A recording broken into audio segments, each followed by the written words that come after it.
welcome to the stream. Hello, we're back. We're gonna play more DROD. We're going back in for more. Welcome, hello everybody. Good day. Hope your day is going well. Thursday, happy Thursday. Welcome. I'm stuck in the DROD time vortex. I forgot what day it was. It's only DROD. It's DROD day. Welcome everybody. Hello, Alana. Hello, Justin. Hello, Biffraction. Hello, Dracados with the upside down Beethro pyramid. Hello, Summer. Hello, Clumjack. I still can't say it with a straight face. Oh. Welcome, Dieter Laos, Dom the Pain, good to see you. Elf Butt, Tango Bunny, Rubber Kitty, the Mega Ultra Beethro Tongue Wag .gif. I love to see it.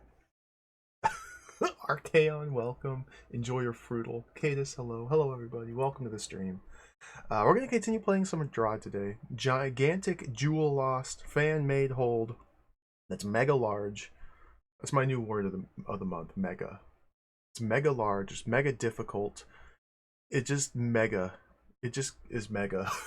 We had a really good time with it yesterday. Yesterday we had probably the most productive single day of DROD gaming in this hold yesterday.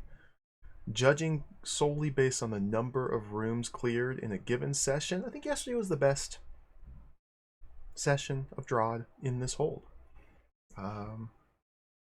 Solved a secret room, went goblin mode for a while, had fun in goblin mode. That was awesome. I really miss goblin mode already.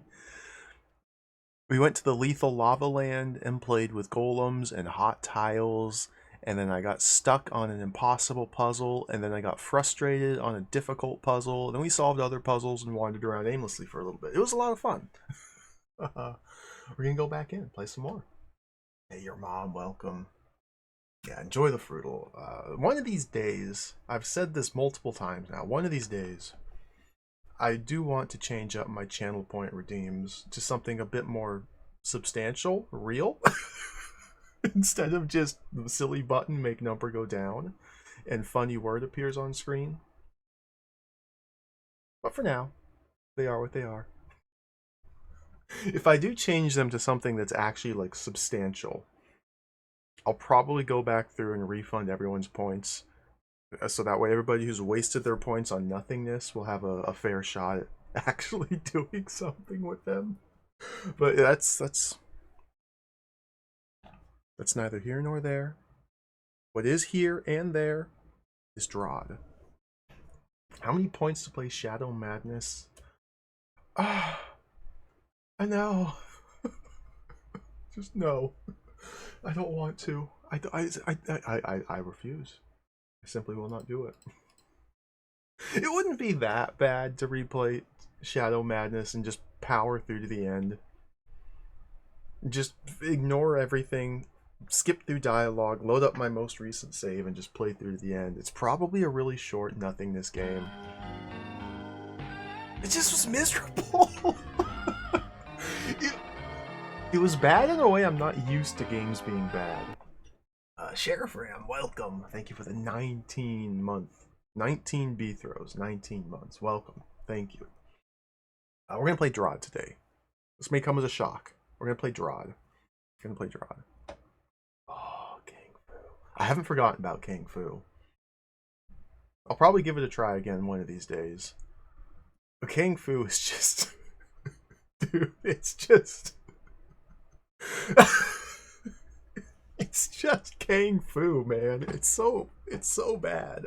But there's entertainment in how bad Kang Fu was. Yo, Dano, welcome. Zetsu Bear, good to see you. Kang Fu. Kang Fu. It's kind of cool, Kang Fu. I gotta say, it is kind of cool.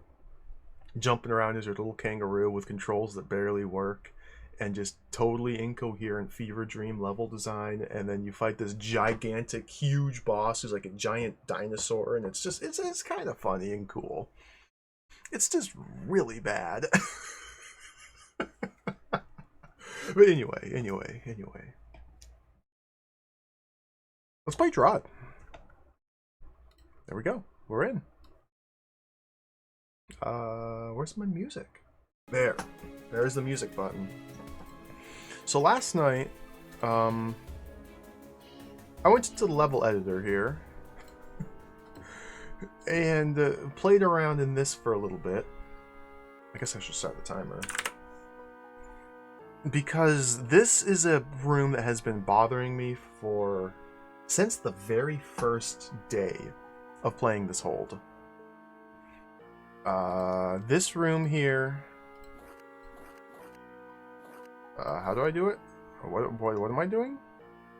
Looks like that. This was like one of the very first rooms I went into. Essentially what we have to do is stab all of this gel and clear all of the babies that spawn from stabbing it within a single turn, or rather a sequence of 2 turns. You stab it, then clear babies, stab it, clear babies, stab it, clear babies, in order to access a secret room. And I found it impossible at the time. I struggled, I tested things, I just wasn't able to make it happen. And it's kind of been just gnawing away at me in the back of my mind. I've been burning CPU cycles of the brain on this.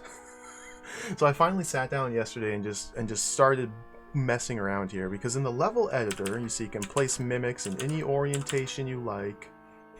You can set B-throw down and just kind of, it saves a lot of the hassle of trying to figure out how to solve rooms like this. So I recreated the structure and then messed around until I figured out how to finally do this. And I think I have a solution.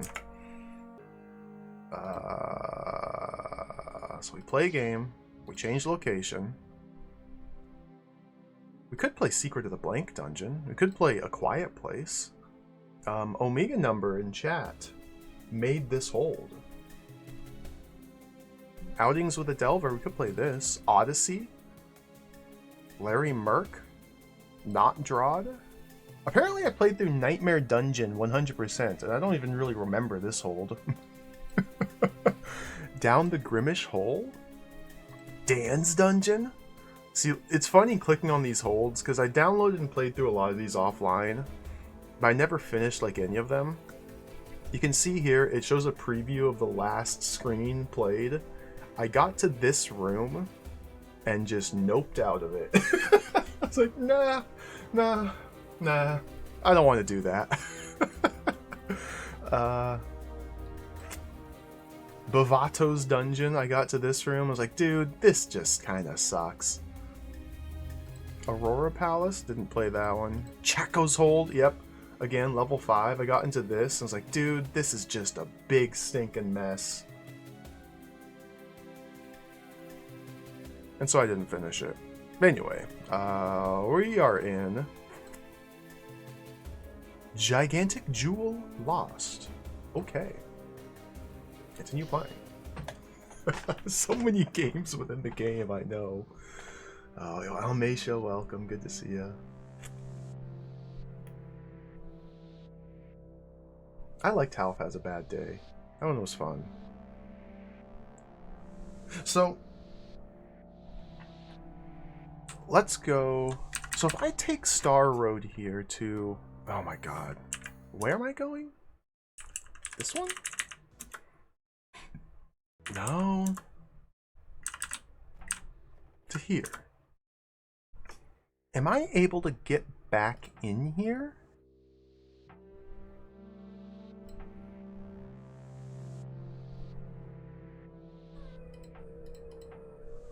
I can get out of Star Road from here, but I cannot get back into Star Road from here without resetting this room to its initial state. So to get back into Star Road, even though this is unnecessary, I would have to go... Where is it? Here to the long path and take the Star Road exit from the long path. That's just annoying.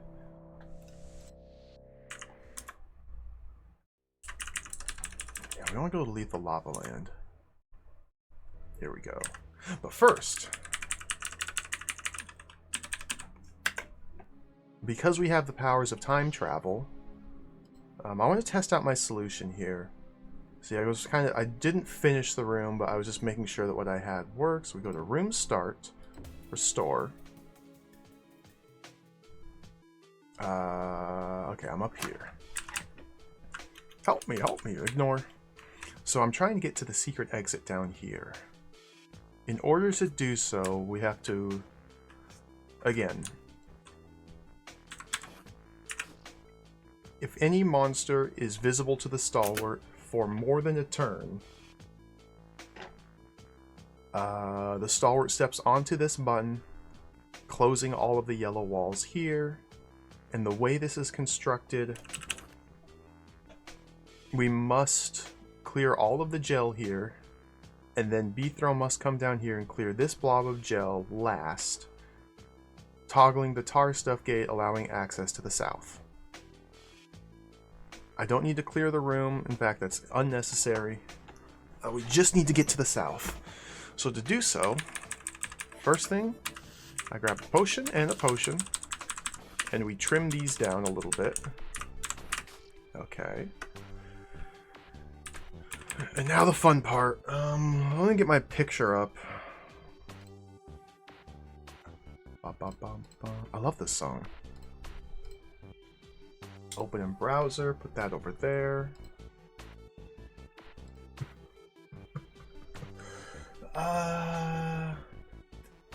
Okay, so first thing I need to do is reposition these mimics. I want you there, and you there. Mimic number 1, mimic number 2, that's good. I need to reposition your sword like that, and the bottom mimic needs to have his sword angled northeast, while B-Throw is there, so I go... This is a little awkward. Go like this. Nope, wrong way.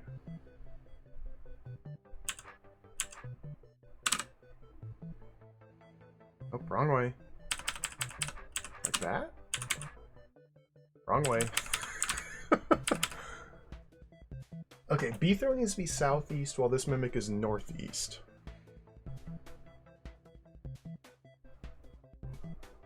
And so if I'm stepping off there, then B-Throw needs to be this way.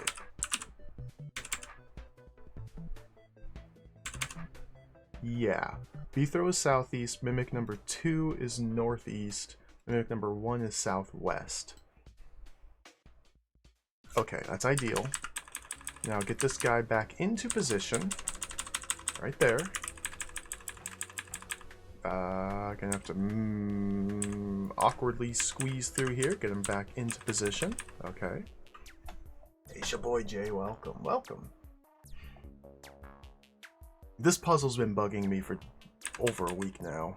Finally have an answer here. Now we put a mimic there and there. And we have constructed a killing machine. A death-killing machine. A death-killing machine. Now, the thing that really tripped me up when I was trying to test this without using the level editor is it's very important the turn order of the mimics here. Because these guys here need to move first before these ones move.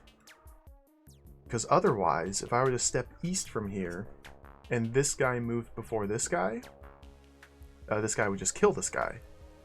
If I were to move south from here, and this guy moved before this guy would just kill this guy. The turn order is determined by the order you spawn them into the room.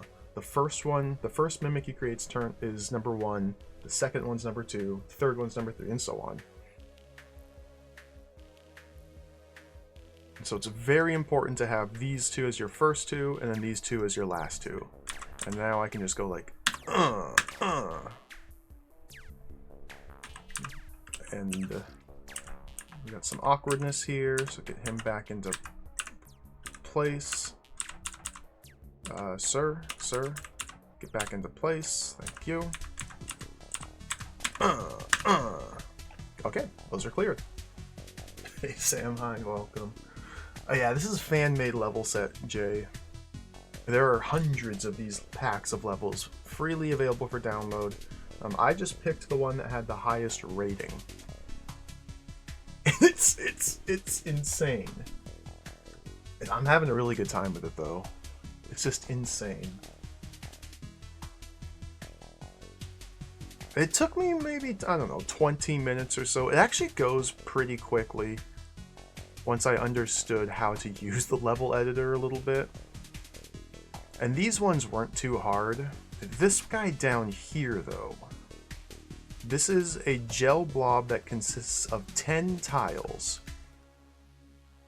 Only vulnerable in these two spots. This one's real annoying.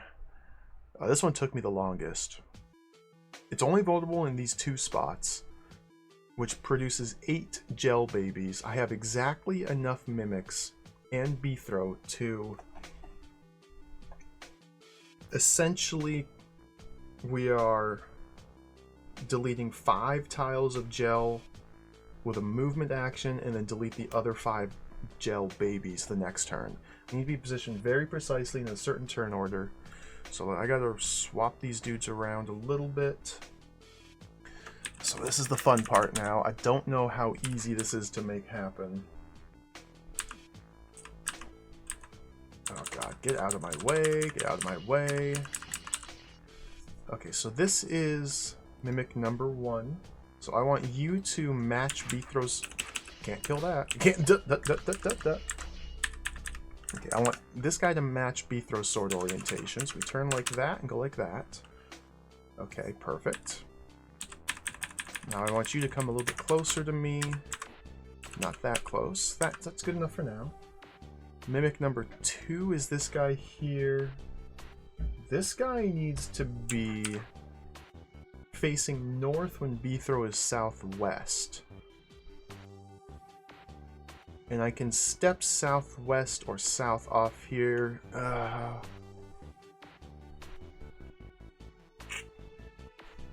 So I turn my sword north. Get this guy up here. Go like that. Nope.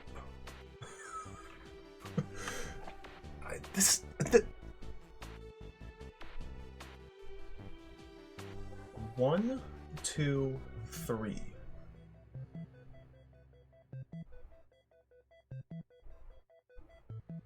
So I need him 3 rotations offset in the clockwise direction. So 3 rotations offset. Why didn't that work?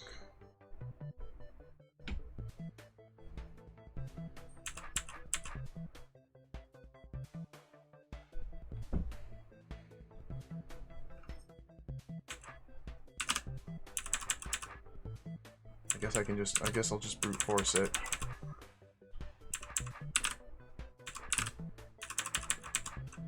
So Bithro's facing that way. Okay, I guess I need him down.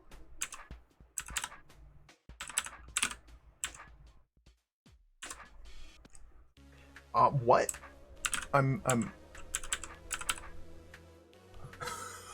don't know why this is so hard for me. So I'm forced to move southwest or south to reorient this guy.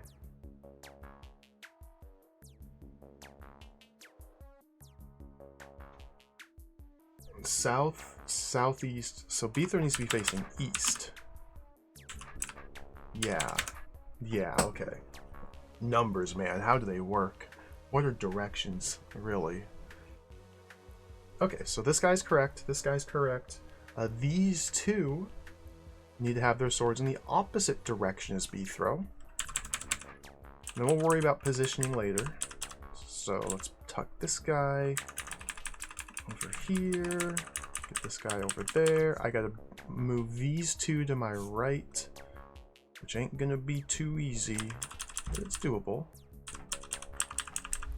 Get them a wall. Okay, good. This guy is gonna be in my way. I don't really have much to do about...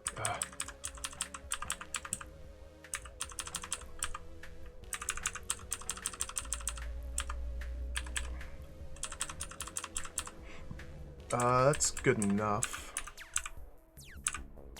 Except it's not. It's so awkward moving this many dudes at once. Okay, this guy's now in the way. I can't use that. Use the tunnel?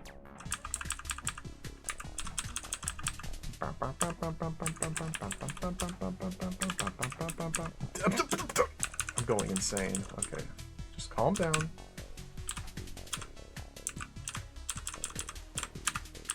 There. There. Okay, orientations should be correct. As long as I don't kill them. I can't kill them yet. So when Beethro is facing southwest, Mimic number 1 is also facing southwest. Mimic number 2 is facing north. And Mimics 3 and 4 are northeast. Perfect. So now we have the sword orientation correct. Now it's about placement. So this is where things are going to get a little bit finicky, if they weren't already. So these two need to be stacked. To do that, we can just go like that. Okay, they've stacked, they've separated. Separation is okay. I can clump them up against the south and they'll move north as one. Okay. This guy has to be adjacent to... My name is Beethro. That's Beethro.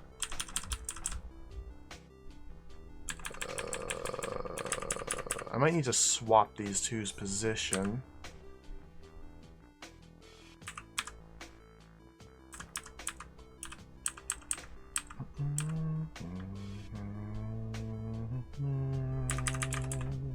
I gotta bring this guy further south as well. I might have been better served to save these blobs to reorient mimics on.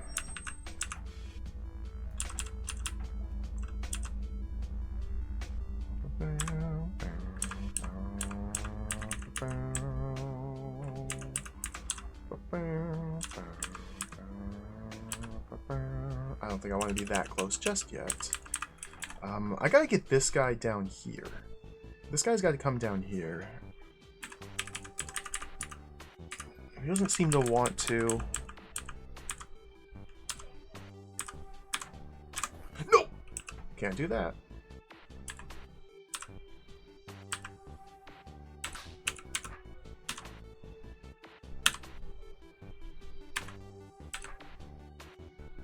Okay, we're almost there.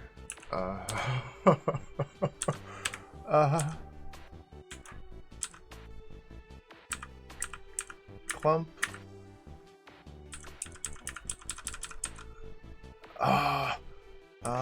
No. Okay, you gotta come there. No. Ah.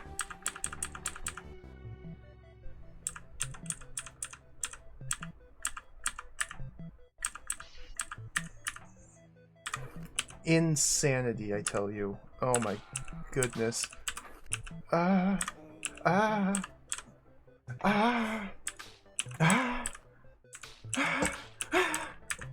the death. What am I... Okay.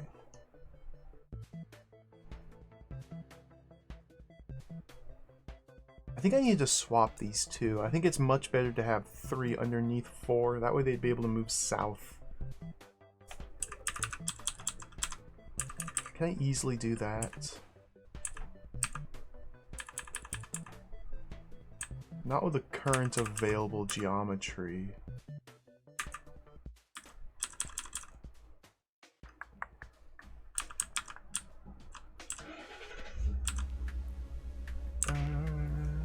Don't do that. No. I got rid of so many of my blobs that I'm making this a lot harder on myself than it needs to be.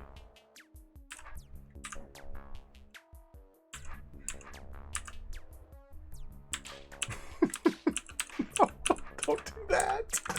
No. This is a delightful little room. Okay, so they're adjacent to one another, so...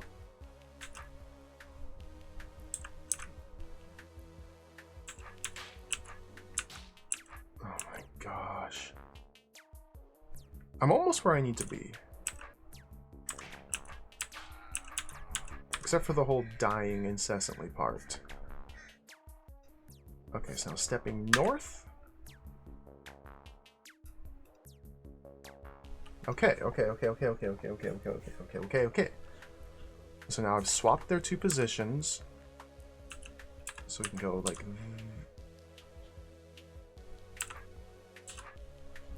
I need to create distance from this guy.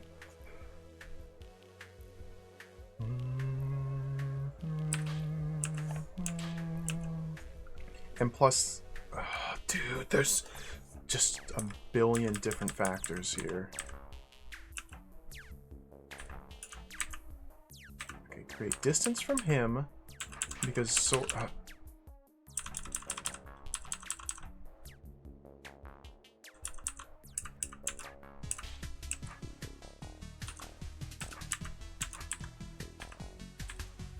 there.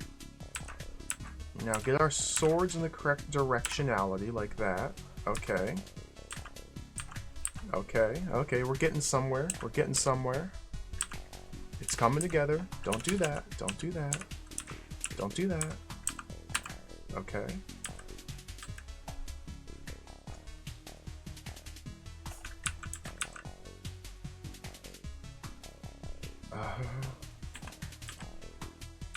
What am I... Well, that's weird.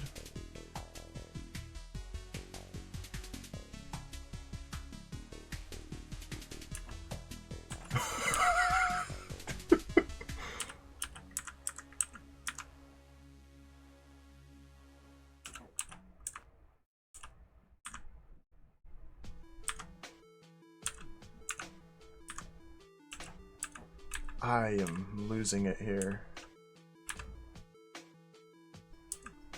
This is painful.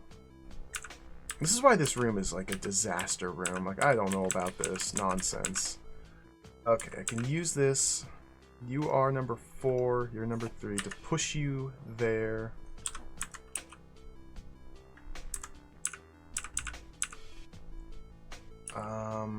This guy can be reoriented. B-throw can be reoriented. I do definitely need all the mimics, because this is a 10-tile blob of gel. The problem is this guy currently. This is 10 tiles of gel, and we need to pop it here and here, and have the other 3 swords prevent 3 babies from spawning, leaving 5 gel babies, which then must be killed with a single move for all 5 of these swords. It's incredibly precise and ugly.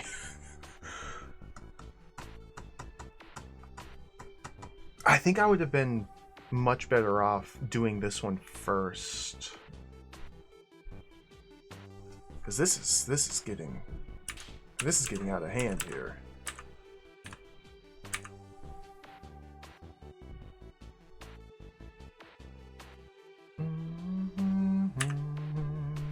That guy can be as far south as necessary.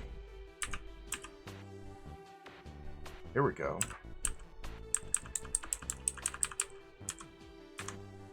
Except now I can't go that way. Okay, get him caught there. Did I swapped these again? No. We're good. Yeah, get him all the way wedged in the corner. That's beautiful. That's beautiful. Okay, so these guys need to be 1, 2 over. They're the correct horizontal offset.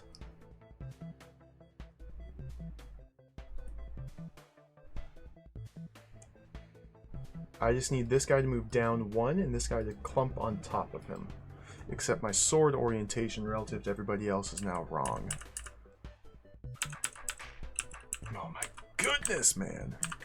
It just doesn't stop.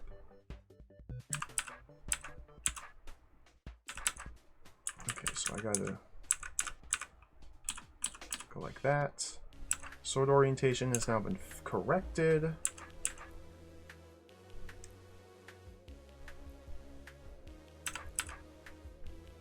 I accidentally stepped on the Oramites to get this guy offset.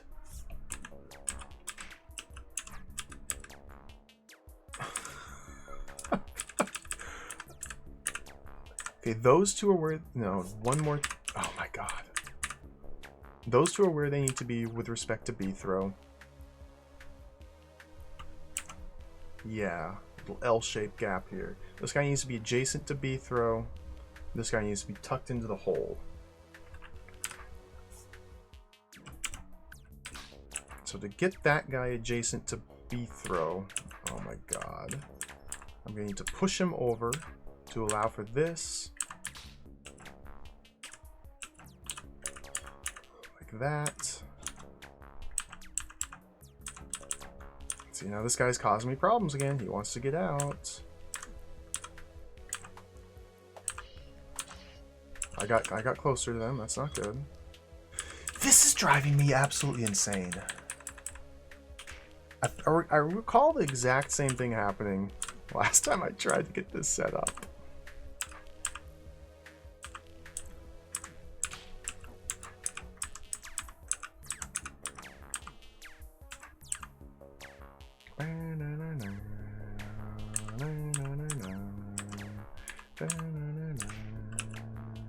I've offset these guys again. That's fine. That's fixable just like that.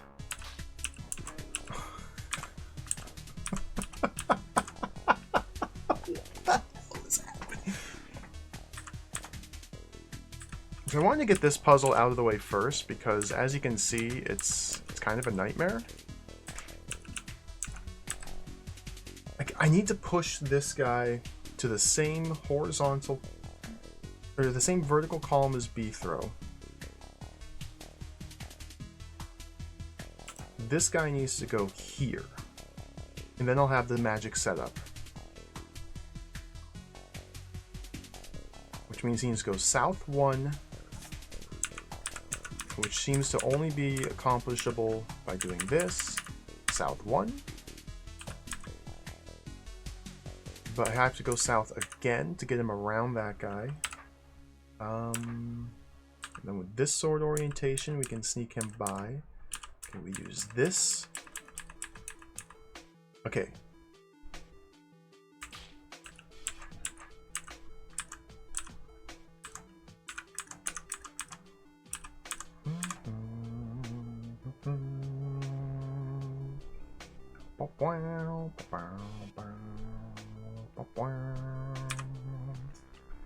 If this man were one step south,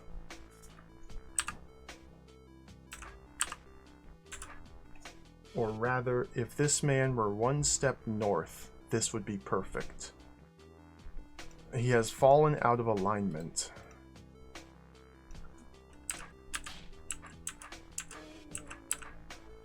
And now that I'm here, I can't get out without killing one of them. Ugh. Okay.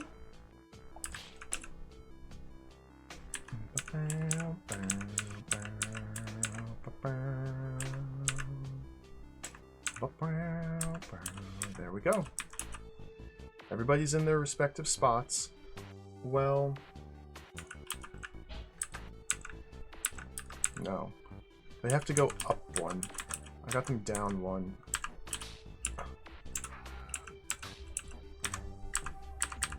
I can't move south, though! I'm going insane.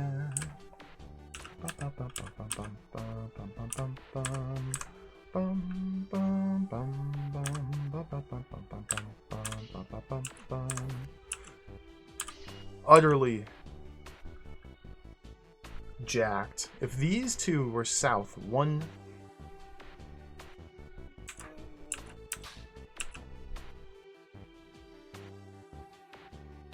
Or if these two were north... Oh.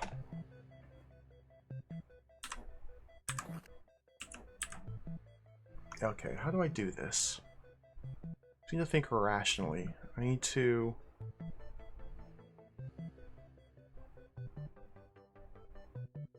I need to be able to step south. But if I turn my sword that way, they die. If I I turn my sword that way, I die. So I need to create distance, horizontal distance from this man. Or vertical distance. So now I can turn my sword that way.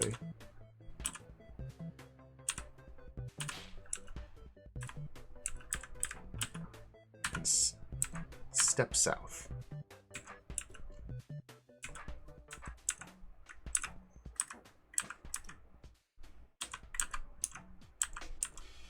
And now we need to push this man north, which we can use the gel here to do.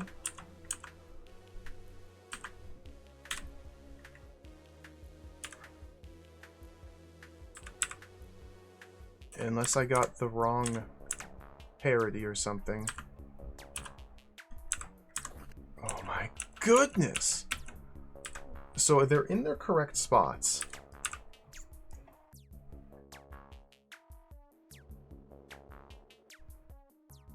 But I'm constrained to the wrong set of diagonals now. You've got to be kidding me. Because I can only move in diagonals. I guess north. Okay, I can go north 1. And that has now fixed my diagonal problem.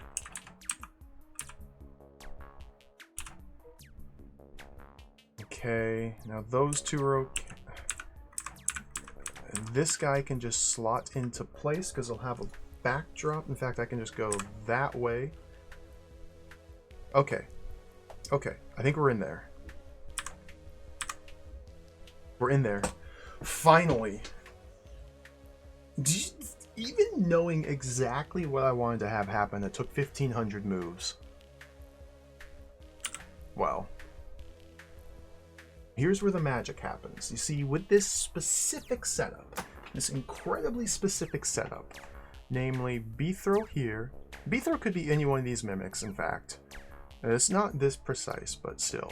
B-throw here, mimic number 1 next to him, mimic number 2 down at the bottom, and 3 and 4 right here. This allows me to step southeast. And now, you'll notice 5 of these swords are where gel used to be, and now there's 5 babies. And by stepping northwest, I kill them all. The only reason that works is because, so B-throw goes northwest here and stabs this one. This guy goes northwest here and stabs this one. These two go northwest, stabbing this one and this one. This mimic must move before these two move because I input northwest, it's blocked, so he slides north to stab that one, dude. This was...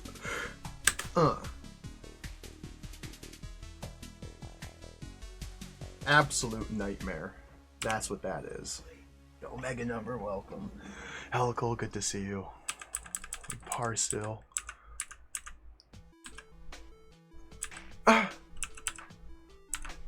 Okay.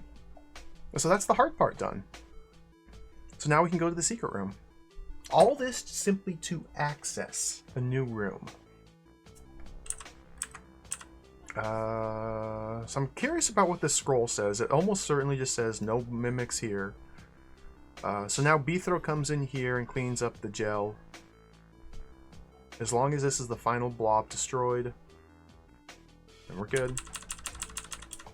So I don't need to worry about...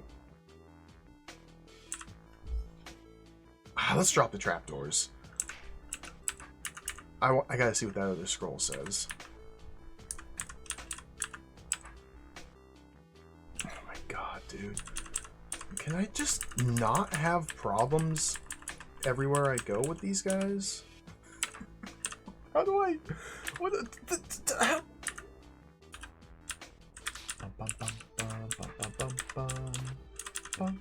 Okay, stay there. Stay there. Thank you. Nope. Well... Maybe not like that.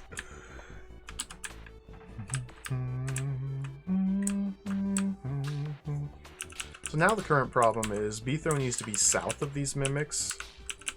What is... And I have no more, like... I've got this as my ratchet. There we go. Okay.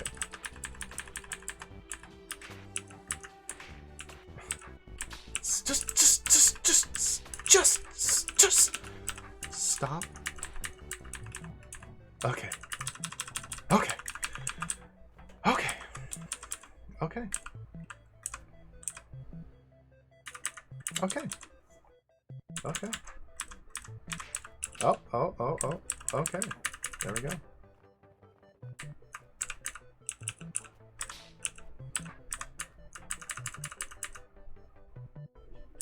I'm out of space. Okay, you're in. Again, this puzzle has been bothering me for weeks now. Well, not multiple weeks, but this was the literal, like, I think the very first puzzle room. No, this is the second puzzle room I entered. This was the first puzzle room, and then this was the second puzzle room I entered.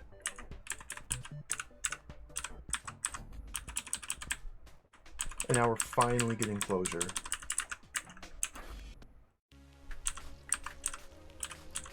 Nope, I died.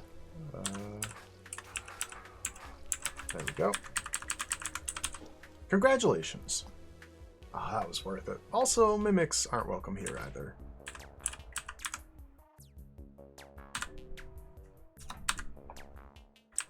Oh, new realm. Well, where's it taking me?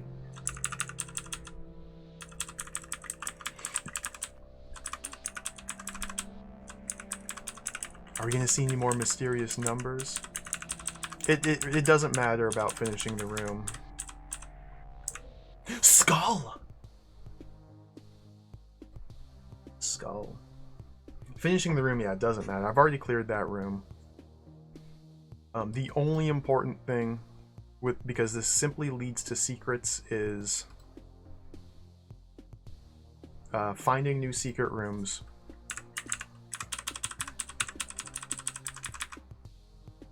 So there's spiders in the skull. Dude, this is sick. Gotta puncture our way in.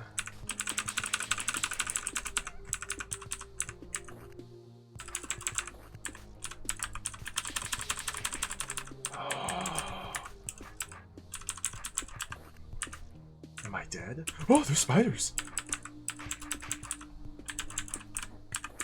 Now I can live.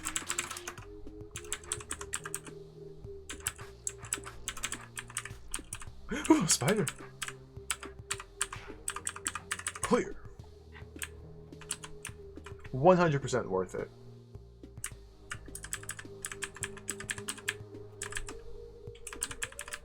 And now we have a new path back.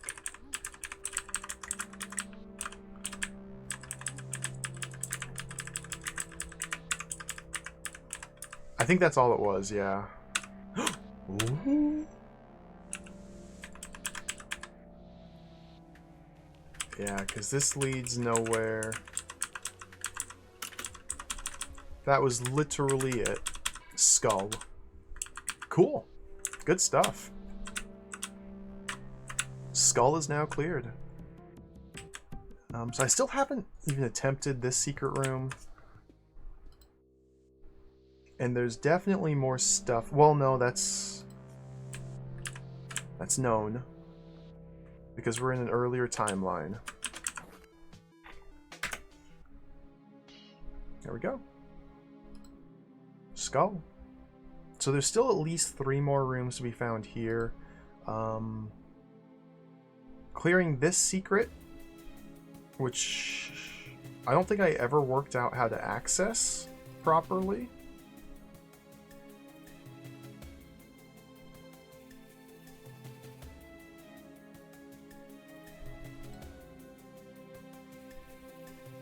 Through there.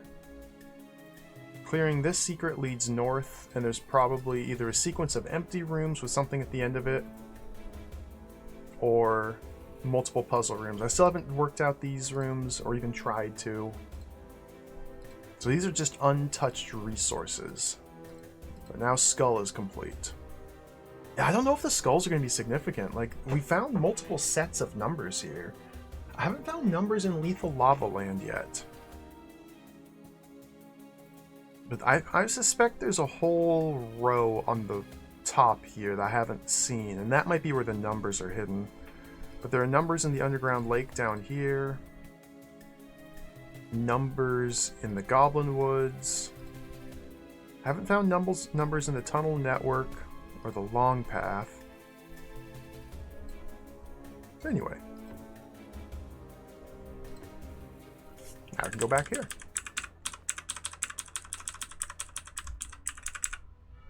So the game is weird about the saving and loading and secrets and required rooms and how it tracks all of that. Essentially, my understanding is all of the red required rooms must be completed in one contiguous timeline. But at any point in that timeline, you can restore back to a previous point and go clear secret rooms, and all is well, because as long as you've cleared that secret room once in your save file, it counts as being cleared permanently for mastery to unlock the master wall. However, things get really tricky if you start doing these red required rooms out of sequence. If you restore to a previous point and then clear other red rooms you hadn't cleared before on your main save, then you have two conflicting timelines. You're gonna have to re-clear rooms you've already solved before. It takes a little bit to it took me a little bit to wrap my head around, but I think I understand. Like, I'm perfectly safe doing what I just did, restoring back to a previous point in the game to collect that one secret and clear it. Well, I guess we got two. No, we got one. We got one secret skull. How do I get back from here? And so, for example, now I could just restore to a previous save that's slightly closer to these rooms, but in order to keep the timeline intact, it's better to walk to the secret room, or to the required rooms. That way they're all in one contiguous file. Do I have to go north to get out of here? Yeah, that's how it is. Yeah, I think I ran afoul of that one spar still in DROD 5. I don't remember exactly what happened, but something got screwy.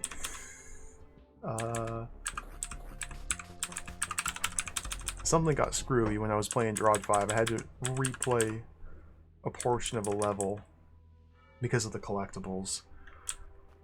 Okay, so there were two puzzles here that frustrated me to no end. First one is this one. This is just impossible. So I have an idea as to how to approach this. I wasn't looking at the forest, I was looking at the trees yesterday. Essentially what this room is, we have a brained rock giant that we must, in completely open space, using no walls or obstacles, maneuver through this path. Because if anything touches these buttons, any one of these buttons, then this door leading to the brain closes permanently. We must maneuver in completely open space with no walls or obstacles, a rock giant, through a path, ending up here, and then stab him in each of these 4 buttons. And so I was fixating on the path and thinking about how impossible it was because I kept getting stuck here. However, I think the best approach to learn how to solve this would be to simply ignore all of the buttons, because again, we are manipulating him in completely open space using only B throw and sword. And so I just need to pull him out here into open space and just play with him. I just need to play with him and figure out why it's possible, how it's even possible to do this. Like, there must be something. Oh, I'm already stuck.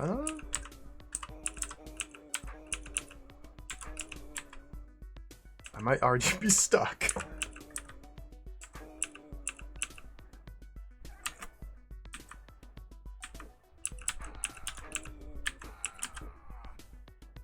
Because brained monsters prefer orthogonal moves over diagonals. And so I can do something like that.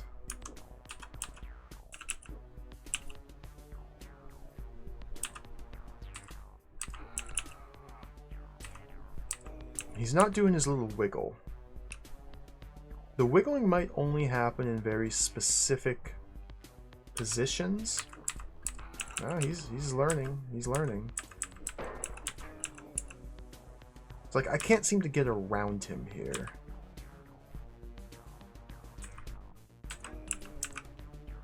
Nor can I seem to... Okay, I can't get around... See, look at this. I can get around... Well... I can't get all the way around him. Yeah, I'm just ignoring the buttons for now. Because obviously there's like a fundamental aspect of brained giant manipulation I simply don't understand. And so I'm just dancing. We're just dancing together. Until I figure out what it is I am missing. So I don't seem to be able to ever create enough distance to rotate my sword. And that's a problem. Why isn't he wiggling? I think I need to be...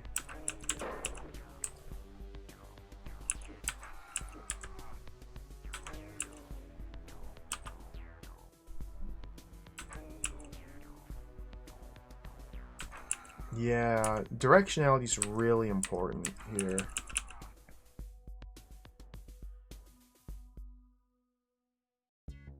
So I guess this is telling me if my sword is east and I am... See, I can't sneak around. I can't make this turn. I can loop around like this. I just can't complete the circle.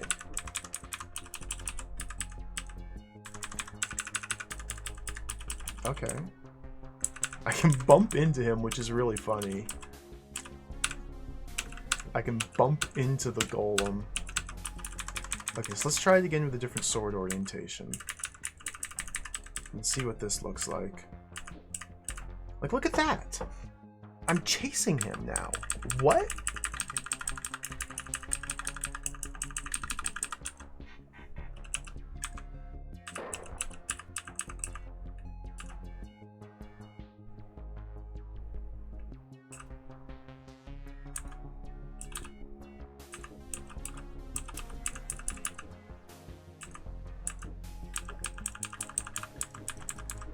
Okay.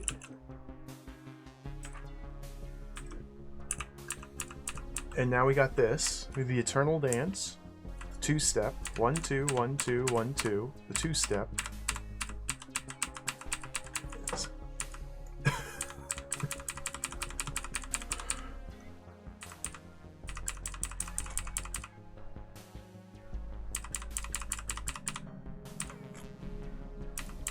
If I turn my sword there, he kills me, there he kills me, yeah. See, the thing is, he doesn't recognize from this position that he can step southwest and kill me. For whatever reason, he just doesn't see that that's a move. I think it's because, and I continually misunderstand this, but he is calculating distance on one of his 4 tiles. Because he's made up of 4 tiles. Maybe it is the top right tile that he consistently uses to calculate distance to B-throw. And if the top right tile were an individual monster, it would not be able to step southwest because it's blocked. And so he's trying to get around me this way because he's brained. Maybe? So he goes north? Like, it doesn't make sense. And then from here, he sees, oh, it's easier to go south and get to me? But no, because south would be blocked using my line of thinking, so no, I just don't understand it.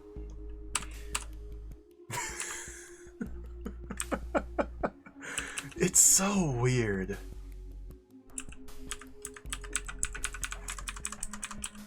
Okay, we run into the same problem here where I can't quite do a full circle around him. I can do 270 degrees of rotation. Unless I have a wall to peel him off. And I don't think I'll ever be able to rotate my sword here. So it seems to me like orthogonal sword orientations are bad. Because I get locked into them. And no matter what I do... Or maybe just specifically northern sword. Well, I had, what, east sword last time. Maybe it's specifically orthogonal swords that are bad when trying to manipulate them around corners. So let's... That was northeast. It is wild that this works. It is wild that this works. Okay, I can't lead him horizontally though. And if I get to this state, I can diagonally step away.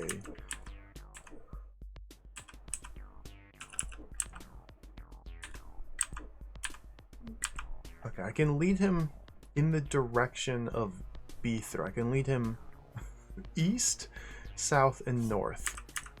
But if I want him to go west here, because we need all 4 directions here. And I guess that's what these points are for, to pivot.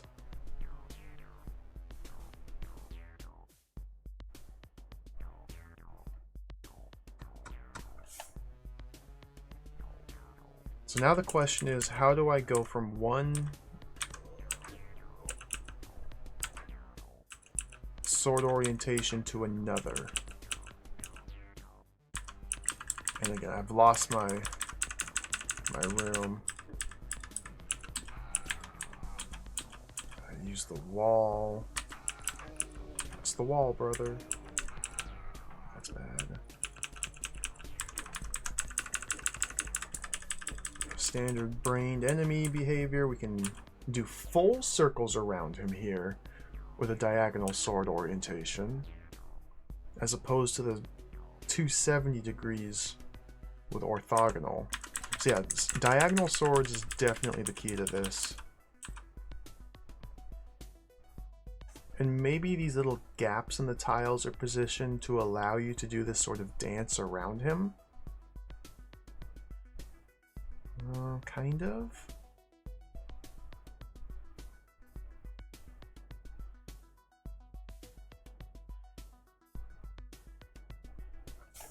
Okay, just for the sake of being thorough, let's see how northwest interacts with him.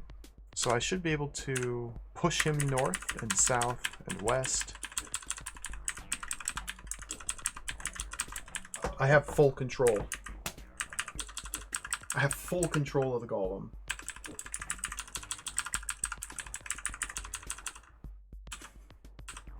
What in the world is this game? I guess it's this specific interaction that's just absurdly jacked. Full control has been achieved. And the gaps are lined up perfectly to allow for this. Yep. So ignoring buttons, it just works. Well, there's the secret sauce. This is a little bit awkward here. There we go. It just works. It just works. What an insane puzzle. I guess it's demonstrating a bizarre interaction mechanic between these 2 specific elements of the game. Rock giants and brains. And how one can take advantage of their specific interaction. I don't understand why it works this way. Okay, let's test the other 2 swords, just out of curiosity. Is it only northwest, or does southwest work as well? I don't have full control over him. In southwest, okay. Southeast will be a bit harder to achieve. But I should be able to do full circles around him. Oh, I've lost the ability to do full circles. I can't even get to the northwest of him.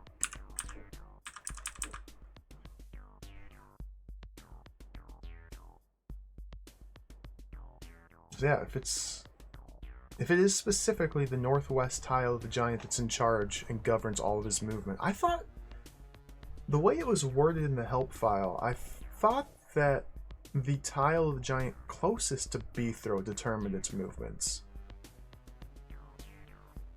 But perhaps its brain path maps are calculated from the northwest, but the golem, the giant acting individually without a brain, calculates from the nearest tile. But yeah, the brain specifically. This is so goofy. Yeah, I remember that one, Biff. One of these over here. You simply stand still in the puzzles. Yeah, this one right here. You walk into this room, stand still here, 4 golems, or 4 giants are unleashed, and they simply can't kill you. So this hold is awesome.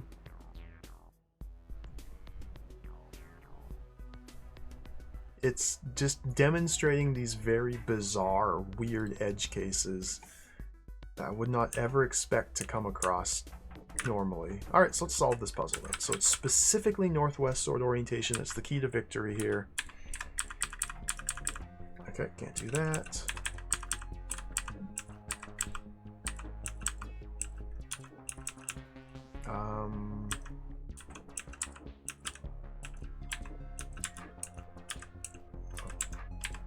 Okay, well, it's not completely trivial.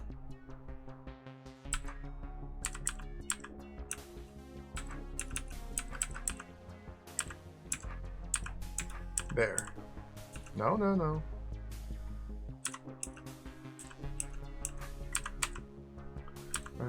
There we go. Yeah, this is the trick, Cadus. I had no idea that you could do this, but in this specific configuration, with a brained rock giant, Bithro holding his sword to the northwest, you have full control over his movement.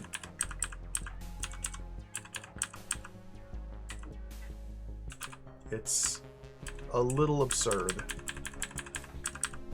It's a little absurd. There we go. Simple, really. It's simple. You just lead him right through the puzzle, and it's simple. Okay, these guys are brained.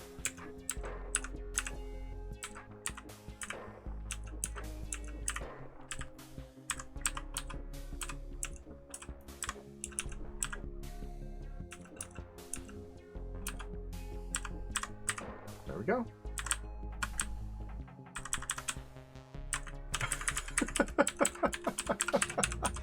Wow. Okay, that's a cool room. But again, I just got fixated on the maze itself yesterday when I came across this room. And I should have... Like, it took me a little bit after I was done playing yesterday to kind of just think of the room and how it was constructed, and realized, once it dawned on me that there are literally no walls here, anywhere, to use to manipulate the giant, then it occurred to me that it must be possible to do so in any open space, and it's worth finding out how before even trying to do the maze. Because I thought you'd have to like carefully manipulate and rotate your sword and get around here and rotate this way and jump here and rotate, and there's like a certain pattern of, okay, go this way, then rotate, then jump here, then back, then rotate to do that nonsense. But no. Just this strange edge case just works. Alright, awesome.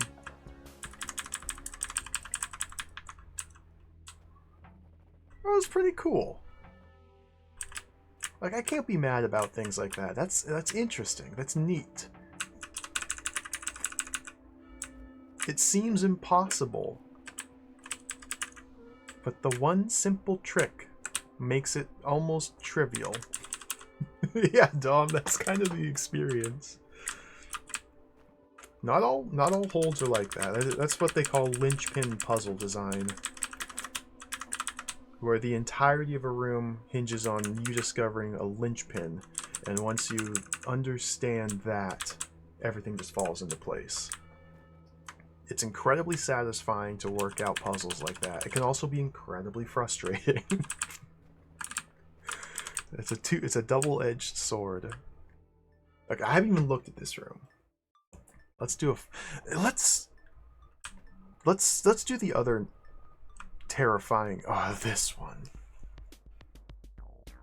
Okay, I have an idea. That's true, Cadus. Yeah, that's when they verge into frustrating territory. If the developer does not allow for a way... I don't know how to word this. If they don't present the puzzle in a way that allows the player to organically discover that linchpin or that specific mechanic or interaction, then it can be incredibly annoying trying to make it work. And oftentimes it's just expected, especially with higher level difficulty holds like this. It's just expected the player will have a baseline knowledge of these strange interactions.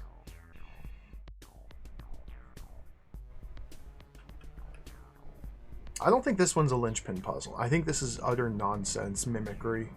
I have an idea. I do have an idea. Okay. So first things first, we gotta come in here.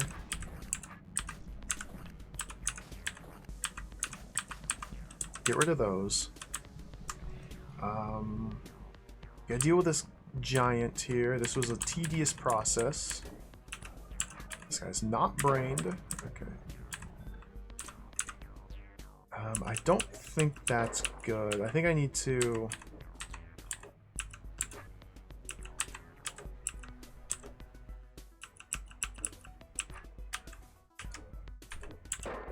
do like that?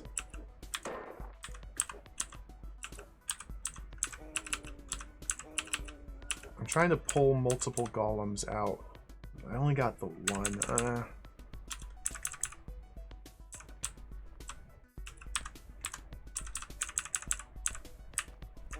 Oh dear, you got me.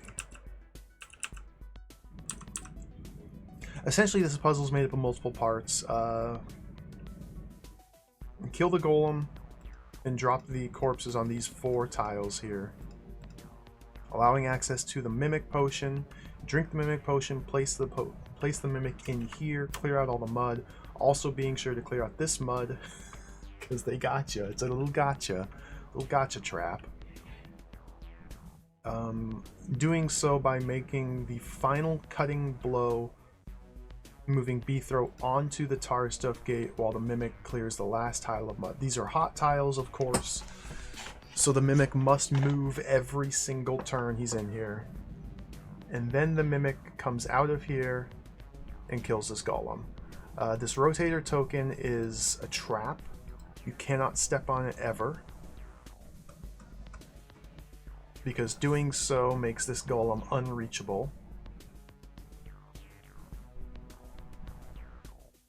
And yeah, that's the gist of the puzzle. There's a cleaner way to do this here. I keep doing the exact same thing. I feel like there's a way. It wasn't that. That gets me killed.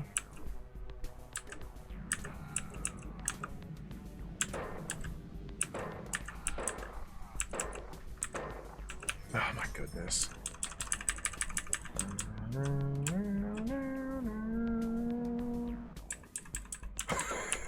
It's in the VOD.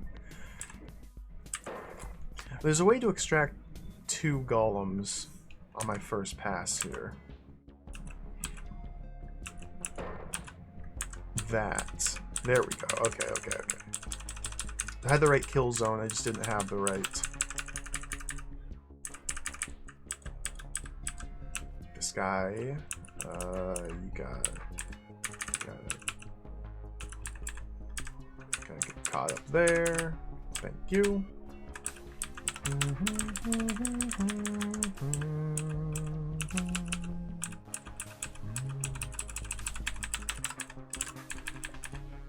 Place this guy in his home.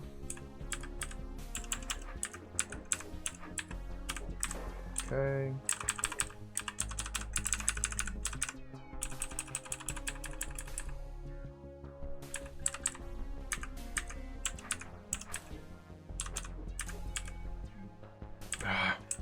Awkward.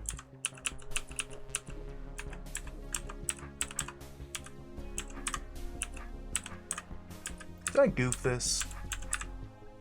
Did I goof gas this?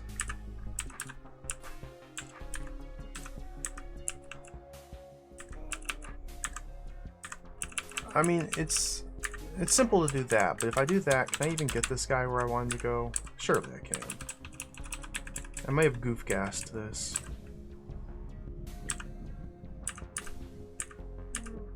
No, that's good. Okay. One final step before I drink the potion. Gotta be sure to bust these. Okay.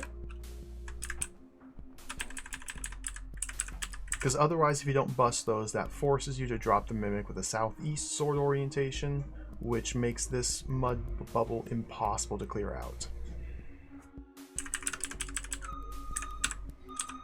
Okay, so I determined south. There's only two possible sword orientations that can clear all the mud, south or northwest. Northwest was impossible to, for me at least, to deal with this.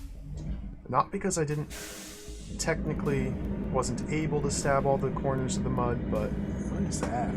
Garbage truck outside. Holy smokes, that's loud.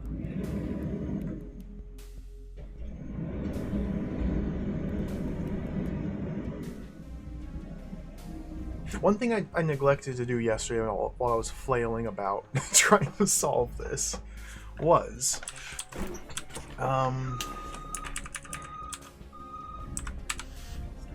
here. I kept running into problems where I couldn't get B-throw in the correct position to make the killing blow with the Mimic. And I believe I want to make the killing blow right here on this specific tile, 28,11. And so B-throw needs to work himself southeast, meaning I need to be able to block the Mimic to the south and block him to the east. So I have an orb here, I can block the Mimic to the east, and now I have a flat surface here to block him to the south. Because when B throws down here, there's very little room for maneuvering. And I need to make sure that probably a southeast step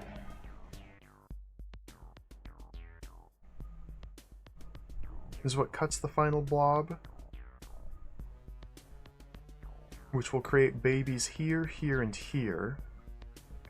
The Mimic will always move before the babies. So the babies here, here, here. B-throw standing here, Mimic standing here. A southeast input would slide the Mimic south, putting B-throw here, Mimic here, sword here. Babies would slide with him, I believe. And then from here,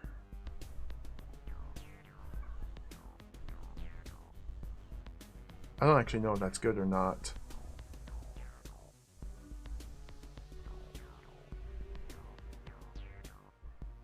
If I step south, then I have to do two more southeast inputs, which will both be, which the second one will be blocked, although there may be babies down here.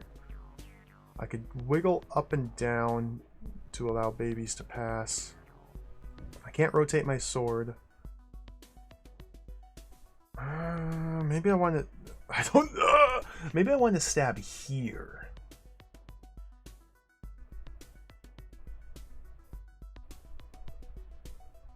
No, because the second step must be. Regardless, let me get rid of these fools. We don't need to clear out the babies, simply the mud and get the Mimic out. That's the difficult thing. Let's cut. No, I don't want to cut that yet.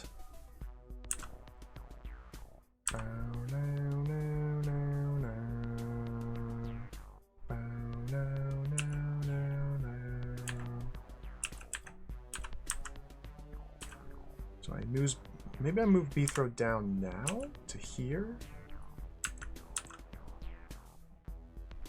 Because using this orb to reposition will force me to cut this mud.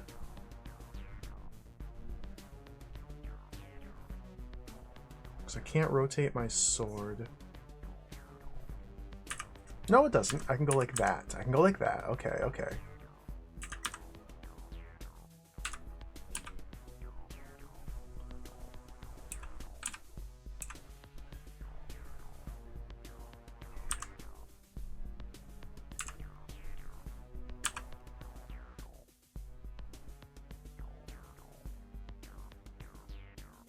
This is almost there.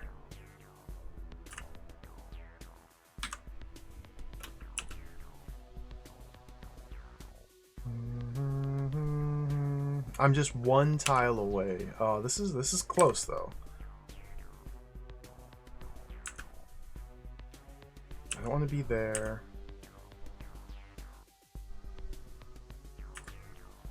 Yeah. Okay, so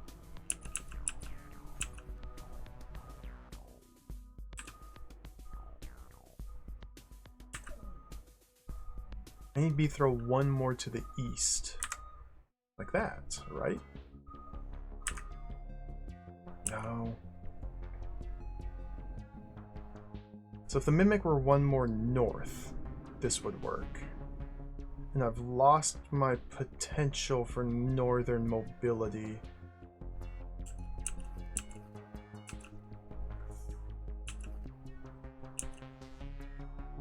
Mimic one more north. Mimic one more north. Okay?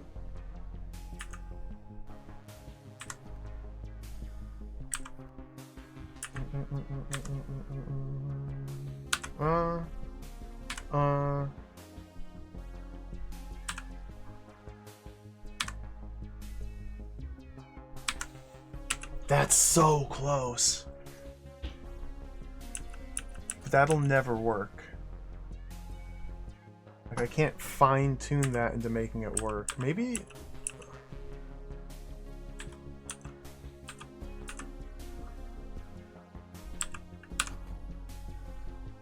I have to go southeast.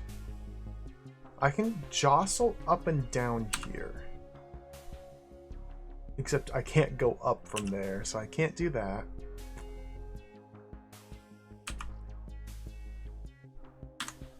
I'm buried. So if the Mimic were one more north...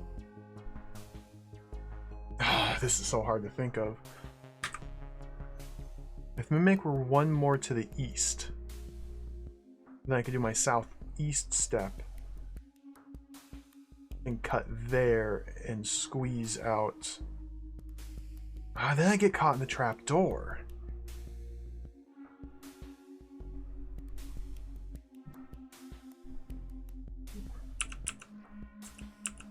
I feel like I need to utilize the babies somehow.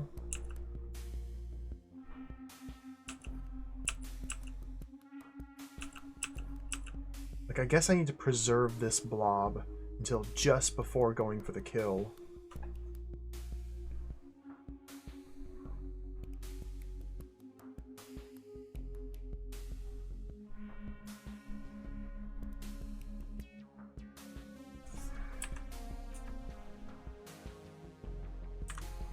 So, push the Mimic north, cut that.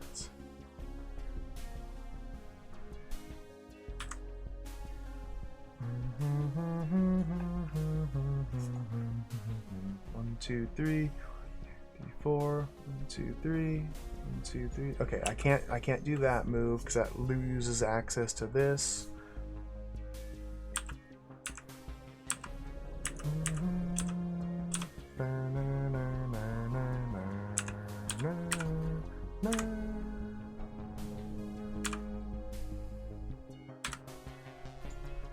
I need one more step. Dang, dude. That's rude.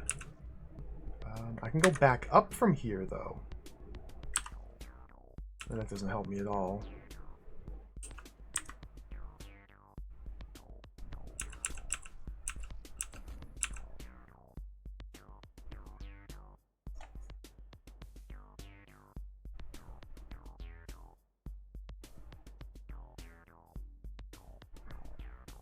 The first...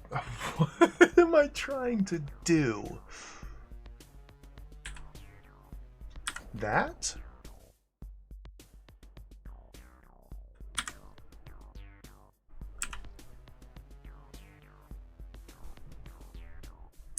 That gets him killed.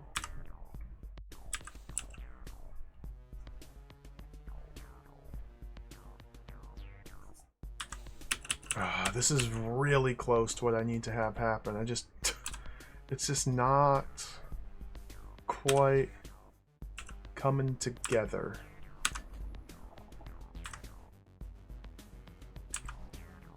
And I'm not really sure what to do differently.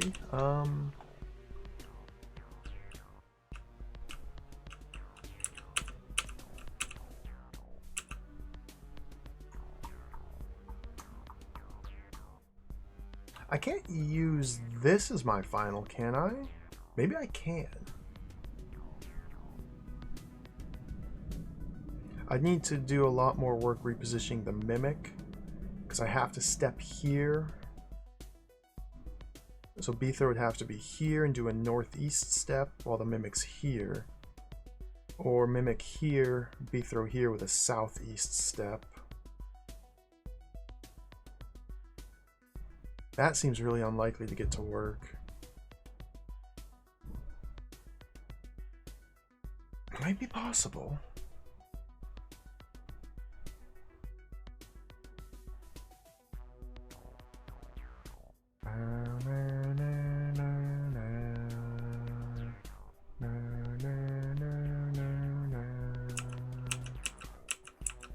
Let's go back to here.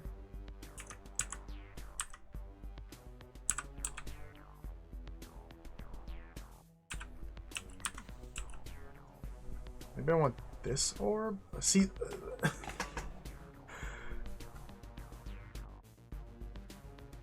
I gotta make that a little wider. Okay, that gives me the ratchet mobility.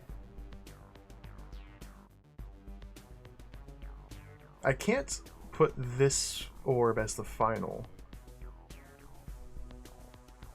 because to do so would require me to first cut these, which are inaccessible to me, with a south sword. It can't be that. It could be this guy here, but there's no way the Mimic's surviving that. Because yeah, I need to make this specific set of moves after doing the final cut.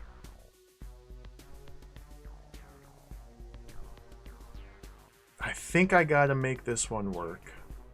I think I just have to make this one work, but... Ugh.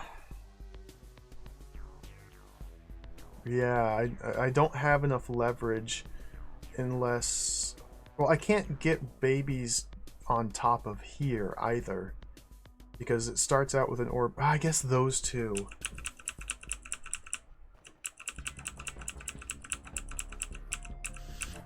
This orb here.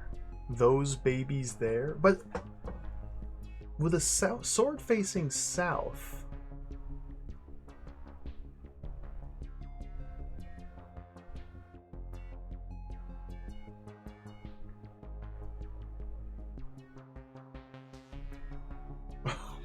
What? The numbers. I'm trying to crunch the numbers here. I think I have to cut that.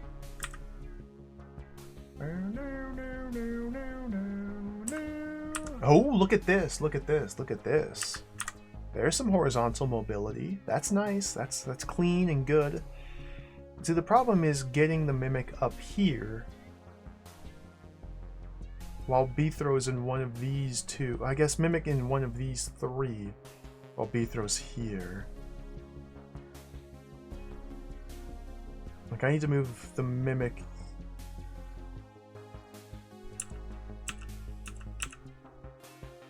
there.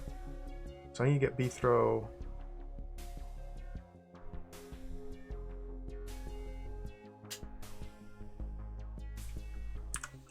like that.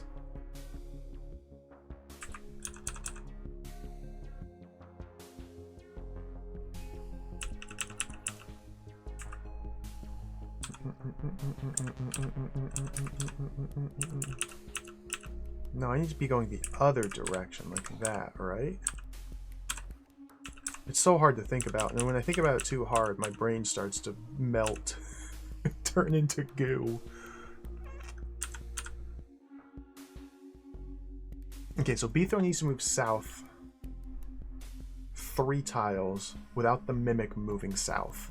So I can get 1, 2. I need to get that 3rd tile of southern movement now.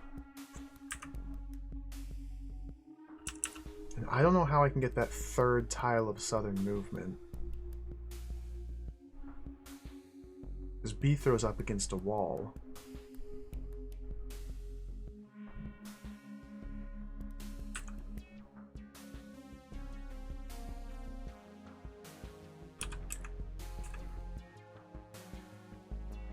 See, I can't even get down south far enough to cut that last mud like this. I gotta offset by 1.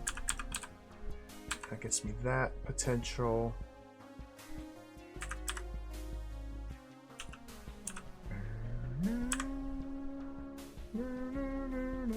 I'm way off.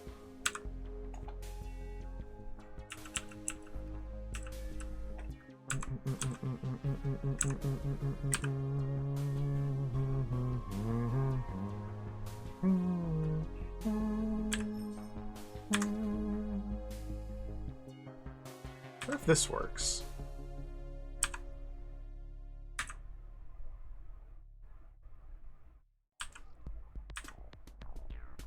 I always get caught in that corner.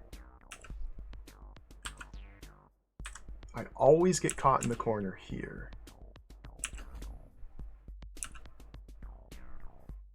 So how do I prevent getting caught in the corner? I have to move southeast here. Southeast is currently blocked, forcing the Mimic to slide south.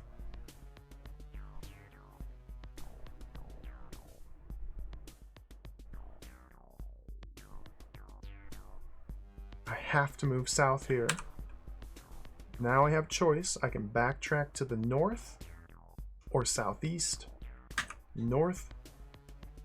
And then back to the south does me no good.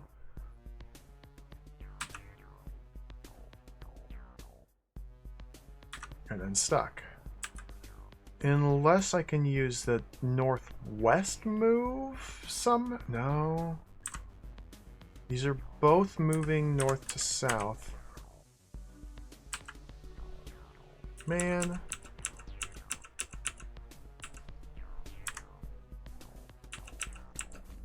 Okay. So not that.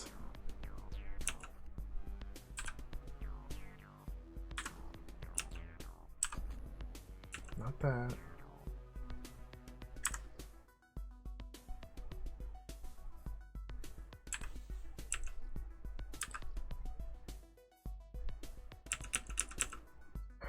Dude. But again, the thing with the top right blob is I can't seem to get Beethro in the correct spot.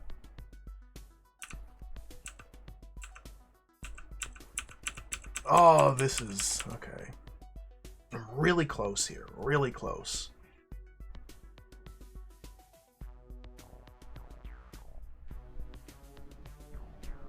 Really close. Is this where I want to end up?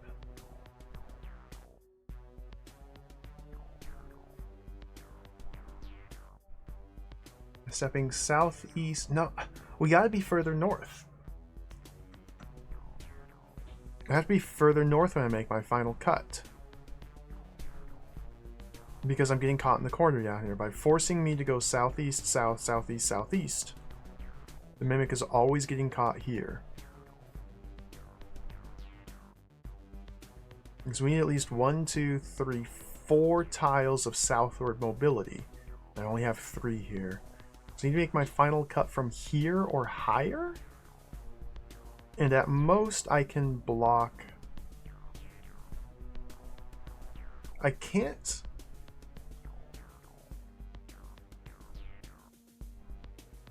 With a southern sword,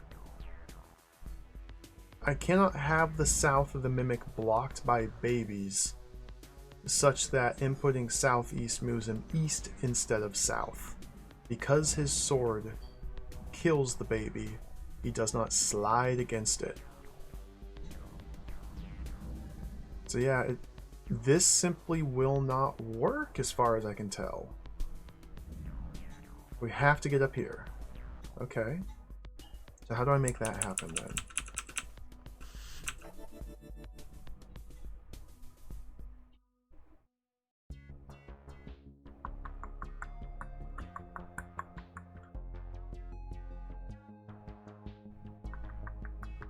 Oh, that's a tough question.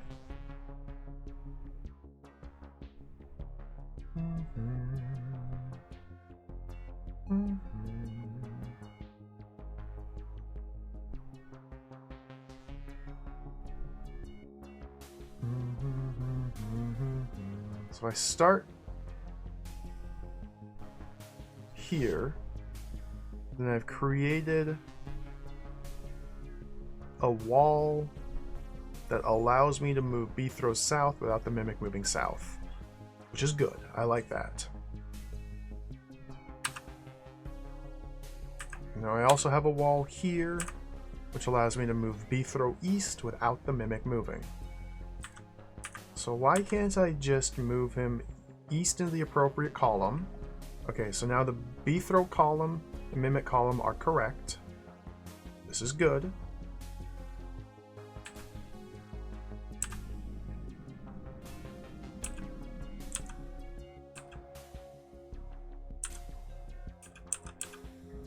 And now they're in, okay, now they're in the appropriate spots.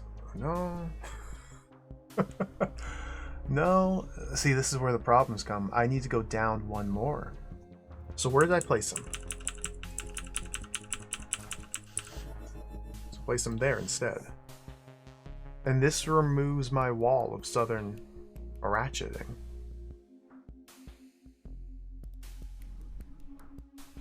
This is a big problem.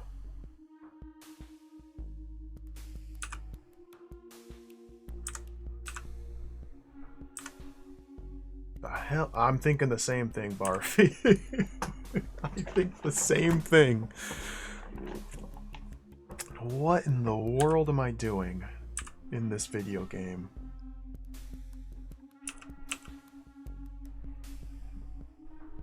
I don't need to go that far. So columns are synchronized.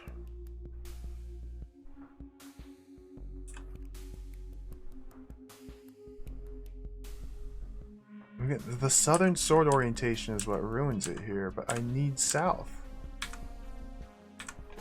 I can get one tile of ratchet ability.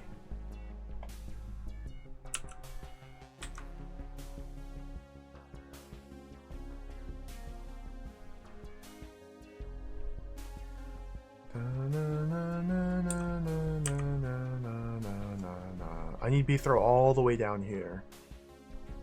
It's not gonna happen.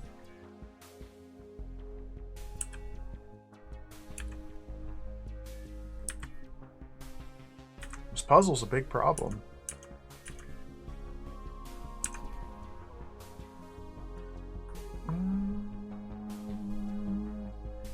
But this does look real nice here with the babies here, because they do block southwest, south, or southeast and south.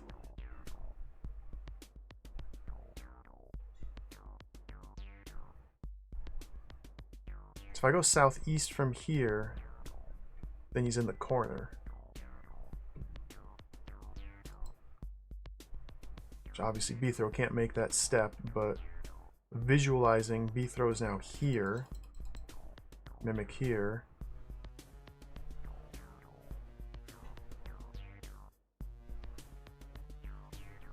Southeast puts him in the corner. Unless there is also a baby here.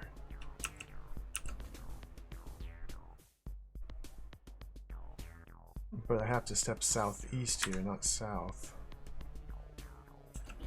But they're the same.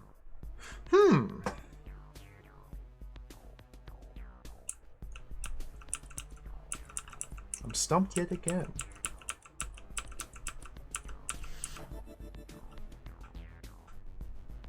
Again, we've determined it must be a southern sword orientation.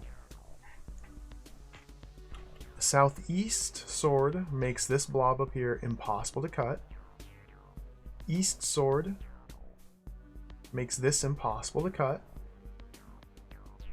Is it?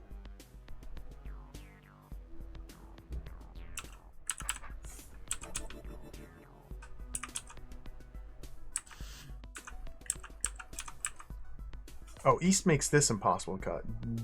Yeah. East makes this impossible to cut. Northeast. Now this is impossible to cut. North, still impossible.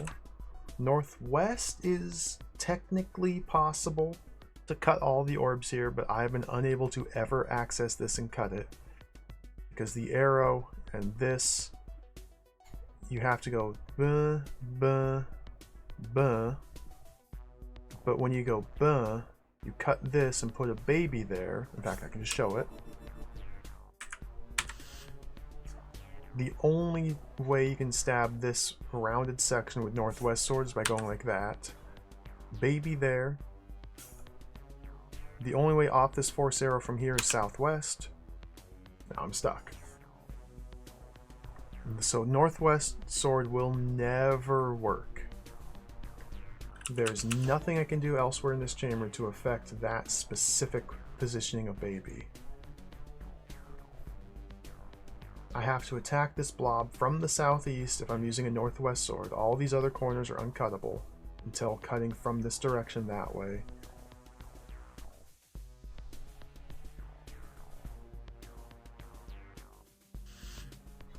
What about that? That just gets me more babies.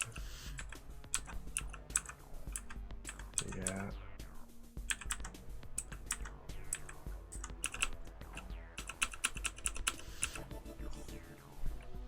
Oh, Beetho's not the one getting in trouble doing this. Like, it's the mimic here.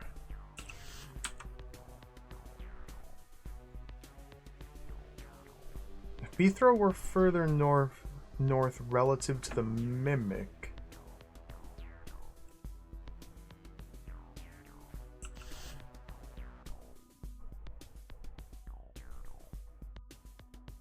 see, I think I tried that, but wasn't ever able to make it work.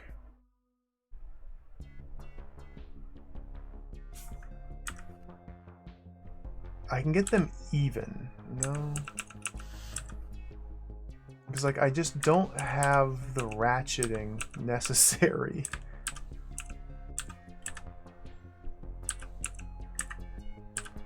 Unless I'm going the wrong way.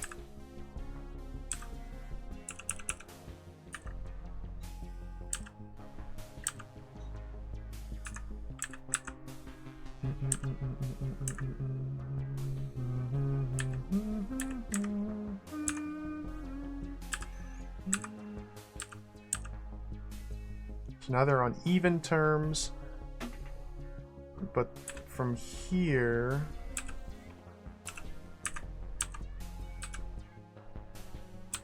yeah, I can't get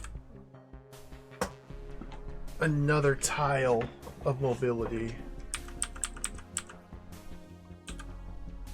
So if the baby were tracking me north, I'd need 2 more tiles north.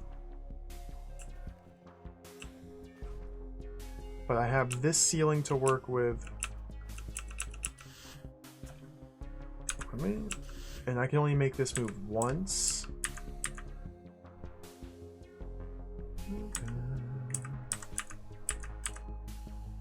If they're even.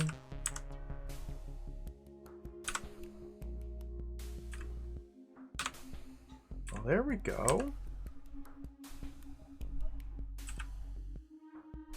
Now this guy's in the way. Don't do that. There we go. There we go.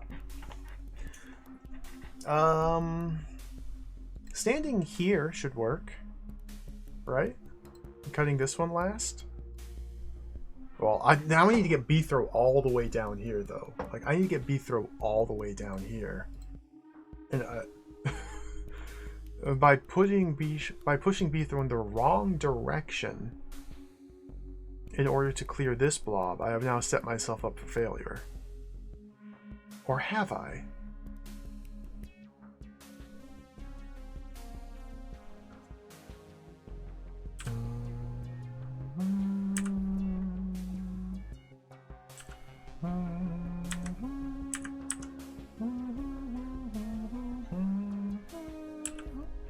Because now I can use this. Oh, kind of.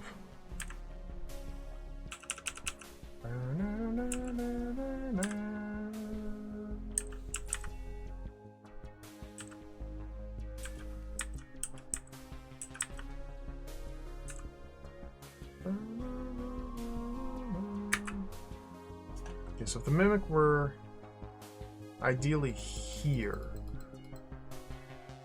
we can go south. Okay, step north.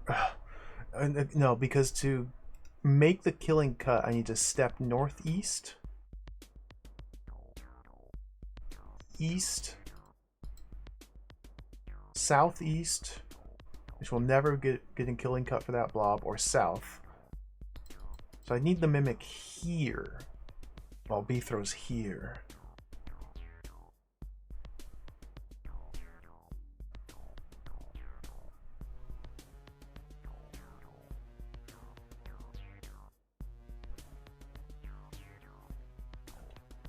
So B throw here, mimic needs to go 1, 2, 3 north, and 2 left.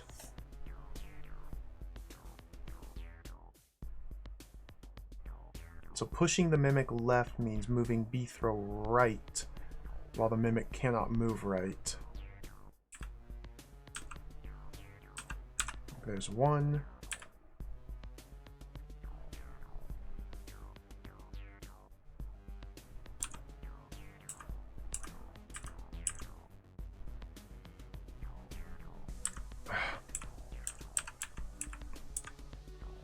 Gonna go 1, 2, 3.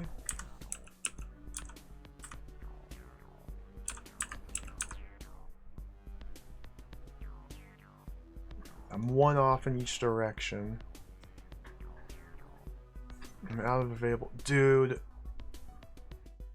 So again, I'm trying to move the mimic in an opposite direction that B throws moving in. Not easy.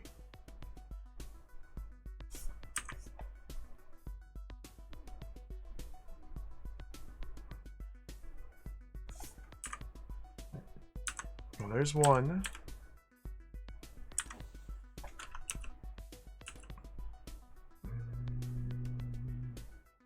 Doing that now has locked the mimic in place. I need a roof.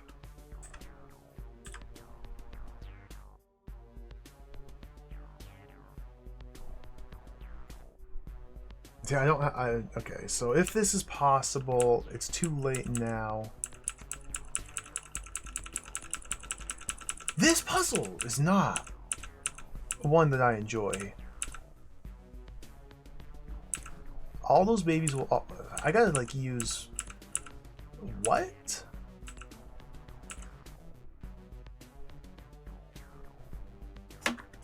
That? No.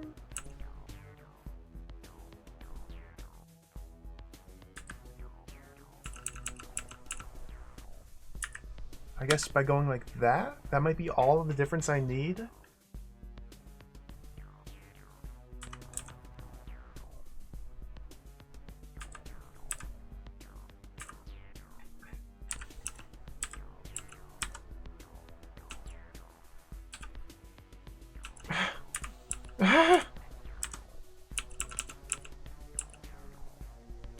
So now B throw has to be 2 north of the. This is how I feel trying to solve this.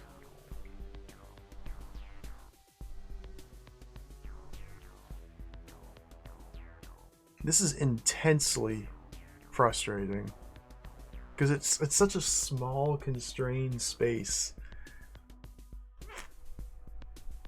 And you're like focusing on both Beethro and the Mimic and the babies and trying to ratchet off the babies as they're in motion, seeking Beethro's position. But then Beethro can't move because he's up against the wall. It's just... And I don't even know if this solution works. Like, theoretically, yes.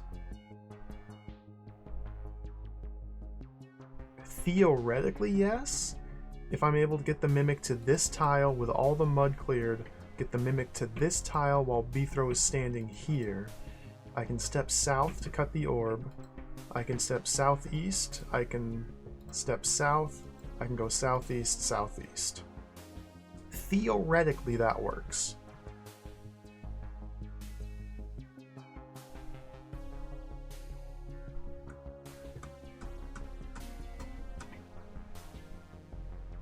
It's not easy getting that set up.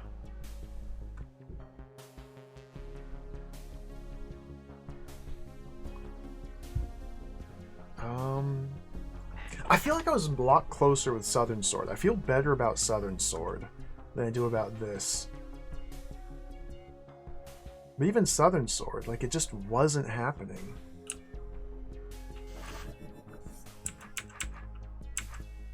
And West Sword's impossible, Southwest is impossible, because we'll never be able to cut this blob with either of those orientations.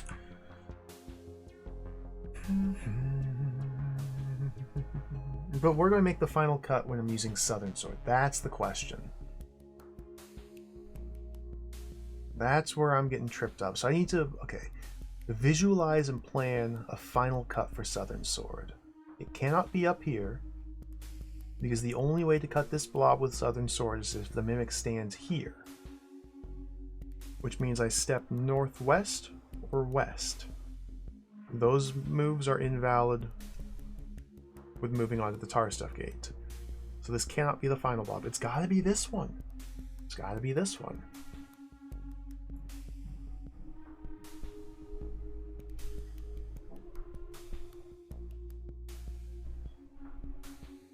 Because if it's this blob here, well, if it's this blob here that's last, and Beethro is here when he cuts it, or the Mimic is here, let me go southeast, south, southeast, southeast, onto the bloody token.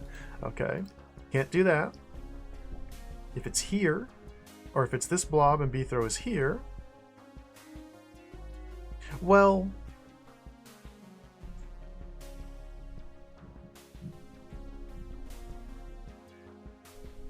yeah.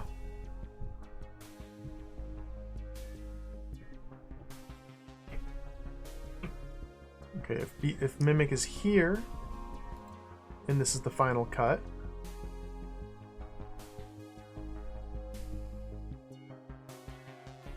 southeast will be blocked, sliding the Mimic south. Then I have to go south again. And now we're in the corner, so that's a fail state.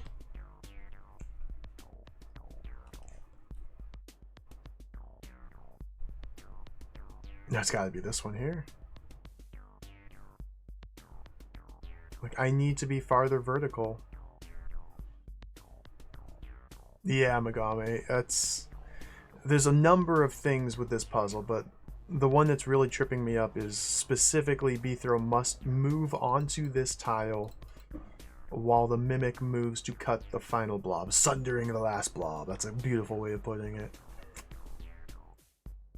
Because if Beethro's not standing here, then Beethro will never escape his little chamber. The only ways to move on to this tile are by standing here, moving northeast, here, east, here, southeast, here, south. 4 possible vectors of attack. Which rules out this block. It's got to be. Okay, we just have to make this one work. That's the only is this one here. Because I cannot leave this blob for last.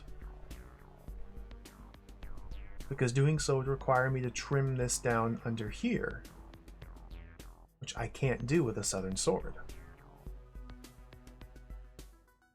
And this one is invalid. It's got to be here.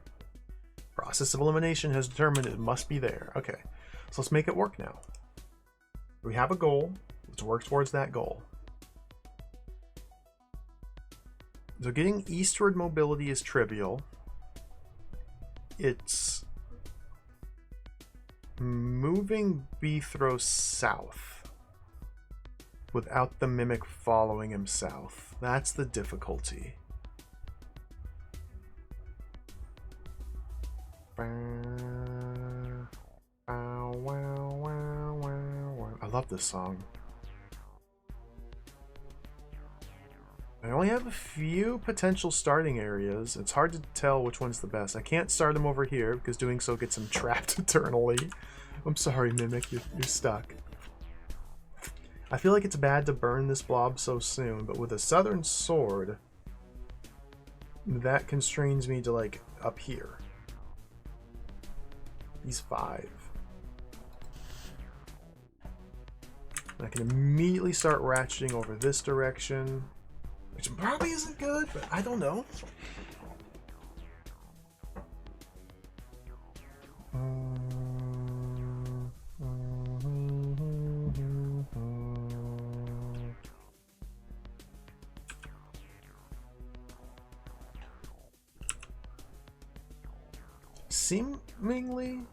Seemingly to me, the only way I will ever move the Mimic or move Beethro south without the Mimic following is with this configuration, but this does not give me quite enough distance to make this work. So there must be another play that I'm overlooking. This puzzle really sucks.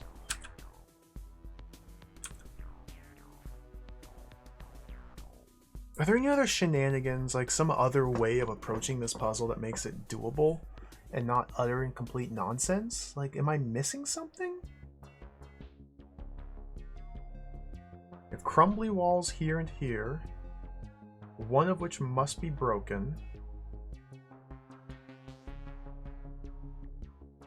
Arrow rotator token cannot be stepped on. Do I have a way of dropping the trapdoor without toggling the token? No, it's on a trapdoor.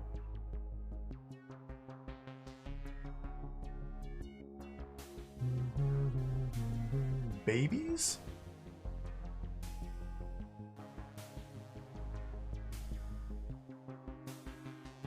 Is there any way to get through here?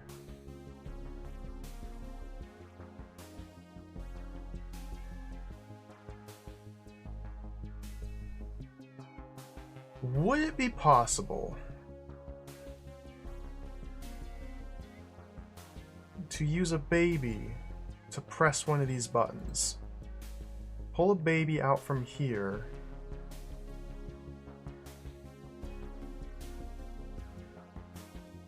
So baby here, Beethro here. Beethro here, baby there. Beethro here, baby there. No, that'll be blocked. So baby there. Beethro here, baby there. Beethro here, baby on the button. That would work.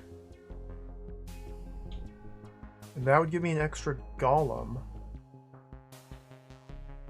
I'm thinking if I can kill the golem on the trapdoor, then that would allow me to use this blob as my final kill spot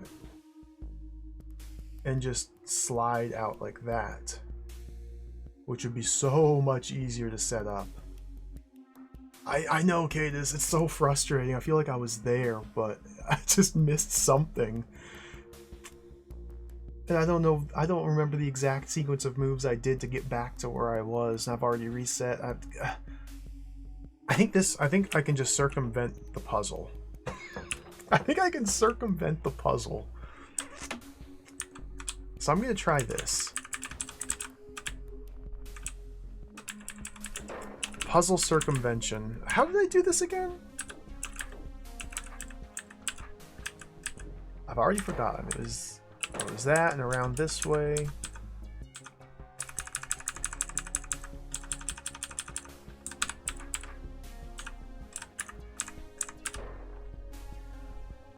So this should make escaping much easier.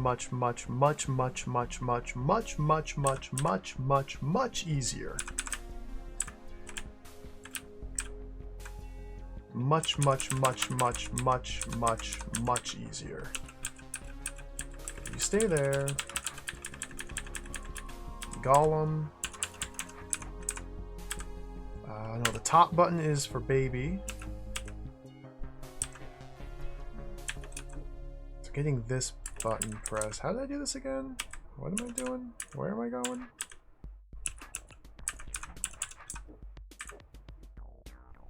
I think I gotta do that one.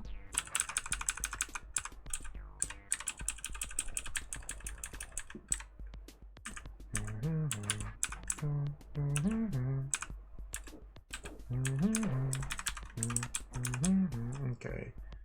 That's clogged. Now we go get the baby.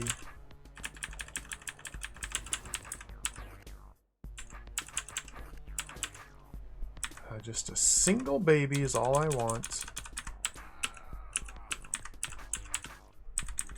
You're coming with me. You're stuck there. I can't believe that that works.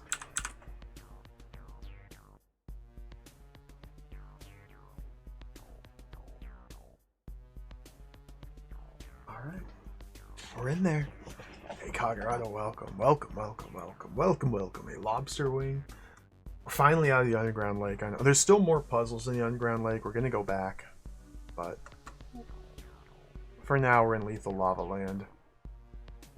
See, it's hard to tell in rooms like this. Is that the intention? Or is this fiddly nonsense, frustrating tedium the intention?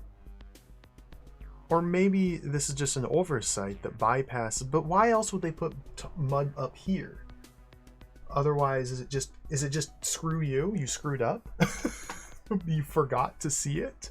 And you cleared this successfully, but oh, there's mud there. Sorry, you lose, nerd. It was hiding a secret. That's true. I don't know. Who's to say? Who's to say? Not me. Okay, so now... final kill is here, which should be tremendously easy to set up compared to everything else I was doing in this room.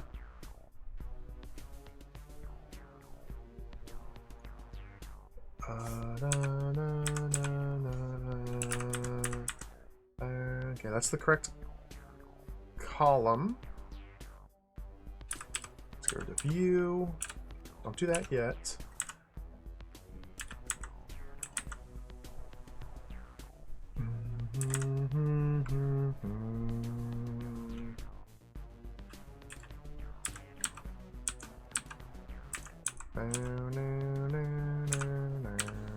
Oops. Oops. There we go. And we're out. Look how easy that is. What the heck, man? Like, I don't know how I feel about this room. I still don't really like it.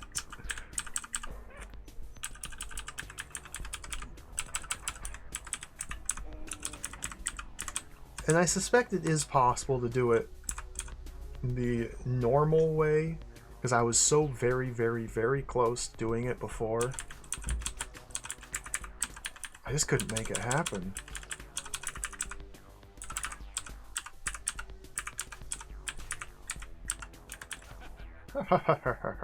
Okay.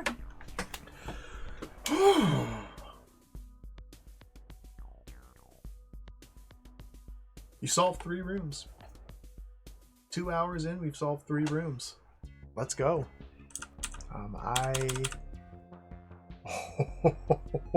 Yeah, let's do this one now. Let's do this one now.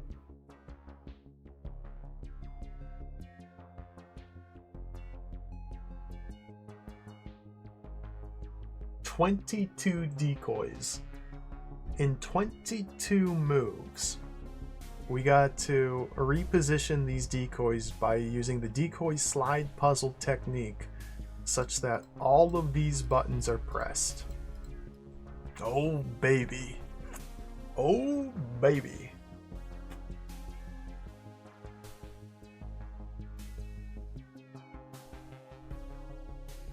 Oh baby.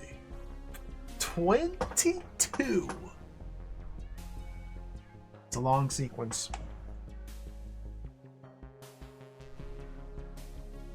This is an invention of the designers of these levels, Lobster Wing. They call it a decoy slide puzzle. Essentially, by creating a configuration of decoys arranged like this, with one gap in the middle, or one gap somewhere, I can place a new decoy, not like that. Kill a decoy, and where the deceased decoy's sword was is now my new gap. So it's kind of like a slide puzzle, but with extra steps. It's pretty wild. I can't do that.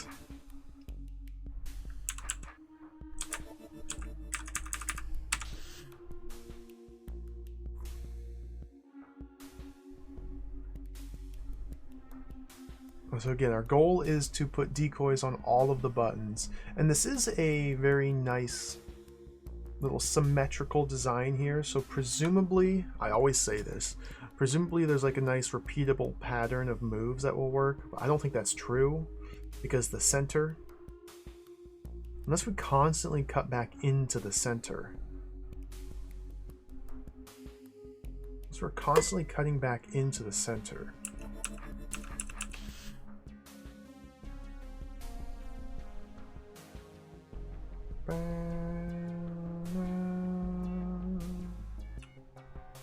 22 divided by 4 is what, 5566? Or 5 remainder 2. So if I go there, my only next move is there. I've locked myself into a little loop here.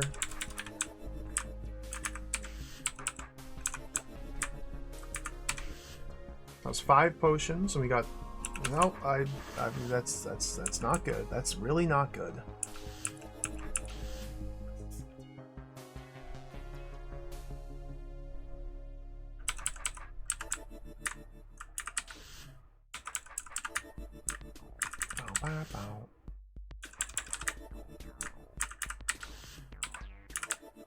And go around this direction.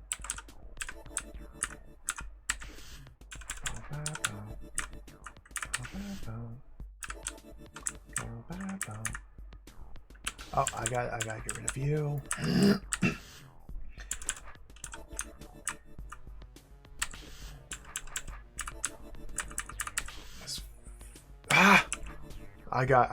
I'm caught into a loop here. Caught in a loop. See, this is bad. I cannot allow for that. I can't place a decoy on a button while also killing a decoy on a button.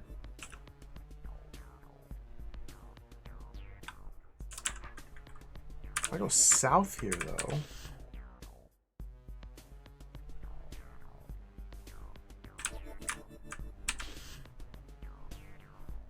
I'm forced to do what I just said was bad.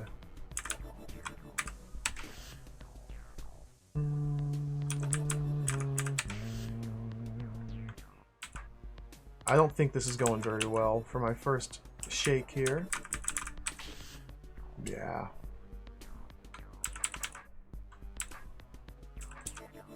So my only move is that. I'm just stuck in a loop. Well, not necessarily. I can get out from here in this. This is no. That's not. That's. I don't like that. I think I did okay here at the start. Like that and that.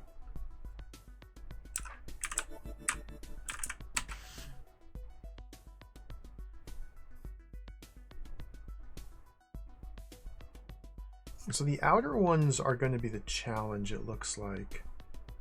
So maybe I can figure out a sequence to get the outer ones in place and then focus on the inners.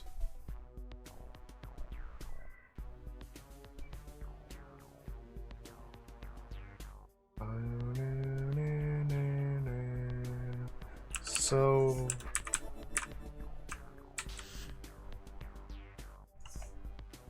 doing this is really not what I want to do.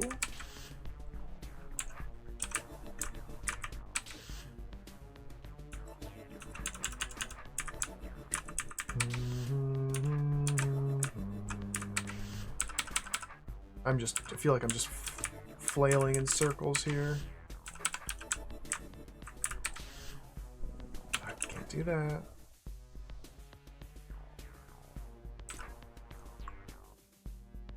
Huge problem. So I have to kill that one, and then kill that one.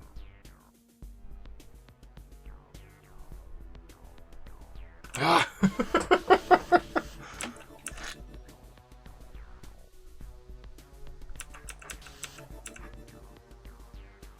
Okay, let's go back to this. Like from here, if I want to clear out this button, I have to go 1, and then this guy's only move is to kill this guy. 2, and maybe I can follow.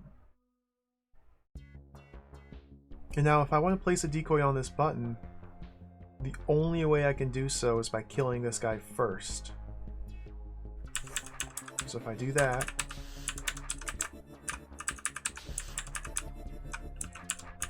now I'm stuck in a loop.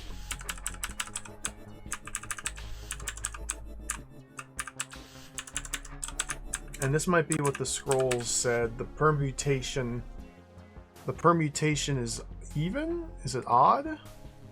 Odd permutation? Is it even? And it's impossible to get it configured the way I want it to be. So that's definitely a bad. That's a no-no.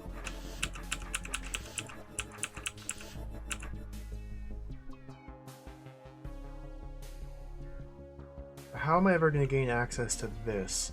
Through here? I can't go through here ever.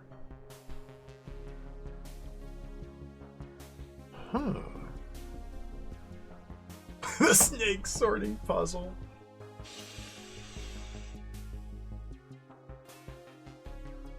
That was a rude puzzle. I got stuck on that for so long.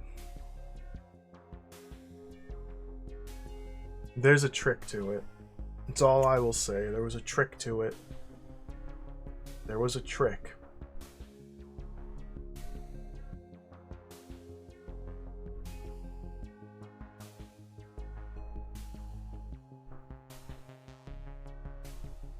I feel like I've made 0 progress here. Like, I'm not even using half my potions.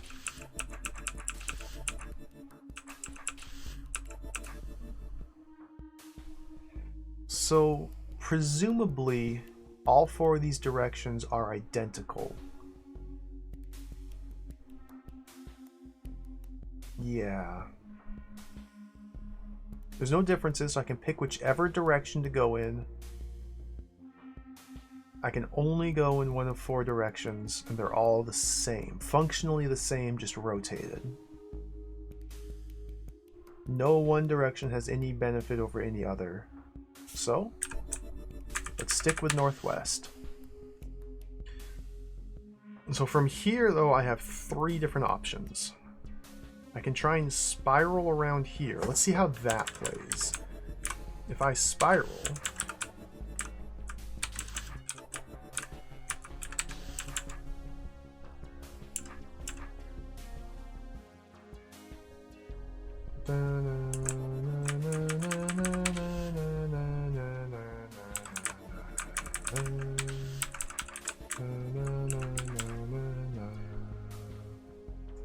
This is where I'm starting to get into problems. As expected, the outer buttons are pretty well isolated at this point. Unless I were to kill, well, okay. I did not follow the symmetry. I can't follow the symmetry because of this guy. Putting a decoy here with sword north follows the symmetry. I can't do that. I can't do that. So let's jut out to the outside from here. Let's see how this plays.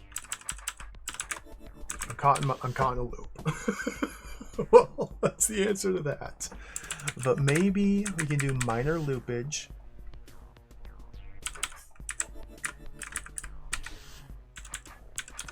Minor loopage.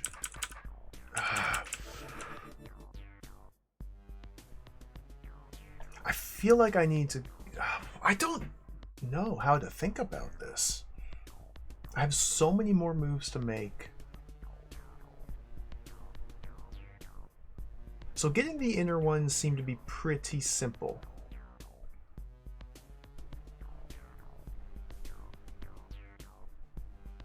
Yeah, I think I just need to focus on the outer ones more and figure out how to reliably get those bad boys into play.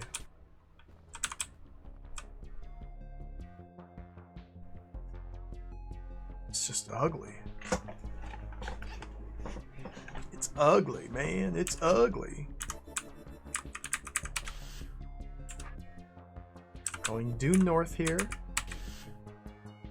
forces me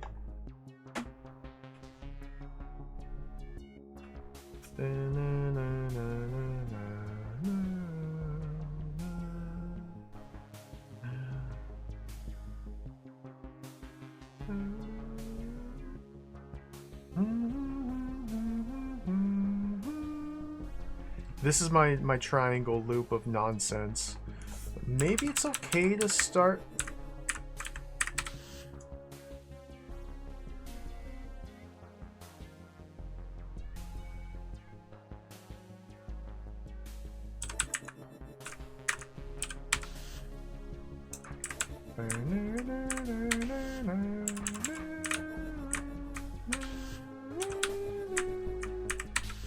Maybe something like this will work out.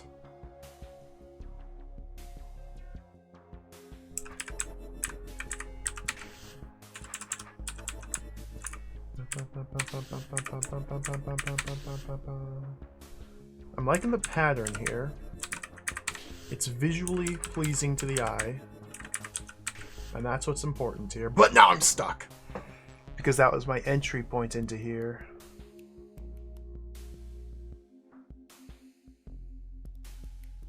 Okay. So this is now converged into a stable loop of triangle. A triangularity stableness. So I guess we cut in from here now? But this is obviously so bad because look at all these dudes. Look at all of these dudes.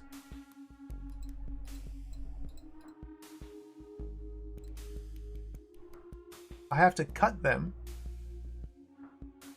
to place one on these buttons and then cut them again to place one on these buttons. Okay, well, I don't think this is the correct solution. Let's play it out. I don't think this is good. I have one move. I have one move.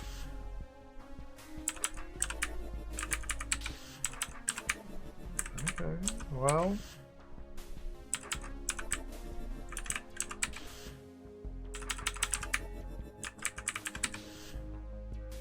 If I had a few more potions, you know? If I had a few more potions. Which I don't.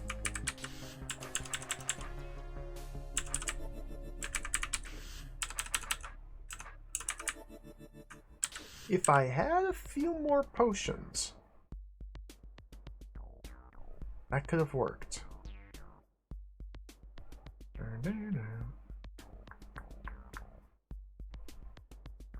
I had a few more potions. Yeah, it looks like the final state's got to be something like boom, boom, like these, like that.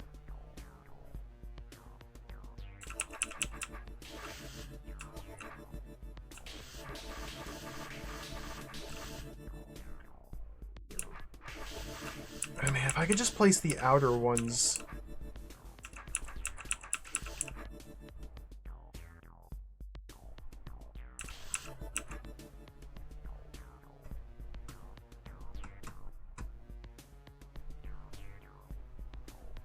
I mean, it makes sense, yeah. Mimic here, or decoy here, sword right. Decoy here, sword left. Here, south. Here, north. Yeah, it's basically an inverse or mirror of the current position. Gap in the center. It does make sense. That's what we should be shooting towards. What's the pattern? And the fact that my first move causes such problems later on, but there's nothing I can do about that. Like, I have to accept.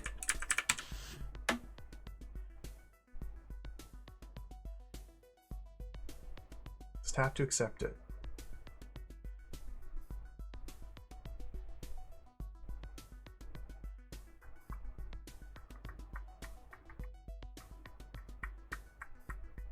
What if we go back into the middle?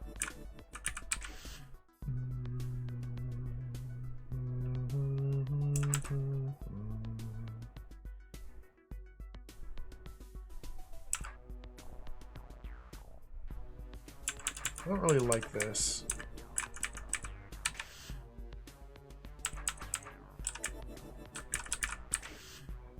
Not a huge fan of what's shaping up here. I really don't like this now.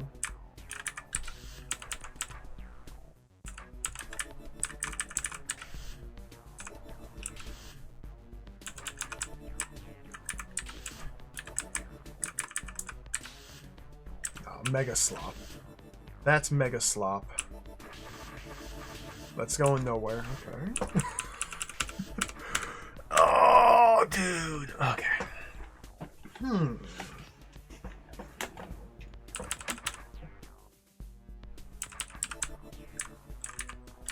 This is my triangularity.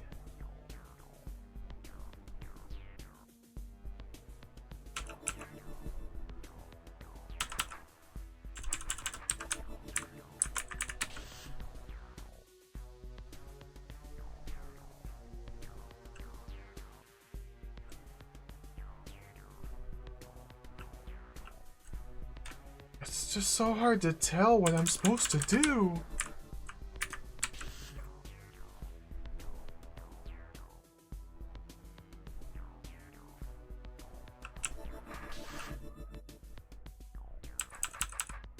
It's like every time I've solved one of these, it's looked like it's not gonna work until it just magically works. I really struggle to like visualize what I'm supposed to be working on. We do have a shape in mind that looks like it might work. So if I go around the outside, again, the outer ones are the big problem.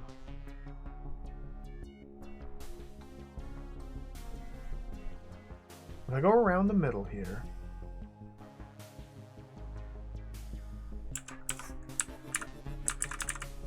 I can't go like that. If we cut into the middle now,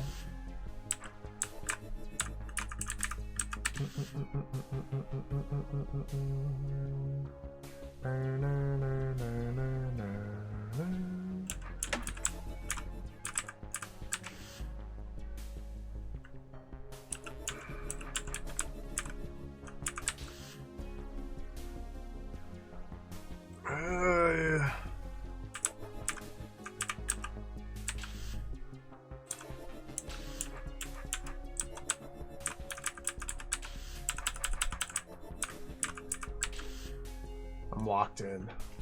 They got me locked in.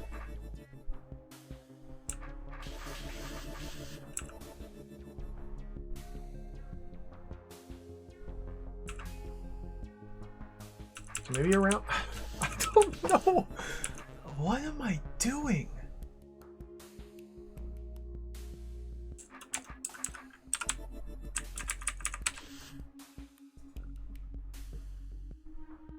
Maybe now we go down here?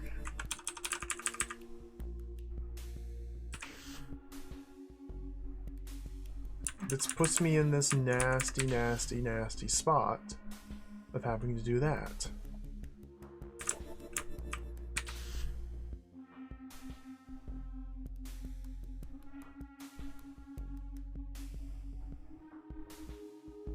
And getting to this guy will involve removing this guy now. Removing this guy means more steps to remove who stabbed him. This feels bad. I feel like I'm not making the correct moves.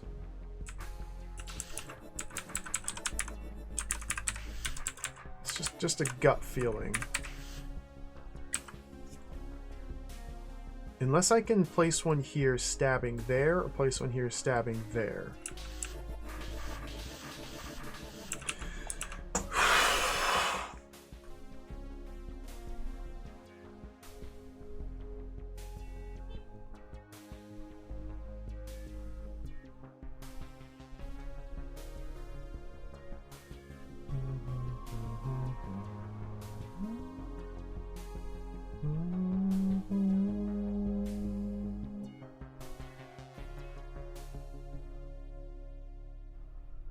Makes no difference where I start.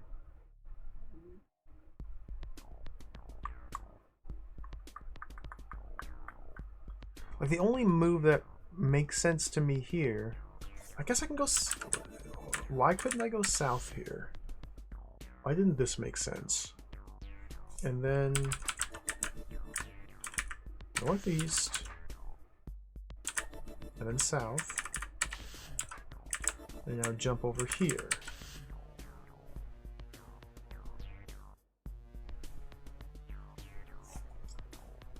And because this now is a mess, if I mimic here, a decoy here to kill him, the only move here is to kill him. I'll freeing up this space by having a mess here. Go south instead.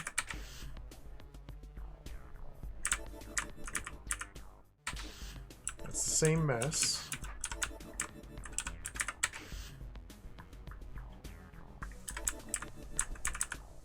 The same mess.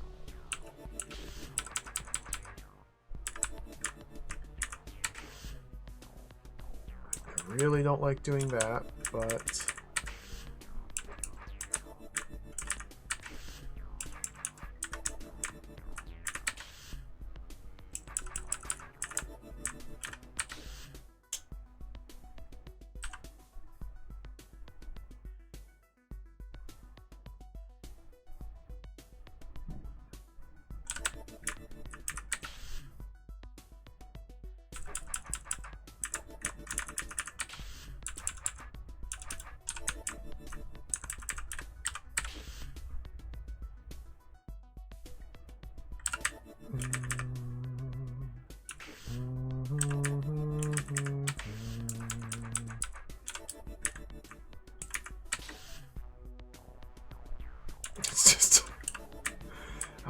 I'm just getting nowhere fast here.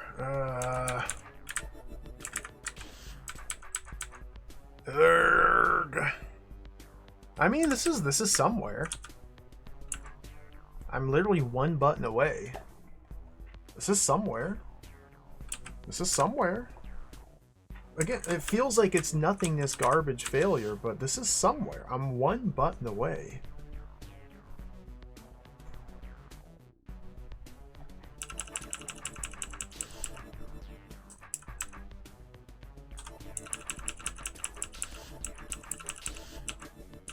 So before spiraling like that, I take the opportunity to cut down this direction.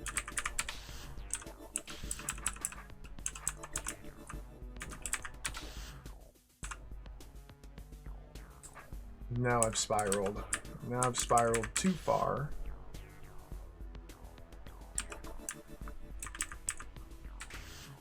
Yep.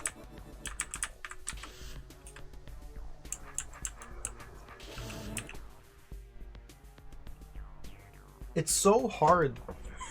It's a challenging puzzle. Because again, I keep coming back to this same complaint. And I don't know if it's necessarily a complaint, but it's very difficult to plan your moves in advance in this style of puzzle.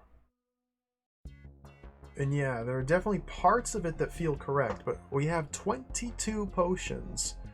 So it's a very long sequence of moves that must be made to end up in the correct configuration. And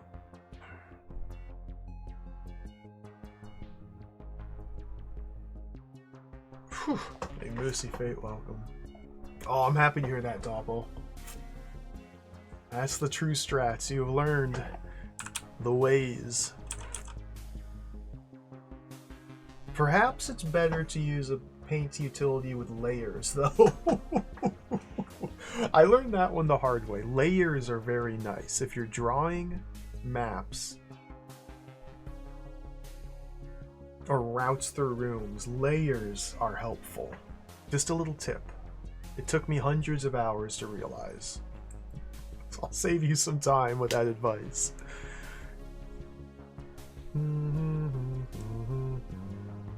Yeah, every one of these must be killed. So that's 2, 4, 6, 8. 8 of the 22 accounted for.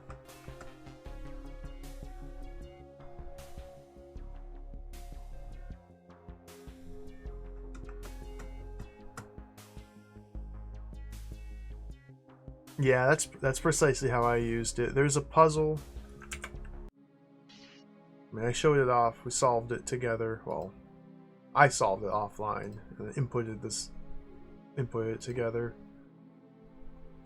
Like here, you have to do a specific route through these trapdoors, hitting these buttons in the correct order, revisiting multiple buttons, and so oftentimes when trying to solve it without MS Paint, I would find that hitting button number 3 in the certain route that I took caused the puzzle to become unsolvable when I'm up to button 16 or something like that. So I had no choice in the game engine but to undo all the way back to that point. Whereas with the paint program with layers, just make each individual trip its own specific layer. You can adjust paths much easier. I gotta do that again, by the way, for this puzzle. This is another painting puzzle here. Maybe we'll do this on stream. I think we can do this together on stream.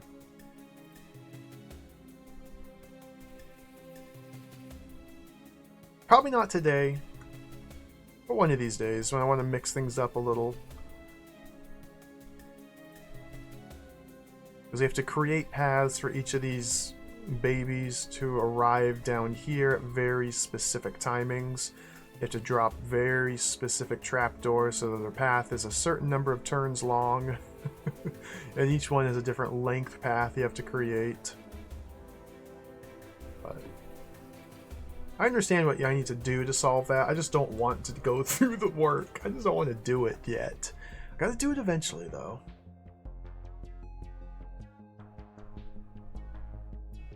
Whereas this one here, like, I understand the outcome. I don't know how to get there.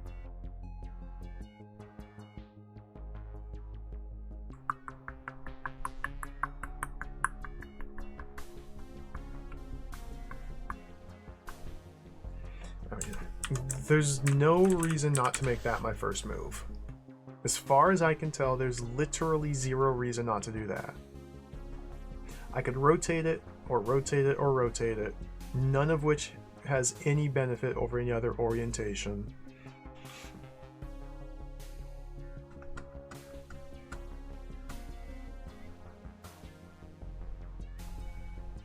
And so now we get the branching choices.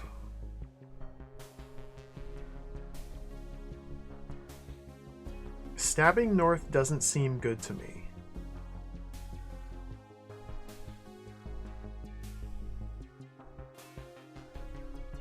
What if we instead go... I think I tried this last time. If I go south and then southwest, I'd like to place a body here next to that guy. Why?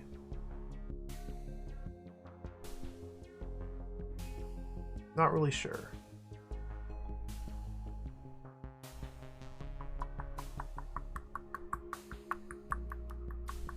But here I'm left with only one choice. I must place it there. Now here I have 3 choices.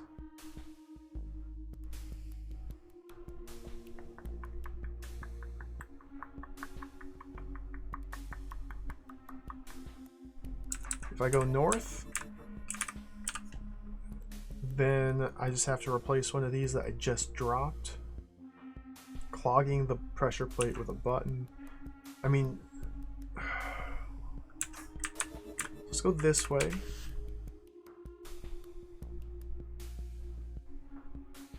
Why? Let's go this way now.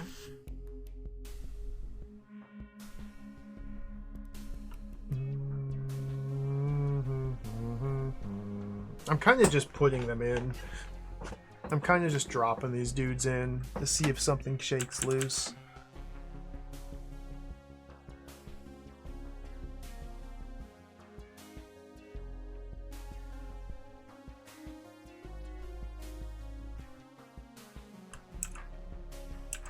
South?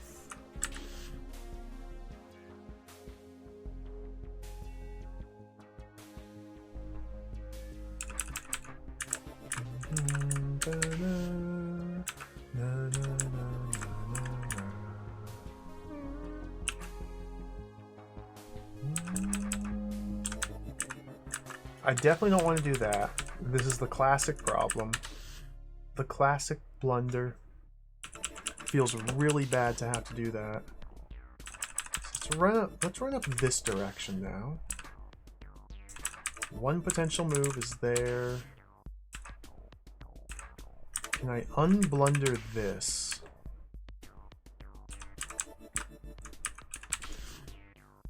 This man's a problem.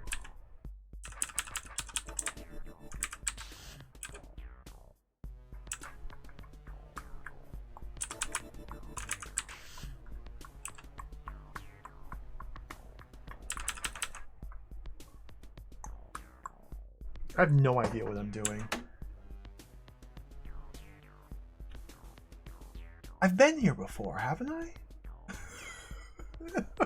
No, not quite exactly like this.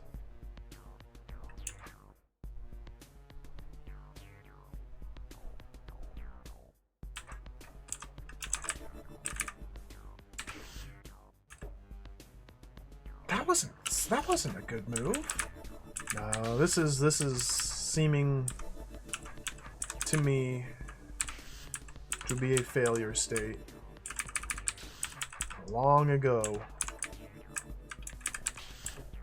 Yeah, dude, this ain't happening here. Okay.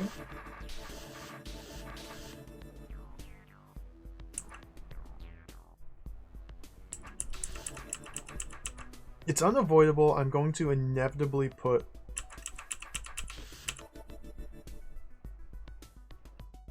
swords over plates.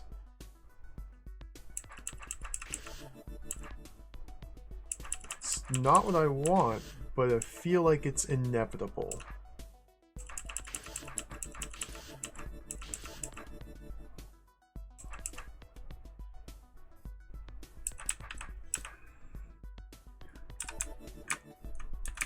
So we go this way. And then this way. See, this is the classic blunder.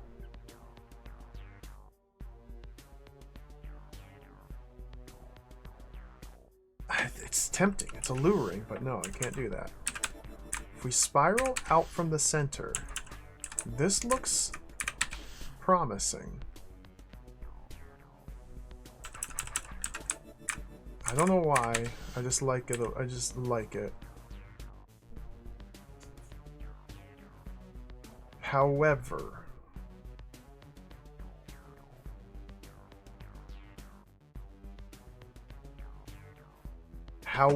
from this point, we got problems.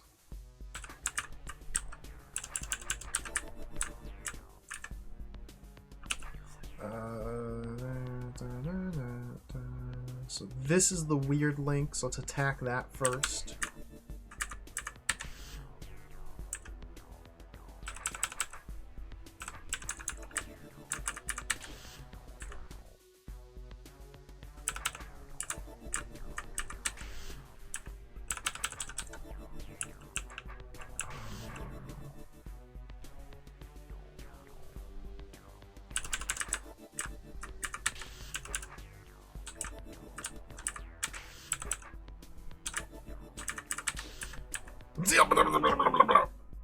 Caught in this a loop. Caught in a loop.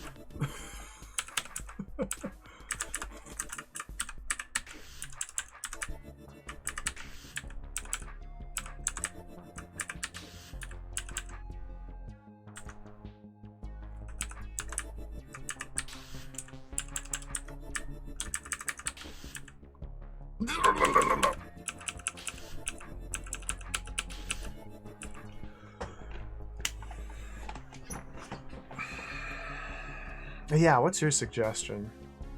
I would not mind. Because I really struggle to find a strategy to employ. Like, I can't see the patterns. Partially due to the fact that we're constantly rotating and spiraling around. Back up till I place the one on the left purple on the second row. So this guy here. Back up till I place this guy here.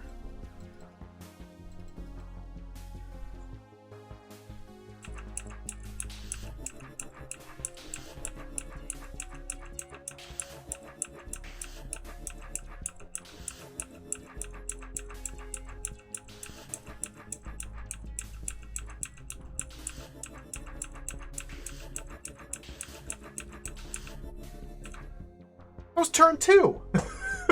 I screwed up at turn 2! Turn 2. Okay, we're back to turn 2.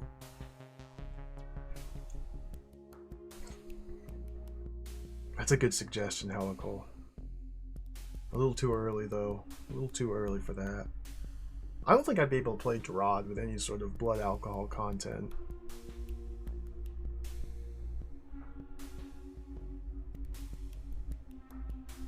So maybe I should go north from here?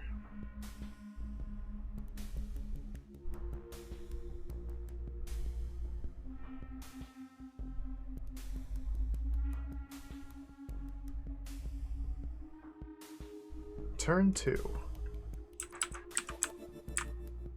If I run north from here, see, running north gets me into this little loop here. I really don't like having to do this, but maybe it's necessary. Because there could be like a parity thing going on with each of these little individual nodes, and so you need to like rotate them a little bit.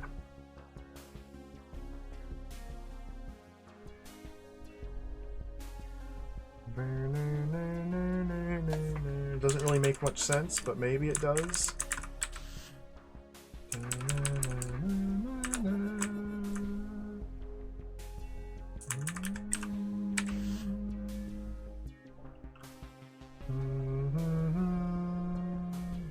See, I just wasted multiple moves there.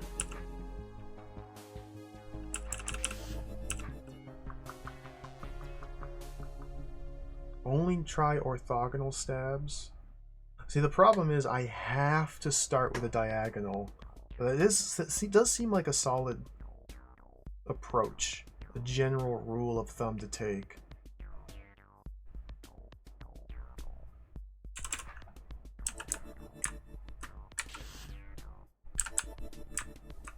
until I get into this scenario.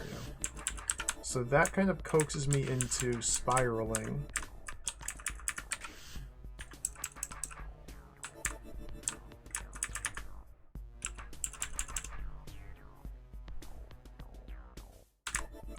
I'm always finding myself here in the same spot. Like, this just seems like it's wise? But how do I know it's wise? Who's wise? David Wise? Okay. David Wise. We punch in there. See, now my spiral causality loop, I'm just saying gibberish words, is this way and does not involve that plate.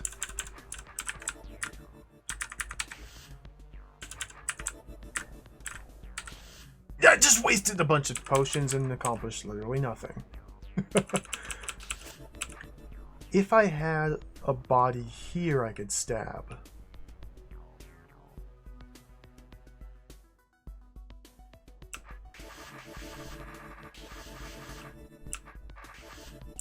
Let's go outside. There's no... Okay. The laws of proofs of permutations.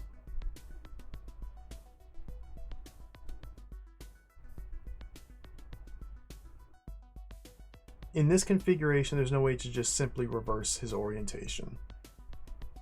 Using this triangle, I don't get this at all. I thought it's impossible. Mr. Button, you are not brought upon this world to get it. Come on. I need to add another tile into the mix. Sneak plays. Well, think of it 100 bits. DROD time. Every day's DROD time lately. This is a wicked puzzle here. This is the hardest one of these, I think, by far. Simply because of the number of moves required. Up until now, I think the largest number of moves required for one of these was 12. And now we have 22 moves to make. Although obsessing over the number is not going to help my frame of mind. I just don't know where to go. Like, there's only 3 potential moves to make. I can head back south,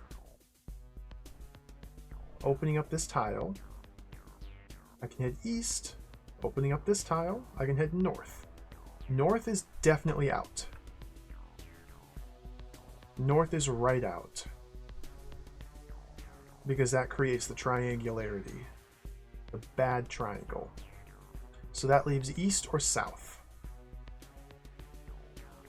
If I want to travel to the southern quadrant here, I must place my mimic facing east to maneuver it south. I feel like the direction that I attack is I mean, obviously, it's determined by the orientation I place the center mimic, and perhaps there's a sequence where I can go like out, back into the center, out, back into the center, out. I don't freaking know. How do I ever think about this?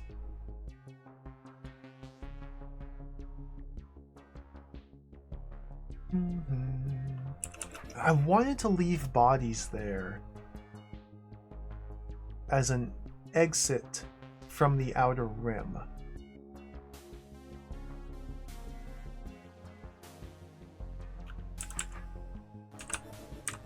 So if I puncture him,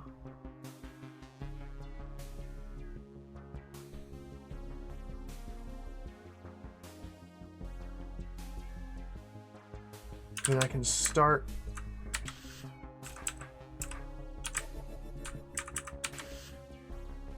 I've been here before and I don't like the looks of it.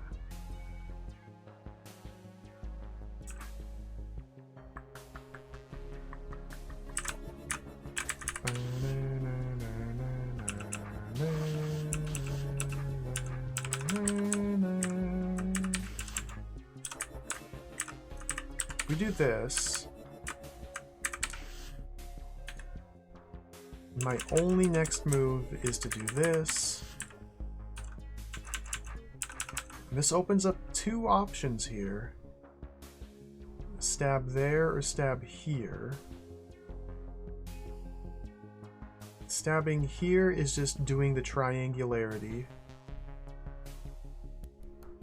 It opens up that tile though, which gives me a breadth of options, which can burst the triangularity loop.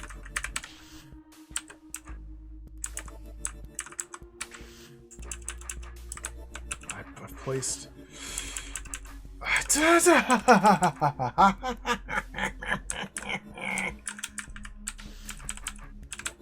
Just like that. I keep coming back to here.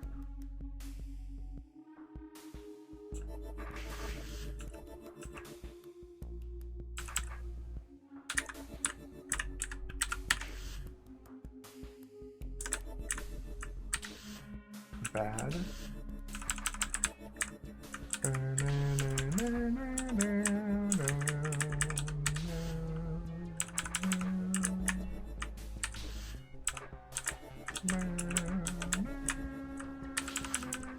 What am I doing?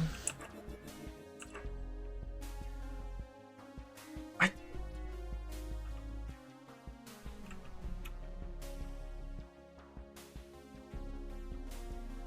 feel like I'm getting nowhere with this approach. I started here, I've spiraled this way. I accomplished literally nothing by dropping mimics down here.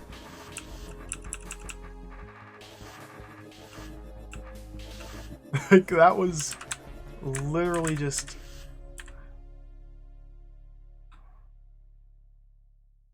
south, northwest, east. Accomplished nothing. So we have to... So I can't go south from here.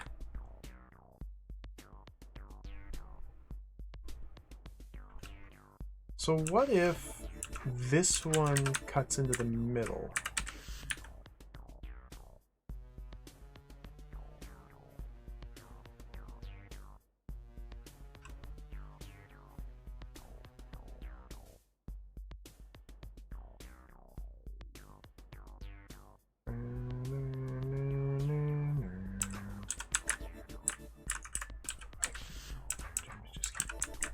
Maybe if I keep doing the exact same thing, something different will happen. I keep doing the exact same thing. This is vile. I feel like I've said that with almost every room I come across. This is vile.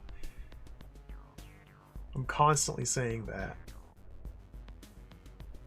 I gotta drink some water.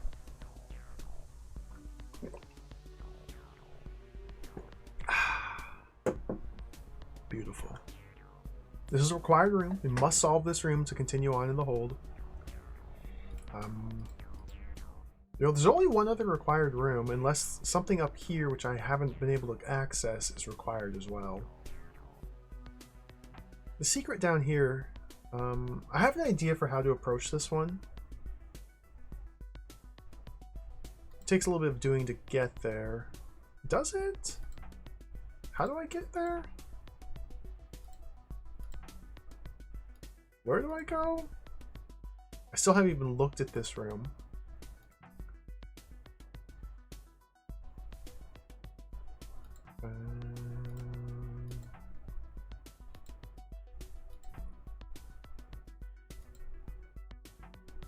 You access it from the west, and you access this from the north, through here. The secret walls in this are so annoying.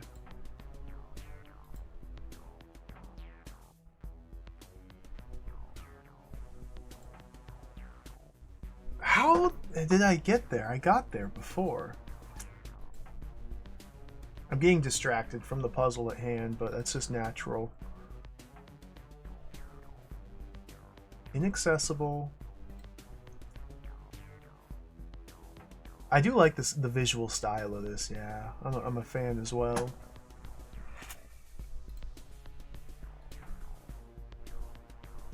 Oh, you cut in through there. Okay. Let's take a quick detour. Of course, this way. Let's go make a quick detour to the secret room down here because I had thoughts.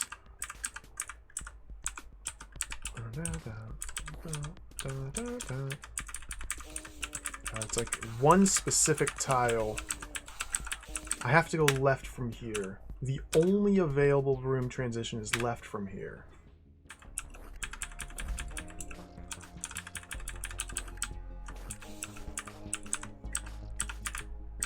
I kind of have an unfortunate sword orientation here. I should reorient.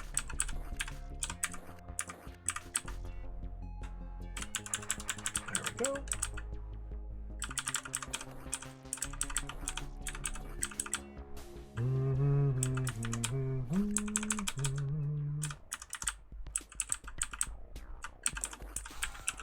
Let's quickly detour over here to the secret room.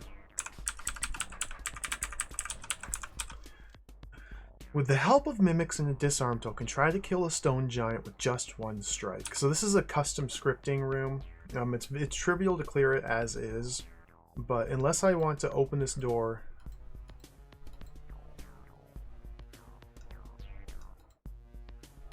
and move to the east and read this scroll, I have to, or the only way I'm able to go east from here is by following the orders of the scroll. You don't need to clear the mud, no. It's inconsequential. It's just there for design. So it seems to me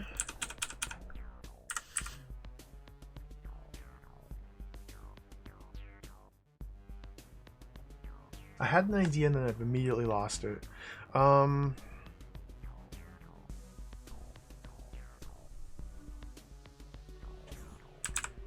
So yeah, we can put like one here. It's probably not correct.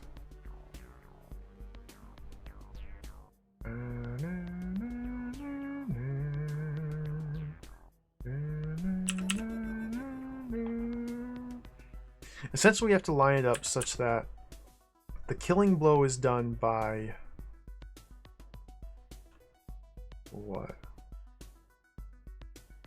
Well, if I'm able to place these,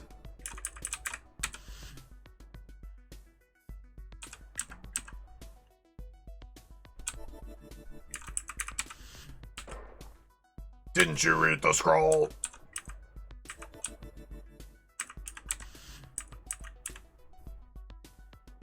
Like, the thing is, I'm never going to get all four of them to these four corners using this technique of walking.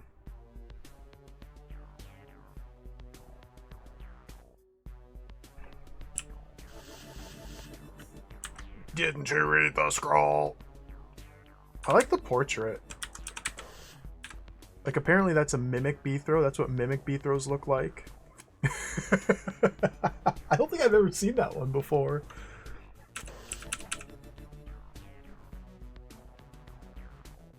Robo B-throw. Dude, I love those roach pictures in Second Sky. You go through like optional floors with like very hard brain melting puzzles, and your entire reward is a scroll with a cute drawing of a roach. It was awesome. It was awesome.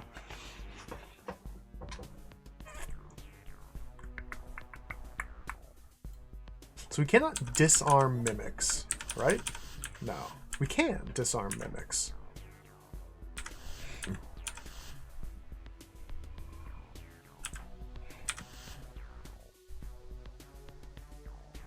And doing so does weird things.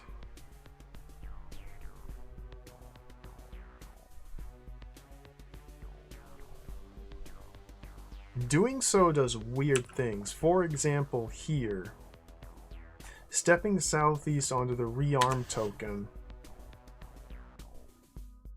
Because B-throw's unarmed, he turns and moves with the same input. So he turns to face southeast, steps on the token, rearms his sword. Before the mimic has a chance to take its turn, he is now armed. So when the mimic steps southeast to follow B-throw, he does not turn. Interesting.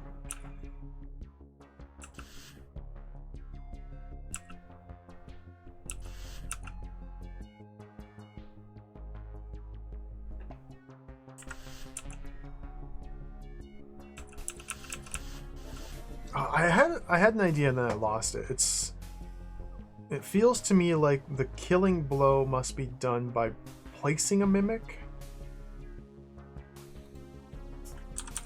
So get the other 3 into place and then go like that and drop him there.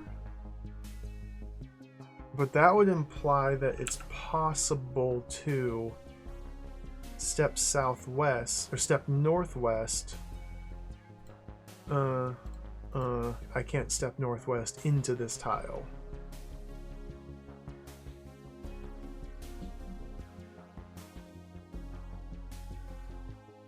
I can get southeast into these 3 tiles. Yeah, it's got to be a rotational deal. So, step 1 is getting all the mimics into their respective spots. And then the puzzle's solved. With the correct sword orientations. So that they're 1 swing away, or rather every one of them's offset appropriately, so that with 1 swing, they all... Hopefully they make that sound effect as well.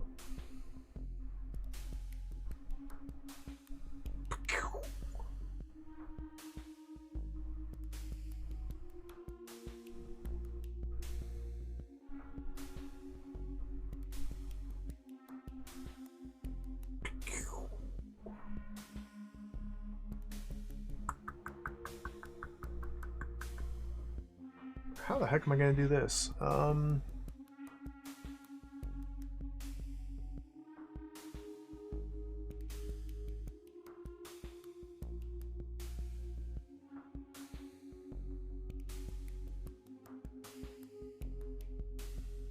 Okay, so I want to place this mimic so that going northeast, northeast, southeast, southeast, southwest, southwest will arrive at a destination.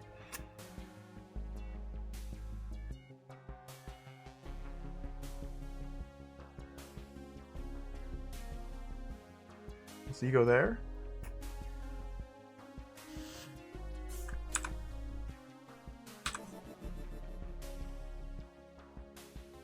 And now southeast, southeast, southwest, southwest should arrive there. So you go there. Now southwest, southwest should arrive here. So you go there. I got wrong orientation.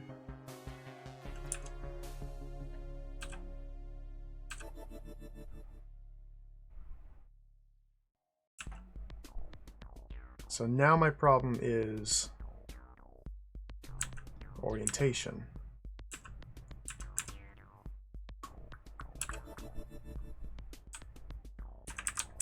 So now they're all placed, but they're dead. Ah! This guy here. Close. It's really close. So I screwed up this man. Bow, bow, bow.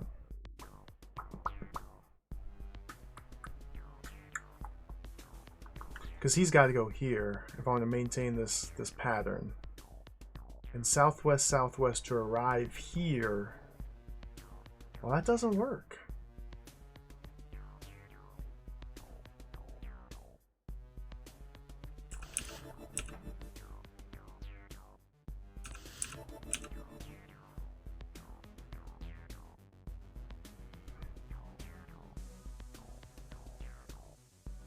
So yeah, I was just thinking if I just switch my direction. Okay, we're going southwest.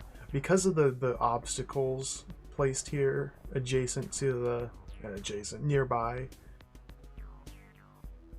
it prevents certain patterns of movement from being used. So southwest.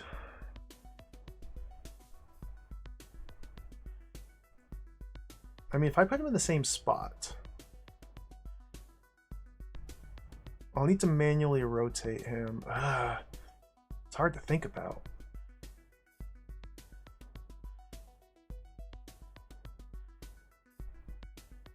Because he'll be doing some cutting. He will never turn as I go. Like, I can turn him, right?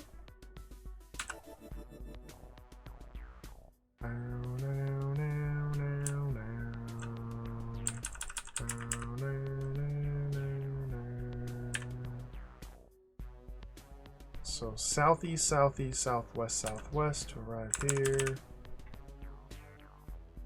No, that's I'm taken. That's taken, man. There. I want to turn him. I don't.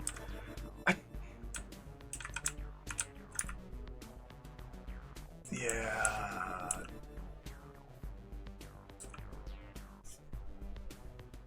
This is so weird to think about. It's so strange to think about. So I have to place the mimic in the correct spot and turn them so that after placing 4 mimics,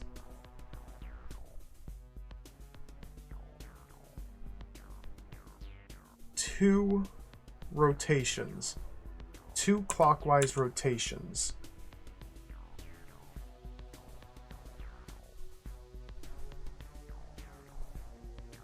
Will kill it. So I placed him here. 1, 2, 3, 4. So we'll just do 2 rotations. Okay, that guy's going there. This guy's going here. Do 2 rotations. This one's going here. 2 rotations. Oh. This guy's going here. 2 rotations.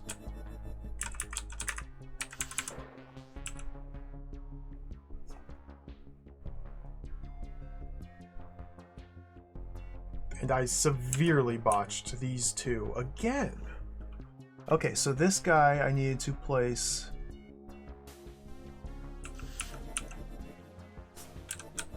Well, I thought it was 2 clockwise rotations, but no, it's 4.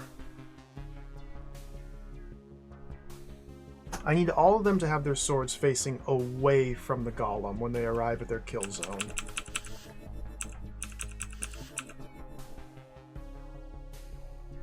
So if I'm placing... This is wild.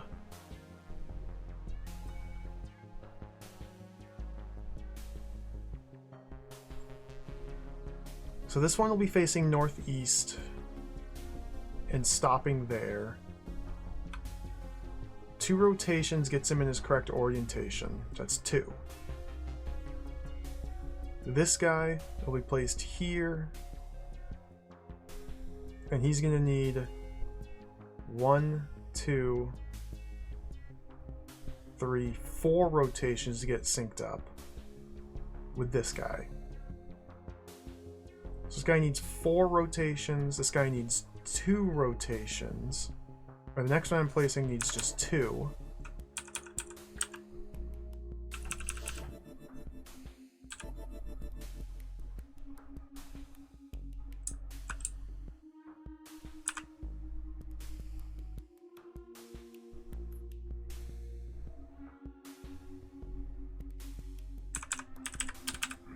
So if we put him there,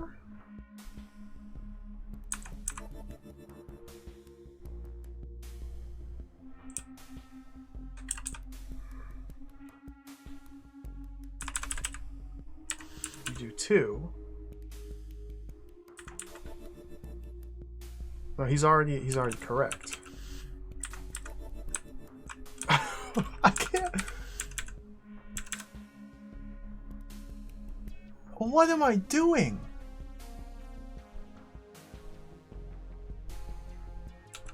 This is such a weird puzzle. Like, I can conceptually kind of understand what I'm supposed to do, but I just simply can't put 2 and 2 together.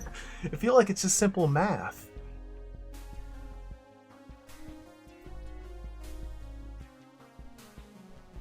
It's cool.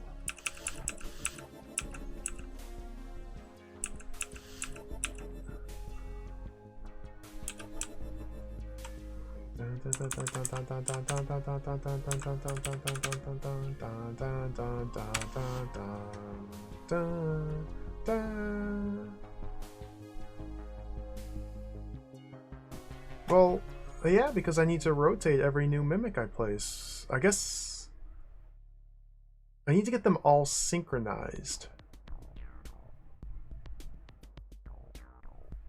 This guy needs to make a total of 4 turns.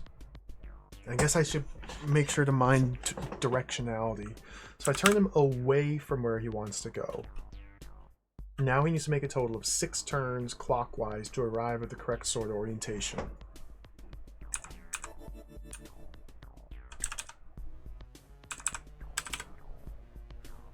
This one needs to make 2 turns clockwise. So yeah, that's where things get messy.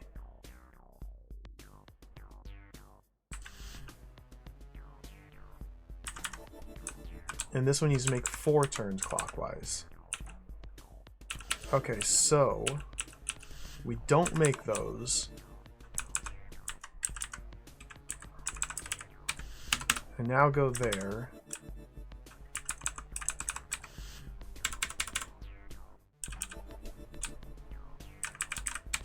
And this jabroni's screwed it up.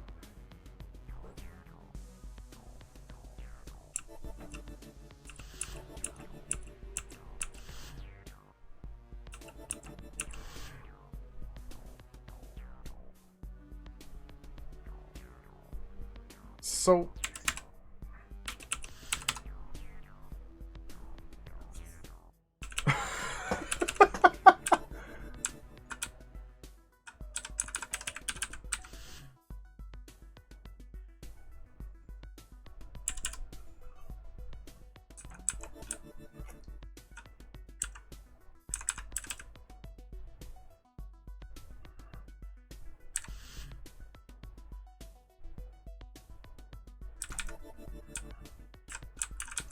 and this is where we have to make the 4 turns.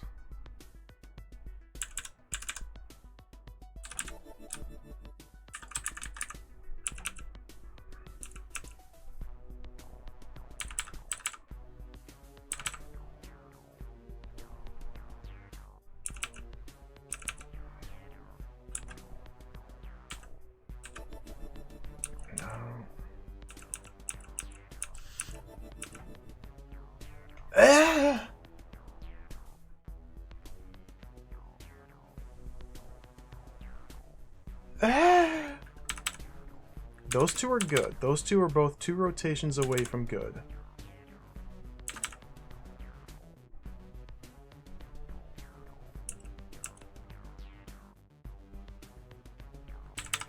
They're 2 turns that direction to good. So I'd go 2 turns this way. And then go 1, 2, 3, 4. Why do I... Because I'm turning the wrong direction.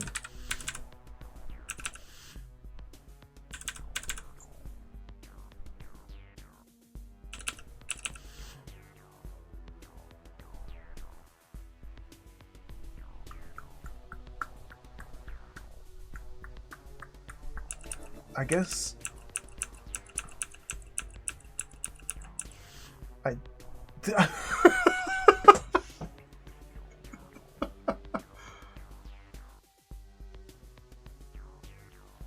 there's a pile of ooze on the carpet here where my brain used to be. This is such a strange style of approaching or of doing a puzzle here. Like, to understand conceptually what I have to achieve, but just to fail so utterly at executing it.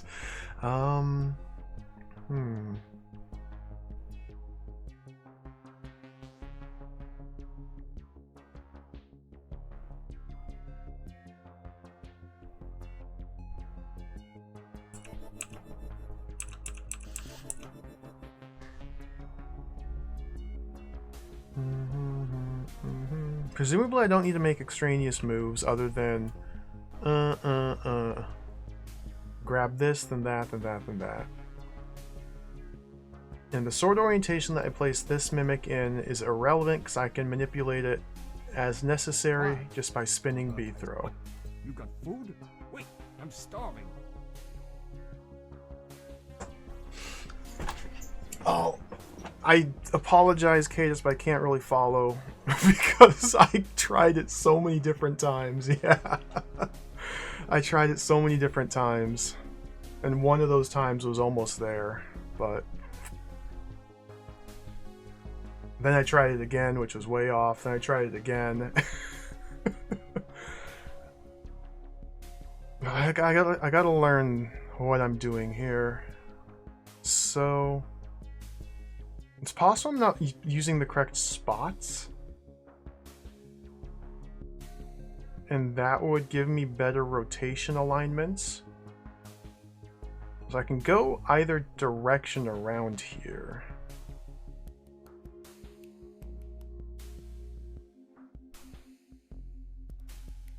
So if I...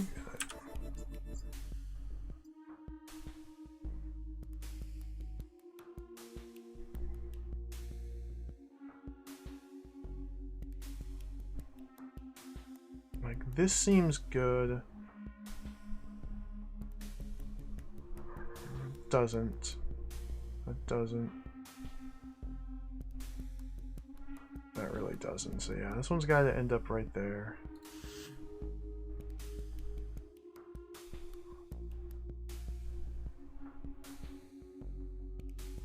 And when he ends in his spot, his sword must be facing away. Because if I'm using the same spots as before, the final one I place will end up here with its sword facing southwest. And so they all need to have their swords facing away when they arrive at their destination. Okay. So to get this man in the correct orientation, I need to eventually make 1, 2, 3, 4 clockwise turns or 4 counterclockwise turns. So this guy is 4 in either direction.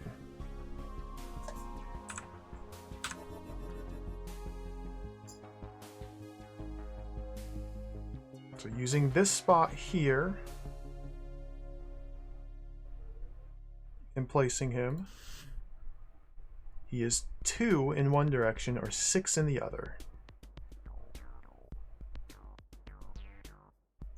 So to synchronize these two, I would need to do 2 turns for this guy first, 2 clockwise turns, and then they are both 2 clockwise turns away from their ultimate sword orientation. Okay? This man here. See, this guy's the big problem. He's got to make 1, 2, 3, 4 turns in a clockwise orientation. Or counterclockwise, because he's... Okay, so synchronizing these 3. This guy is 4 and 4. This guy is 4 and 4. So these 2 are perfect. These 2 are perfectly synchronized. This guy is what's throwing things off. So that means I need to synchronize this man with this one, and then go back to how this one was. So to synchronize this man with that one, this guy was I've already forgotten. 2 turns clockwise. And so we do 2 turns clockwise pre-game. And now they are together in their correct orientation. And so now we go 2 turns counterclockwise to get them back to how they initially were. Put him here. And now I can do the 4. There we go. See, I just had to sit there and think about it. I just had to think about it. And like, think of the numbers. Ah, Master Swordsman. Beautiful. Look how smooth and elegant and nice that was. Okay, that was fine. And now the reward? A single scroll. What is this scroll going to say? What is the prize going to be? Oh, I can barely wait. You've reached the ultimate, well, at least somewhat hidden, secret scroll. Congratulations for finding the secret room and solving it properly. The code of Lava Land's vault. It's 248,916. These are vault codes?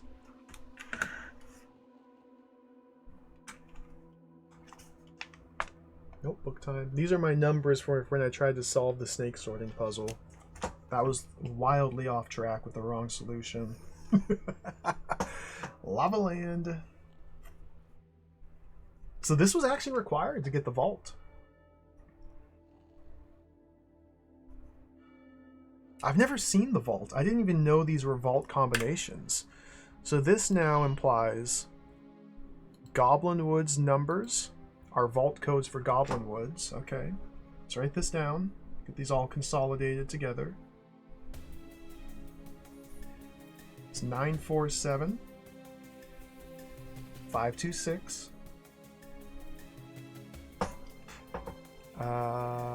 Underground Lake. Down here in the minimap, we have 324879.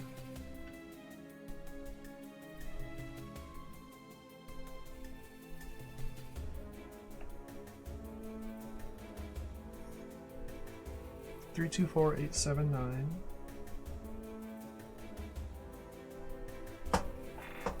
And those are the only sets of numbers I found. There's some extra numbers here in, in Goblin Woods. Number 9 shows up here. Number 7 shows up here. I think these are just indicating the relative difficulty of these puzzles. There aren't any numbers in the parallel dimension. One of these tunnels leads to Long Path, which I don't believe there were numbers in Long Path. Let's just double check all this.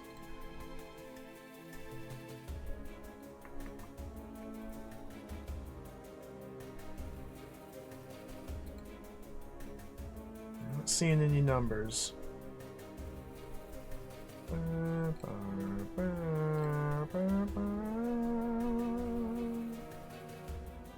Haven't found any. I haven't even been back to the city in a while. Tunnel network, there's still more to be accessed here.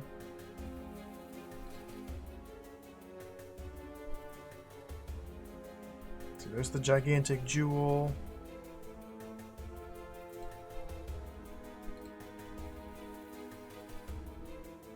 Breakable wall and long path.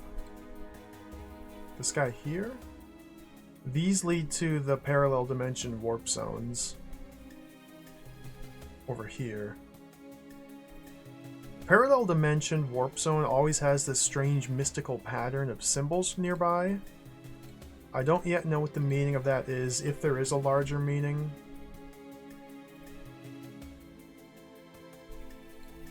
This guy here. This was part of the puzzle. This was part of the puzzle. I had to carve into here and use destructible walls to create a roach turnaround point in the walls. Yeah, that I got stuck there for a while. But now I know roach turnaround point mechanics and how to carve effective roach turnaround points. Alright, so we just have these 3 sets of numbers. Now, I was thinking the other day. One moment here.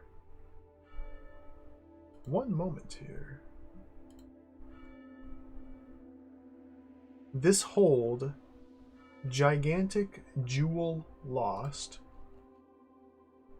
On Caravel.net, it says there are 18 levels and 370 rooms. 1, 2, 3, 4, 5, 6, 7, 8, 9, 10, 11, 12. We've already seen 12 of the 18 levels, and yet there's still 200 rooms to find. Sorry, 193 rooms. I think we may be closer to the end than the total room count leads me to believe. I feel like there's going to be large portions of levels that are simply rooms. Who knows how big the master wall? Yeah, that's true, because this leads somewhere. Because, like, the parallel dimension here only has 5 different hubs.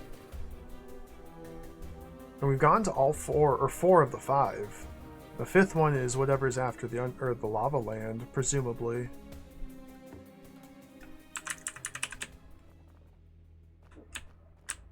Alright. Well, I can go back to decoy slide puzzle. There's also, just looking at the structure of the map, a very clean border around the edge here. So there's definitely more rooms up here I haven't figured out how to get to.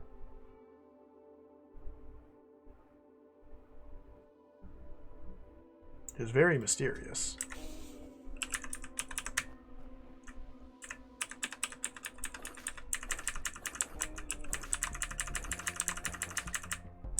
Can I go out from here?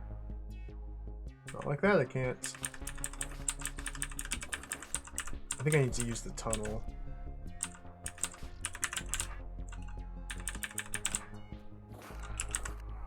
Get out of here. Yeah.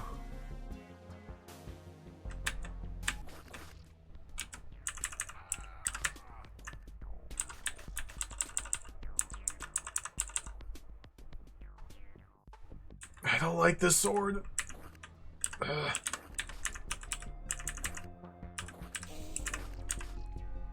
Ah, I could get out through here if I had a better sword.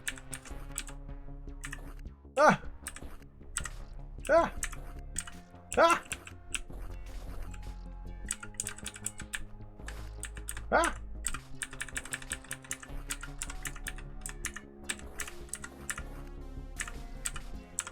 Okay.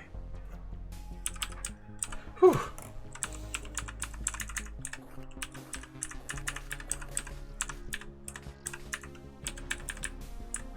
Freedom! I'll walk all the way around.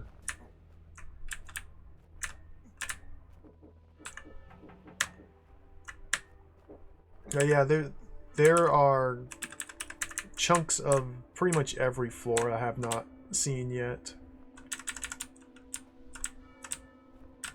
But when a specific individual floor takes me over a dozen hours, I often find myself anxious to simply move on and return at a later time to finish exploring.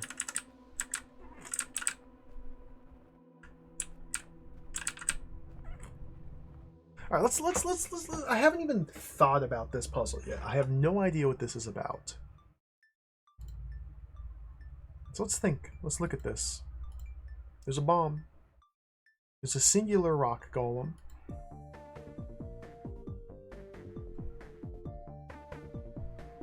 There's a whole bunch of golems and giants in here, which will be released upon pressing this button.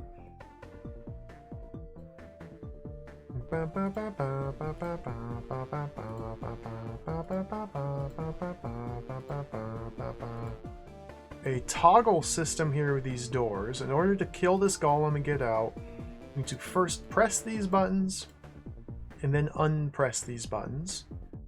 Doing so would require planting golem corpses around each button so that I'm able to get a giant stuck on the button. And then when the bomb detonates, it clears half of the giant. The other half becoming golems and stepping off the buttons. That seems reasonable to me. So I need a mechanism that keeps giants from moving north. I don't exactly know what that is. I have 2, 4, 6, 8, 9 golems to do it.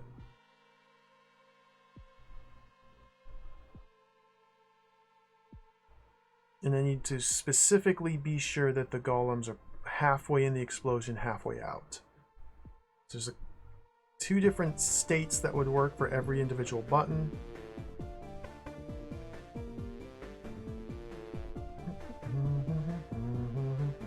Okay. What's my turn order look like? It's messy. It looks like the Giants move first. So it may be a bit of a mess manipulating these guys, but let's do that. Definitely don't do that. Never mind.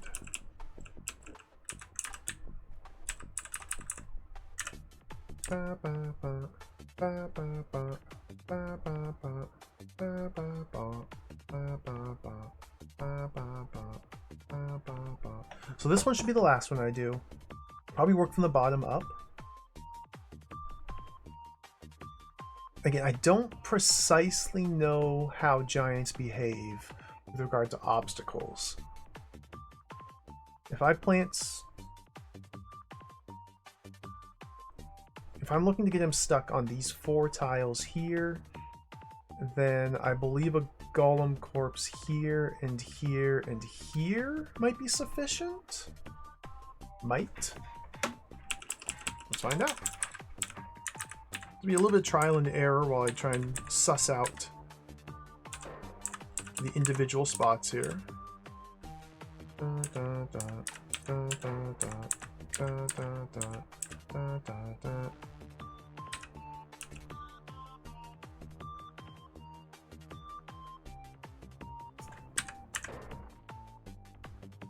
I feel like he might sidestep, especially while I'm placing a golem, a giant there.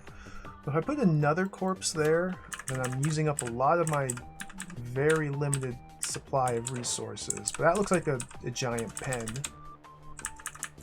It's like the sort of thing you can get a giant trapped into. Alright, buddy.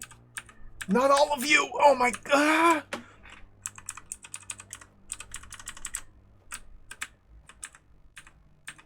Okay, buddy.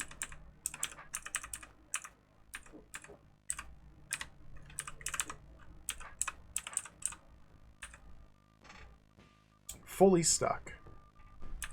And I can freely move left and right away from him. So that takes 4. It occurs to me that instead of 2 here, a singular corpse here would do the same thing. A single corpse here would do the exact same thing. So I used 1 too many. Okay. 3 seems like a reasonable number for this guy. So we want singular corpse there, and here and here.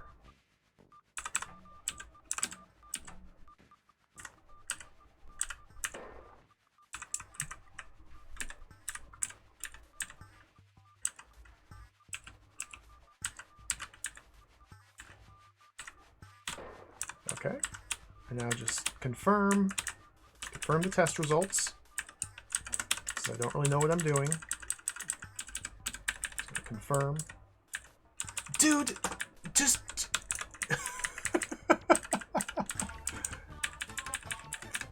just... I gotta get this golem out first.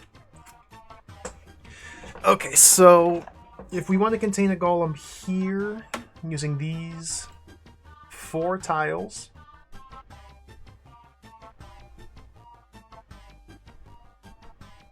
I'll need to plant 1 here, and maybe 1 there.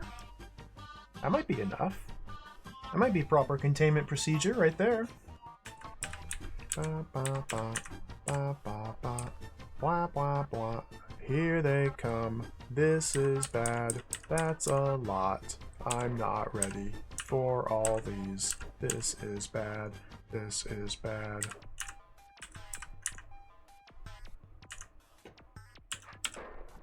I mean, that's just as viable. Oh, I wanted this guy down 1. And then that guy over 1. Bum, bum, bum, bum, bum. Bum, bum, bum, bum, bum. Bum, bum, bum, bum, bum. Disaster. Oh, I gotta be a bit more mindful of what I do here.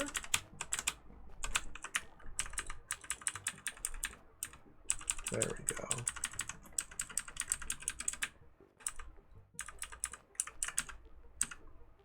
Sir.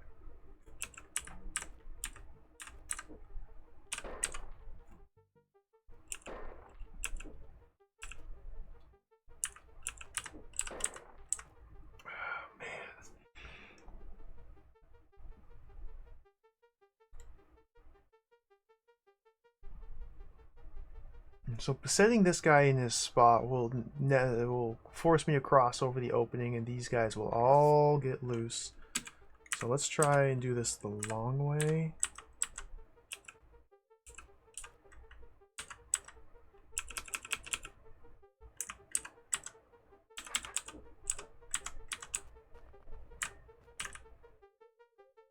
Yeah, you can go there.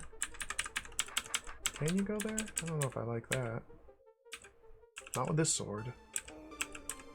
Oh, I mean, I don't have to place him there. So we can do this one with 2.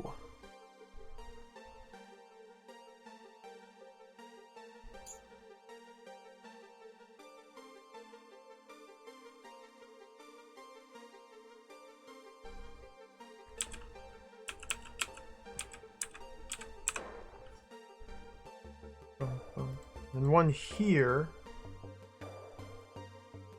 One here. I might need to go one here.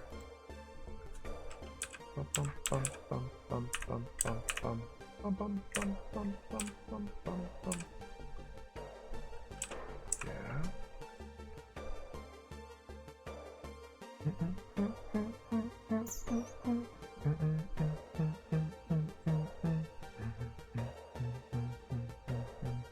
Still need one there. Leaving 2 golems for this containment. Here and here should work.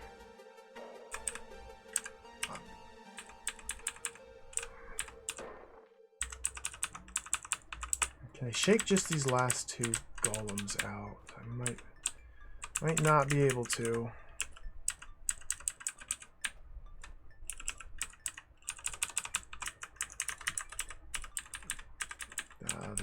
They're locked in. Okay. Unleash the giants. Giant has been unleashed. Giant is stuck like an idiot. Giant is a big dum-dum.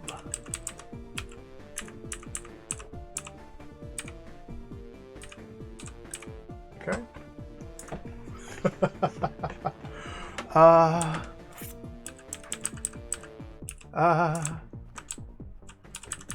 Go back in. Nope. Okay.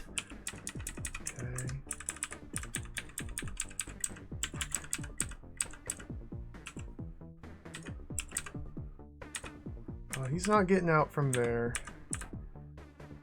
Okay, I got Golem out. This is wild. I think we're gonna need. See, I don't know what all I need here is the thing.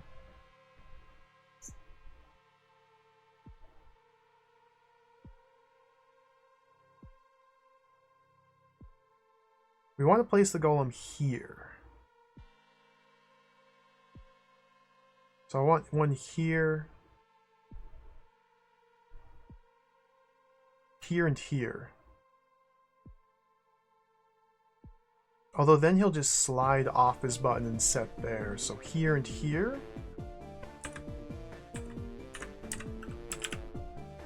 Seems reasonable.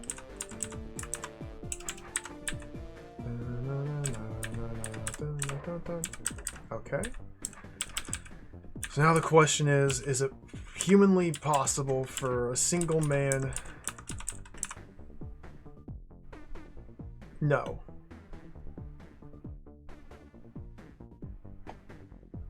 The giants, one giant will never be able to get up here. Okay. So I gotta save one of these for last.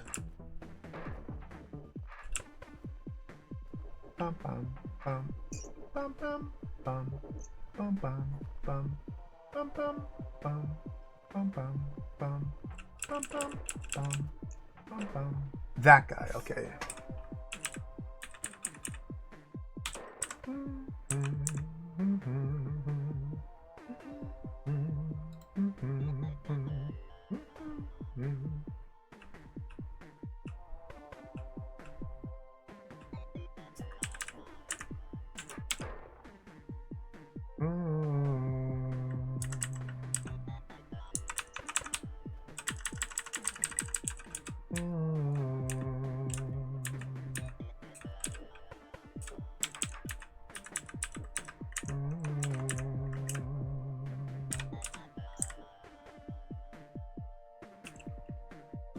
I would be very happy if I had a spot with which to stash this man while I work. Perhaps up here? Can I make that happen?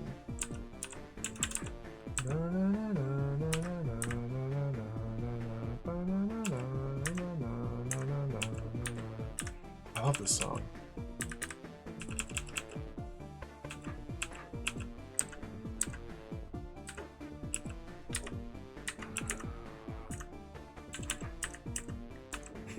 Dude, this is... Yuck!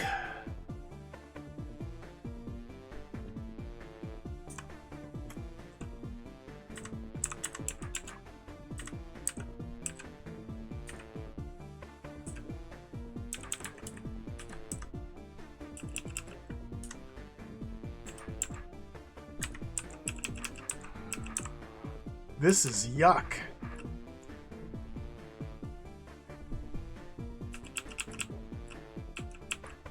Okay, I may have made a mistake with this guy here.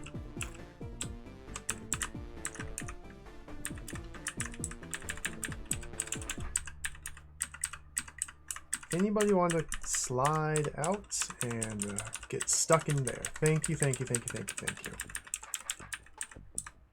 See, he slide. He's a slider. He's not going to be a friend. He's going to be a troublemaker.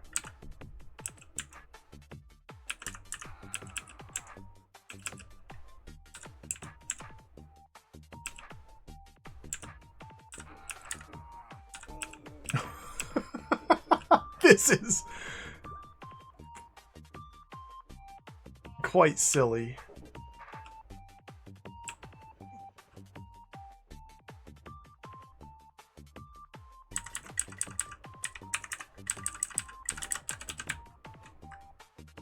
Now he's sliding, he's schmoovin'.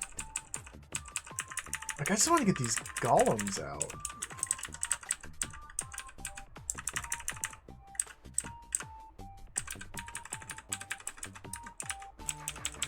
I fear the golems are in irretrievable spots without emptying all of these giants out. Okay, this is a decent containment pen right there. That's a good containment pen. Okay, that's a good containment pen. I like that a lot.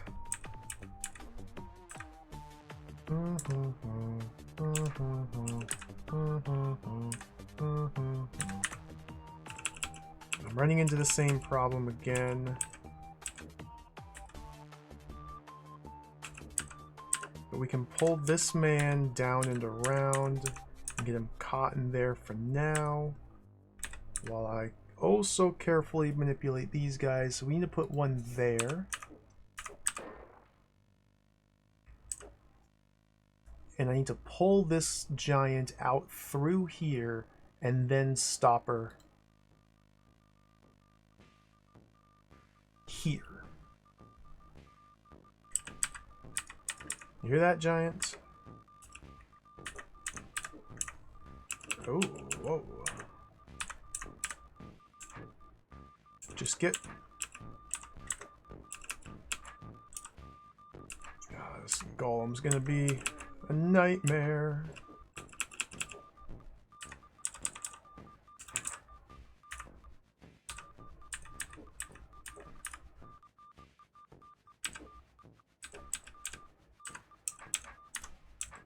Okay.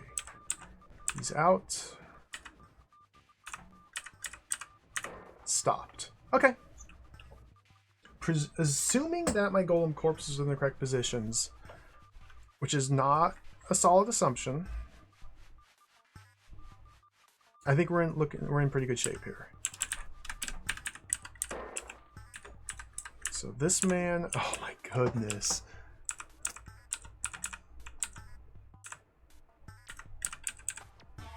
Ba ba ba ba ba ba ba ba ba ba ba ba. Ba, ba, ba, ba, ba, ba. What?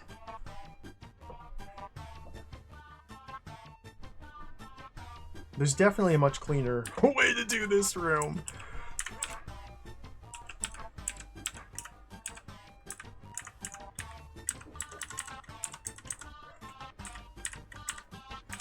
Okay, go around. Stay in there, but I have to go south of you to retrieve these guys, so he's gonna come free. One's gotta come there.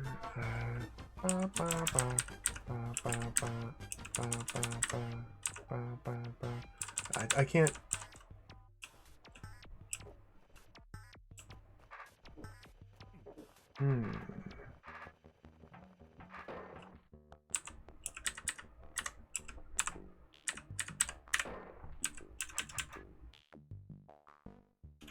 I need this man to get caught here. Hear that, man? Thank you. And that will allow me to retrieve these guys. One at a time, or two at a time. Probably one at a time would have been smarter, but we're now in two at a time. Okay. I'm in danger. Let's go back to one at a time.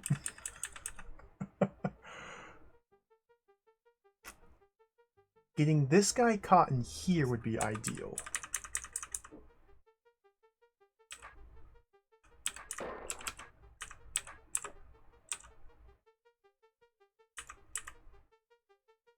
But that kind of puts me in a real predicament. Because that guy's there. If I could use this to escape. Okay. So maybe two at once is good. And bring them both into here.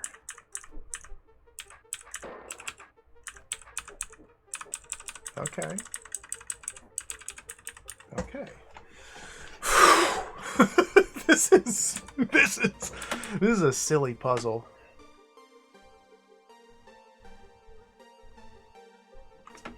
So this guy is most of the way to there.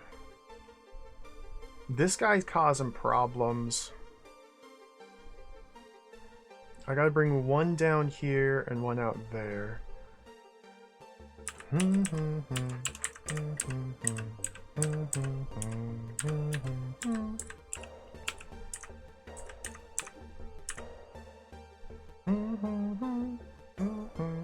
That guy will slide into place if I'm able to get over here. This guy is nice and contained for now. I can't loop up around back this way just to simply play with him. Doing so breaks him free. I can do what?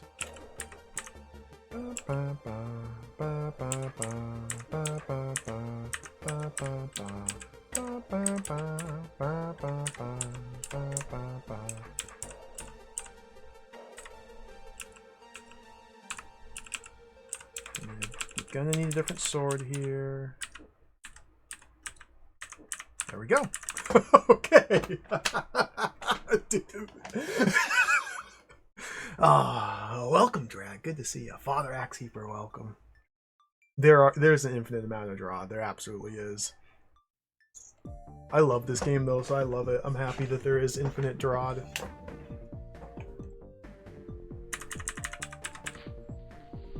So we have to...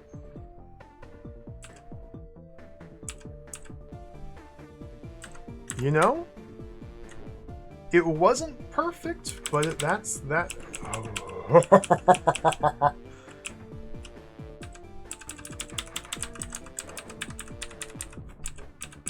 It worked. Good enough. Good enough. Good enough. It worked good enough.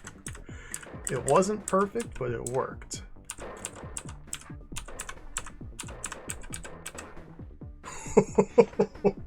So a better containment center, which would have prevented them from stepping off their buttons. I mean, why bother with better if what I have works? But theoretically, there's a better solution where they are simply contained into place. It doesn't matter, because we did it. Alright. One more puzzle left, and then we're done with this floor. until figuring out how to get to these secret rooms up here. Which I scanned for breakable walls for a long time yesterday and didn't find a thing. So I don't understand how we get out here. Maybe we come back from a later floor to get there. So I'm not going to worry too much about those. Now we're back here.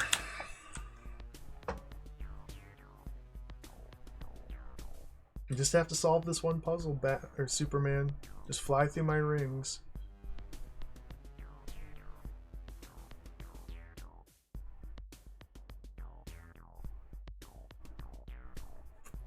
So this is a very tricky little puzzle here.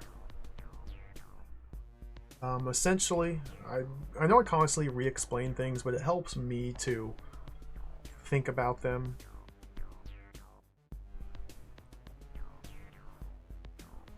Essentially what we have to do is, using these 22 decoy potions down here, we have to manipulate these decoys in here so that all of these buttons are being pressed. This is called a decoy slide puzzle. The author of this hold created it. An absolute madman. And basically, there's one empty spot in this configuration where we can place a decoy into.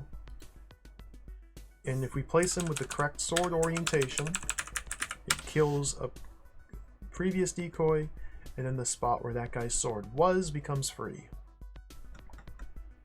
And using this method, we must manipulate all of these so all the buttons are pressed down. 22 potions to quaff. It's a lot of potions. I tried this for a little bit earlier, but couldn't quite seal the deal.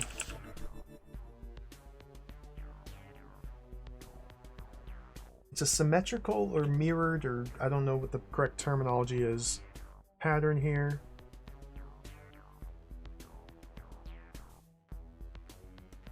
I guess it's mirrored, kind of. So whichever direction we start in doesn't matter.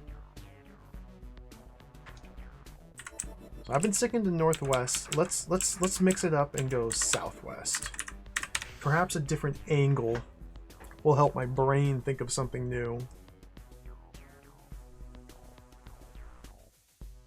From here, there are precisely 3 cuts I can make.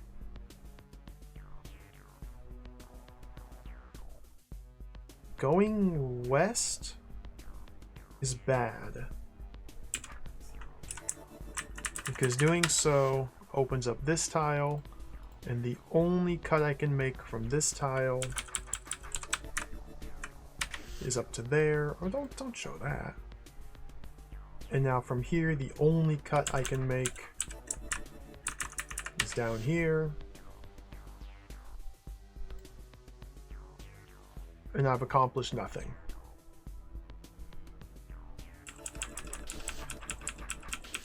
We are right back to square one. So we don't want to go west. That's a waste of potions. I can go back in to the east to the center, take a different angle of attack from here, or go north. So if I go east to the center, now I have 2 options to take. If I hit that one, and that one, and head this direction.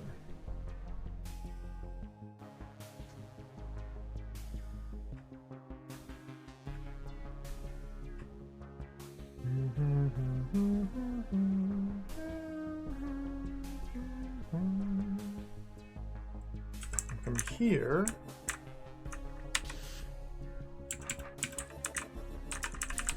go like that and like that.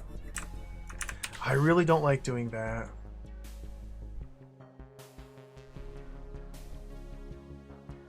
Because the only way to get at this man now...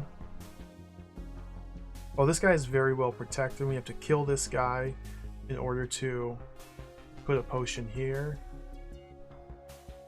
And then I'll have to put another potion here once he's gone. This feels like a wrong move to make.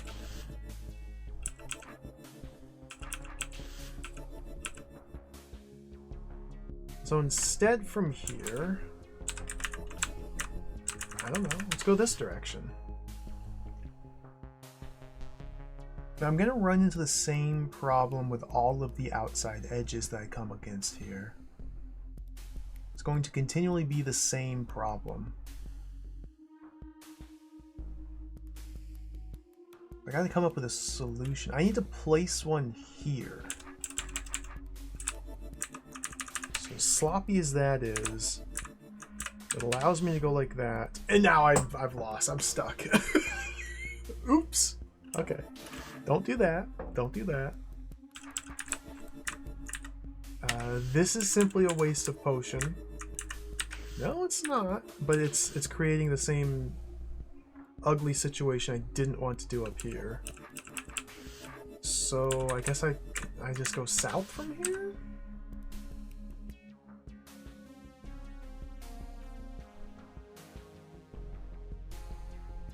I really don't like how this is shaping up.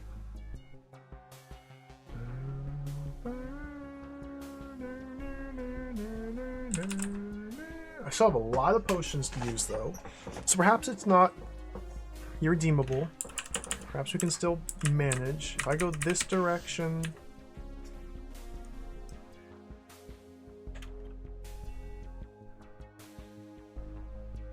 it gives me a number of options.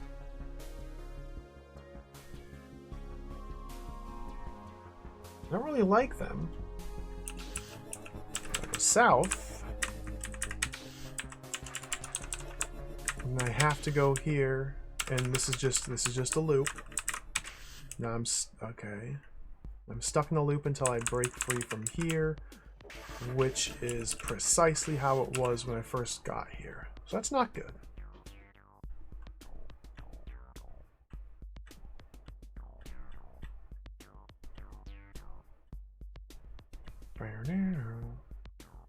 This is a really hard puzzle.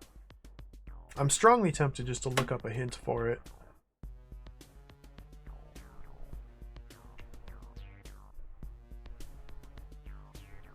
It seems like the ideal pattern to make is, in the end, we want mimic here, sword east, mimic here, sword west, mimic here, sword south, mimic here, sword north, mimic here, sword west, mimic here, sword east, mimic here, sword south, mimic here, sword north, empty in the center.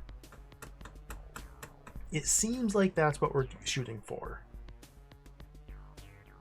Whether that's true or not, I can't say.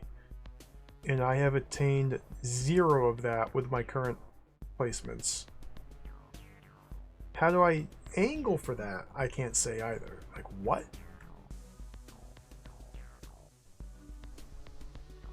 Hey, tall, fat, and welcome. Welcome. Things are going well. Racking my brain against this puzzle. All these puzzles. I'm really enjoying this game.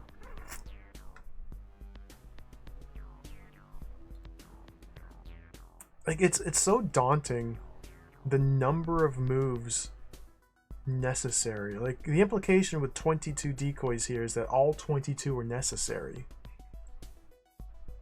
Because that's how it's been with all the previous iterations of this puzzle. Every potion's been required. But at most we've had like 12, I think.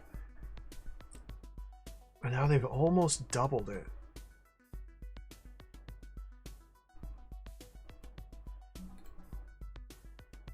I'm gonna look up a hint.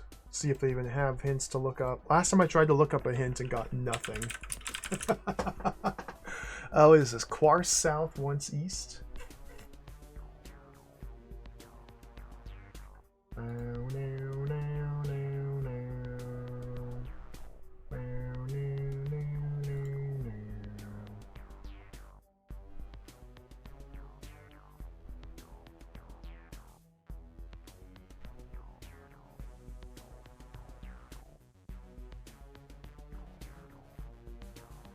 There's no hint.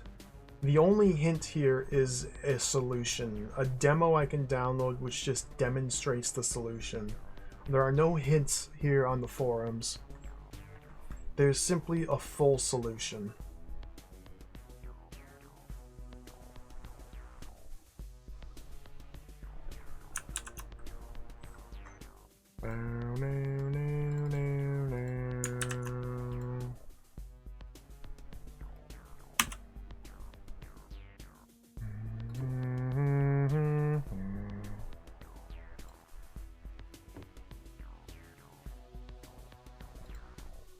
Here it is. There's the solution.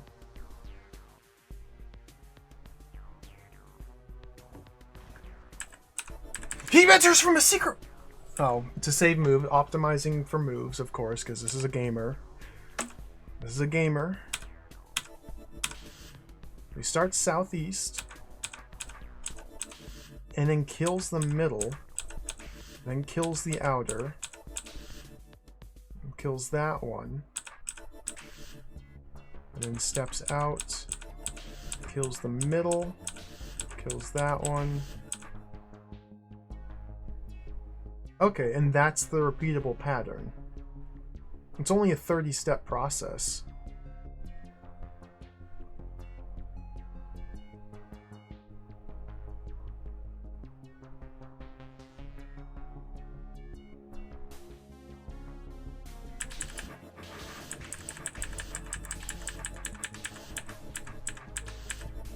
So he picks southeast to start with, and then immediately kills the center. So I guess that's the ticket that I've been overlooking, is constantly dipping back into the center, then back out, then to the center, then back out. Then kills the outer, and the one he just placed, and then goes angles over.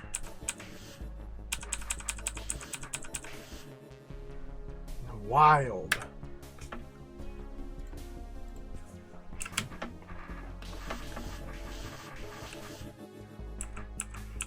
Okay, so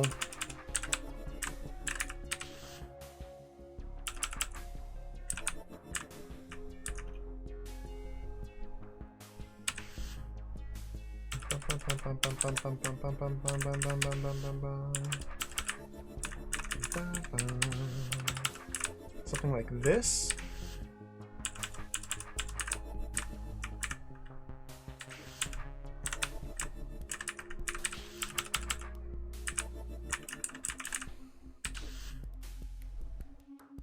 I think I lost it. I think I lost it already.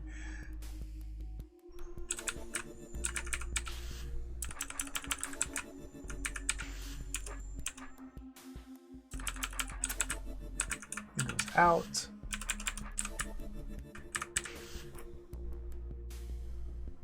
Yep.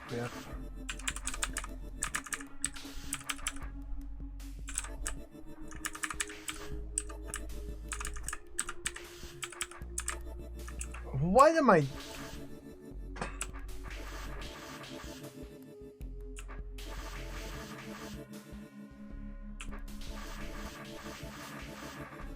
I'm trying to replicate it in a different direction than he did.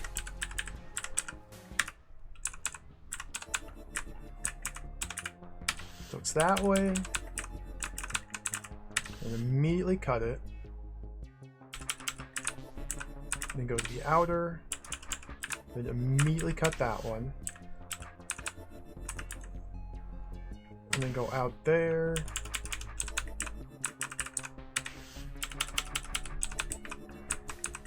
To there. To there.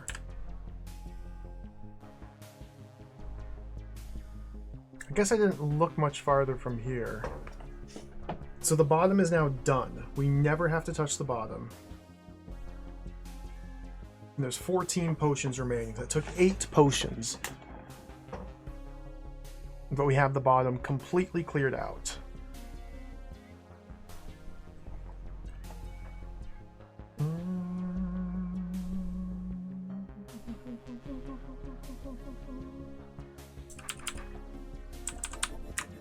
So if I go into the middle...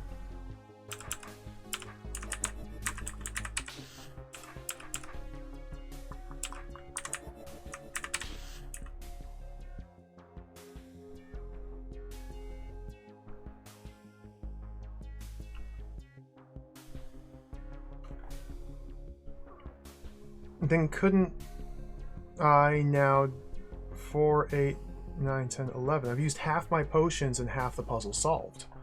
So just simply do that again. Good work. Now do it again. Good work, Joker. Now do it again. So now we just do the same thing again. Checkpoint.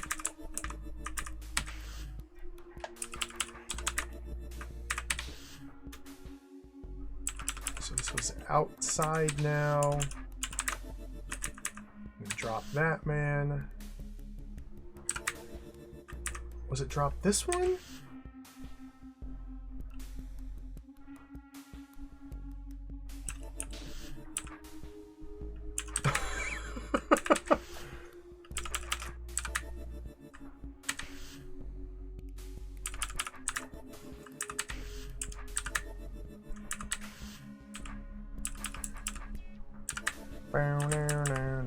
Oh, I lost it there.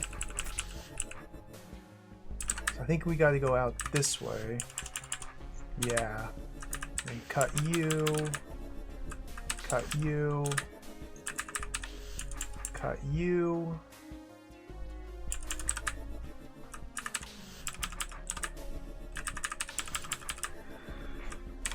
Phew. Thank you, MX Vladi, from exactly 15 years ago.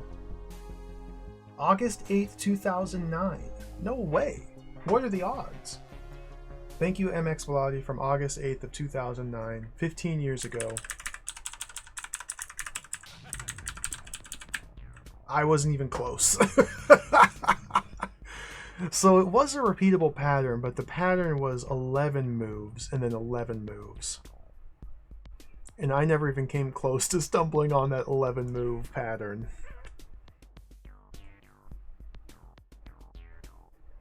I guess my reluctance to go back into the center was what did me in the long run. Because that was the ticket. You'll constantly have to go out and back in, then out and back in, then out and back in. Alright, well, I don't like that puzzle. Let's get out of here. The ancient knowledge, yes. That's the power of old school forums. Repositories of wealth, a wealth of information, which is simply kind of lacking in this day and age. The molten core. The air gets even hotter as the stairway leads deeper underground. What is this place anyway? And more importantly, what am I doing in here? Ethro ponders as he finally reaches the end of the stairs. My client is paying me to find the lost rainbow jewel, and I am pretty sure it is nowhere near this lava-filled death trap. Why am I wasting time in here? Oh well, better march on. These things usually solve themselves in the end. What is this?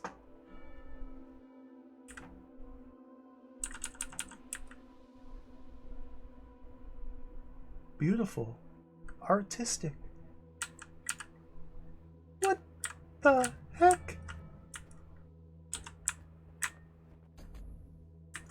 Can't go that way. Alright, we gotta pick a path. Left, right, I'm going left. Wraithwings! Oh, Twitch! This fills me with dread. Oh.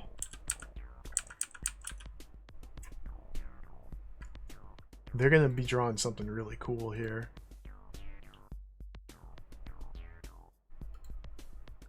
How is it that, like, every floor, every new floor I come across in this hold, it's like elements, monsters that I just suck at.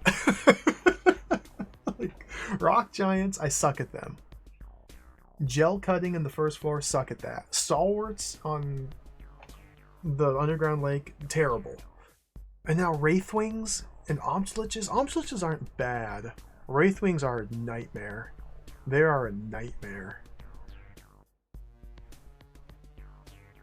I feel a lot better about Gel and Rock Giants by now. Even Stalwarts, I have come to an understanding of their stupidity and how to work around it. So perhaps by the end of this floor, I'll come to a better understanding of Wraithwings and their stupidity. So the thing with the Wraithwings is they have two states. There's aggressive Wraithwings or there's standoffish Wraithwings, for lack of a better term. These are currently standoffish. When they're standoffish, they want to maintain a distance of 5 squares away. 1, 2, 3, 4, 5. 1, 2, 3, 4, 5. Something like that. They will always try and remain 5 squares away from B-throw. They change to aggressive based on the distance from the Wraithwing to B-throw. My name is Beethrow. And a Wraithwing to the next nearest Wraithwing, I believe is how it works. We're gonna have to do some reading to brush up on this. If the distance to... I don't know. Reading is fundamental. I've read through this exact sequence of mechanics multiple times. Like, look at this, man! The movement pattern of Wraithwings is one of the most complex, as its movement depends on how far it is from the player and also takes into account the Wraithwings in the room. Wraithwings calculate distance by taking the maximum of horizontal and vertical distance. On a Wraithwing's turn, the first calculates the distance from itself to the player, x. If x is more than 5, it'll move closer to the player like a roach. If x is 5 or less, however, it will look at all the other Wraithwings in the room. For each other Wraithwing, it calculates that Wraithwing's distance from the player, y, and that Wraithwing's distance from itself, z. If, for some other Wraithwing, the absolute value of x minus y, that is, the distance from that Wraithwing to B-throw and the distance from the other Wraithwing to the B-throw, is less than 3, and z is more than 2, it'll attack the player like a roach. In other words, it will attack if there's another Wraithwing that's roughly equidistant from the player, but not too close to the Wraithwing itself. Otherwise, if x is exactly 5, it will freeze, and if x is less than 5, it will flee like a roach queen. Collectively, this explains why lone Wraithwings will always try to keep exactly 5 spaces away. This scenario is complicated by the fact that, as we know, Wraithwings move according to their movement order. So these variables will change for each Wraithwing each time its nearby Wraithwings make a move. It's this final paragraph that makes attempting to anticipate or suss out movements of clumps of Wraithwings to be nearly impossible.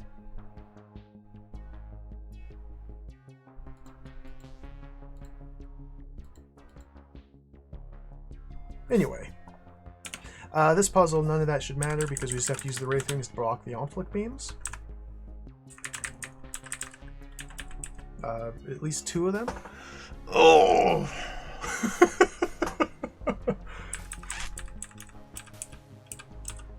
How do I do this? I forgot how to play with Wraithwings.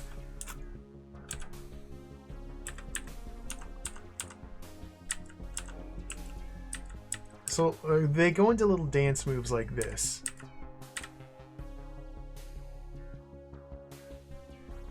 So Wraithwing number 4 moves first. On its turn, the maximum horizontal... I don't know if it's calculating this as 2 tiles away from B-throw. If there's 1 tile in between, so it's 1 tile away. I don't know how they calculate distance. It's like, exactly. Like, where... We'll say this is 1. There's 1 tile between me and the Wraithwing, therefore a distance of 1.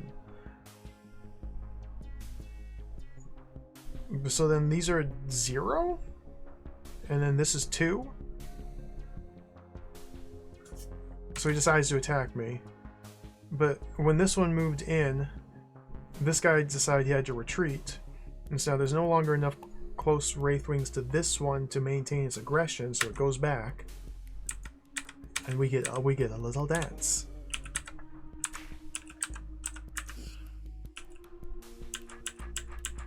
It's a lovely little Wraithwing dance. Okay, this formation here is very deadly. They will not leave aggression. So what I need to have happen is I need to have a Wraithwing to the west of me and a Wraithwing to the east of me with my sword facing north so I can stab this guy. Because the way Obslich works is they fire a freezing ray in the direction they're facing, which freezes B-throw. I am frozen. While frozen, I can rotate my sword. The sword blocks the freezing ray beam, but I can't block all three angles at the same time, therefore I die. I can kill that one and kill that one. So I guess theoretically I just need one of these blocked. Because if he were blocked there with a Wraithwing, I'd be able to take care of these two? Okay.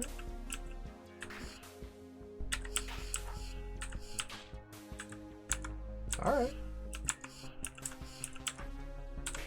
That could have been a lot worse. Now, killing Wraithwings is a whole nother issue.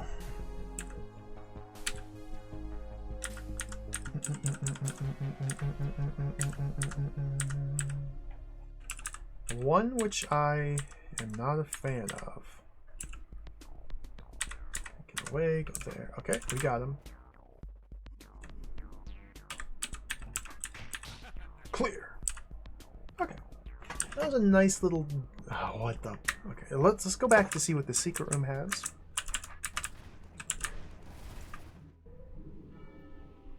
That's a Z. That's a Z. What does that mean? Why? Who put that there? Where's this?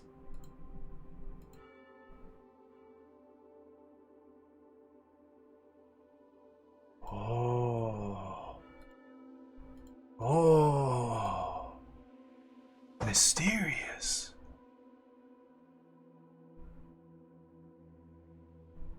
So this looks like the way up. Ooh, this might be how we go to those areas in Lethal Lava Land. But we have to return here once the blue doors have opened. Okay, we'll keep that in the back of mind. Z.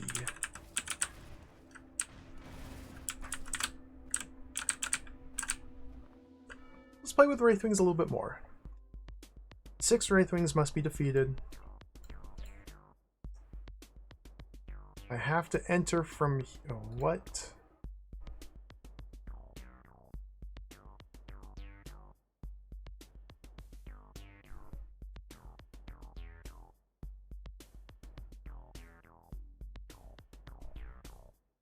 What is this about? I guess place decoys down here?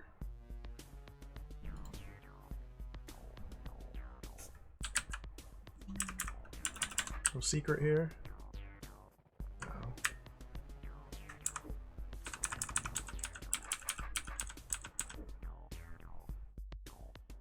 So, yeah, decoys are not used to kill Wraithwings. So this is now teaching me how to kill 2 Wraithwings in open space. So as demonstrated in the previous room, if you have a wall to back them straight up against, it's simple to defeat them. In open space, things get a little bit more complicated. 1 Wraithwing in open space is impossible to defeat. Now I could probably use the potion as a back. What? Aggression. He's in aggressive state because of this guy. Okay, never mind. That's a nothingness puzzle.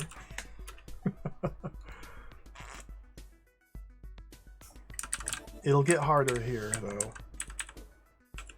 So these are not going to be aggressive ever until I run up here. Maybe releasing all 4 is the trick here. I mean, I can do that.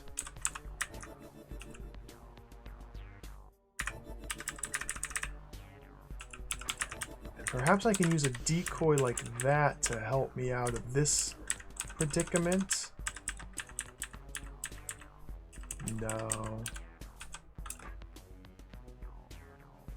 So now, I could kill this Wraithwing.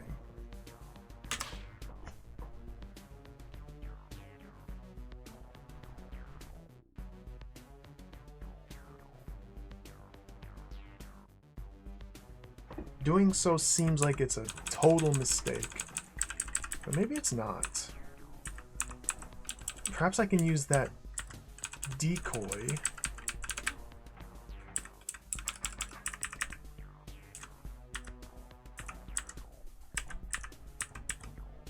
No. No, I'm trapped up here. Ugh. Okay, I don't think I want the decoy there. I think that was a big mistake. I know there exists a way to defeat 2 Wraithwings in open space by utilizing Wraithwing aggression. How precisely I do that, I don't know. But it is possible.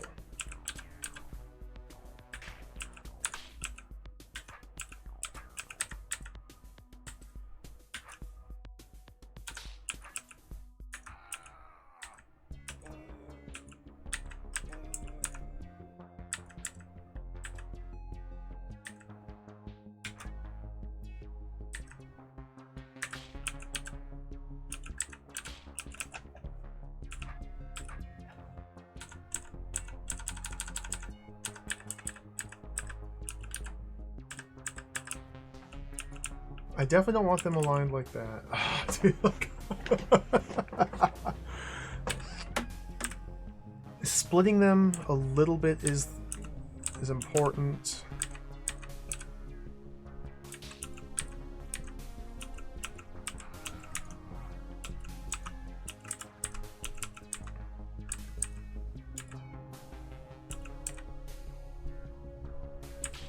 Again, if I have just one left over, then I have serious problems. I will never be able to kill him. I've learned that the hard way.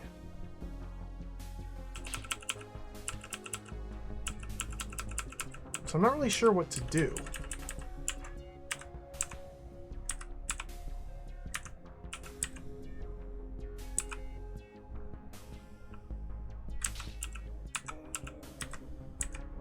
If I had a bit more space, that could have worked.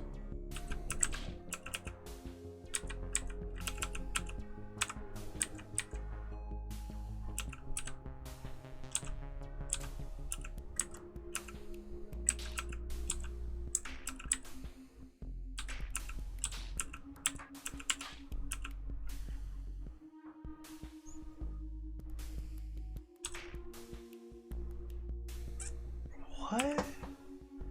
As soon as I make the kill, the other Wraithwing will always flee in the opposite direction.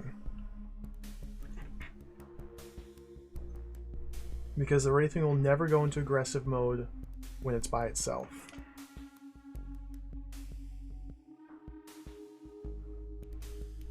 So I need to kill one while the other is next to me.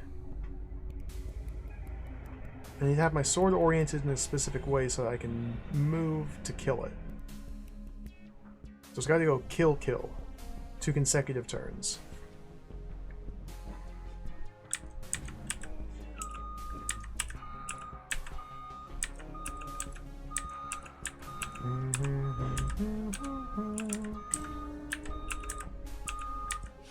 See, it's another one of those puzzles where I just don't really know what I'm doing.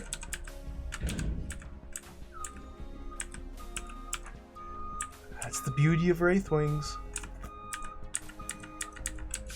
And now they're both... Okay, Come to me.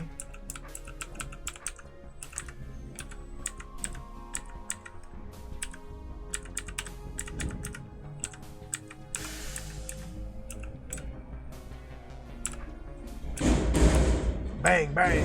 Crash, crash. Come on.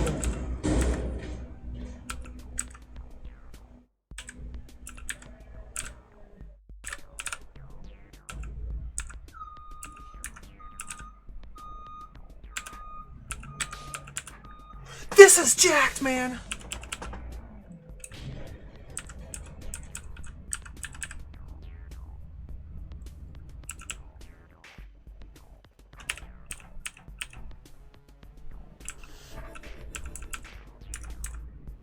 Let's keep you alive.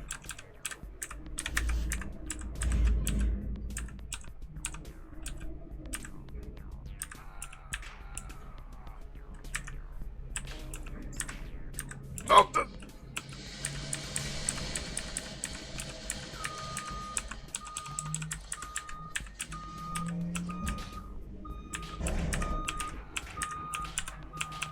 absolute nightmare.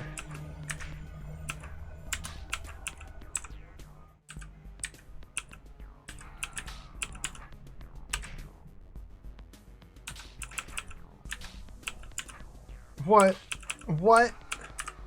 What do I even do?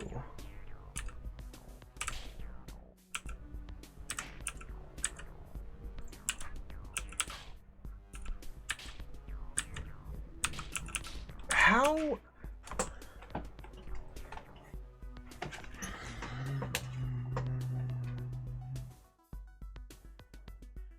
Maybe I'm going about this the wrong way. Maybe it is possible to kill. I'm pretty sure it's possible to kill 2 Wraithwings in open space, but perhaps not in the constrained set of space I have here. Perhaps I need to be moving more, and this is specifically designed to eliminate that option. Maybe I don't even know how that option works, or what option is an option. Maybe that's telling me to do that. Perhaps the decoys are actually...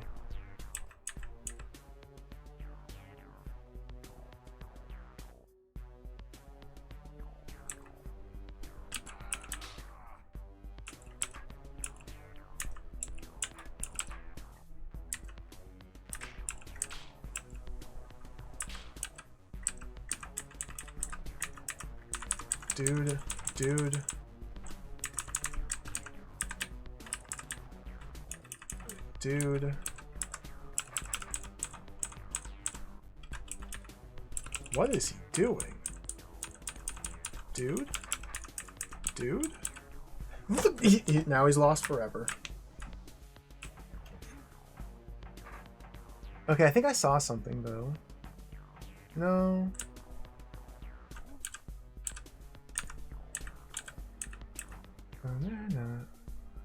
Yeah. No.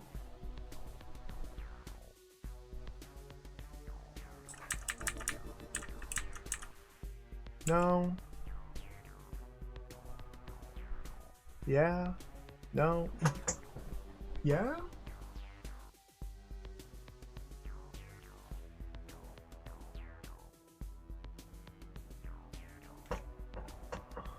What? No?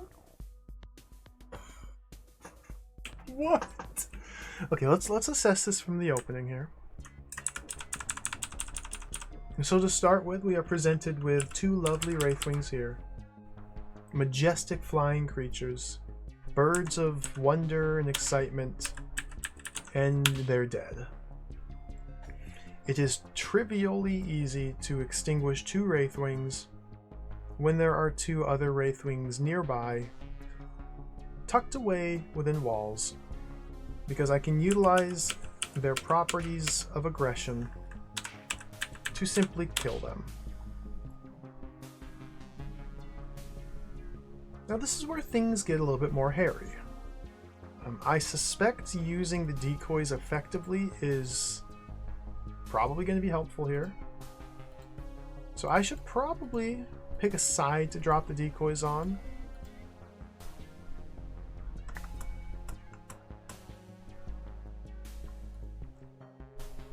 I put them both on the top or both on the bottom. I don't know what orientation I want. Or why are the buttons placed so zero-y? And how would the decoys help me?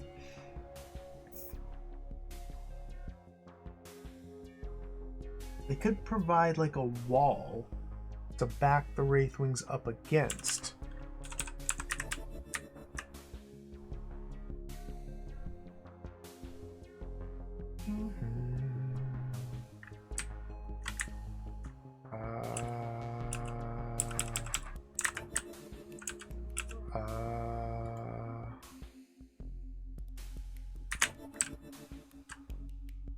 Put that there and come up here. These jabronis, well, you're dead. You're dead.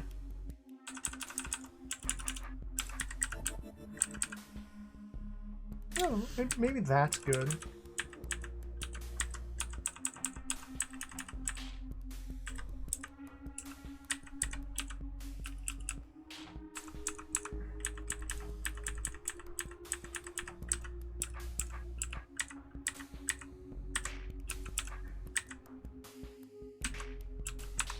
I wish this weren't terrible.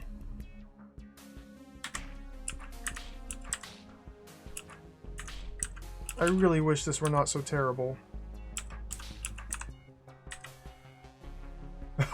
I'm not a fan of Wraithwings. If it's not clear. Okay, so I can pass the Wraithwing off to the decoy.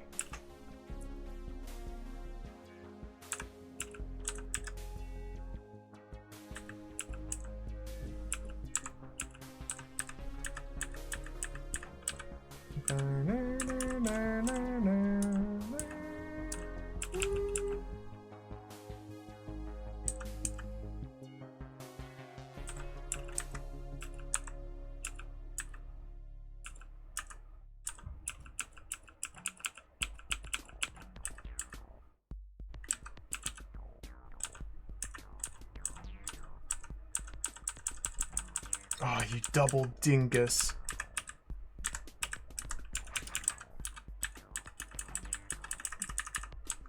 He's just gone forever. Like, what? This is a big ask here. Okay, perhaps if we preserve this friend here. Perhaps if this gets placed down here instead. Why? I don't know. Maybe I can set up a triple kill much easier than a double kill. I mean, I can't even do a double kill ever. I've never done a double kill. Ooh. No! No! No! Come back! No! I don't know what I'm doing, man.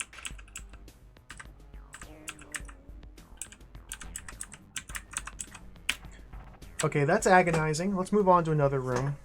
Perhaps one that's less misery-inducing. What the hell?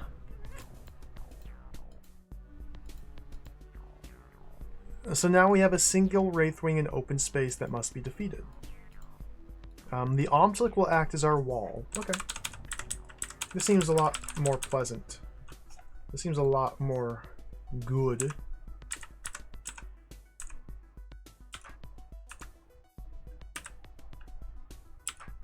Turn my sword.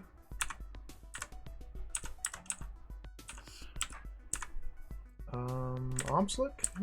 Yeah, you wanna come over here, man? No, not like that you won't. Like that you will. Hey buddy. I'll pull you north. There we go. Thank you for behaving, Omslick. You're a real pal. See, I can deal with this. I can deal with giant death laser fire beams that freeze you in place until you evaporate. I can deal with that. That's normal. That's good. That's fine. Wraithwing a single bird though, and I'm done. I'm done. I'm cooked. You gotta be up there. Like, oh, hey, whoa.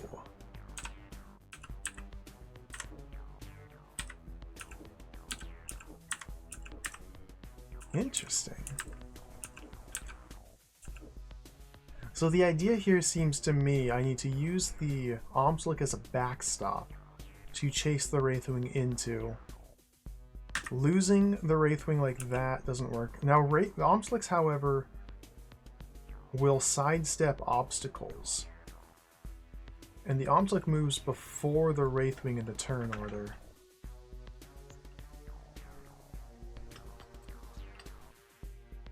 Or the other way around. If the Wraithwing moved first before the Omslick, this might be...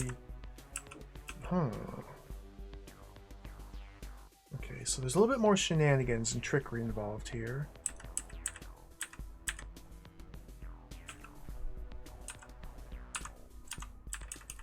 What makes... I need the Omslick to be turning, not chasing. That's the key. While he's turning,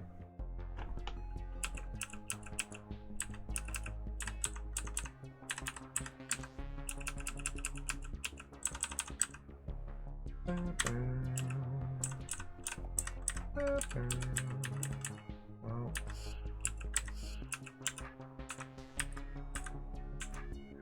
see, that was such a long turn there. But of course, the Wraithwing's not anywhere near where I need him to be. Oh yeah, you can also freeze Omslicks in place like that. It's pretty cool. Omslicks are really neat. I like them a lot. They're pretty fun. I think this is just a lost cause here. Because as much as I just praised Omslicks and how much I think they're neat,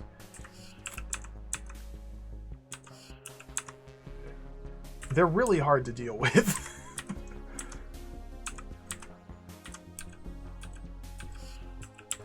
Especially in conjunction with other monsters. So I feel like I need something a little bit different. I don't know what I need.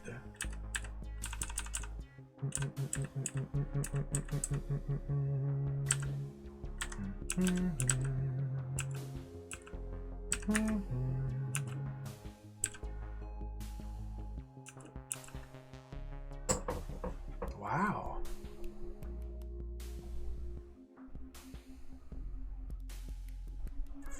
Wraithings will retreat as if they were a roach queen, meaning they calculate the path a roach would take to you and then do the opposite. So they almost always just retreat in a straight line directly away from you. Meaning I cannot back him up against a single tile obstacle like this Omslick is. I cannot back the Wraithwing up against him from an angle, because it'll just simply go around. I have to back straight on.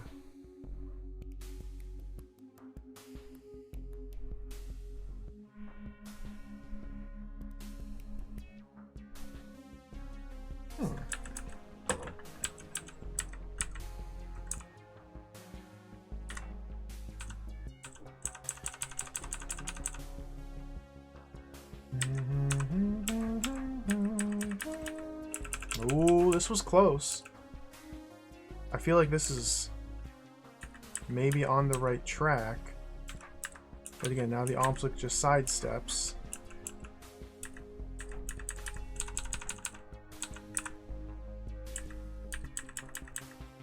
And I never actually got any distance towards the...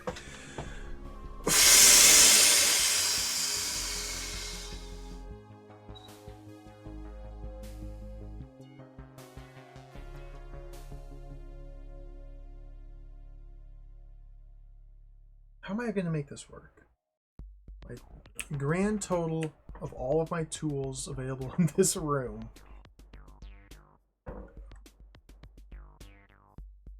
There's the force arrow?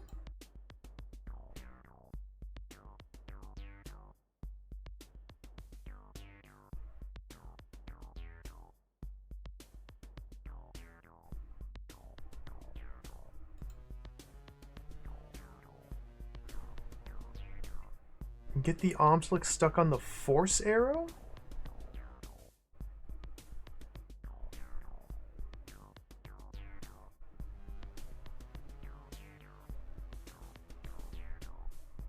And then back the Wraithwing straight into him.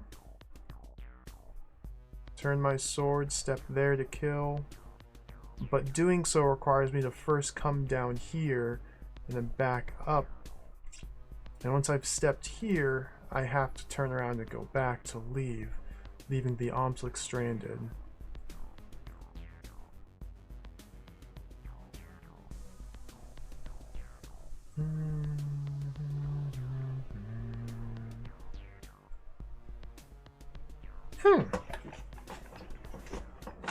Got this little dish-shaped area, and that's pretty much it. Now it is notable that this is a 2-wide path. So I can go down and then back up. But going back up traps me up here. The Omslick must be up here. And the path is for the Omslick to return, but how do I kill the Wraithwing when the Omslick is up here? This is a 2-tile gap here. So even if the Omslick were here, Wraithwing were here, Beethro couldn't get up there to stab it.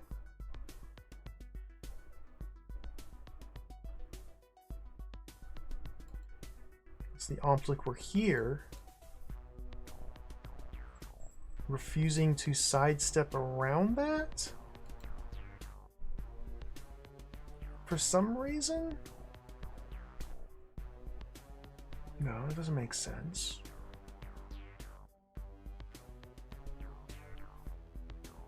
Oh, this is mysterious. I was really curious what the next floor was going to be, and I gotta say, seeing it be Wraithwings is quite unfortunate. Oh, man. I'm dead.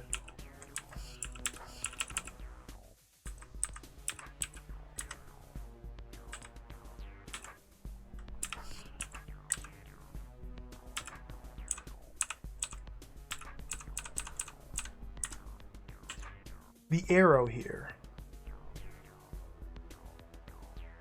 How can I use the arrow to help me out here? I don't really see how. I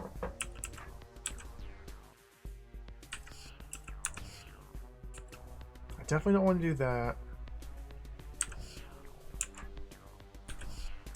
You can only really pull Omslicks. You can't push them. You pull them into place. They follow you. They don't... You can't push them around. They do like to turn corners in case they get stuck.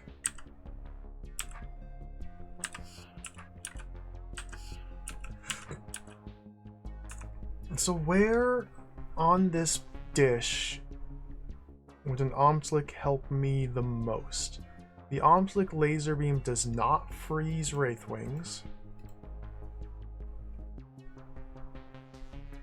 So that's not the solution. It only freezes Beethro or other humanoid.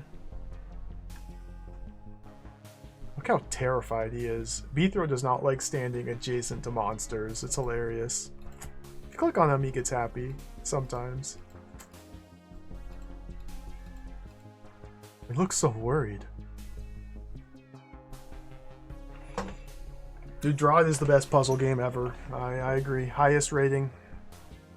Home of the Underdogs. I forgot about them.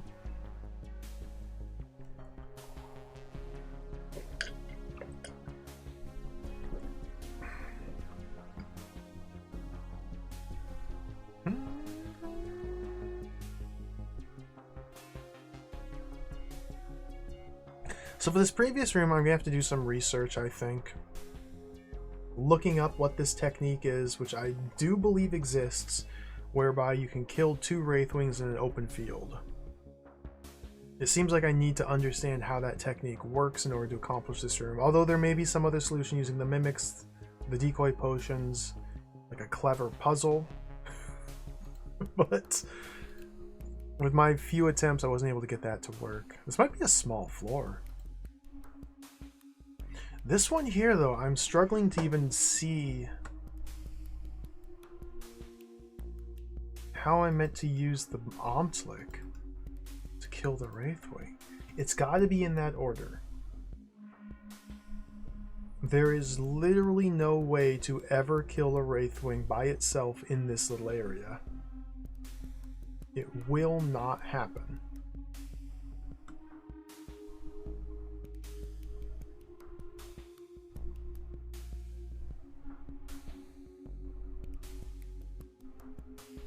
I can't get the Omslick there, I don't think.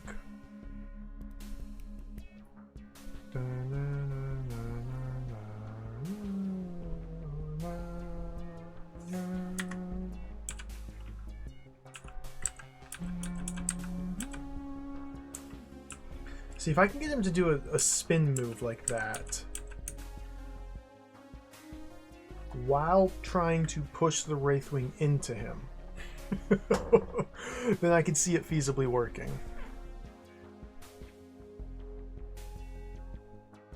But that would require the Wraithwing to already be on the correct side, or between Beethro and the Omslick. Meaning the Omslick must be up here. But to make him do the Spinaroonie, I have to dance around him.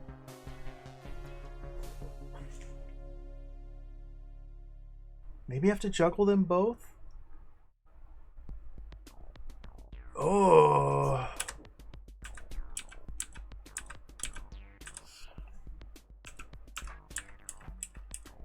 I mean, something like this kind of helped.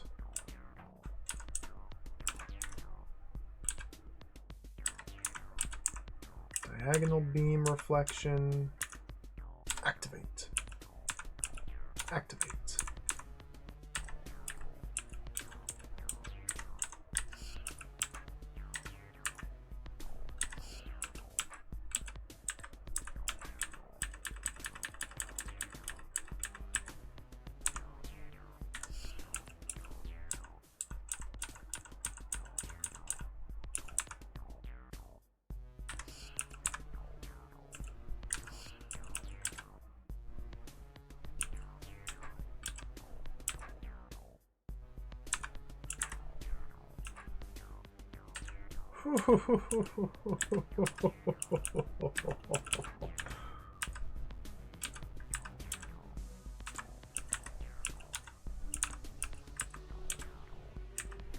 I don't have a plan for this. I have no conceivable idea of what it wants me to do. Okay, let's check out another room. This might be bad.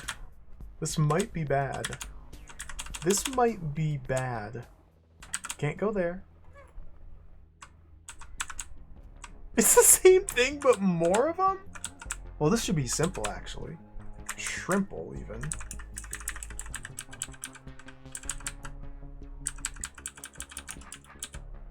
I don't believe it is, but... Oh, it's a nightmare.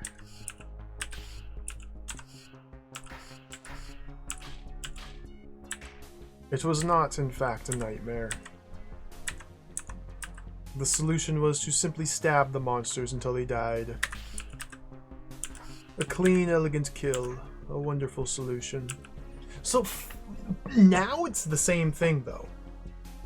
Except 4 Wraithwings and 1 Omslick.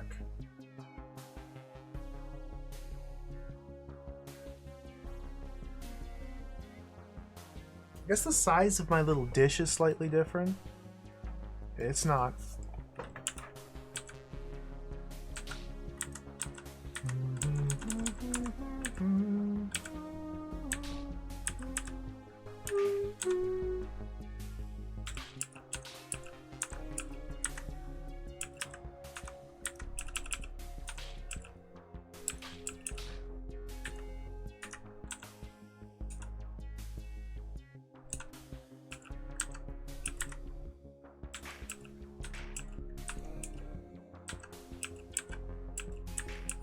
I'm trying to do this magic dance that I only think exists. This might be how I need...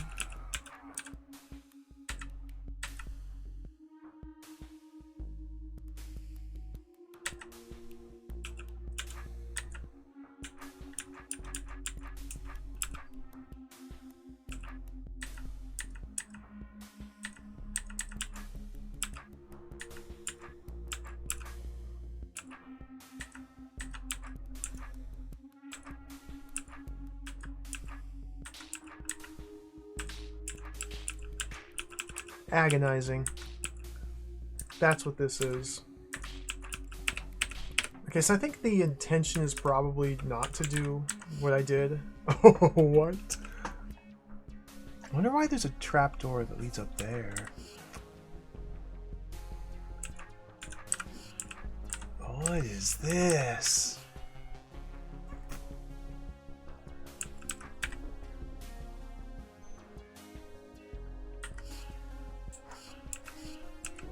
Woof. Woof. Woof.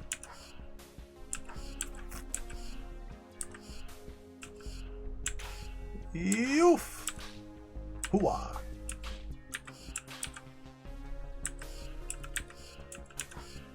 Yappa.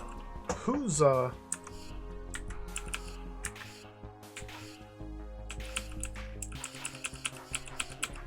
What? It's really funny how they just line up to die.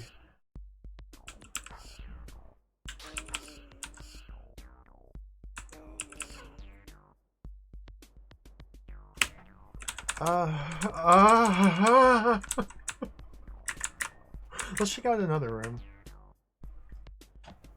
Hey, I think I can do this. This is just Omflix. No Wraithwings in sight. This might be a reasonably solvable room.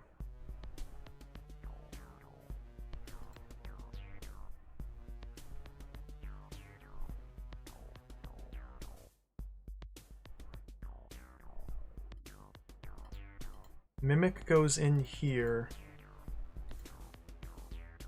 I cannot step north or south?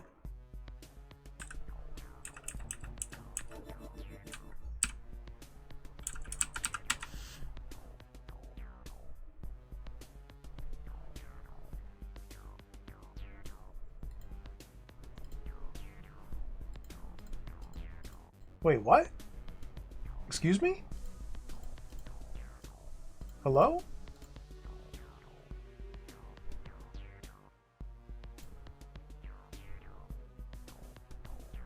I'm stuck.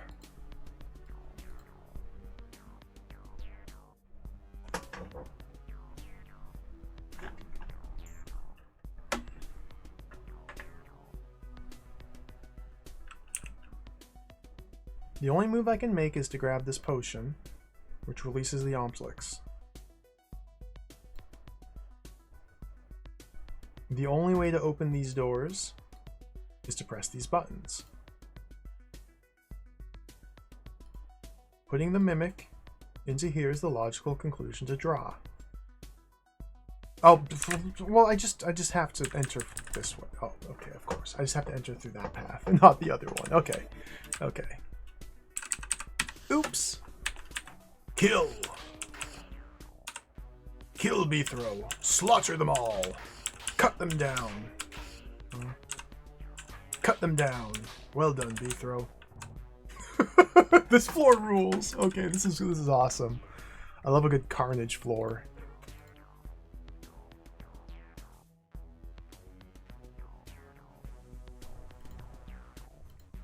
Now I think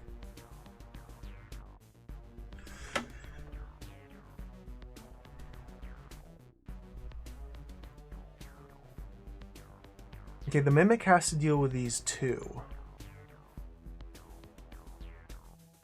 This seems like it could be a bit of a predicament, but it should be perfectly fine. I cannot bring the Mimic in here to help me with these two.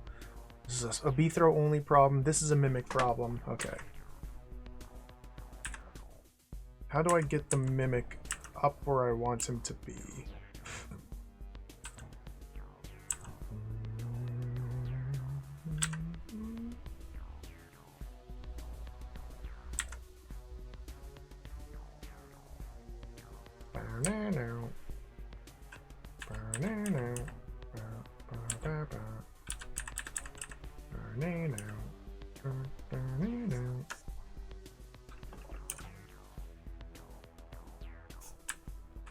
That. There we go.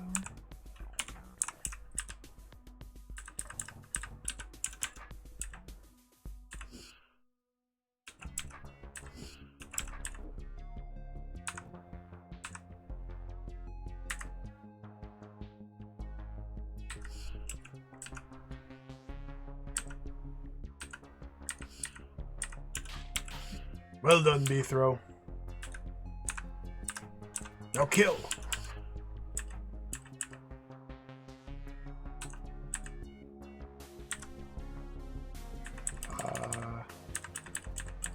Kill. Okay, this one here could be a bit interesting.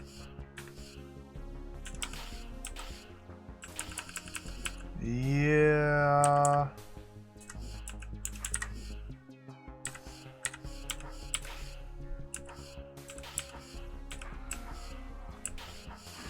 Yeah.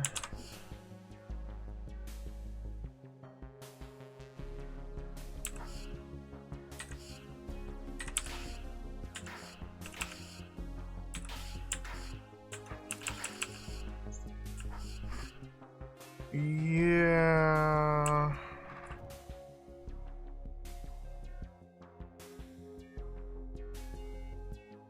If I could have the Mimic trigger this pressure plate, but I don't see how to get the Mimic.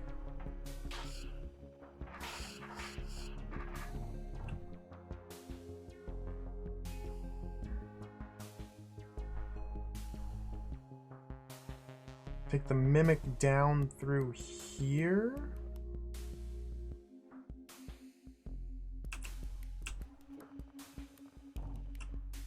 Let's see, B-throw's constrained to this area now, which means the Mimic's constrained to here.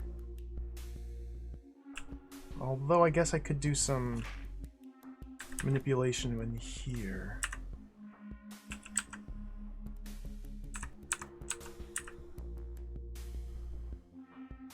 Not quite.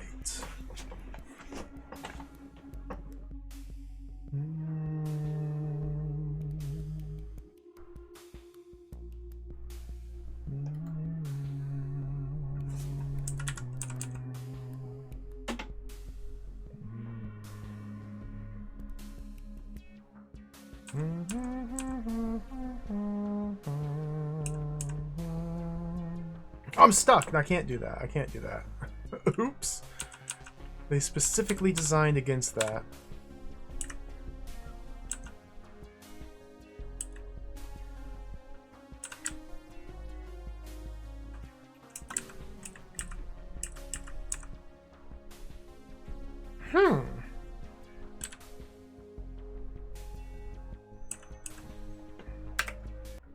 Just get back to here. I don't see how I'm gonna ever use the Mimic to help me reconcile this situation here. Turn order could be the answer. These two move before these two, so maybe I need to go for these ones.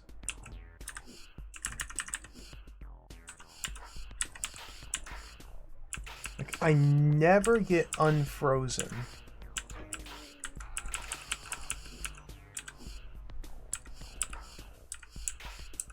I never get unfrozen's the thing.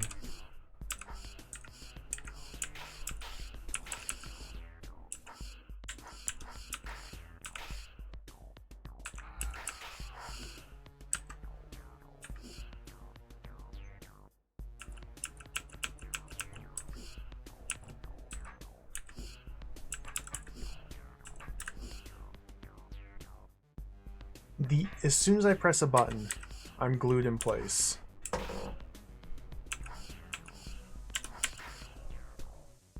And I can't fend off threats from both sides quickly enough.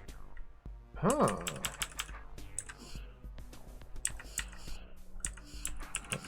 Interesting.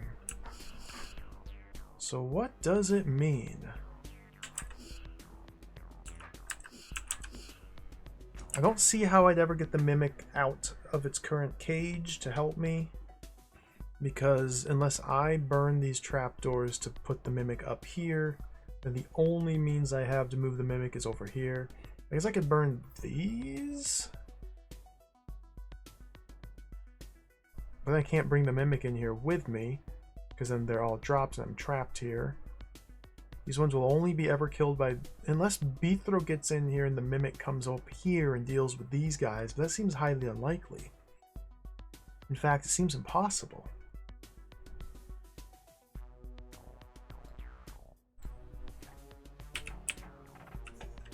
Unless I have to use the...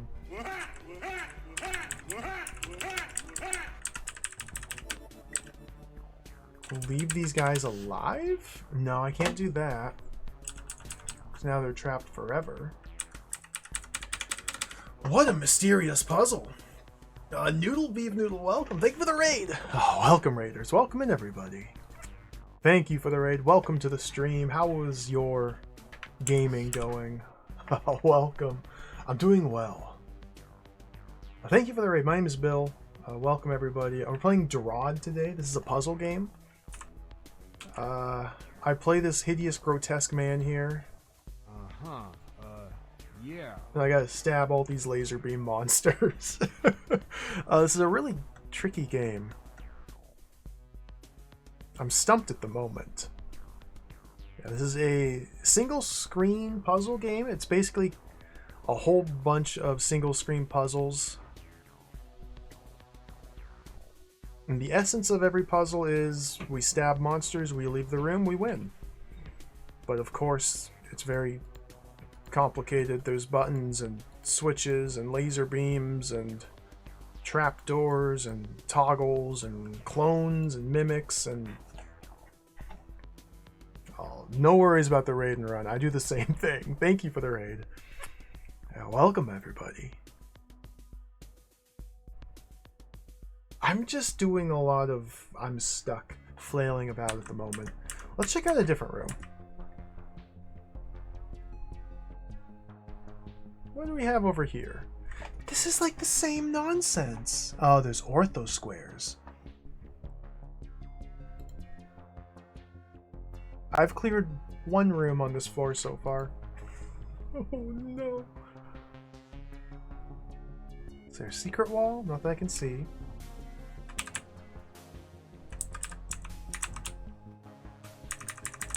This is a very similar puzzle to one earlier, but the only difference is we have ortho squares here, which prevent diagonal movement into or out of that square. 2 Wraithwings. Do Wraithwings conform to ortho square rules? I'd assume so.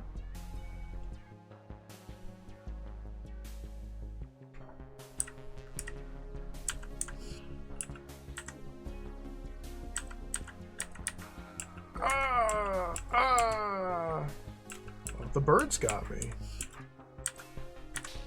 Maximum aggression birds.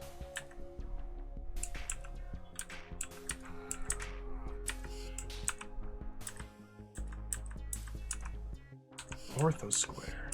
How can I use this ortho square to my advantage? That is the question of the day.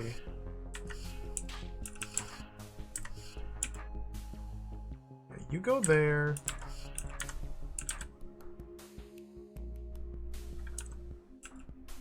Oh. Oh, what?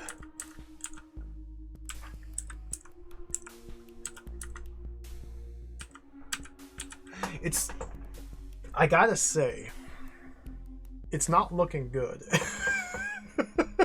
It's not looking good. I need to do homework, I guess. I gotta brush up on my Wraithwing ornithology. I gotta do behavioral studies. These silly little birds here.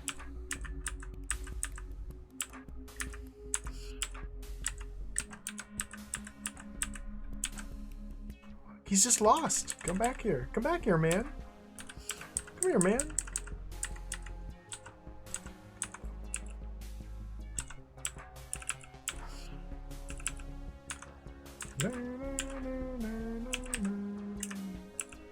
Frozen.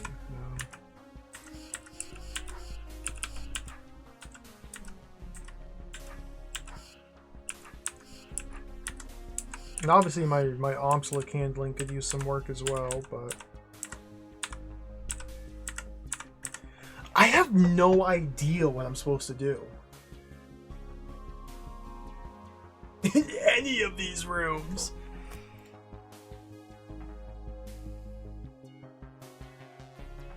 This one is like the one that terrifies me the most. I didn't really try too hard in here, but I feel like there's no alternate solution. I don't even know. This one is just a standard puzzle. The fact that there's no Wraithwings in this screen makes me think I could probably figure that one out. But like, this is essentially the same as this. I mean, there's modifications.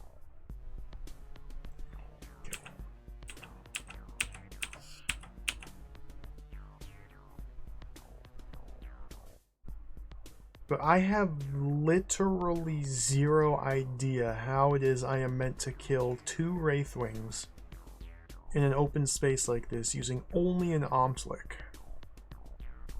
Omslicks sidestep around obstacles, so I cannot press a Wraithwing up against an Omslick. I cannot, unless the Omslick were trapped in a corner?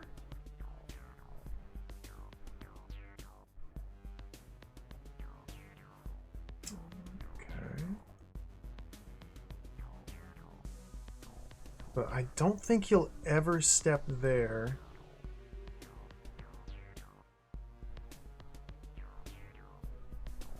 Or there. Maybe he will.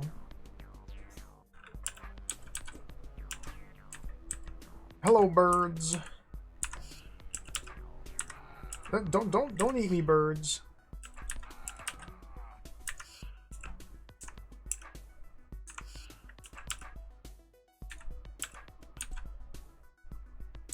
Like, the orthosquare has to be the answer here because it's the only unique element that sets this room apart from the others. Like, ow. Okay, orthosquares do block Wraithwing movement.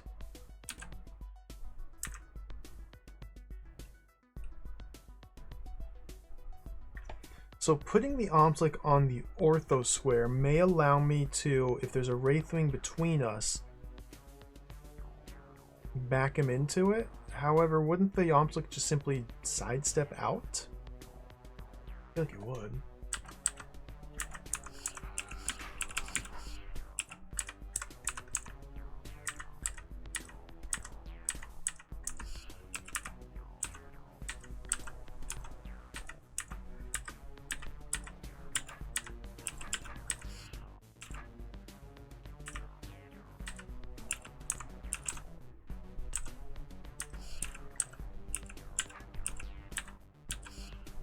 Just stay.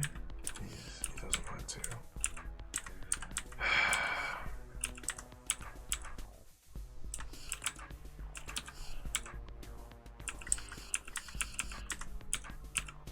Here we go, here we go, here we go.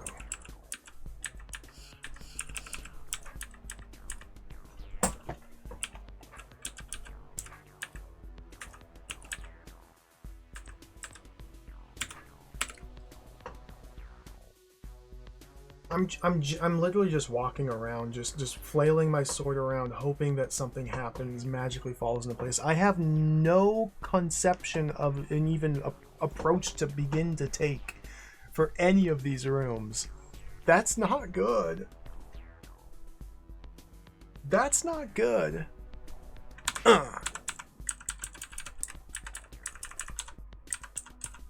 So maybe I can use the orthosquare to help me set up this mythical double Wraithwing kill. Up been hyping up so much that may or may not actually exist.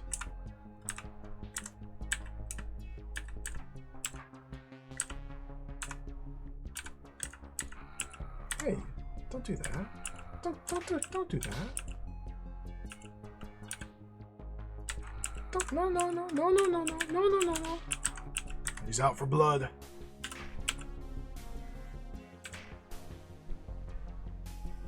Now, the thing is, an ortho square wouldn't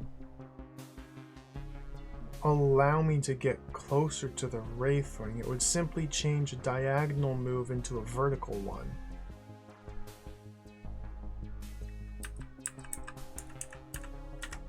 Like that. Which does allow me to gain a little bit of distance.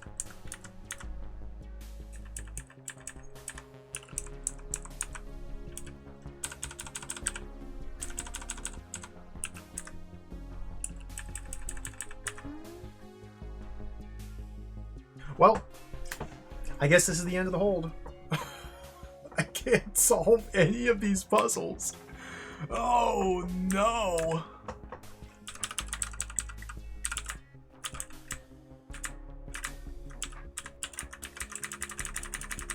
Oh no!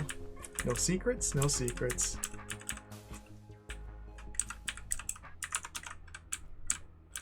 There's a platform there. Oh, I can't go back either. We're locked into here. There's no backtracking. I can go through Z, but I can't go out here. Or we literally just have to solve these puzzles. This is life.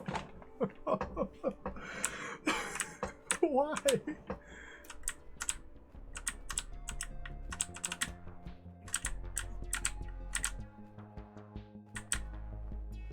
This one, again, seems like it's the most realistic one. I'm seeing if there's maybe another secret wall that I missed. I'm not seeing anything. And this chamber in the middle, this unseen screen in the center, I'm noticing there's a lot of exits and re-entries to it. So this room here in the center may be like an ultra mega 1, 2, 3, 4, 5, 6, 7, 8, 9, 10. It could be like a 10 pass room.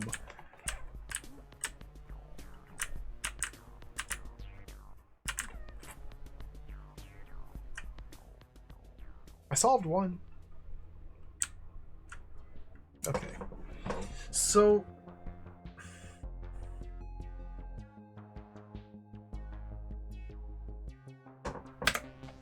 we're gonna do something a little bit radical here.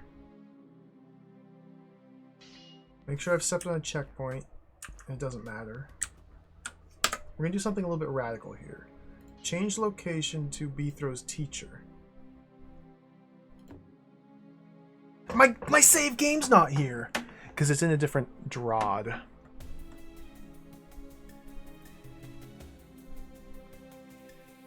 Because I played Beethro's teacher in the DROD 3 engine. Do I even still have that installed?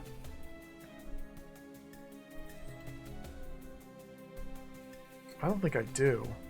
There's a puzzle in Beethro's teacher that required me to use nonsense shenanigans to kill Wraithwing in open space. But because I didn't do that in this engine, I can't go back and look at my demo.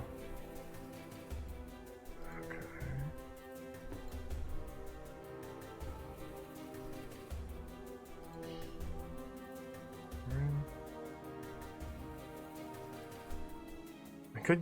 I could give some of these other rooms a shot.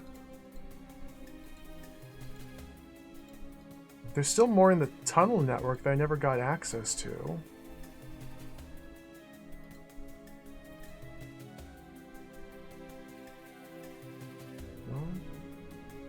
I don't know what to do. Like, I feel hopeless and stuck here at the Molten Core, but obviously there's a way to solve these rooms.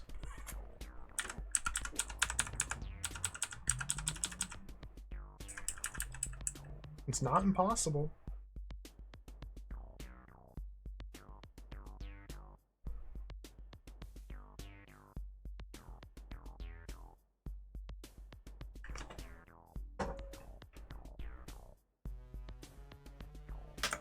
If I go to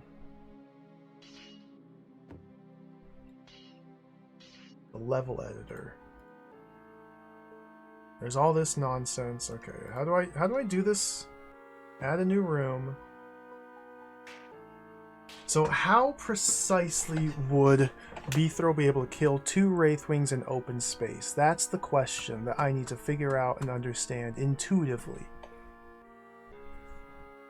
Well, if Beethro were here, okay, one of them got away.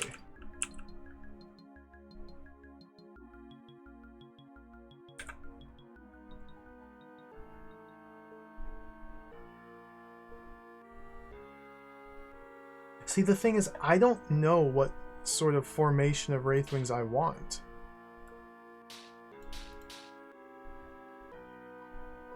Two Wraithwings and Beethro. It is conceivably doable in this specific state to kill them both without pressing them up against the walls. It's possible. I've done it before. I think it's now required for progression. So let me see if I can just look it up. I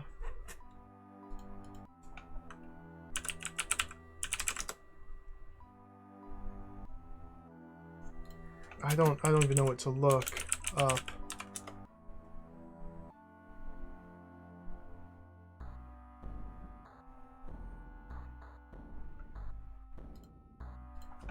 DROD. How do I kill 2 Wraithwings in open space?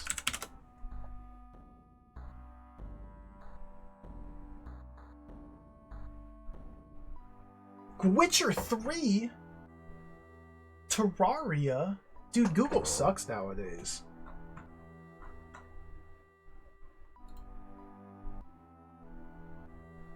Oh, because it changed my search result. It knew what I wanted to search for better than I did.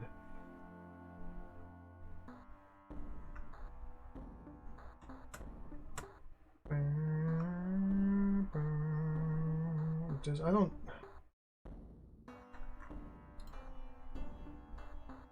Google's genuinely quite bad. It's unfortunate. Granted, I'm not getting anything here.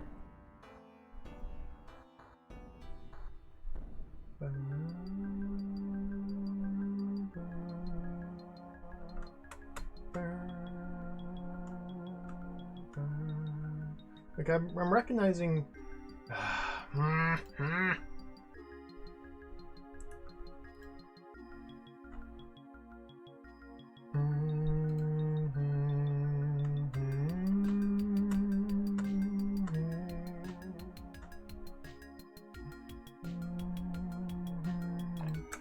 Okay, what floor am I? I'm struggling at the moment because I don't know how to learn what to do.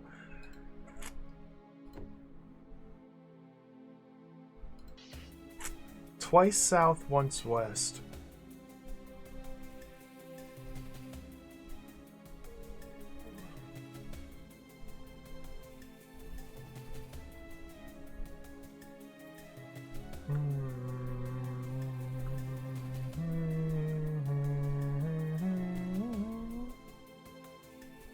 I'm pretty sure I need to use a decoy here. Yeah, I found a hint for this. It says, this took a lot of experimentation to get that last Wraithwing down. Eventually, I found a way. So it flees above a decoy sword. Eventually, I found a way to solve the room. So you just have to find the way to solve the room. But that's enough for me to work off of. It does involve the decoys. Eventually, I found a way. Thank you for your help.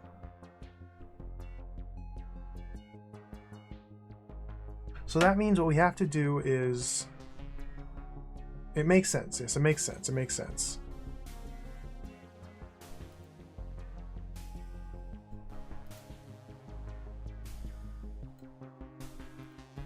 I think it makes sense.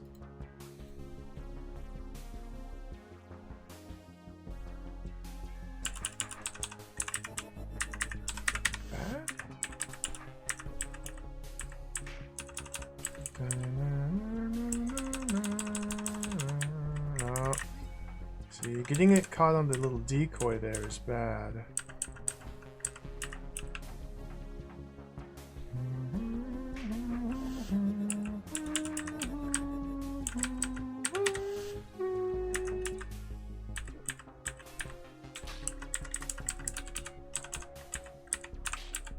Okay, that's simple.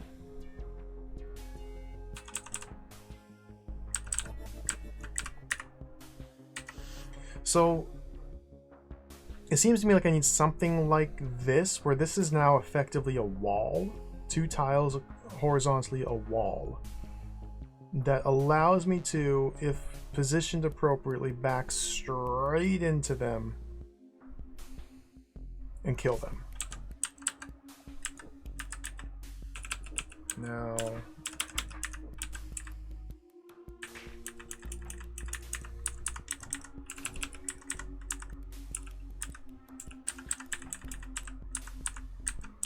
Wraithlings. I gotta remember the weird movement patterns I have to make to deal with Wraithlings. See, something like that, if angled better, might just kind of work.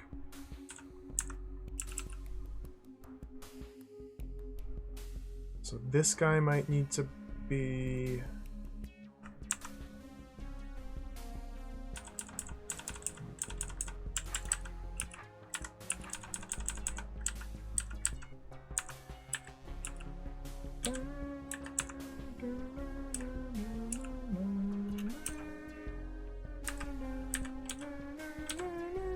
Oh, you dingus!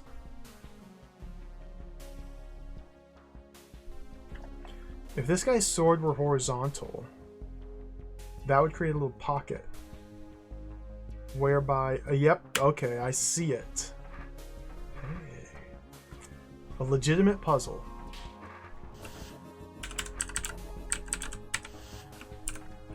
So now we have a pocket. Corner, corner, corner. Wall, wall, wall.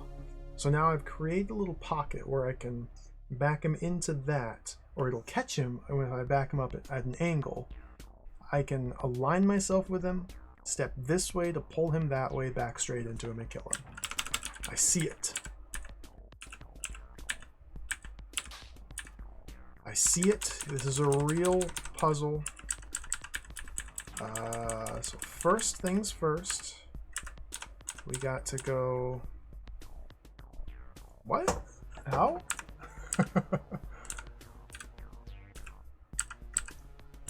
I think I want him on this line.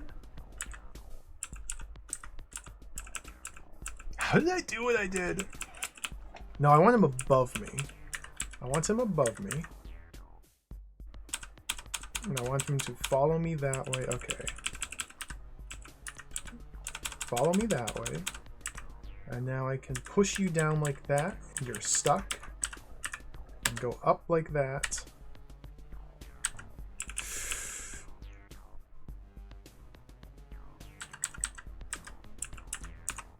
Oh.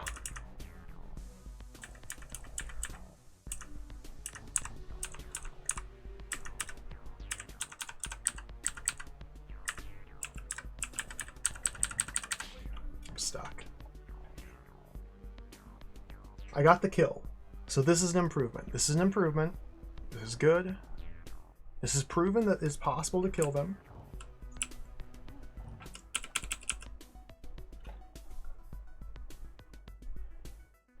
So why doesn't he follow me diagonally?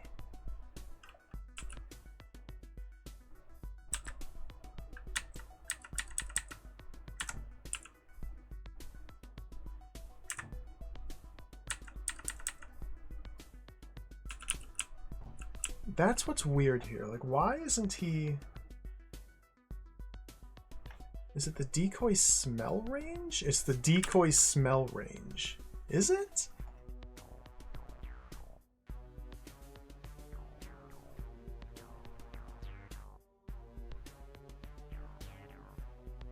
Are the decoys really providing that much of a lure?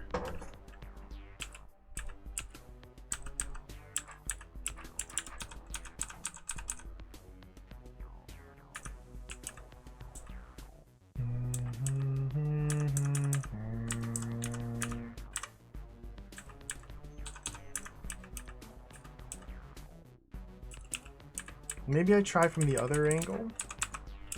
This is lost.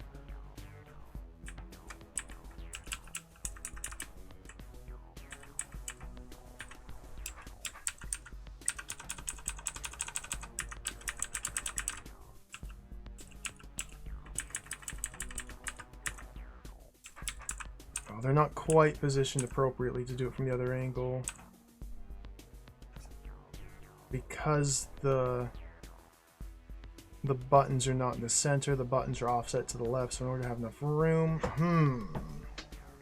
Well, we're close here.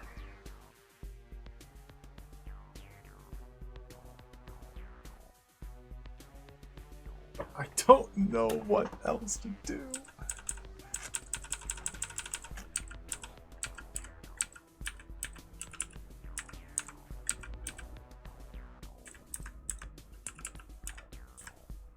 Just stay there. You won't stay there.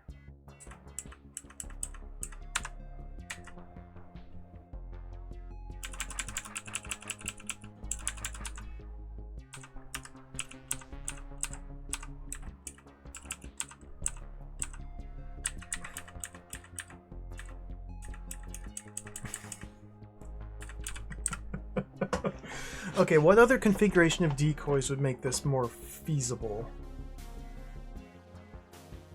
I see no reason to prioritize the north side or the south side for the final kill, although perhaps Wraithwing movement preference makes one side better than the other.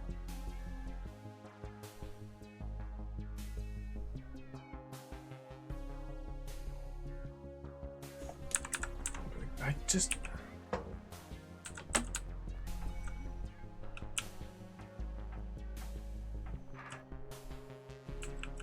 It's so strange to me.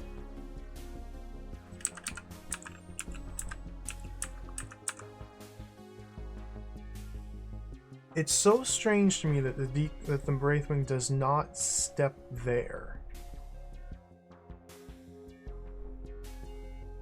The Wraithwing is looking at B-throw. The decoys are simply walls at this point. Why doesn't he... Because typically if you're holding a decoy at maximum distance and you take a diagonal step away from it, it follows you diagonally. I did it earlier to reposition it on this platform. But here, I guess because of the mimic, the decoys here, it just goes all goofy. I guess? But like, he's still looking at B-throw.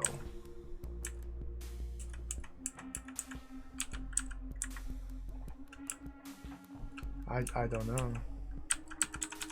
He's unkillable.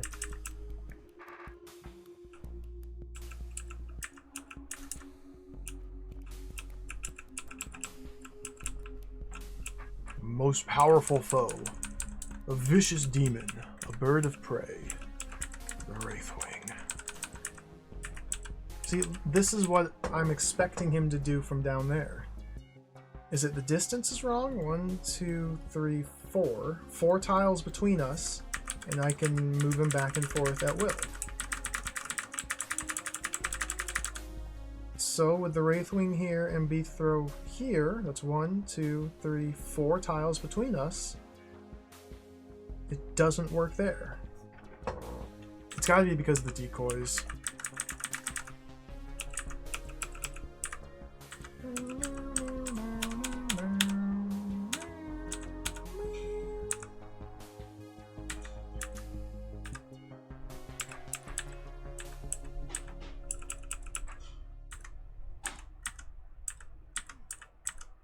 What is he doing?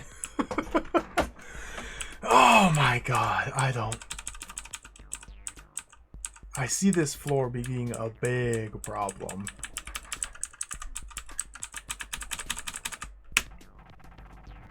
Okay. We'll try to the north this time.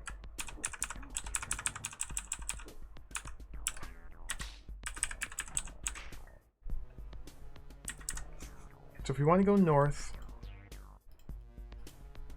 we gotta go clear this room first and then do this one. Like, I feel like my arrangement of potion was good. They must be on the furthest south platform. If I'm using these decoys as a wall, as a backstop, to press the Wraithwings up against, then I want something like that, and then the other one horizontal. That'll give me a nice corner here to catch him.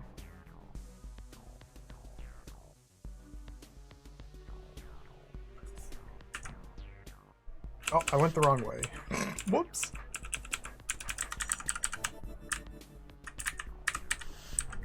And this is a slightly different arrangement, obviously, than the one I just tried.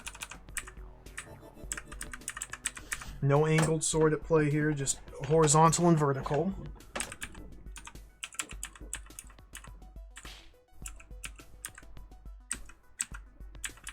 If they get to the north of the decoys, it's lost. Oh, buddy.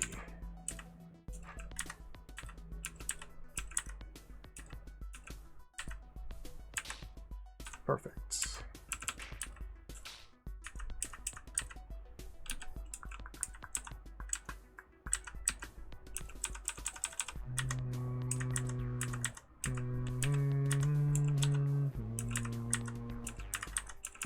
Nope, not perfect. Opposite of perfect. This is gonna make me go insane this level. I hate Wraithwings. Like, they just... really not playing nice.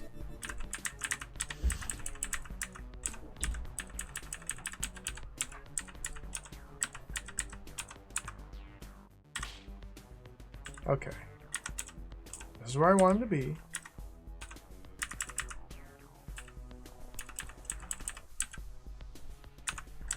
Here we go.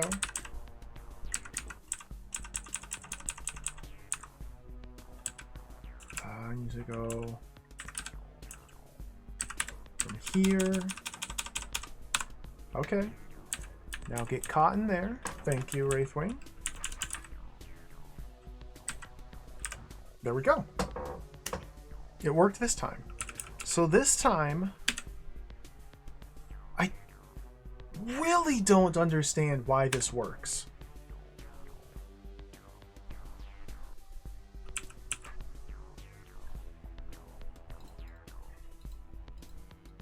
I really don't understand why this works, which makes it a very unsatisfying solution here. I guess what's happening is B throws outside of the decoy's smell range. So when I step out here,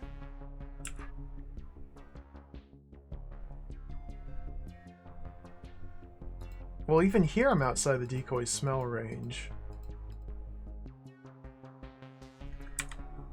When I step out here, I think I'm far enough away from the Wraithwing and the decoys that it essentially considers me a non-issue and is retreating in a straight line away from this guy. I think is what's happening. But he stays here.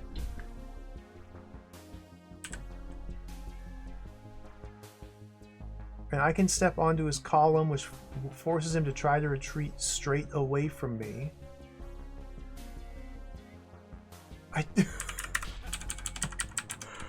Huh. Hey, Marigold, welcome, welcome. DROD time. These are very difficult puzzles here that I don't understand. I don't know what I'm doing.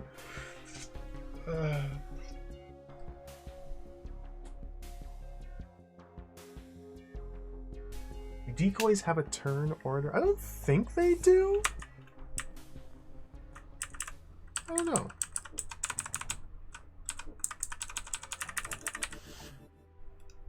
I mean, decoy number 1. Perhaps, yeah.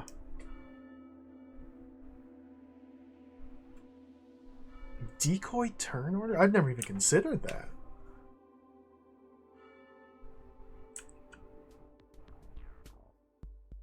But what would the decoy do on its turn? Exert its influence, maybe?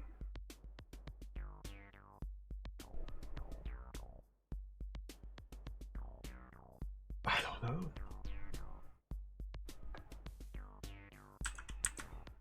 Okay, well, there's one room down. 4 more to go. Then we have access to the mega juicy interior, as well as wherever the Z path leads. There's even something to the east here. So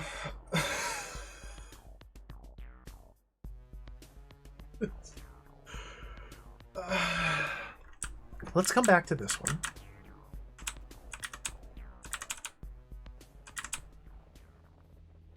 I feel a bit better about trying this guy up here.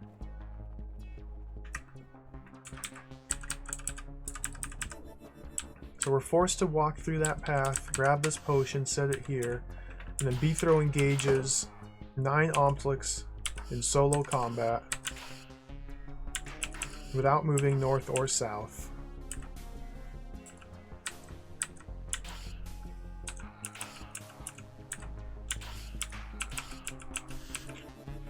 I forgot the trick. I did this last time. Stand on the checkpoint. And back up. Yeah.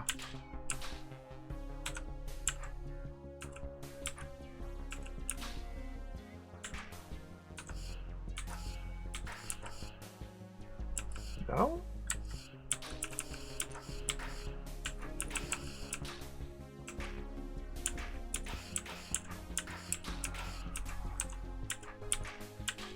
Oh, okay.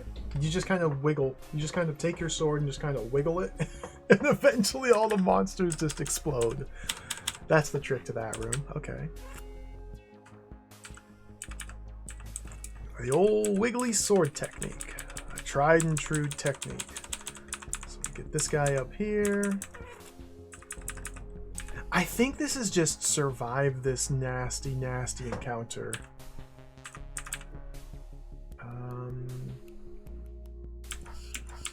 So I should be able to just wiggle my sword like that. Yep.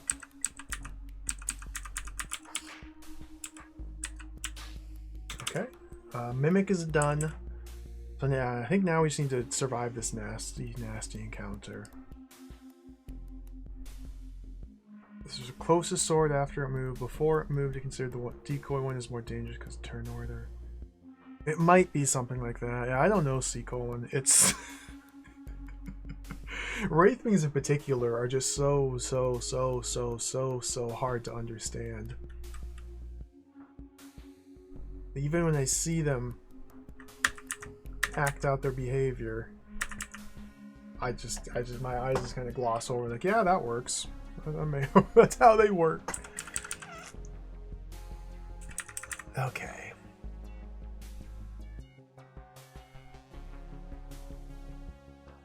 Based on my reading of this room, there's no way to get help with this encounter.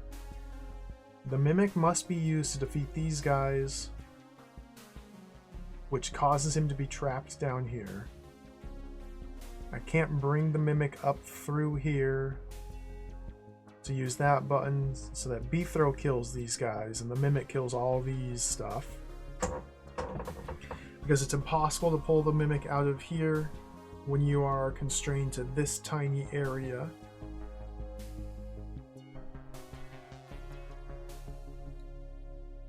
So yeah, I think this is just purely how well do you do against 4 Omslicks, 2 on each side. And I don't know if turn order is important. It probably is, but the 2 on the left move before the 2 on the right. How to take advantage of that information is unclear, but maybe if I go for the 2 that move first. So as soon as I step on the button, the doors all open, and then the Omslicks take their turn. So I will always be attacked with freezing laser beams from both sides. There's no way to prevent this. I only have one sword in one direction. Therefore, wherever I step on this button, I am frozen in spot until I can successfully clear. Why did this guy not move?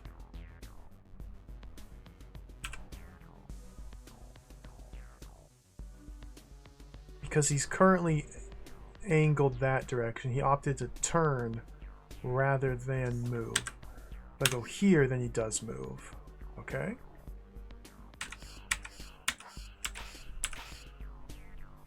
So there I was able to wiggle my sword and kill them.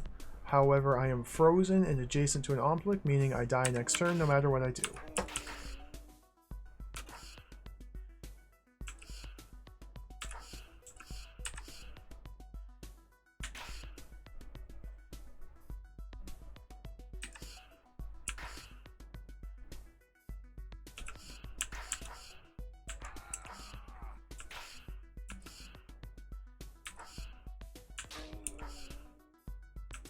I'm just looking for like random movements that might let me do something other than just sit here and spin.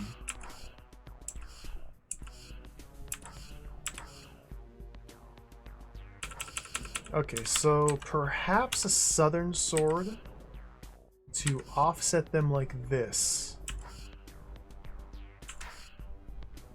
But see, now I can't deal with the threat from behind.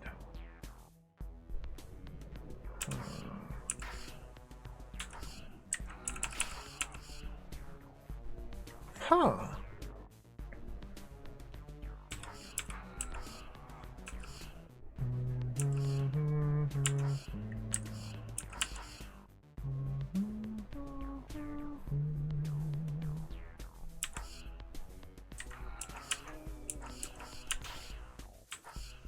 This seems like a bit of a problem here. Okay, well, let's try similar but different.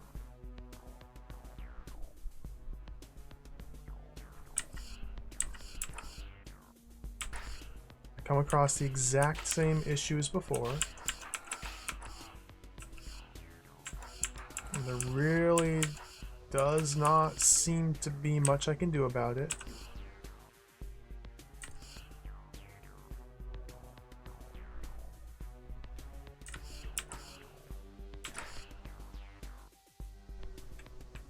I need 4 full turns to rotate my sword 180 degrees.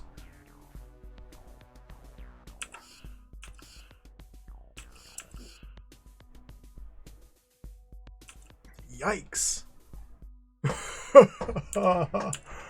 Yikes. Facing this direction's bad because, I mean, it just is.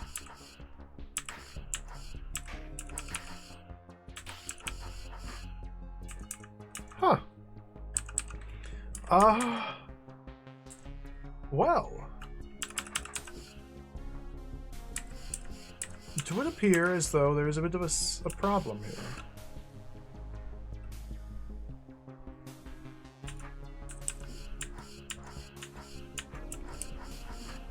Not once throughout any of this trial and error has B-Throat become unfrozen. He's been frozen the entire time, meaning I can never move. I'm forced to stand in place and rotate.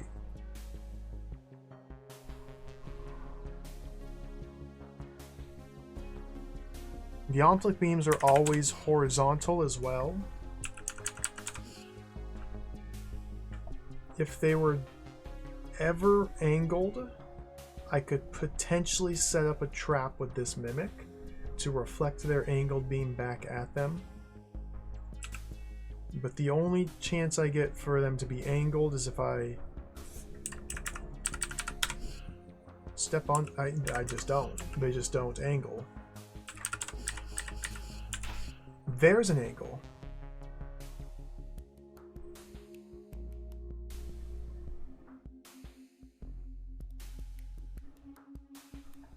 So if somehow this man were here, or here, with his sword angled northeast,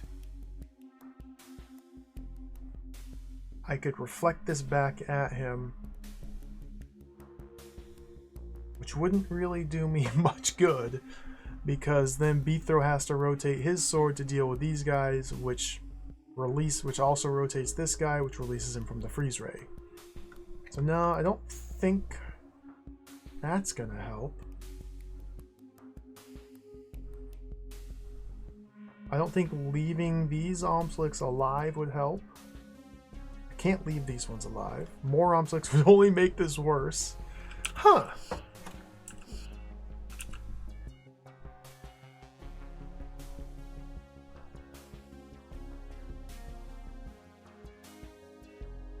The only difference I can see between these two sides is the turn order of the Omplics themselves, which doesn't matter when they're split like that.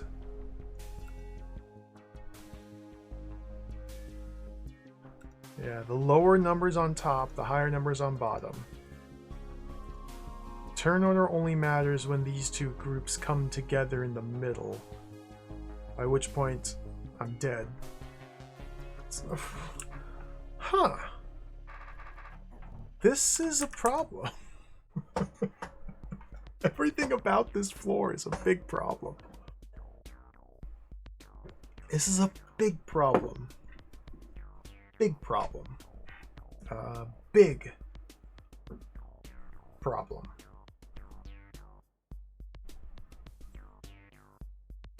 So is there any tool I'm overlooking? Is there any tool I'm overlooking? Reassess the room from the start. The only action I can take at the beginning is to step on this button and grab the potion. These are all blocked off, blocked off, blocked off, blocked off. The only way these doors ever open is if something presses these two buttons. The only thing that can get inside here to press these buttons is the potion.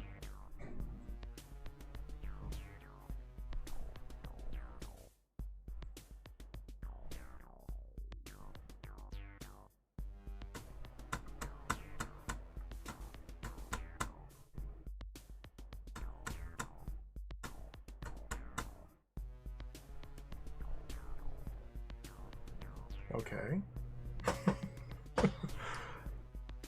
After quaffing the potion and placing it here, Beethro cannot step north or south because these buttons close these doors in. So we must fight off the Omplics and then retreats to the east. And then we can step north or south.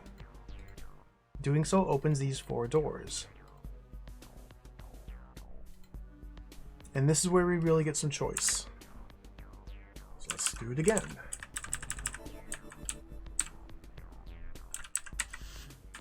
So step to the checkpoint, step back, waggle, step back, waggle, step back.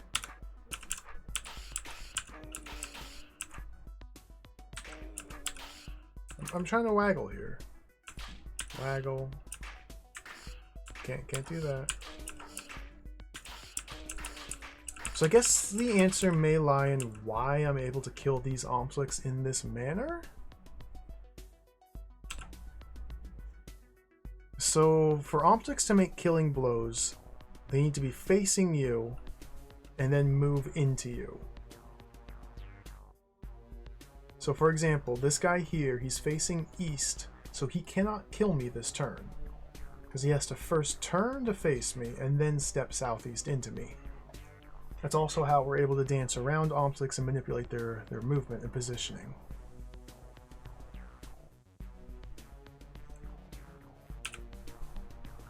When I step forward here, yeah, this guy moves first. My sword is now directly in front of him, so he sidesteps around it to get closer to B-throw. These two simply angle their beams to get ready to kill B-throw. I can waggle. Now I'm frozen, so this is now death. Because this one is looking at me and adjacent, then the next turn he's going to kill me. And because I'm frozen by his beam, I can't move out of the way, so that's guaranteed death. So I'm forced now to step back. This angle has now convinced these guys to turn rather than continue with their diagonal orientation.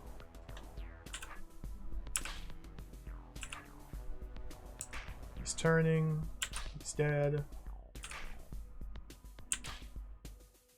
Step back here. Go for you. I'm dead.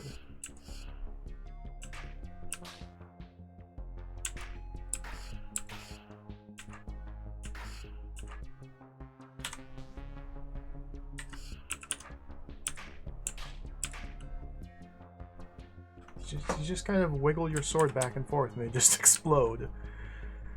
Okay. I wiggled my sword enough and they exploded. So now...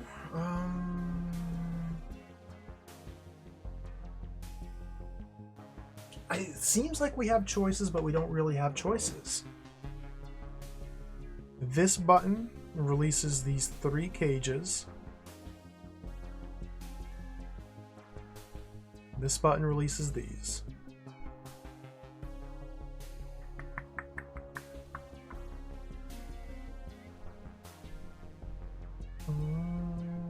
These trapdoors leading out to these sections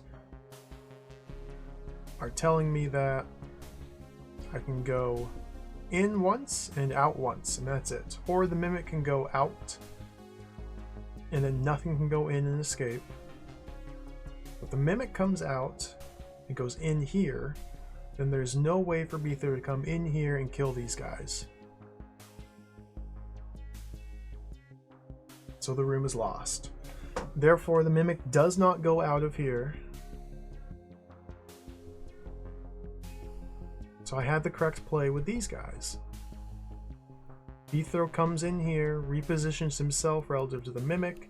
When Beethro is escaping, we align it up so that the Mimic goes up these trapdoors, as so.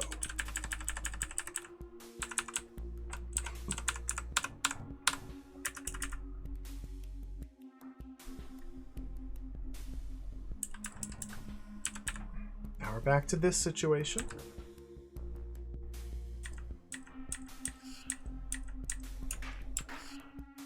I don't see any reason to keep those two alive. Or really any possibility to do so either. These monsters are quite simple to defeat using the aid of my dear friend the Mimic, I say as I get owned by them. Now the Mimic is stranded, and we're right back to where I was. There must exist a way to simply win this fight then.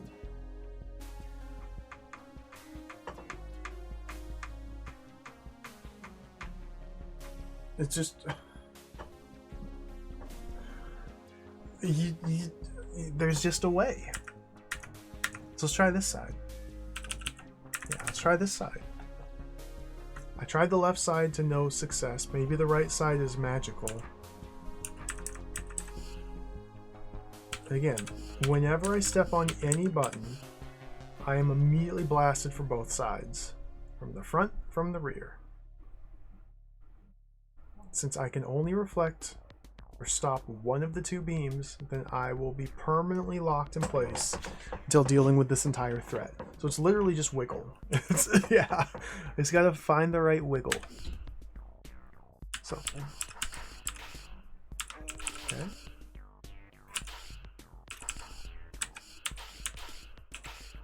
We can get stray diagonal beams, but they don't really do me much good.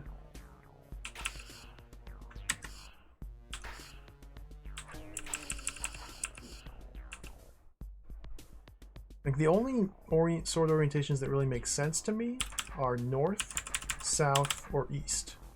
Especially if I'm starting on the east side here. North because if I enter on this tile or this one, it freezes Omslix.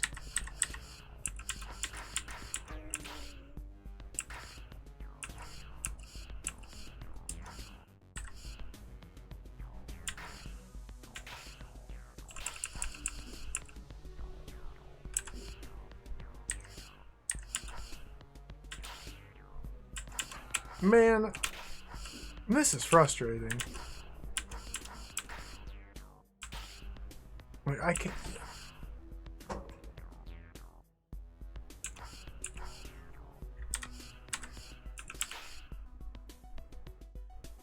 I just... Why are you supposed to... This is nonsense.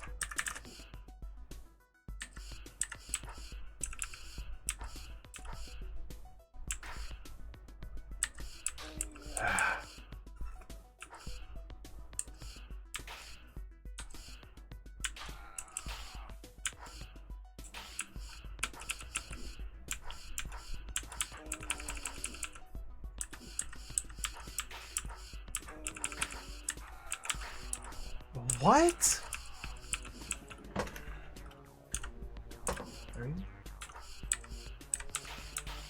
Just gotta do it. I just gotta do it. That's all there is. You just gotta do it. You gotta kill the monsters.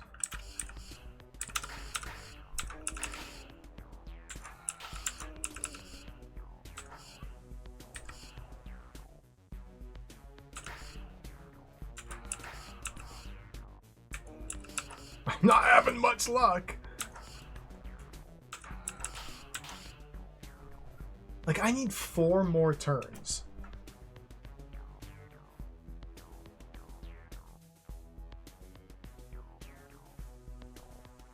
Four more turns somehow.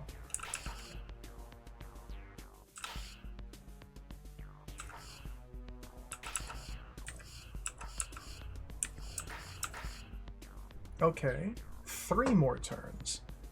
If I had 3 more turns.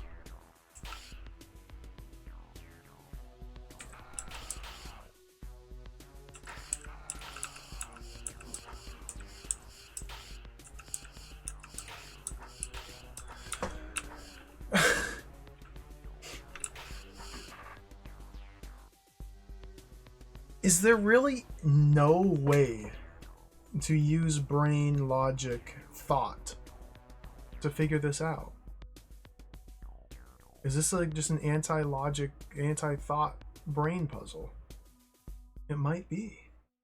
Like, what? How?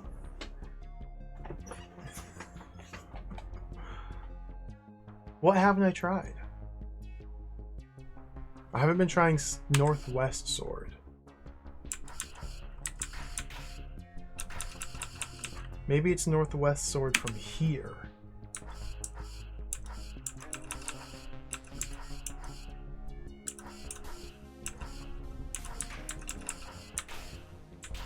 And maybe I have to do 1 turn of stun.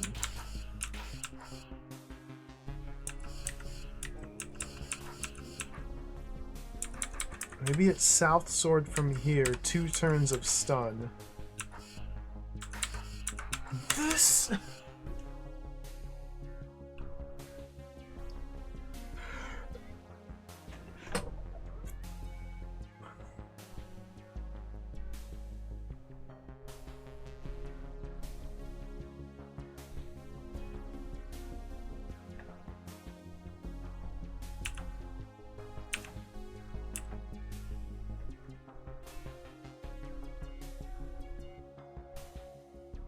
Maybe with a better movement technique.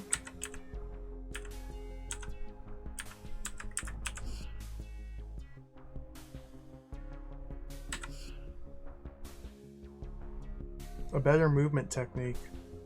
This is meaningfully different. Rather than dancing around up here and deciding which button to press, if I approach from here and step directly from the trapdoor onto the button, the obstacles here are both facing diagonally. They spend their first turn rotating rather than advancing.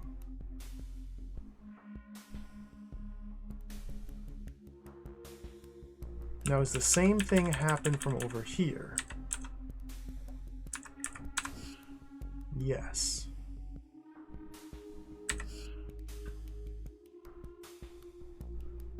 However, the effect seems to be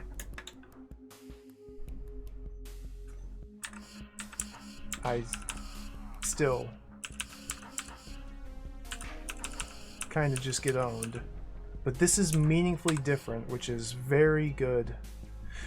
Yeah. So if my sword were west here, I can move. I can move.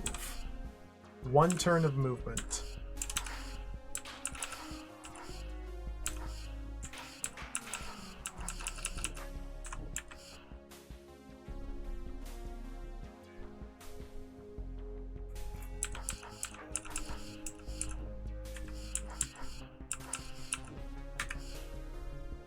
I don't know where to go with it. This could be... I don't know where to go with this one turn of movement.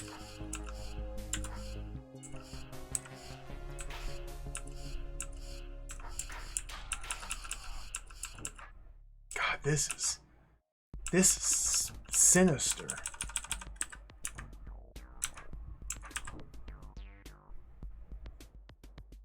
I mean, I can retreat. My sword must be west if I want the turn of movement. If my sword is west, I'm retreating to the east towards monsters. I don't have enough turns to rotate for the kill.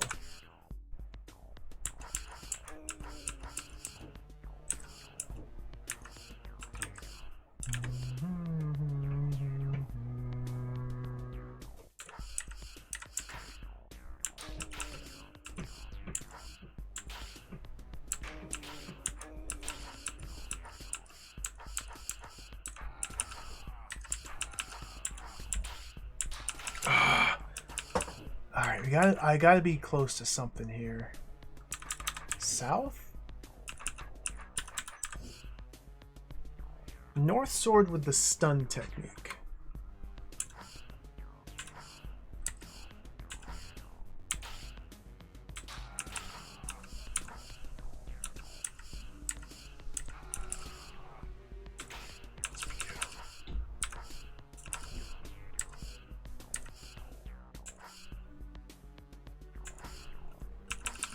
So the effect of stunning them is not as beneficial as I'd hope, because I can't figure out how to take advantage of it.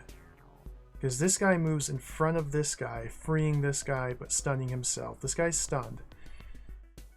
Normally the benefit of entering from the right is I'm closer to these monsters here on the right, but by stunning them like this, I'm simply delaying their advance and allowing this one to catch up to me.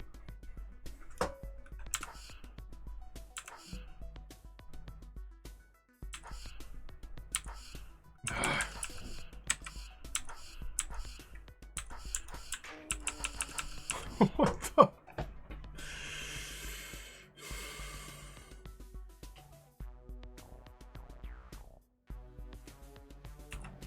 Are there any other trickeries? Like if I can get them facing south, they're not going to be facing south.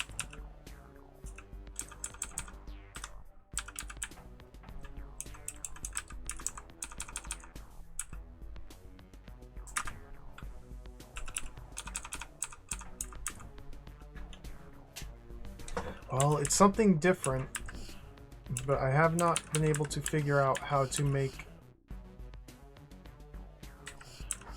anything good come of it. Like, I simply... I need to stall one side or the other.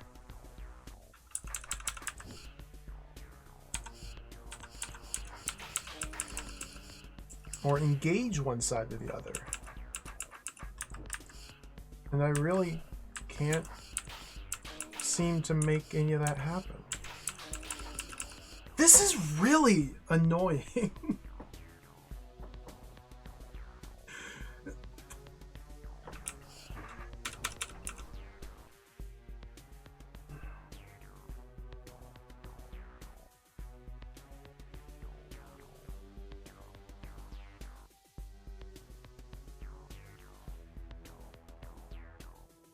This is really annoying. I feel like I'm the closest to solving this room than any of the others.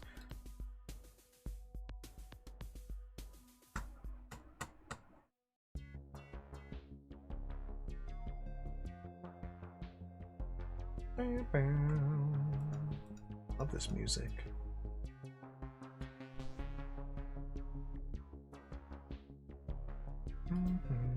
Clicking on things won't tell me anything new, but you know.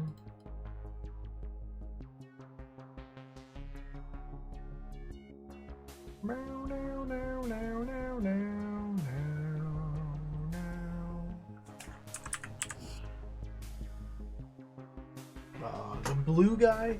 The blue guy was used in an earlier part of this puzzle. This room is kind of made up of 3 smaller puzzles. And he has served his use. The mimic here, as far as I can tell, has served his purpose and he's just stuck here forever. There's no way to get him out of his little area. Yeah, there's 3 separate little chunks of puzzle. That's... Well, there's no way to get him out. He's locked into here. I wish I could use him more. And surely I'm not expected... No, not with this...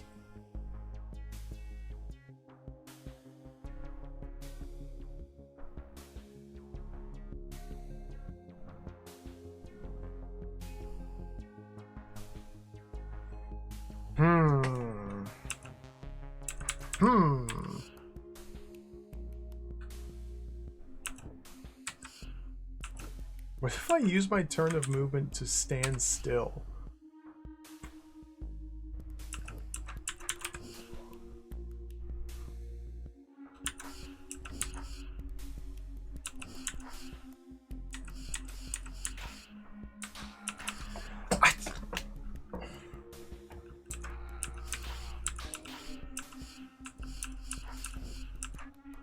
I don't see what I'm supposed to be doing.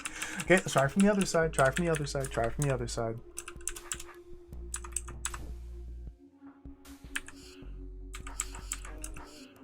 Perhaps Omslich movement preference allows a solution to work on one side only, but not the other.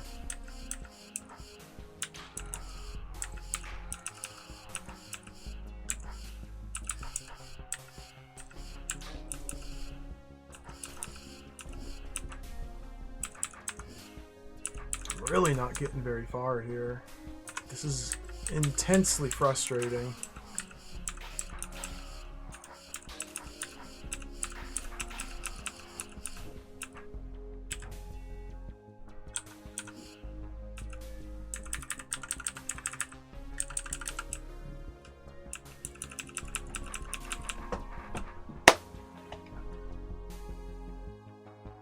I don't know what to do. I am helplessly, totally, completely stuck on all of the remaining puzzles. I can't backtrack to go anywhere else. I just have to figure these out. This is literally it. I guess Beetho's journey ends here. He never went further. He delved deep into the molten core and was never heard from again. Z. I wonder what's over here. I wonder what's over there.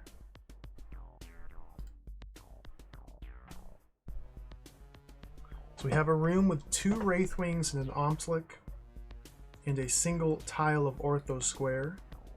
And in some way I have to kill the Wraithwings and the Omslick using the ortho square, while constrained to this little dish dome shaped area. I don't even know how to begin with that. This is the same similar puzzle. Single Omslick, single Wraithwing. In some way we have to kill both of these monsters while constrained to this little dish area. This upside down dome. I have no idea how to begin with that. Well, I have an idea. And I think it involves stalling the Omslick in place by forcing it to turn rather than move. But doing so necessitates that B throws at an angle to the Omslick. And I don't understand how I would be able to advance on a Wraithwing towards an Omslick while also dancing back and forth and keeping it in place rotating. Like, it just it just doesn't seem to add up. But I'm sure it does. That's probably what I have to do. Just have to figure out precisely how. This one, similar to the previous room, 6 Omslicks, 4 Wraithwings though. Probably need to utilize the 6 Omslicks as like walls for the Wraithwings to kill them. Or realistically, we could reduce this down to a single Omslick and a single Wraithwing. And it has functionally become the exact same puzzle as this one, just without the wall. But there's probably a simpler, more elegant way to deal with it. This is probably the room I've tried the least on. Yeah. That's it. Until all these puzzles are solved, we're stuck.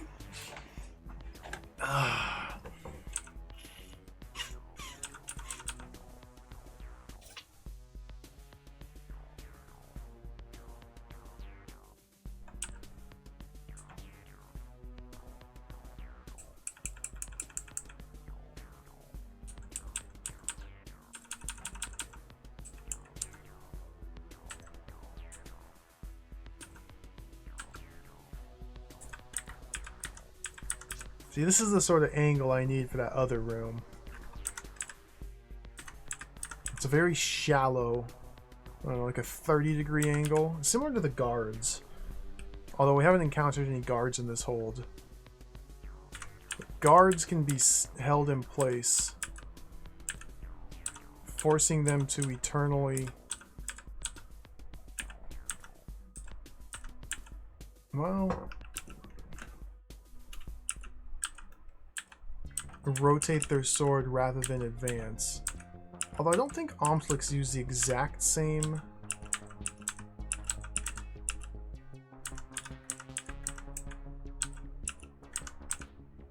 algorithm as guards.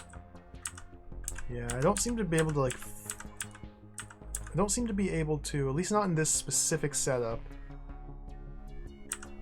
keep an Omslick rotating while I advance. I always lose them.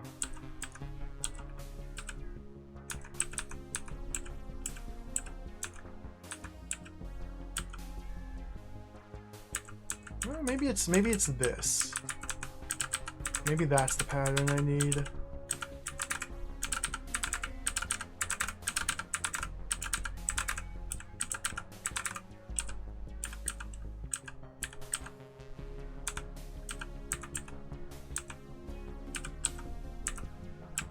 I'm literally just walking back and forth, just watching them turn.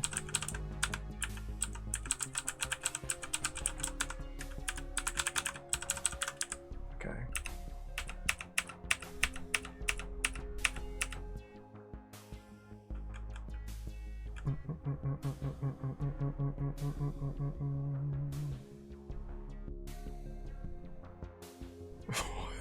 What else is there to do?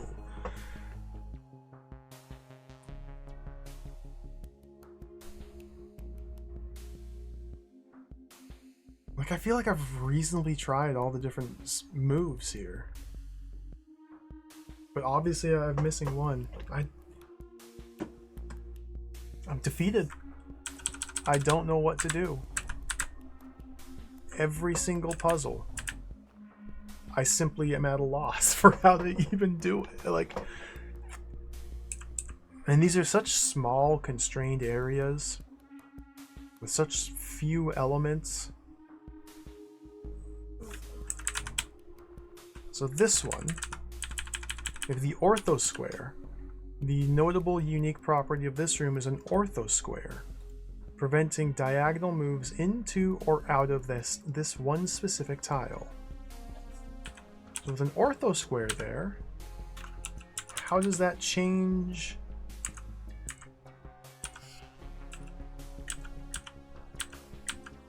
And Wraithwings are just a nightmare. Look at them go.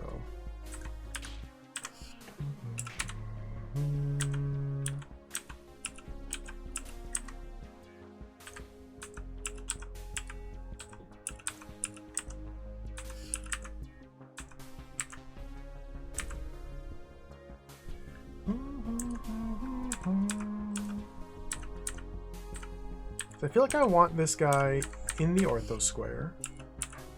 Wow.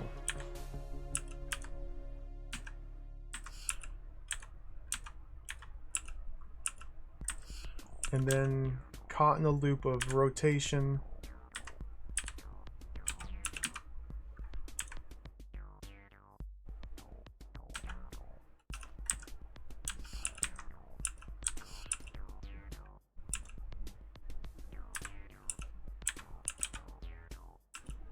Yeah, I can't seem to like consistently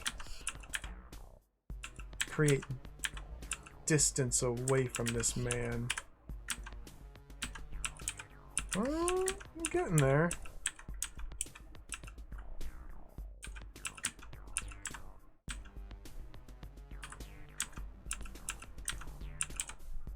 It's awkward, but okay. How's this gonna help me? I don't know. And it's lost. Arr!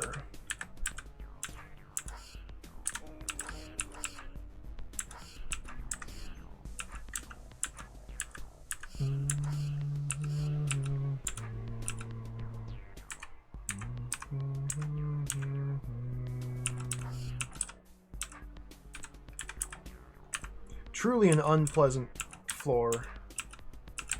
Truly unpleasant. I must. There it is. Okay, there's the solution. If you just hit your keys randomly, eventually you'll type out Shakespeare's complete works. And that's the solution there. You just stab them and you win.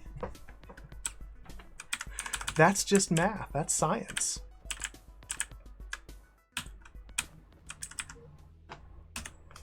What did I do?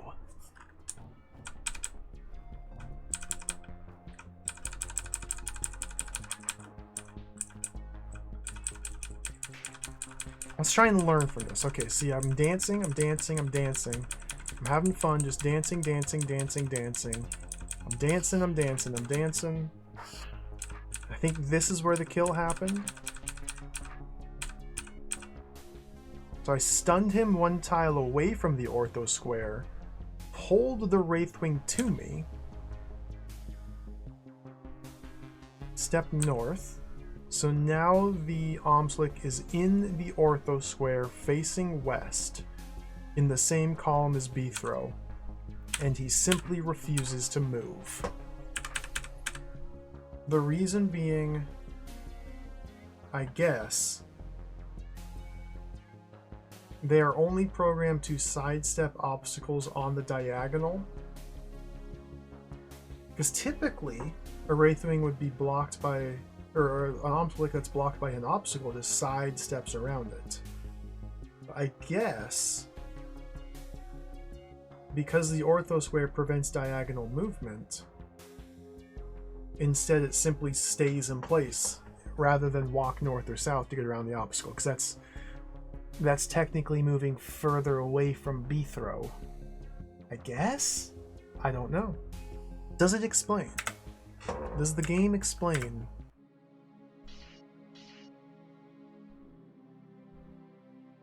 Outlook. There's like 30 paragraphs. Oh, yep, it specifically says right here. If blocked vertically or horizontally, these monsters can sidestep the obstacle by moving diagonally around it. If given the choice, they will choose to move north over south and west over east. Prefer northwest movement. If blocked diagonally, they will use the same algorithm as Seep. I don't really know what that means specifically.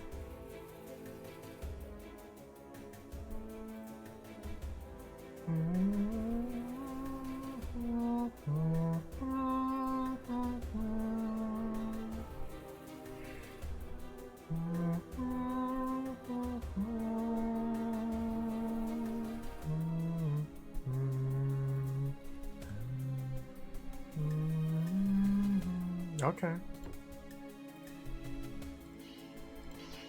Well, I solved a puzzle. Exactly, Manfred, yeah. It just takes time. It takes time.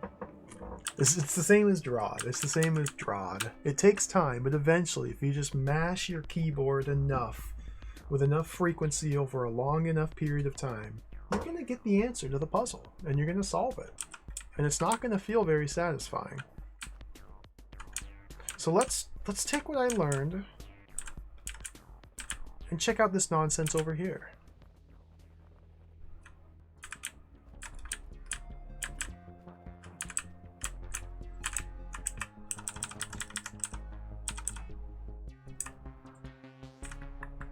So, there are a couple key differences between this room and the other, notably no ortho square to utilize.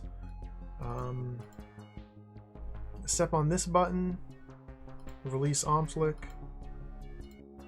Step on this button, release Wraithwing. Killing this Wraithwing is the main challenge. So we do have the luxury of positioning the Omslick where I want him to be before stepping on the button and releasing the Wraithwing. We can even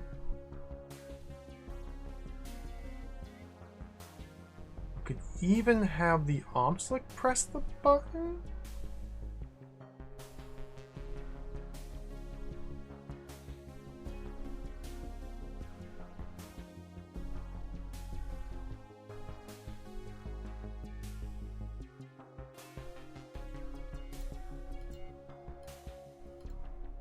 Have the Omslick press the button, which would potentially allow B-throw to be very close to the Wraithwing when the doors are opened.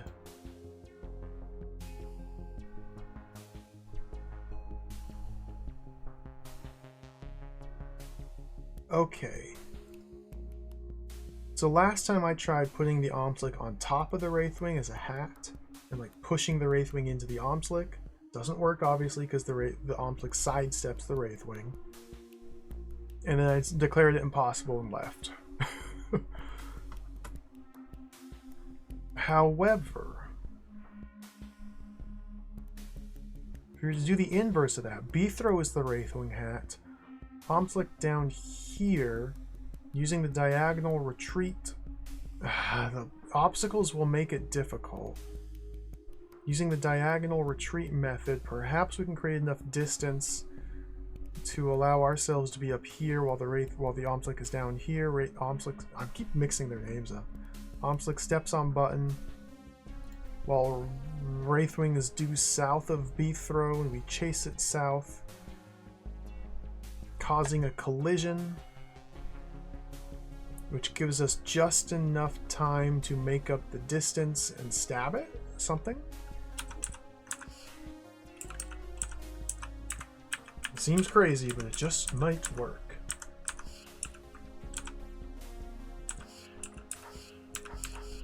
dude.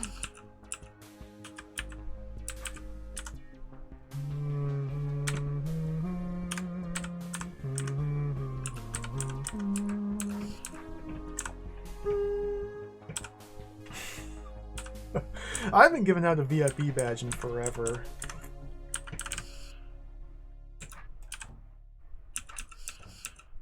I don't even remember where the last one.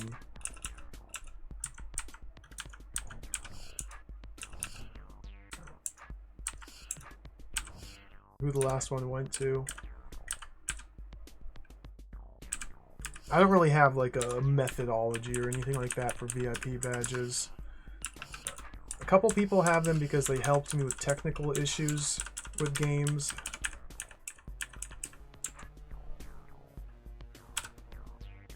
A couple people got them because they were just long-term viewers that were around at the very start, and unfortunately I think most of them have gone their own way since. I probably have a lot of unused VIP badges now that you mention it. I don't even know how to check that. I don't even know where that setting is hidden in this dashboard here.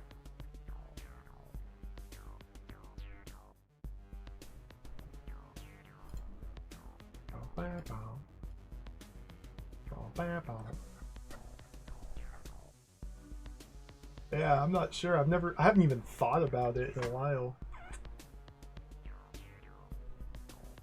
I love this music.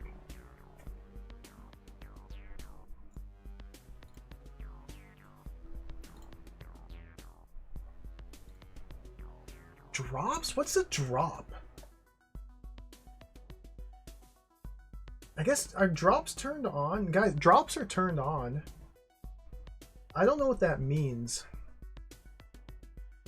Snowbreak 2.0 drop. Snowbreak Containment Zone. Amazing Season Games. I have no idea what those words mean. I'm so out of the loop. I'm so out of the loop for all this nonsense. Mecha Break Open Beta Drops. Mecha Break Amazing Season Games. Friday, August 2nd to Thursday, August 8th, 6:59 a.m. And that ended! It's already gone. Don't show me that. I don't play any of those games anyway.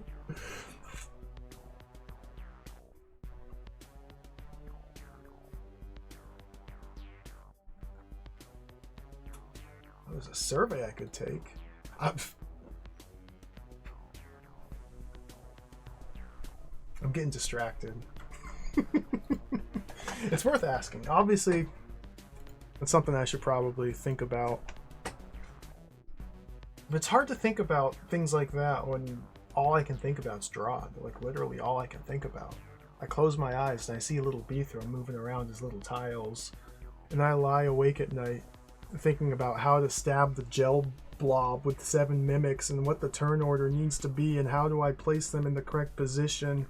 And then I wake up in a cold sweat because there's a Wraith Ring flying around in circles and I can't stab it because it's an open space. And how do I set up the specific turn order arrangement to do the kill? It just...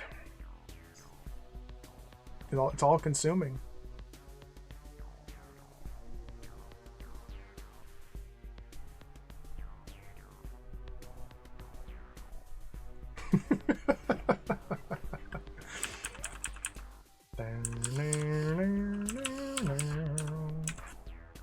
Okay, so ideally I'd set up...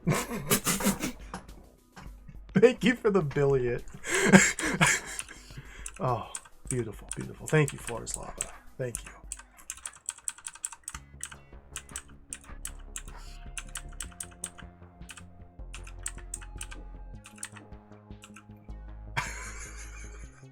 It's a really good face. It's a really good face. I don't get this at all. I thought low pan. Shut up, Mr. Button. You are not brought upon this world to get it. Come on. Come on. Thank you for the 100 bits, Manfred.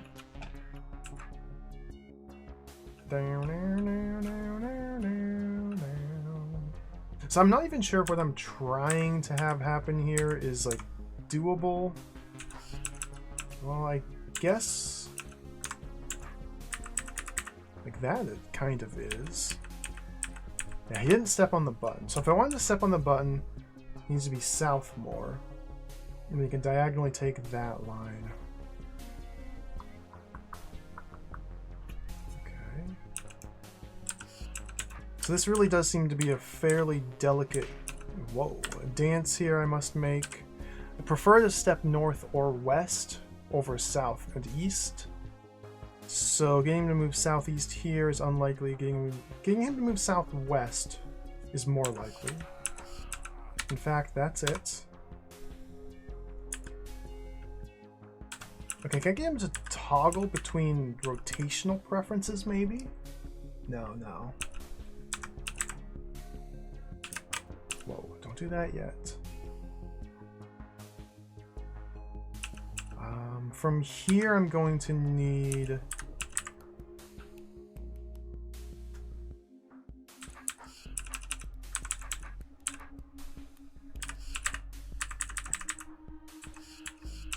Oh, he got me.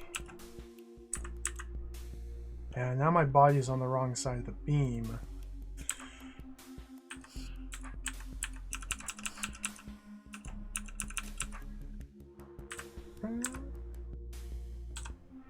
Force a rotation that way.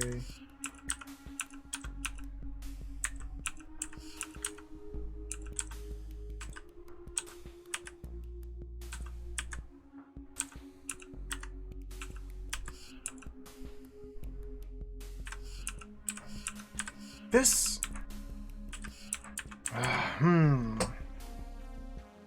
feel like I'm doing something that's somewhat close to the correct idea. It's just, with the obelisk here shooting north, I can't hold my sword to the east. So I definitely want him here. Okay. So how do I convince him...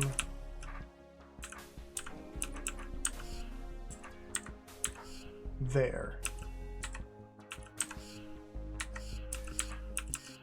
Well, that gets me killed. How do I convince him to do that without getting me killed?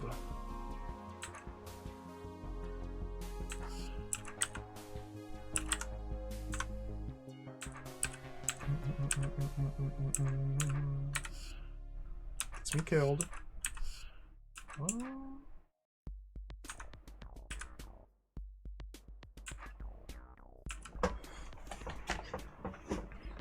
So again, what I'm trying to have happen is station the Omslick down here as much as possible and retreat from him to get on the north side of the Wraithwing. Then once I move to the top of the Wraithwing here, it doesn't feel like it's going to work. The Omslick will step on the button, releasing the Wraithwing, and ideally, I'll be able to chase the Wraithwing into the Omslick from a very close distance. And then when it collides with the Omslick, it will... Turn order means Omslick goes first. It's still going to be tricky, but perhaps we can force a diagonal...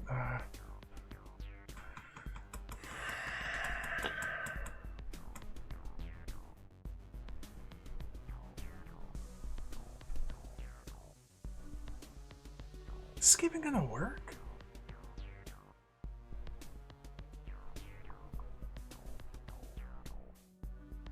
What other options are there?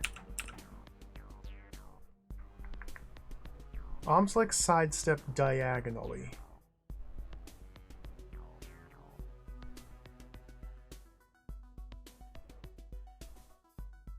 The fact that this path is too wide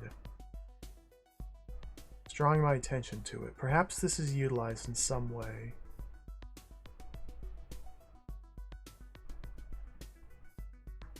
How? I'm not sure. But if I drop all 4 of these and slam the Omslick into the corner there, which I don't think I can.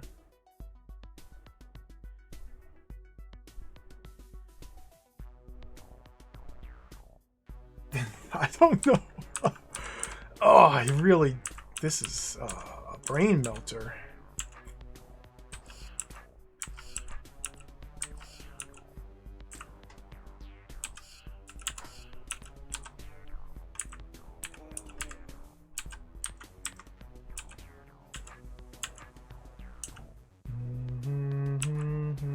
And see, I can't drop all of these though, unless the Omslick is already over here.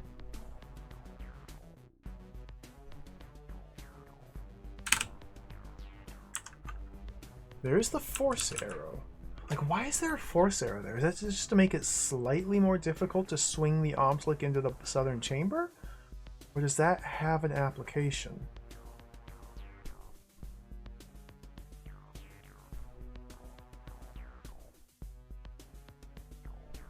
Is that where...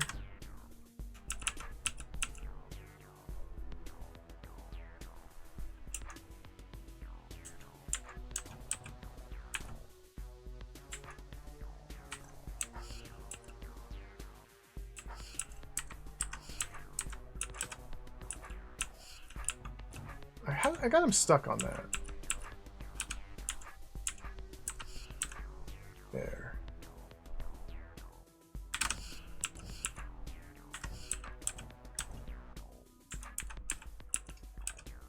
So force arrow prevents him from moving east, but he can move west.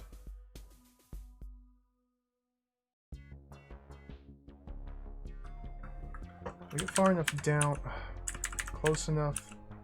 I can't convince him to turn rather than move west.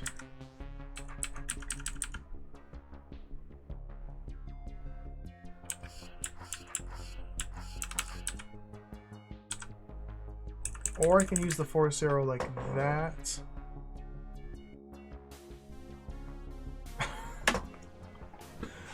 Hmm.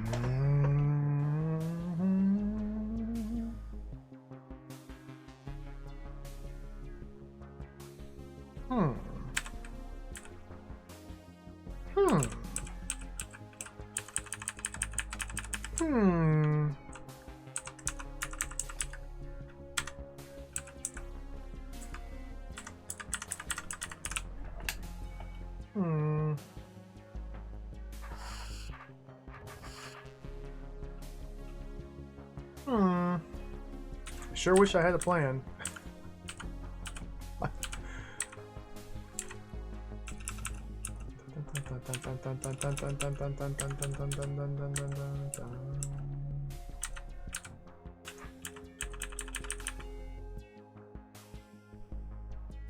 Okay. What about this?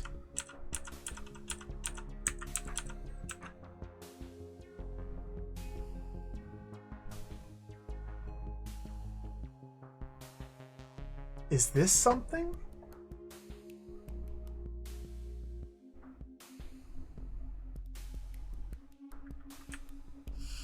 Oh, he got me. Is this something?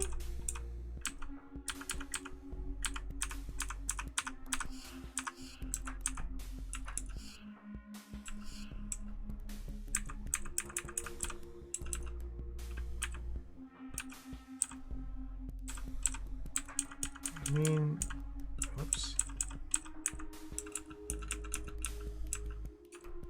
Gah, Wraith Wings, man.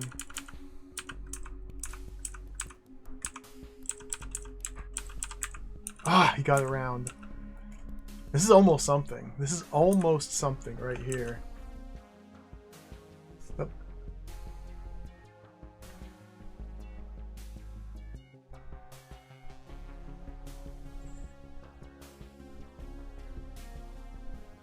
This is almost something. But the sidestep makes it nothing. Now, monsters don't get frozen by Omslick beams. I wish it were that simple. The only things that are affected by Omslick beams are humanoid characters. Beathrow, stalwarts, guards. I think that's it. I wish, I know. It's funny, if a stalwart gets frozen by a beam, they simply rotate in place. They just go full idiot and they just spin. That's all they do. I mean, eventually it works because eventually their sword is the right direction to block the beam and then they can move and do something else. But if they're stunned from multiple directions, they just spin eternally. It's really funny.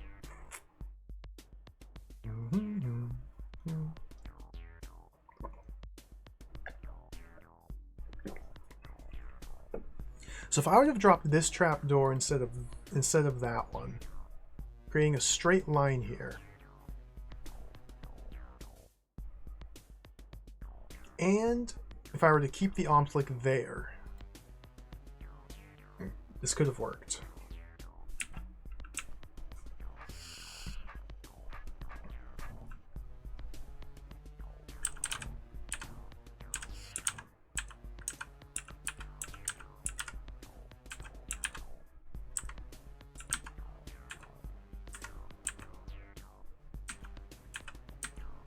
Hey, stay there.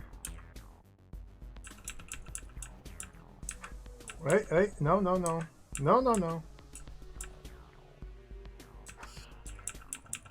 Probably want this sword orientation. Oh, dude.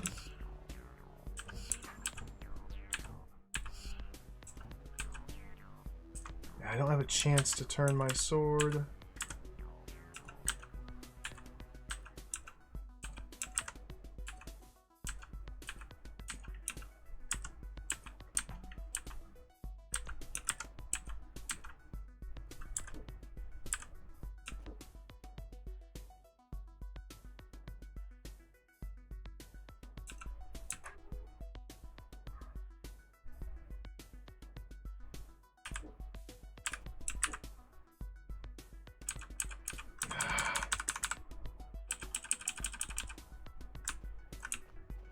I don't think this is capable of working the way I'd like it to. Dude, my retreating dance is too restricted.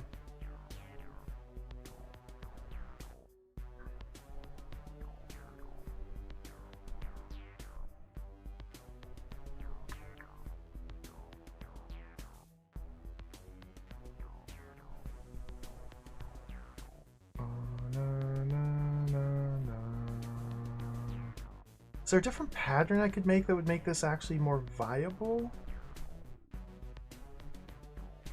I cannot disconnect this path because I'm using the trapdoors. The goal? Oh, you gotta kill these two monsters.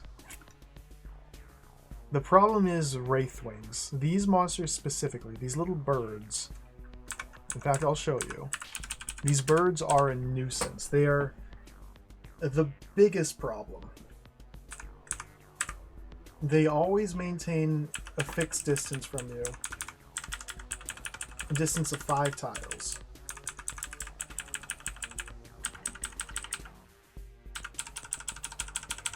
So here in open space with no obstacles or walls or anything like that. Yeah, they're flying as well, so they can go over pits. In open space like this, it is literally impossible to kill them. I will never be able to get close enough to kill it. Unless I have a wall I can back it straight against, like this. Which I almost have over here, but this is designed to prevent that from happening. So I'm trying to set up some method. I don't really have a clear plan for it. Some method where the laser monster acts as a wall that I can back this guy into. But the laser monster is being very uncooperative. This guy's also being very uncooperative. It's just a very delicate procedure here. And I don't even know what I'm trying to do. Like, I don't have a clear plan. These trapdoors do seem significant.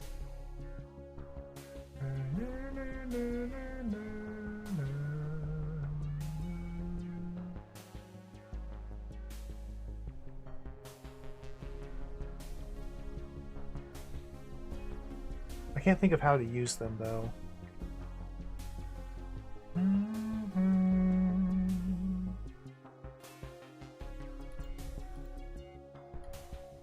So yeah, the big problem is just this bird. The Wraithwing.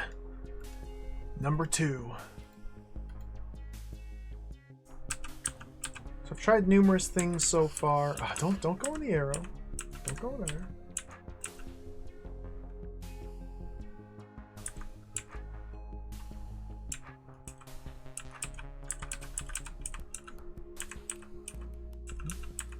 Okay, just hump the wall.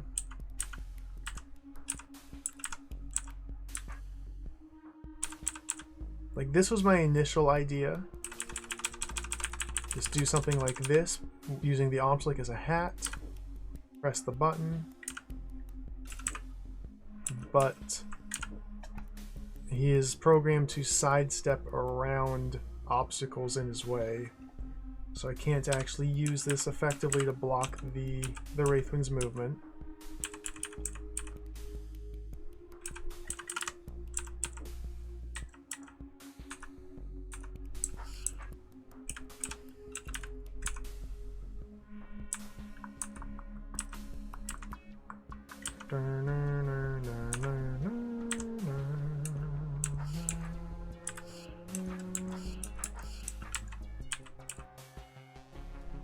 Force arrow. I keep coming back to this force arrow. There's got to be a reason why this is here.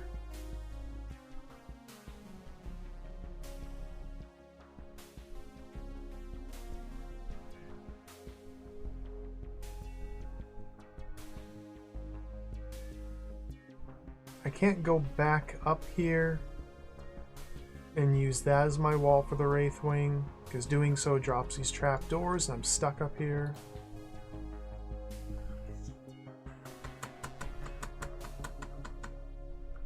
Why is there a force arrow here? Surely this is involved. Surely the answer lies in some shenanigans with the force arrow and these trapdoors. So if I do this, then from down here I will never be able to get the Omslick down here with me. Nope.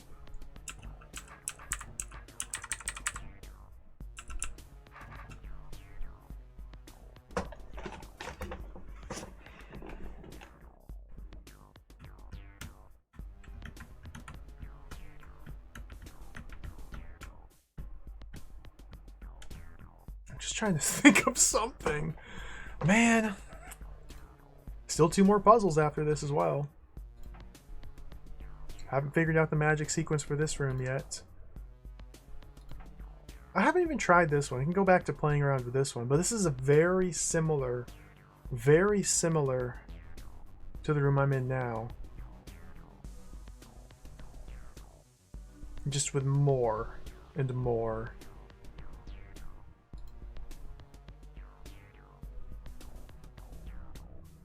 So I feel like the answer to this will help me do that one. Or maybe vice versa. Maybe vice versa. Maybe the answer to that will help me do this. This or that, that or this.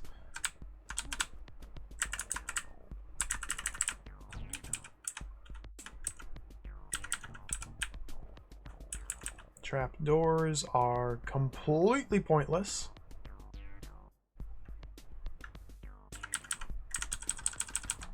I don't know if more monsters makes it easier or harder either. It's hard to say.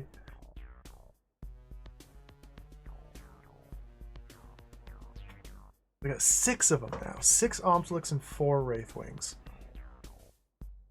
Now, it's not too hard to survive combat with these 6 guys and kill them. It is next to impossible to keep them alive while trying to do things with the Wraithwings.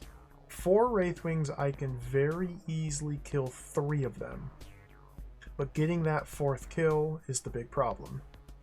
Now maybe I can reduce this to 2 Omslicks and 1 Wraithwing.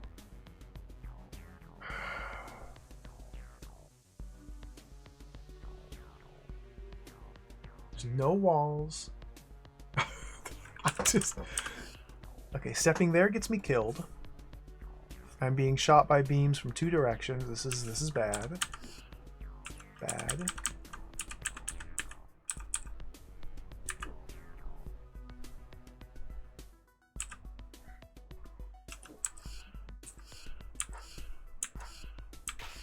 It's like I feel like I have.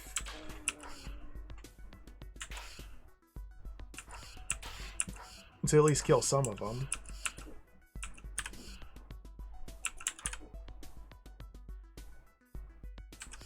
It's like otherwise I'm just here.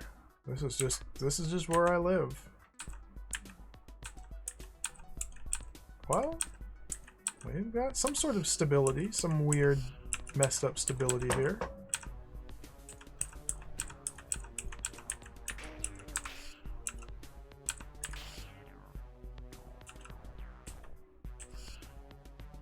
don't think I can really do much to capitalize on it. Now I'm dead.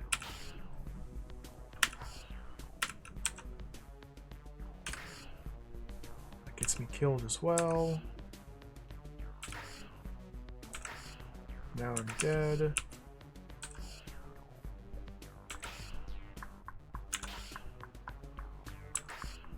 Dead.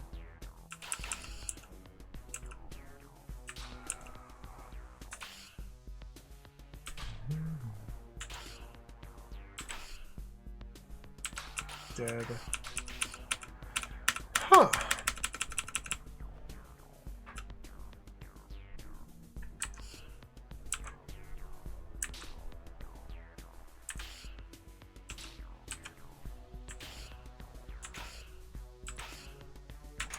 Well, I got down to 1. I feel like I need more than 1 to do this, but I don't know what I need to do this.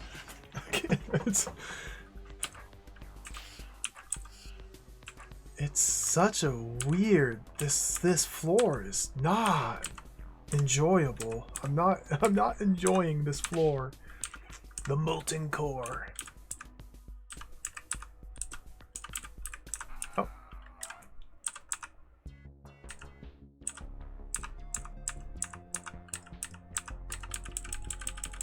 Oh.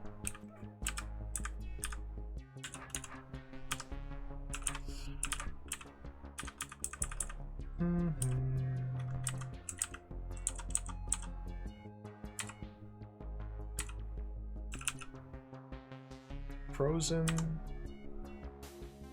So I can kill that, and now we're down to the exact same situation as over here, just without the benefit of being able to release the Wraith Wing. So this seems like a failure state to me.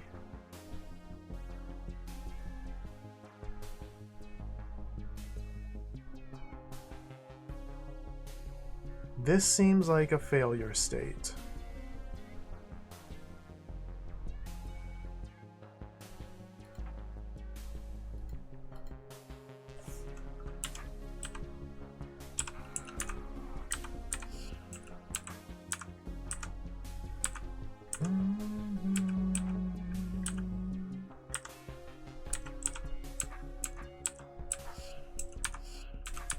God, this guy is just thank you. Thank you.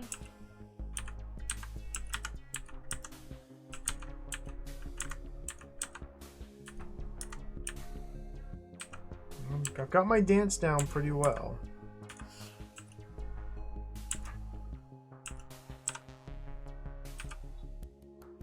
But if I can't set up a kill, then I can't set up a kill. It does me no good to dance like that.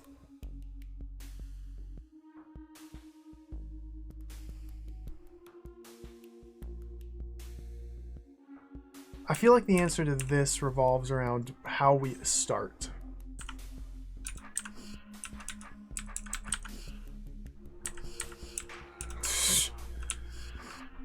Like, somehow getting the Wraithwings in front of the Omplix, using the cluster of Omplix as a wall to back the Wraithwings up against, that'd be good. But keeping this many alive, 6 of them, while I'm pinned down in their laser beam cone, and actively trying to manipulate these guys, it just simply hasn't been working. But what other tools do I have here? Nothing.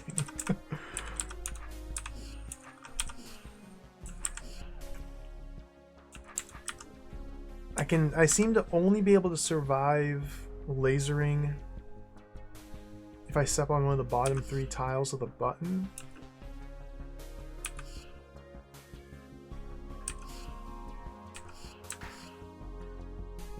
I'm dead.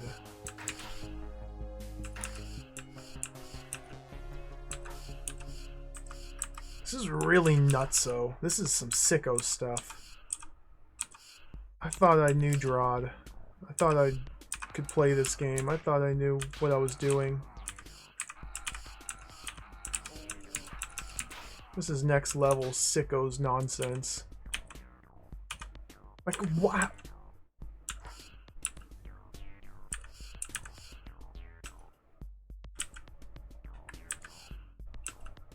Dancing? Dancing?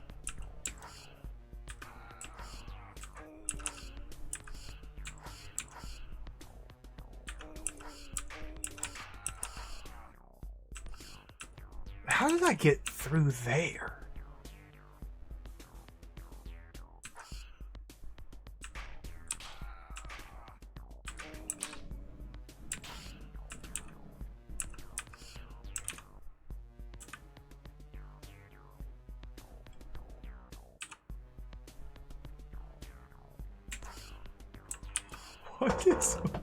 What is the meaning of this?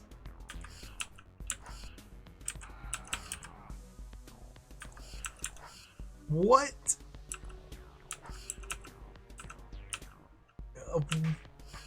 See, this just is like overwhelmingly bad. The situation is overwhelmingly bad here.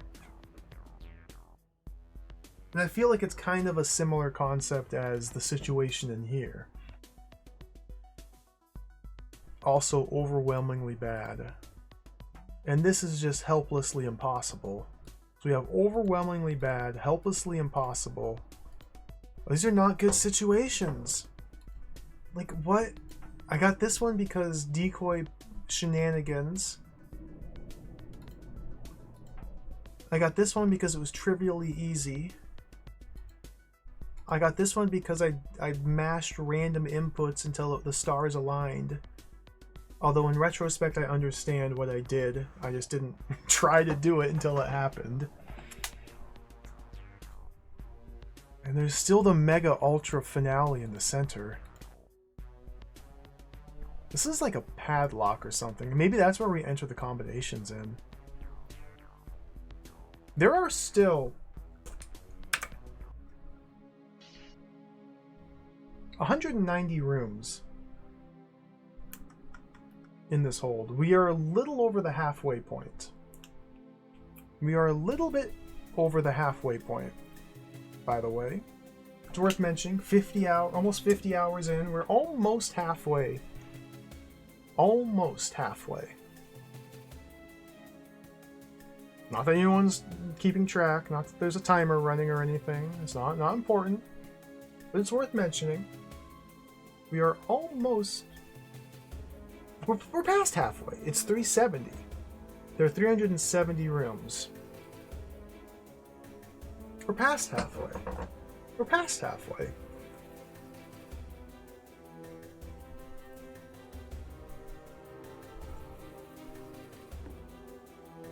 No challenges.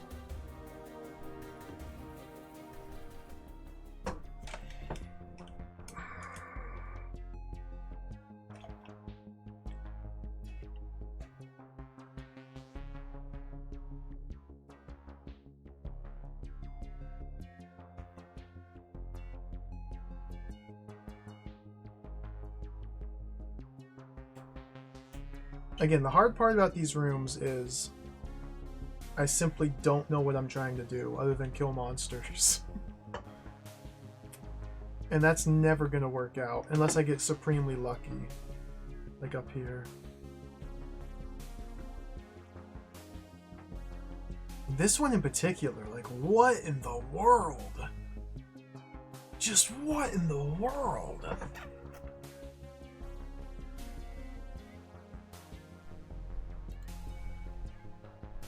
But this is just like instantly overwhelmed and destroyed. or I kill the monsters and I'm left with a single Wraithwing.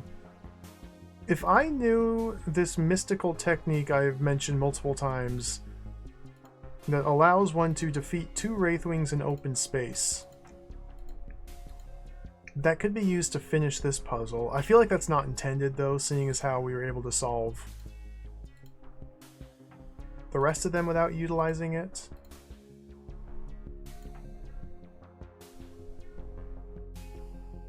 Nightmare scenario here. Is this a puzzle? Or is it just a nightmare?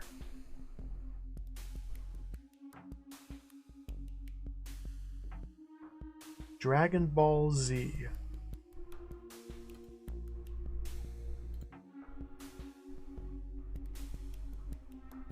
I can't even leave. That's so funny. We're forced to walk over these force arrows to get here. I can't even leave. I could restore to previous points in the timeline and do some secret areas that I've been putting off. Maybe that would be prudent at this point. But Beethro is stuck in the molten core. Where's the molten? This is grass. That's not molten grass? What? That doesn't even... What? Where? Are these 10 tiles of hot tiles collectively the molten in the molten core? Oh, there could be over here to the east. There's something over here. Maybe it's just these 10 tiles collectively.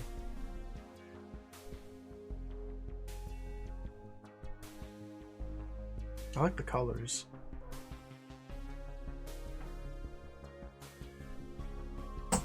I don't know what to do.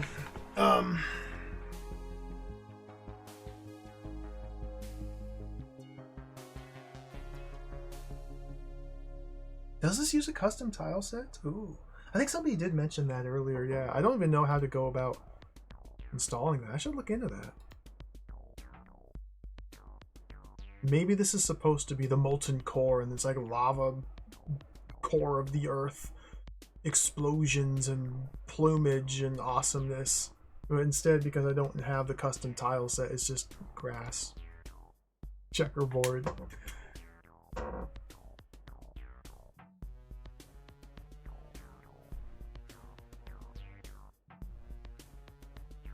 Yeah, I don't know what to do. I'm at a complete loss here. I've struggled and just randomly failed on each of these puzzles, and nothing seems to be breaking loose. So I guess we just call it here for the day. Played DROD for 7 hours. It's fair to throw in the towel at this point. It's just, I don't like stopping a session while I'm completely stumped.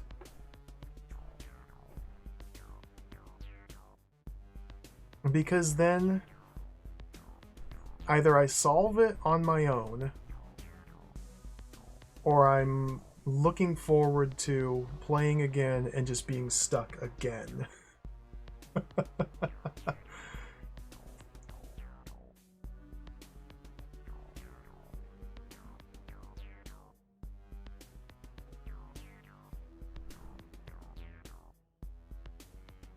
But I'm really struggling to even think of how to approach any of these.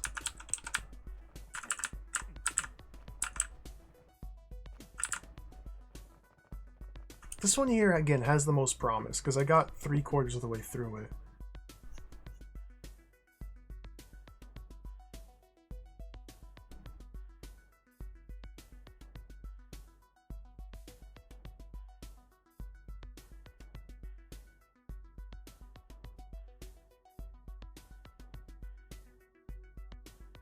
I'm trying to... let's try this one more time.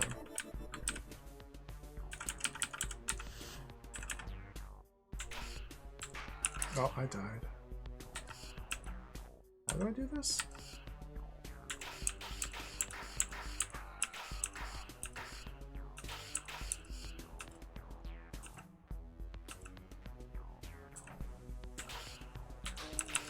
What?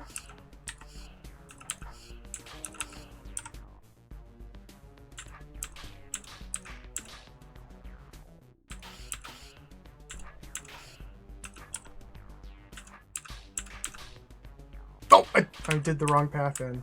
Oopsies. Gotta enter from here.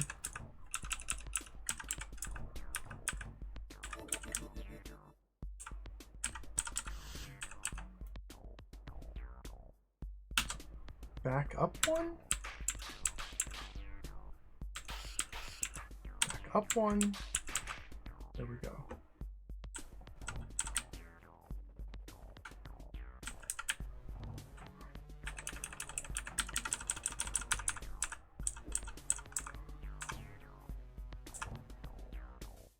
Now, again, the Mimic is the wild card here, but the way the room is laid out leads me to believe, rightfully so, I imagine, there is no way to use the Mimic for the rest of the puzzle up here. In Flames Rock. Let me open that. Whoa!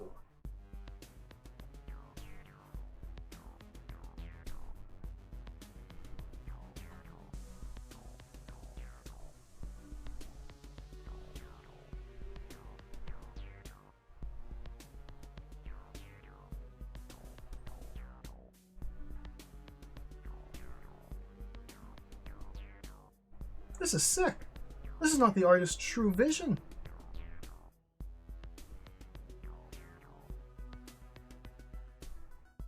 Zuch, I just got to that, yeah, Dieter. Zuch and Kaller made 2 room styles specifically for their award-winning hold, Gigantic Jewel Lost. That's what I'm playing.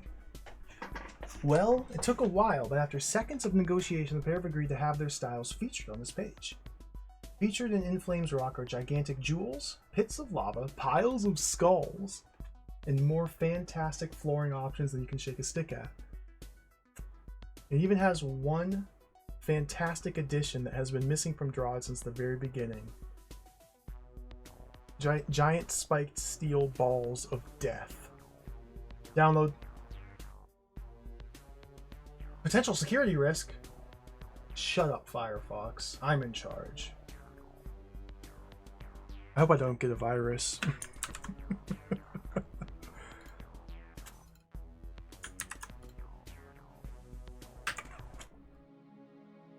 I hope I don't lose my save file. Build levels. Manage. Import.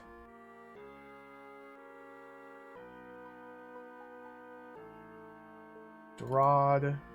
In Flames. Okay. Imported successfully. Blue bricks is the other one. Oh yeah, directly underneath.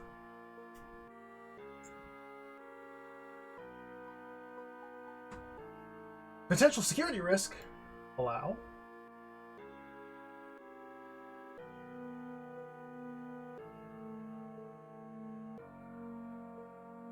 Import. Blue bricks. Okay. Okay. Turn to game. Play game. Continue playing. Whoa!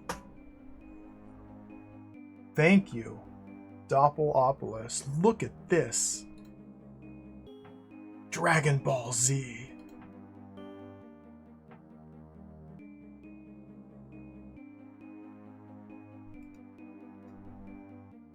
Oh, this is the vision. What do the other places look like? You gotta look at all of them again. Okay, Goblin Wizards are the same. Tunnel Network's the same. City's the same. Underground Lake. Dude, we spent a decade here, and we missed out on the true creative vision of Zuch. Look at the beauty. Skull.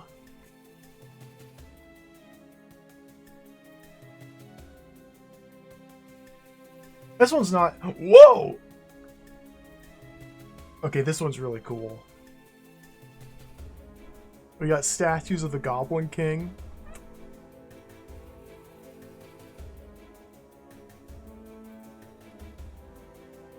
Oh, look, the submarine even blends into the background. That's why it looked so hideously awful before. Because I wasn't using the right style.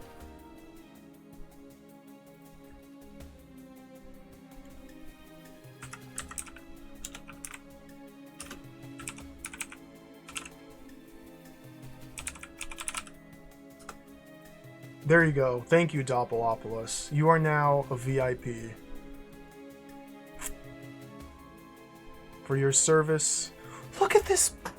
This looks so cool! Fish! Oh, this is exciting.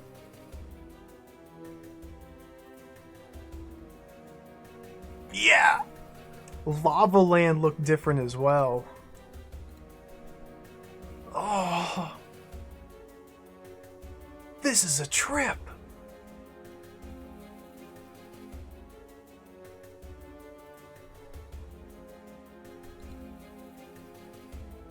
That looks pretty bad. The minimap art's nice, though. I'm looking for the steel balls. Yeah, that's what I'm looking for.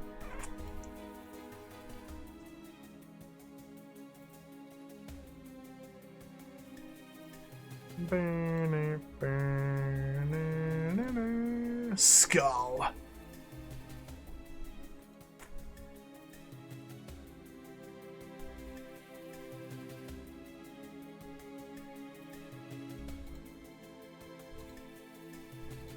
I'm not seeing any spiked steel balls of death.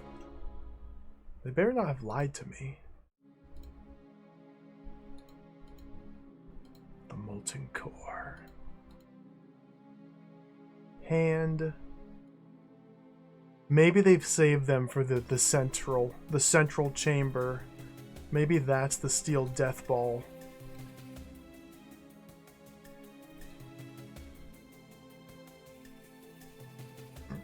Okay, everything else looks the same.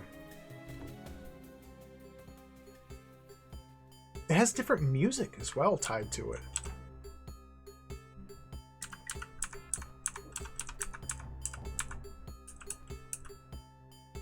Interesting. So I think in DROD, the music is tied to the specific theme or tile set of the floor. And so I guess by using these custom tile sets, it also has a different selection of songs. These are classic DROD songs, though. Like, I don't know if they have like new songs or anything like that.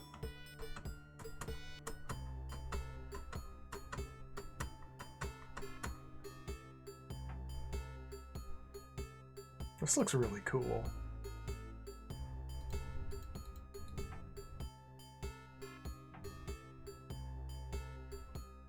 What are those little...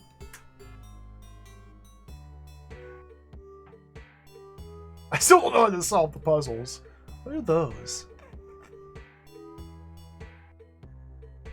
I'm just not used to seeing graphics in my video game.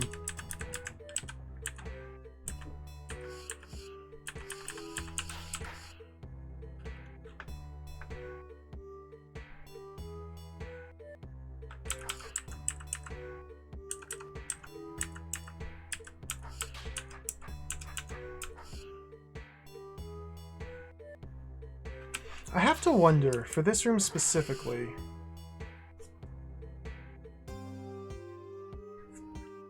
this seems almost trivial to survive, but at the same time, I fail to see how keeping more Omtlix alive would ever help me out with this situation here. However,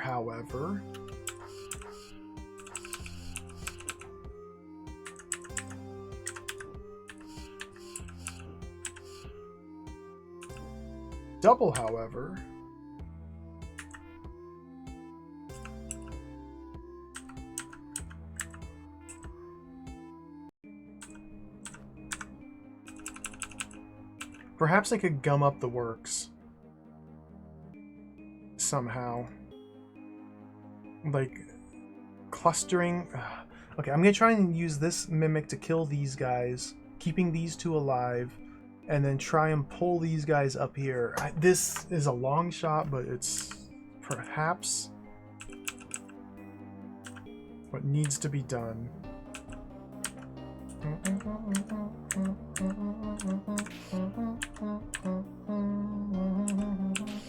I love this song.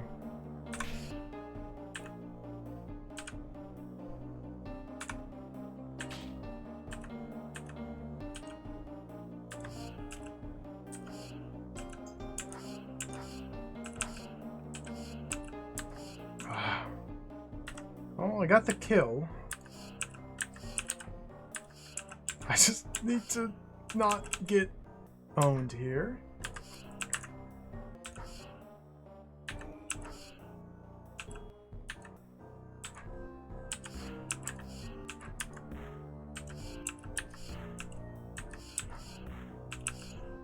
Like, I might only need just one of these.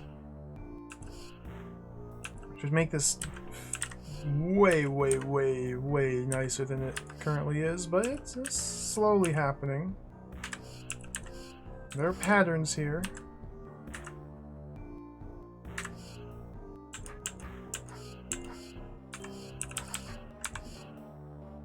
Okay, however, they're not flanking up here to help. They're stuck there. So maybe this isn't such a good idea.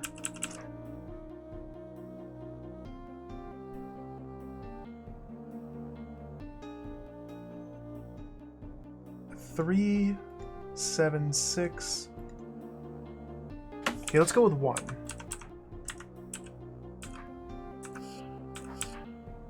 If I were to pull this guy as far over here as humanly possible, as omphlically possible, how do I stun him without getting owned? That's where I struggle. Okay, sword's correct. So come on over here.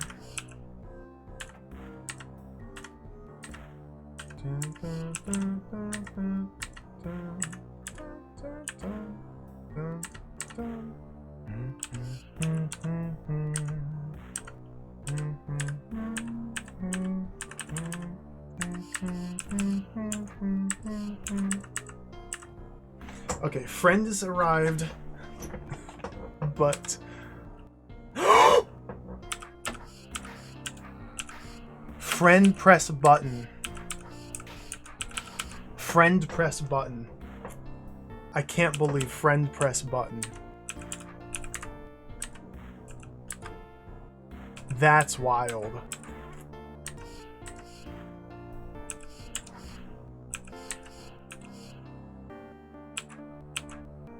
Friend press button. This is it?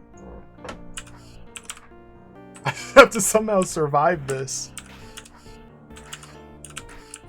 Which is non-trivial.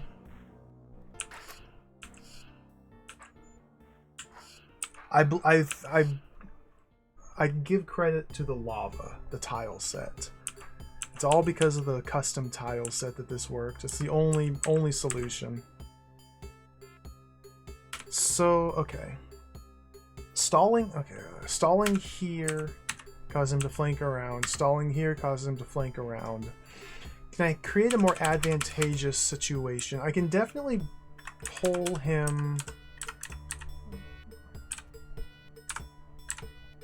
a little bit further in this direction. Not like that.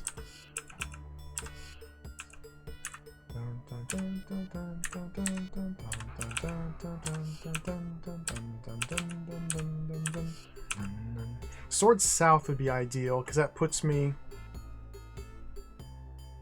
on the same side as the trap door.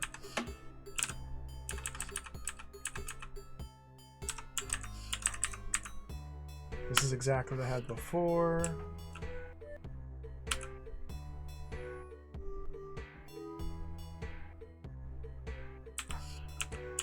Okay, I gotta do my rotation.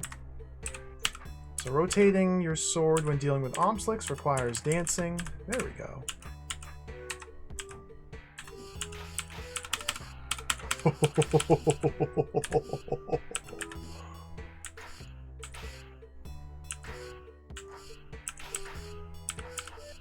Oh, that's really close. We're really close. It's happening.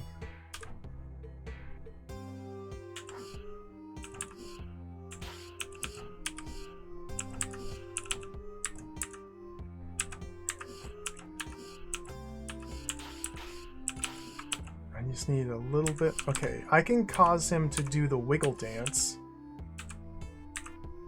I can wiggle dance him.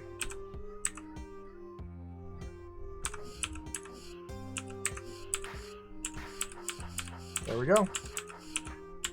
Wiggle dance. There we go. Puzzle solved. It was a legitimate puzzle, not a nonsense chaos nothingness room. It was a legitimate puzzle with a very satisfying solution. That was really cool. Okay. For some reason, I just got locked into the frame of thinking that I could survive that, but no. It's a legitimate puzzle. Dude, I love it when my puzzle game has puzzles. Oh, look at that progression. The power of the lava. The power of the lava will carry us to victory. There's only 2 more rooms. Oh, what's the puzzle of this room? Wraithwings, that's the puzzle of this room. Really, none of these have been chaos nothingness rooms. They have all been very logical puzzles. I just hate Wraithwings. I just don't know how to deal with them. And so they seem to me, while trying to understand what I meant to do, to just be completely out of control. For example, take this room.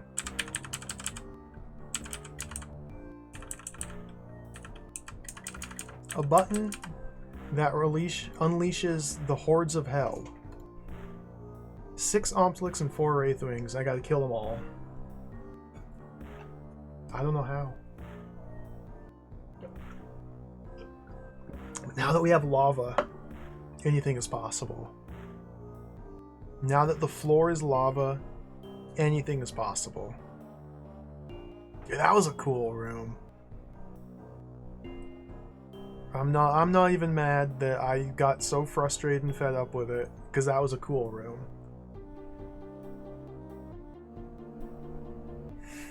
This seems like absurd nothingness.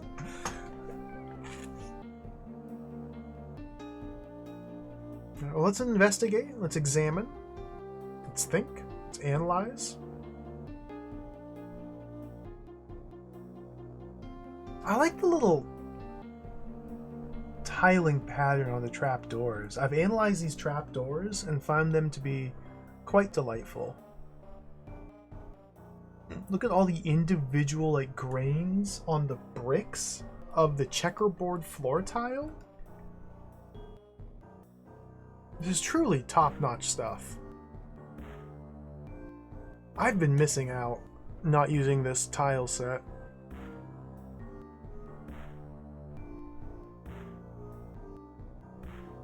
This floor is kind of plain, but that's okay. That's okay. Much better than grassy core, absolutely. Dragon Ball Z. Is this just a Dragon Ball Z reference? When did this hold come out? 2009? Could be. It could be.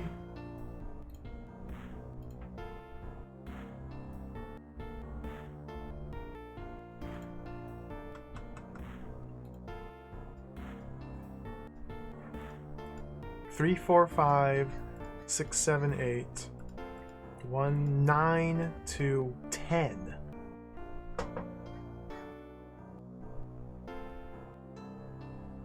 Is there any meaningful difference that can be gleaned from the turn order of these monsters? These 2 Wraithwings move first, then the Omplics, then these 2. Well, I would prefer to have a Wraithwing that moves before an Omplic.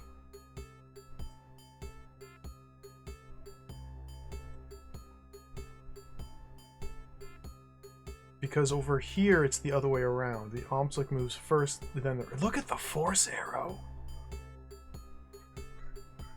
Over here's the other way around. The Omplic moves first, and then the Force Arrows. And then the Force Arrows move. I've reached the state the point of the stream where every other word I say is wrong. That's DROD. That's just DROD.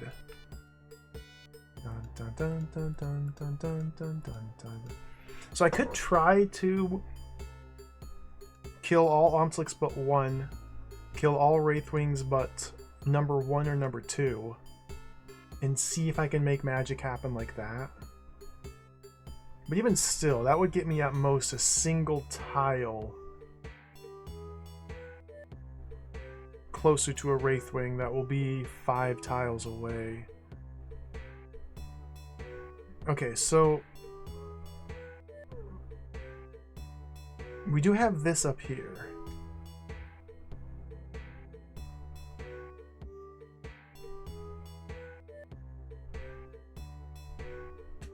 Ooh, maybe that is a K, yeah. That's a good point. Zuch. Zook. Zook. Zach? Zuch. Zucchini? The Dotson logo?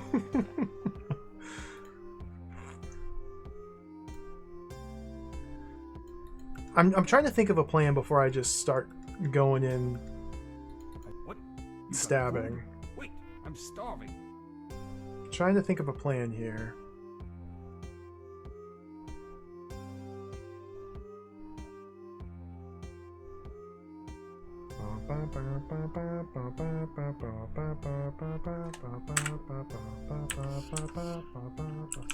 Okay, my plan is to kill all the Omtlix save one. How do I do that again? You just wiggle. Okay. I mean, 2 is a nightmare to deal with. Who did I just kill? 5. 5 can go.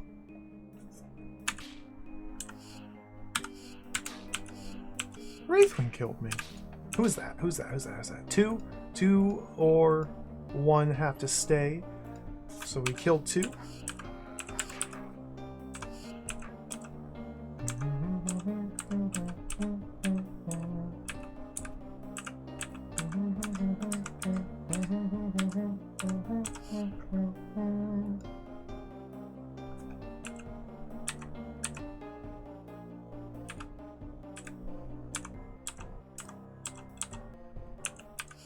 Dinguses, they're going full dingus mode.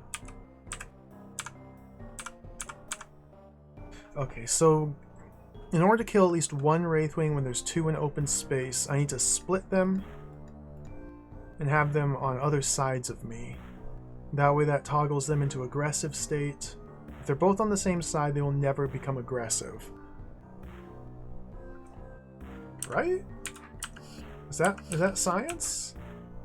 What's the absolute value of their aggressive state? Not this. Wraithwings, man.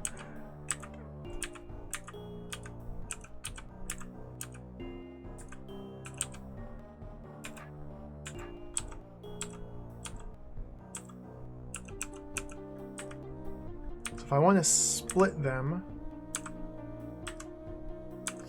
then I need to advance on this line. Got myself killed.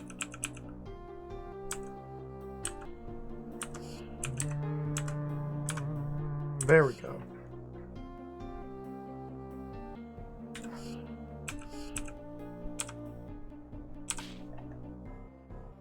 So we have Wraithwing number 1 and Omtlix number 2. I don't think that this will ever amount to anything.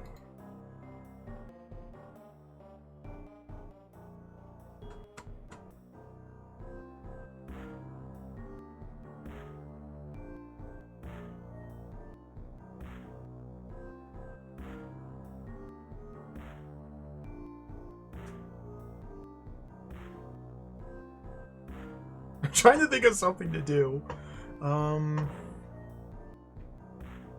But yeah, when this released, I had a single turn of undo. You should not underestimate the Giga Brain Lords who play custom DROD holds. There are some people, some quite sharp individuals, who could simply look at this and say, yes, of course, you simply must set up this configuration of monsters in this specific sequence, and then you win. It's just that simple, really. Why do you even need a single turn of undo? You just simply understand the monsters, and you stab them.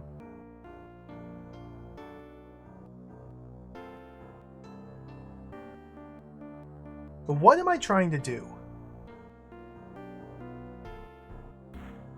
Now, it seems to me like this spot.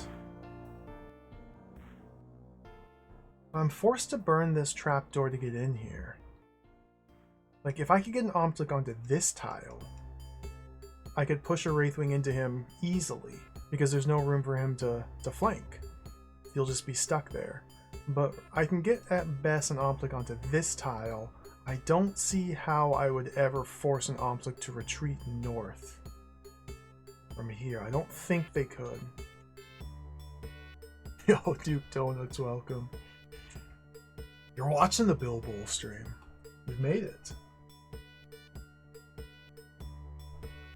Brain Lord. Someday I might play Brain Lord. I watched Dino play it. I watched Macabre play it. I don't really feel a need to play Brain Lord myself. But, you know, someday.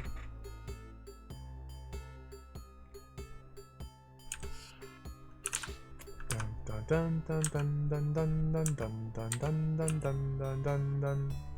It's like, we're done with the Omtlik.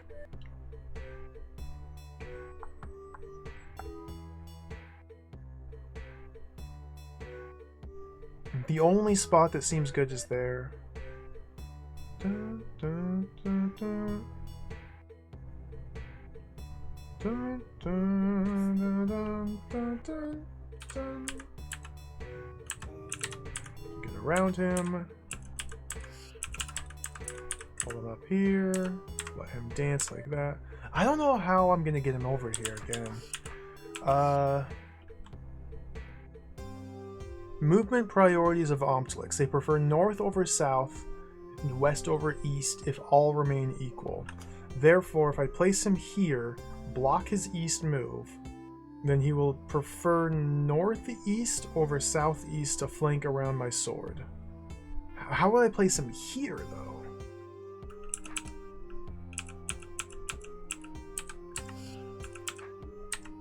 Like that. Okay. But this causes a problem where I've placed him correctly, but I have mismanaged my sword orientation, and I've lost the ability to dance around him.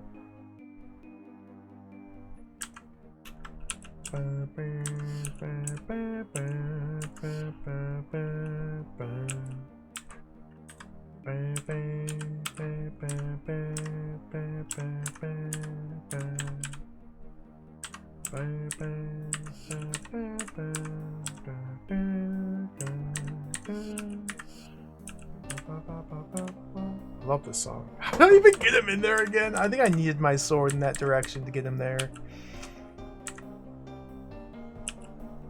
Na, na, na, na, na, na, na, na, na.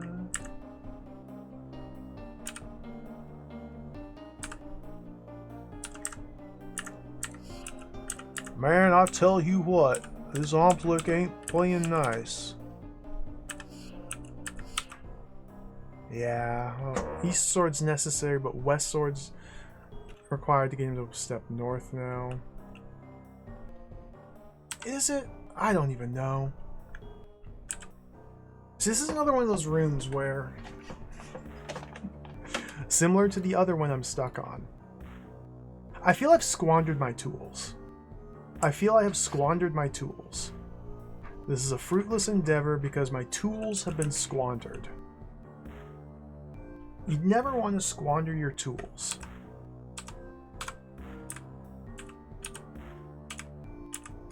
Hey, look at that. Look at that. Look at that. Look at that. Wanna do that again? Wanna do that again? Look at that. at that. You do that again? Tool. Oh. Squandered. There we go. Go Shadrock, welcome. That is the truth. This doesn't even help me. I got him there. I got him there. This doesn't help me. Hesh Valentine. The Hesh with the raid. Welcome, Hesh and Raiders.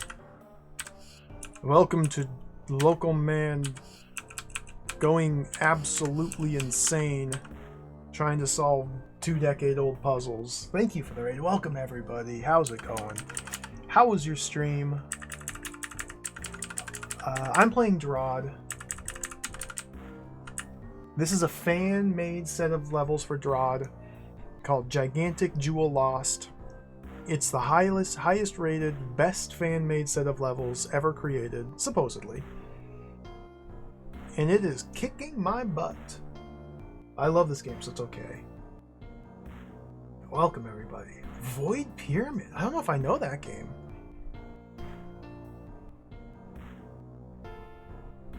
I don't think I know Void Pyramid.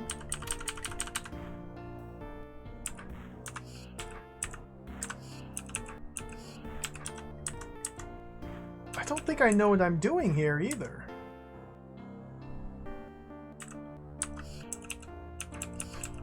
Tool squandered. Step it back.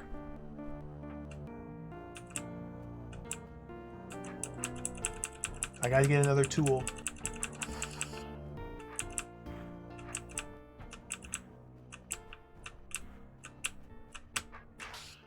Two Omplix, 2 Wraithwings. That's my current tool set. This room begins with 6 Omplix and 4 Wraithwings. It's chaos if you try to just survive that way. The goal for this game, DROD, every room is its own discrete puzzle for the most part. Sometimes they're interconnected, rarely. Every room's its own little puzzle. Our goal is to stab all of the monsters and then escape the room. We've cleared it.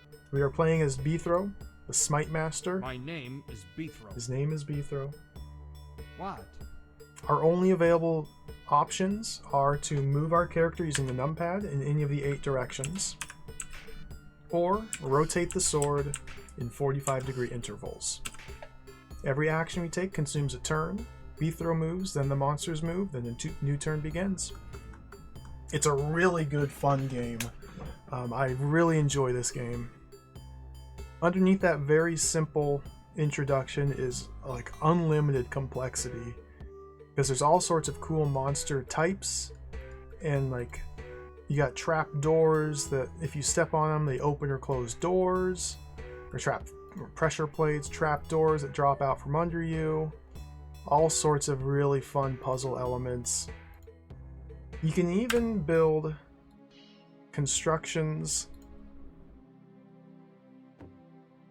like this if you're really insane. And by wiring up pressure plates to doors and putting snakes in there, you can create a mechanism by which you can manipulate snakes. Like, look at this. It's just delightful.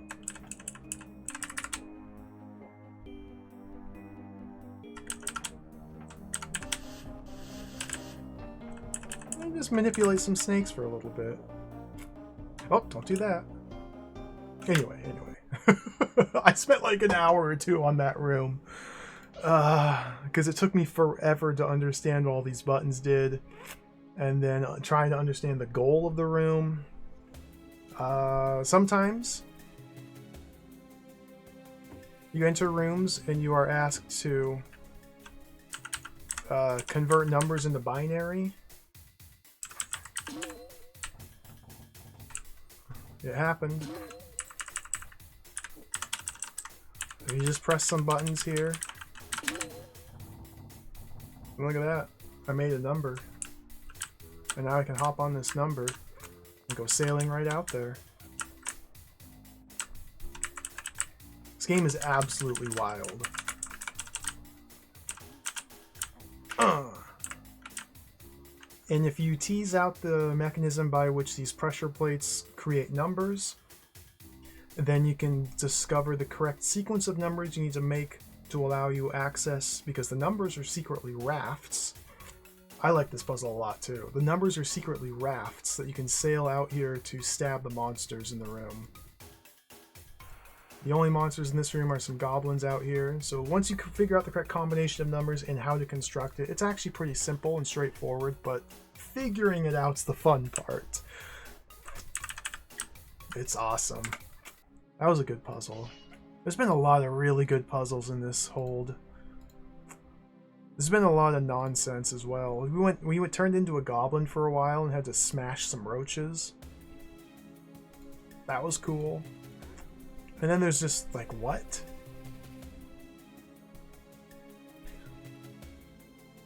What is this?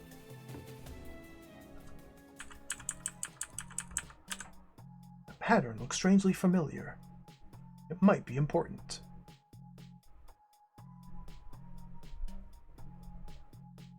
I forgot about this. Is this the mist combination?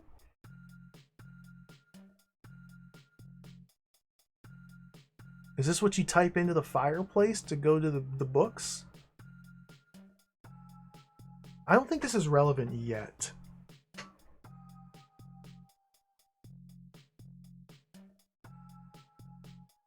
In fact, I struggle to see how this is relevant for anything.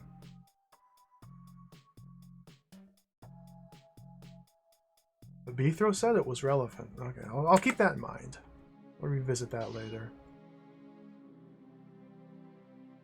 Top left was a path leading out to here.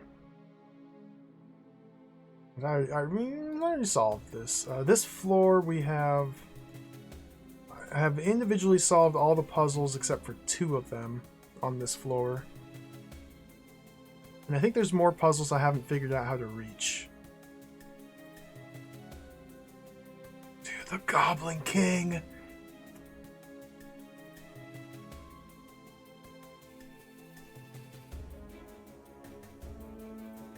This puzzle here, another nerd puzzle. This was a mega nerd puzzle. This one took me a long time to figure out, but I liked this one ultimately. What? I forgot how to even do this. Essentially, by using this convoluted sequence of buttons, you filter these snakes into a specific sequence, such that well, word 00110 contains words 000111 and 10. Now you do the same with 3-letter words. See, that's how you have to solve this puzzle. This is the sort of game that makes you go, what in the hell? Repeatedly, multiple times. But then, with enough thought, careful deliberation, the ultimate satisfaction of solving a puzzle is achieved. That's why I love this game. Those puzzles are outliers. Typically you don't see puzzles that revolve around this nonsense in DROD. But they're here.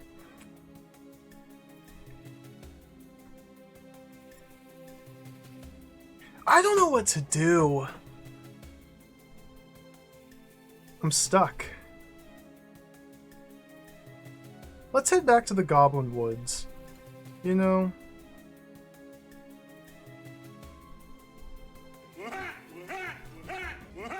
Let me try to get up here. Let's just do something totally different. How do I play this game? What? Who's that? The Wolves! Oh, it's raid o'clock. Thank you for the raid. Welcome in, everybody. Welcome to the stream. Thank you. Oh, thank you for the raid. Welcome, raiders and wolves. I'm playing DROD still. I'm deep in the mines here. sequestered away in the DROD mines. I'm just trying to solve a little puzzle here. We could go like that.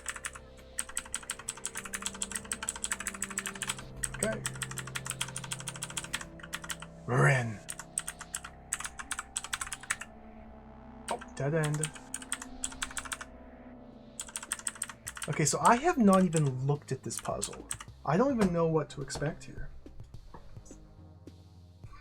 Neko girl. It happens a lot. It happens a lot. Oh, thank you for the raid. Yeah, I hope you're streaming well. Welcome in, everybody. It's been going pretty well. This is an immensely difficult set of levels, more so than I was expecting going into it. I wasn't ready. I wasn't ready, but I'm having a good time with it. What am I looking at here? Unlike with tar or mud, some gel shapes can produce different number of gel babies when destroyed depending on the way you cut them. Find such a shape. What? Note that the same holds for adders. The number of tar or mud babies they create is predefined, but the number of gel babies varies.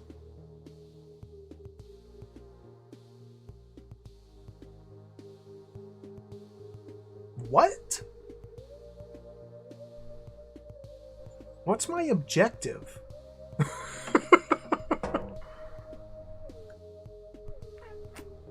Unlike with tar mud, some gel shapes can produce different number of gel babies when destroyed, depending on the way you cut them. Find such a shape.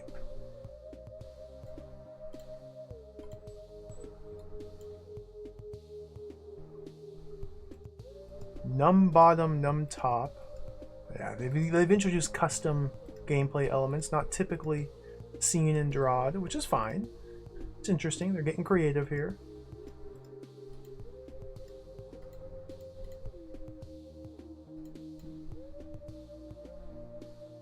I have 2 mimics to place. Can I place mimics on force arrows? No. Why do I need mimics?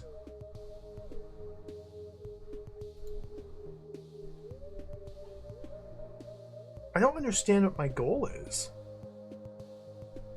I guess carve...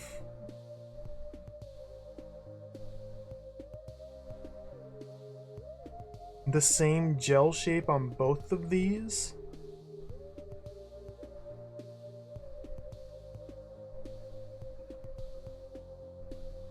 It just says find a shape.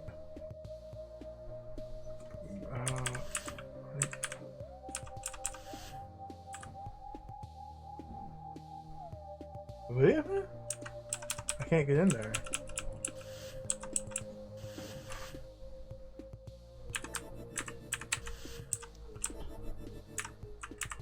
Okay, those guys go there. We switch it to mud. Step on the button. Oh, okay. Interesting.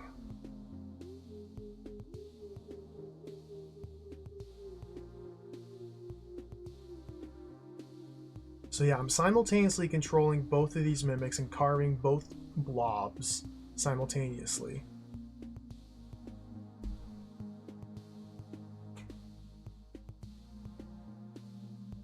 So the idea is I need to carve this into a shape of gel.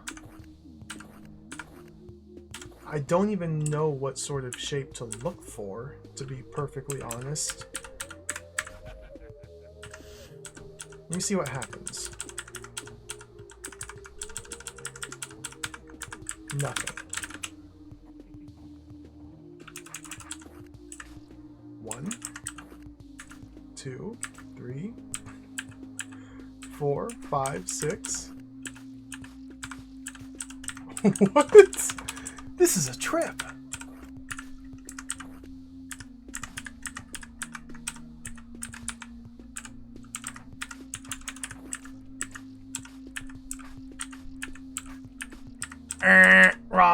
fail. Okay.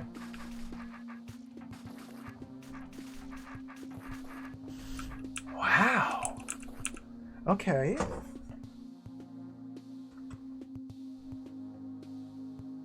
This is cool. So we have a 5x5 blob that we need to create such that different angles of cutting it, different methods of cutting it, will cause different number of babies? Huh. Well, I mean, it seems to me like it would be wise to make sure it's vulnerable in multiple spots. I don't really have a plan. I suppose this is the sort of thing I could work out.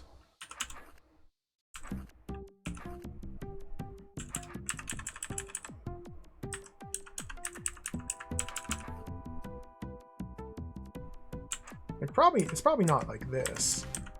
It's probably some complex nonsense. Oh, don't do that.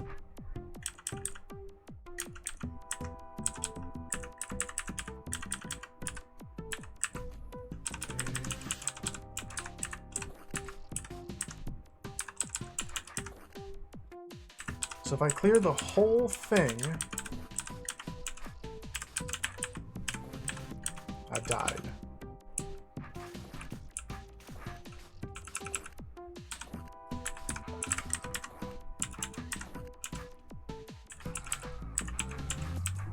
So in what state would...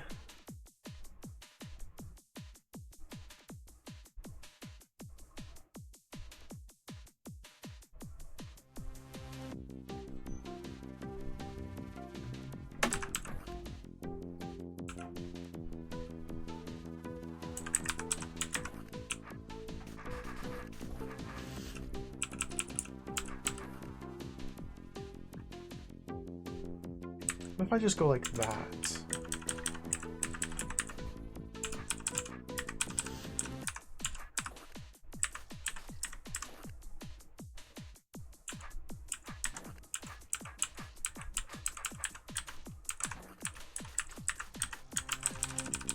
If I cut it in that manner, we get an uncuttable gel shape.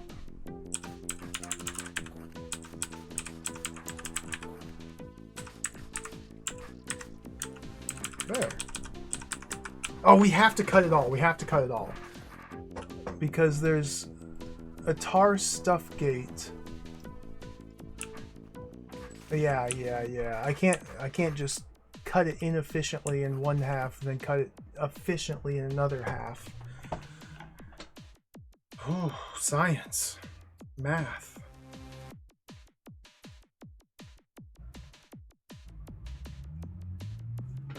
Well, an easier way to approach a problem like this is to head into the level editor.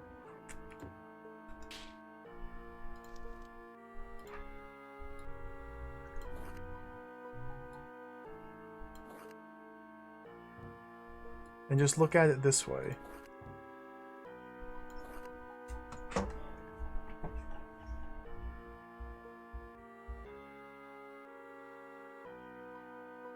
With two 5x5 squares. So specifically the properties of gel, as opposed to tar or mud, that allow it to have this behavior. But the stability of gel is the same as tar or mud, I believe.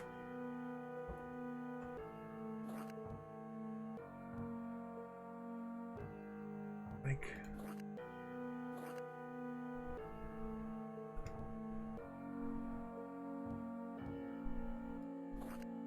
What?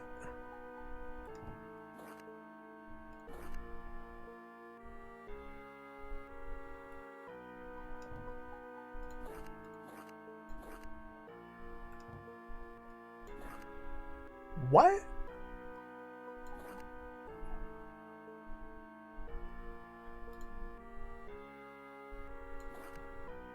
Just for reference, I can take the same chunks out of both of these.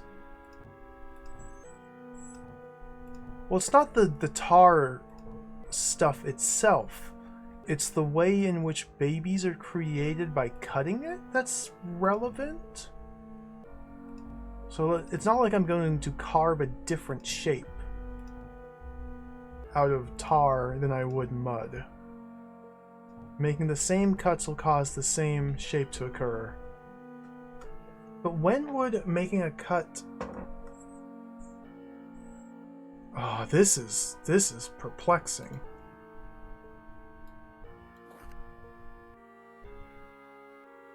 This is perplexing. I feel perplexed.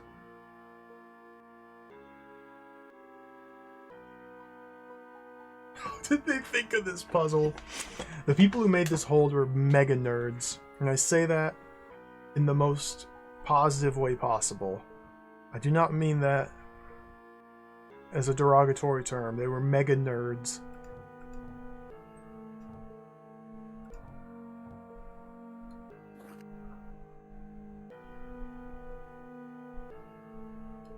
The swap token seems like it's there simply because a shape of mud can be carved into any shape, whereas a shape of gel like this, you can't cut it anywhere. So you swap it to mud to carve it however you like, and then swap it back to gel for the cutting. Gel is only vulnerable to be cut on inside corners. For example, this shape here is only vulnerable at this angle and this angle. Cutting there deletes all of those. Cutting there deletes all of those. However, if this were mud, mud is vulnerable on the outside rounded corners. So this piece of mud I can only cut here, here, here, or here. But we can essentially shape by working from the corners in this piece of mud to any shape we want.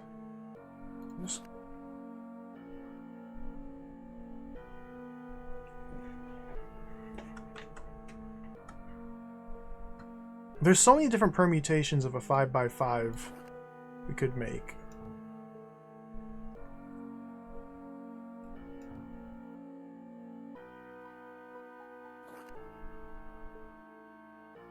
And I'm struggling to understand how it would ever, because it's gel specifically,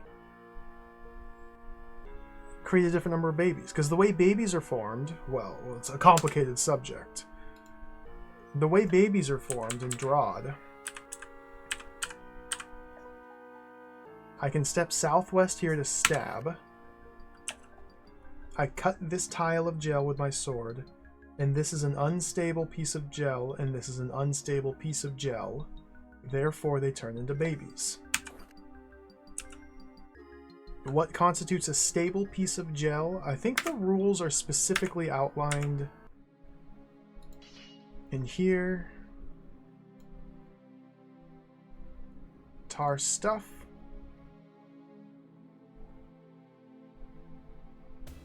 Tar stuff cannot be less than 2 tiles wide, meaning the smallest area tar stuff can cover is 2 by 2 tiles. If a tile or tiles of tar stuff are destroyed, leaving a 1 tile wide segment, this remaining segment's converted to babies. That's how babies are made. Tar stuff can be destroyed by explosions, briar, removal by builders, ingestion by adder, or by sword. Tar can be cut on edges, mud on external corners, gel on internal corners. The intricacies are well covered in this external link here. Is this a spoiler?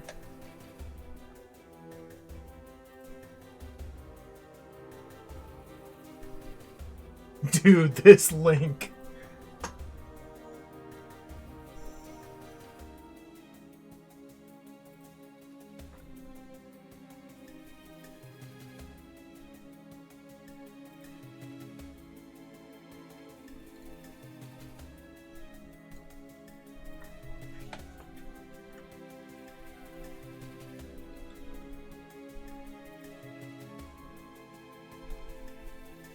What?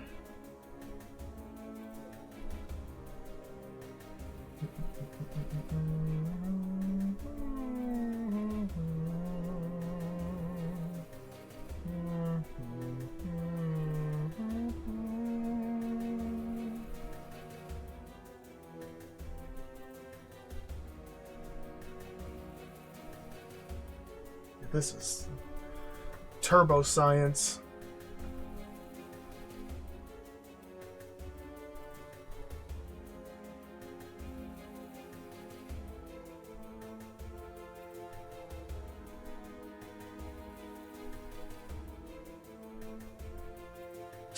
I guess I don't fully understand what I'm being asked to do here.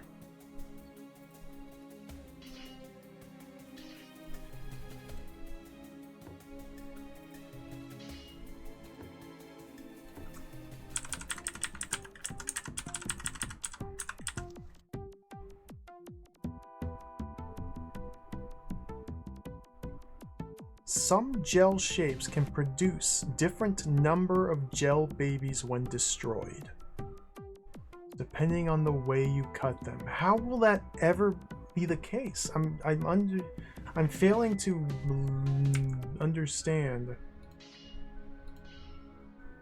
how.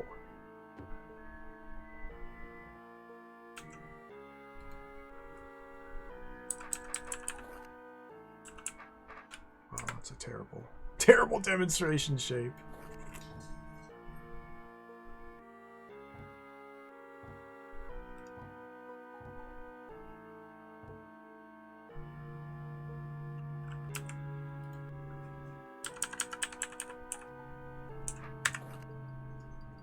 So again, we can see here very clearly, I step there.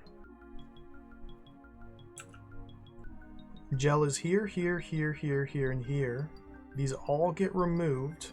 My sword pierces the vulnerable section here, leaving baby, baby, baby, baby, baby. Baby, baby, baby, baby, baby.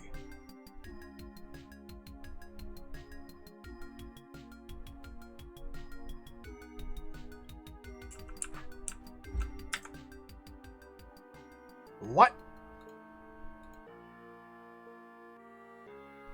I think this is for when I played the second Sky.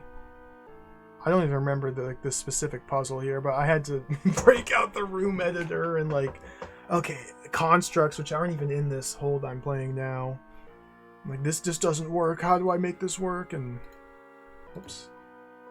This was me last night trying to figure out this nonsense.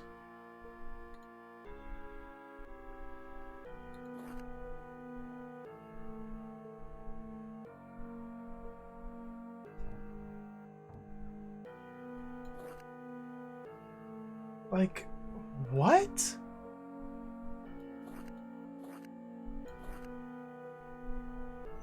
In a 5x5 space, we can create a shape of gel that, depending on how you cut it, will produce a different number of babies. That doesn't make sense. I disagree. Maybe the answer is Mickey Mouse.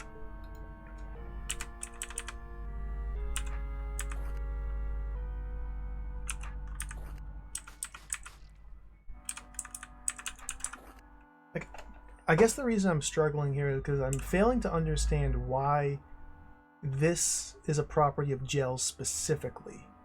Because doesn't all tar stuff have the same stability rules?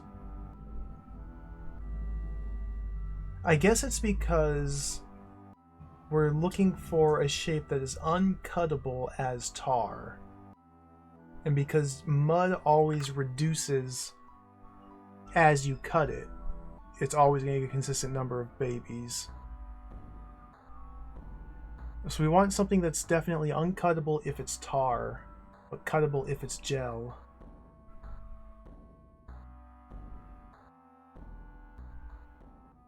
And mud is just an outlier. It doesn't apply because it's cheater. It's cheater mode. Mud's always cuttable. If you have access, well, that's not necessarily true. Well, it's not always cuttable. It can be uncuttable. It depends more upon room geometry as opposed to the shape of the mud itself. The intermixing of both. So what am I trying to do?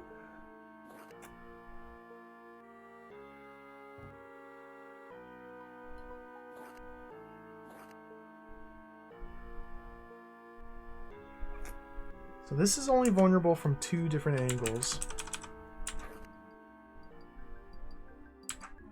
And the shape I make must be fully cuttable.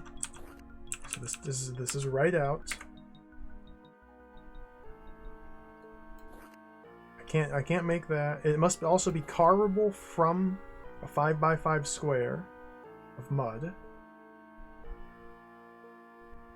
This is weird.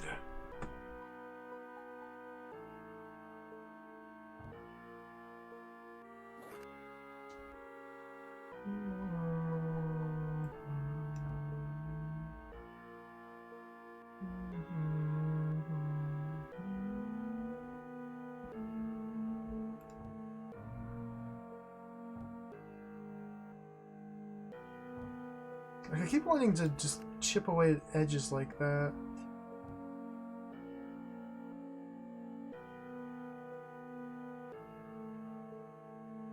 It would be something like this, would it?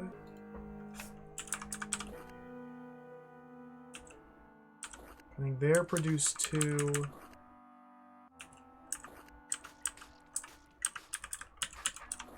That leaves an uncuttable.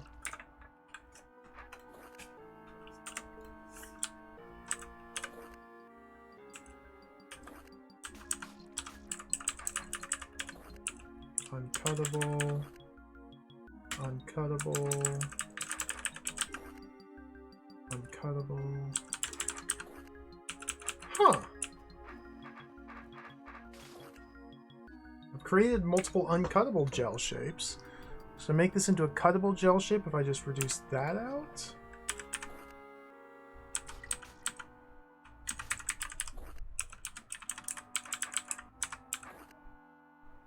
Like, okay, that's a fully cuttable.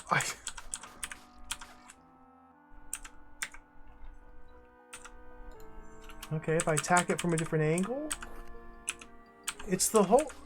Oh, this is.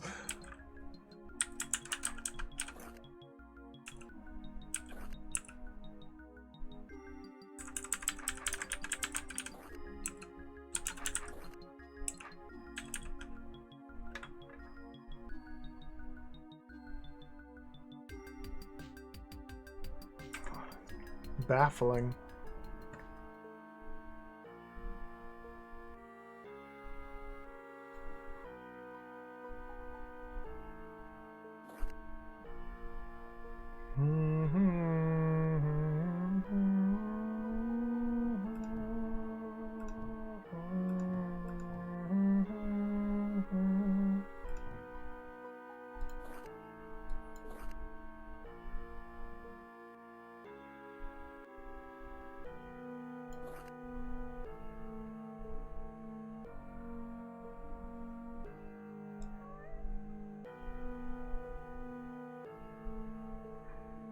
Is this it? Do I have to make the number 1?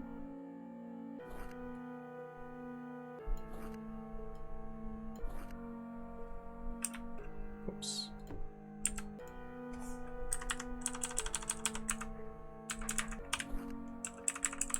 No, the number 1 is bad.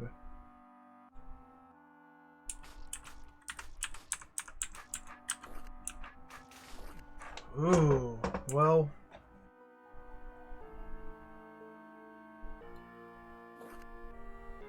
The number I? It's a fake number. We can't do that.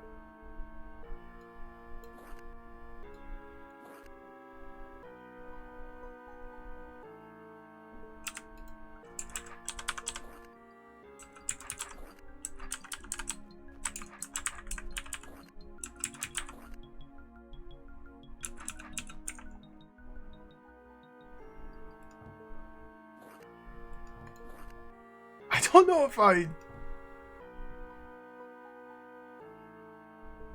understand how to arrive at the correct answer here without simply just placing blobs in. Count how many times you stab the gel blobs? Might be easier to think of it that way, yeah.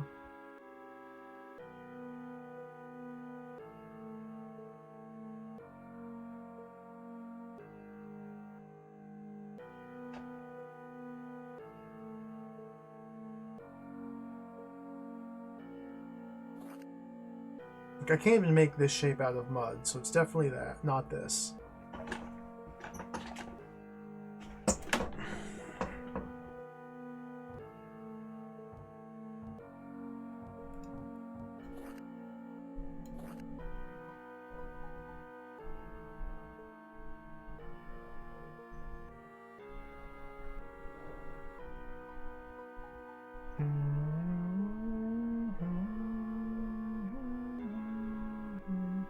Oh, I get you now. Yeah.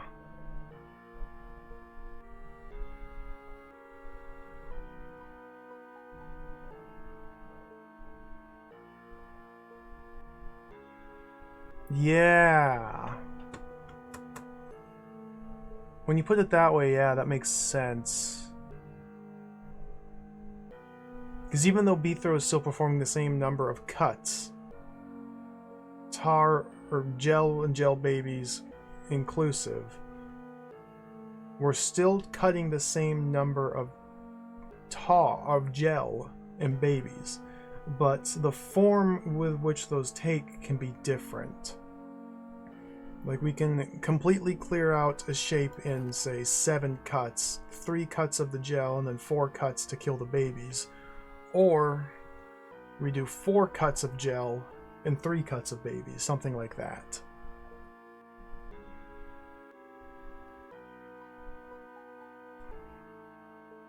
So we probably want to look for...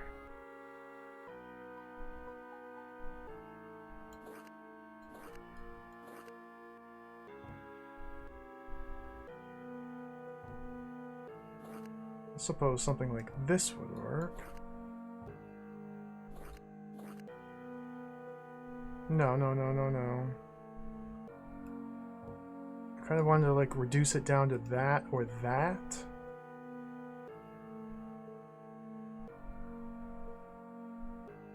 What?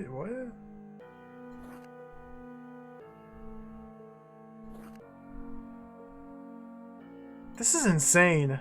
An insane person made this puzzle. A truly deranged individual.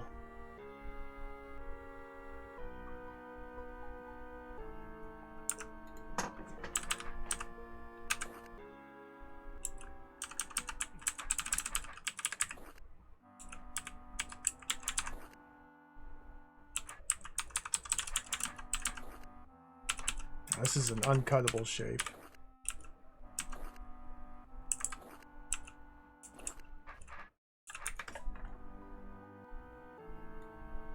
If I add that, whoops.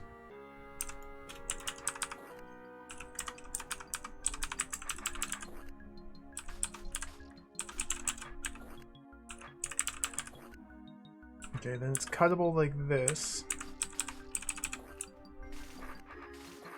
Is there any other pattern of cutting I can follow?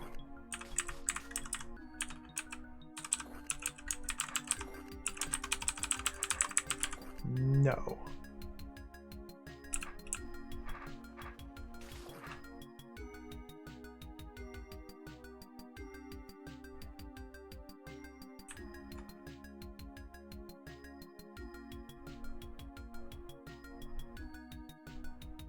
That's wild. I don't even know how you come across this. This is insane.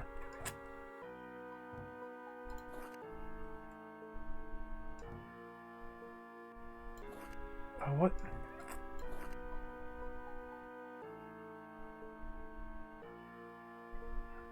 It's hard for me to visualize gel.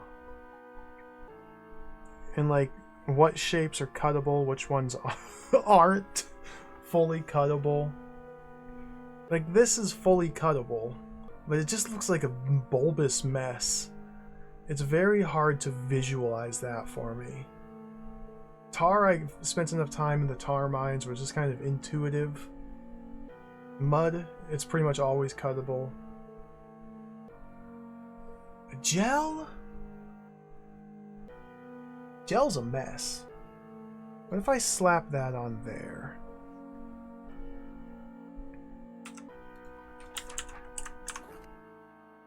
Nope, because I'm instantly forced to take that out.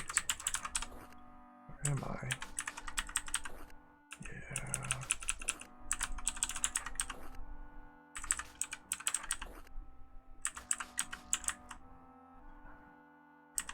I got this bit down here causing me problems.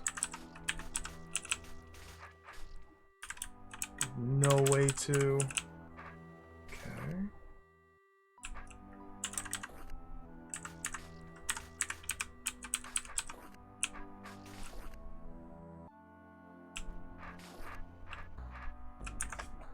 So I just took that out, then it becomes fully cuttable.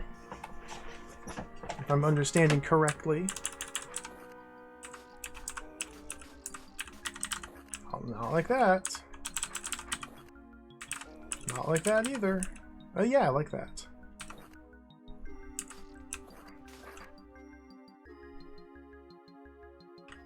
So if we say put that there,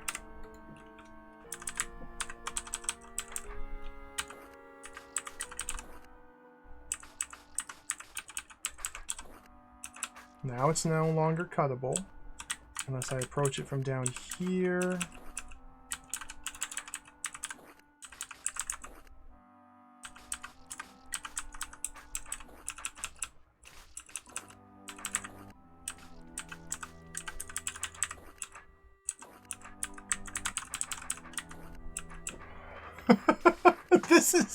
This is not the right way to go about this, I don't think.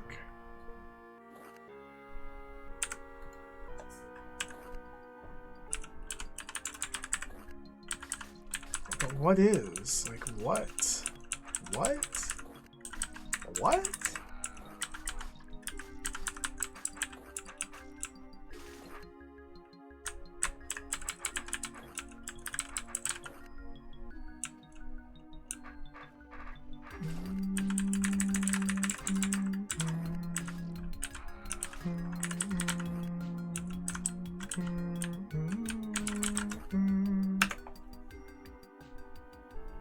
I see. 5 by 5.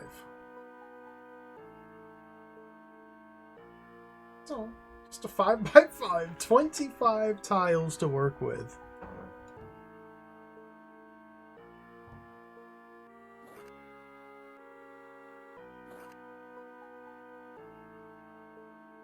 What about this?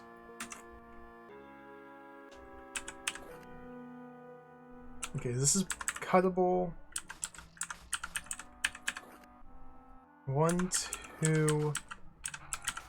So using 3 cuts. Excuse me. Using 3 cuts, I can fully cut this shape.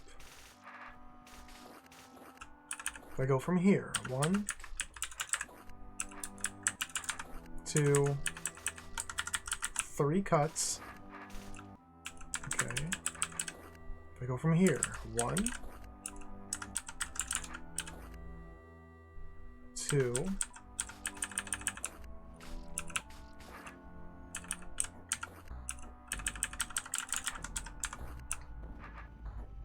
No.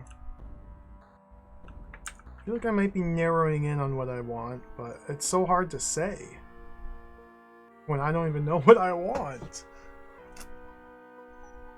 If we trim that and trim that.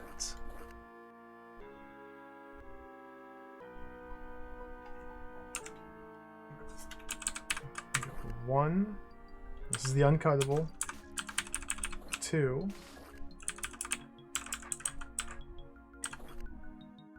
Uncuttable. Let's put that there, maybe? Forcing me to go 1, 2, 3.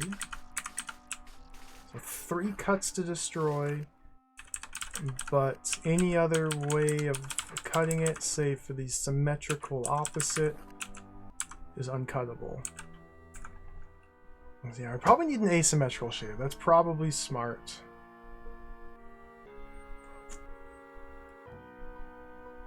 What if I just do that?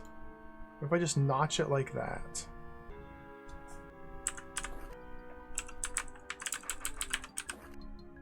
Uncuttable. Uncuttable. Uncuttable. Cuttable. Uncuttable. Cuttable. Uncuttable. That's all it takes. You take that out? And that out?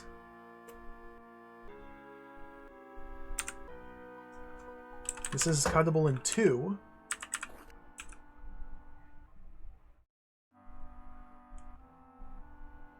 So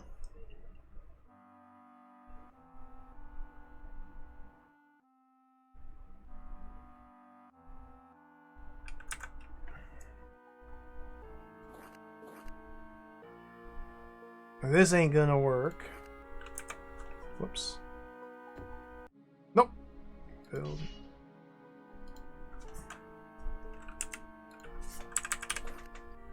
That's death. Those are uncuttable.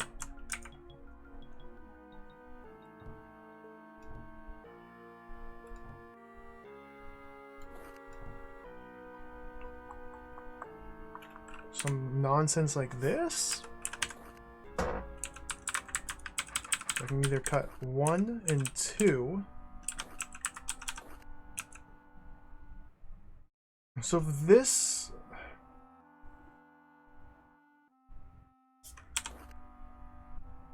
created cuttable tar shapes, mud gel shapes,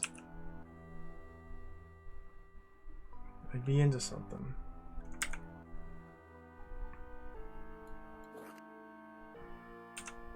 It's not gonna help me, I don't think.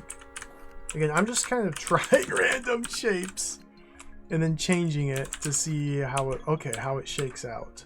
1 cut, 2 cut, 3 cut. Or 1 cut, 2 cut, 3 cut.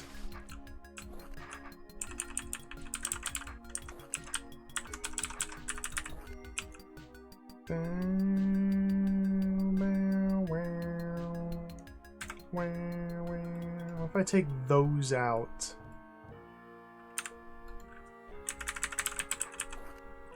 one, 2, 1, uncuttable.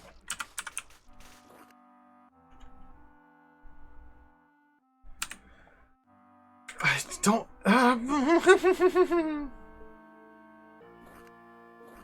Create a symmetrical image. 1, 2, or 1, 2, 3. There it is. This is it. That's the solution. The double heart. It's the double heart. The offset diagonally double heart. I can cut it from here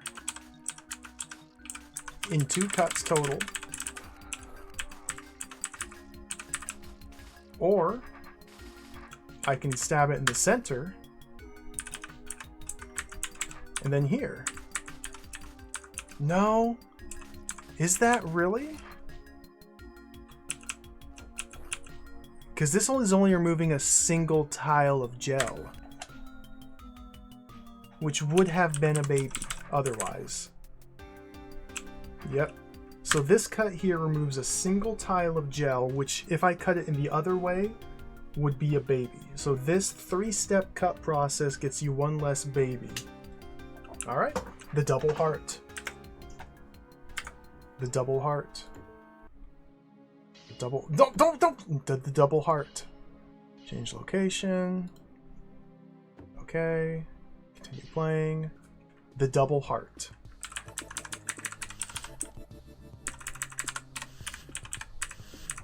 Activate mud. The double heart. Ugh! Nothing's impossible.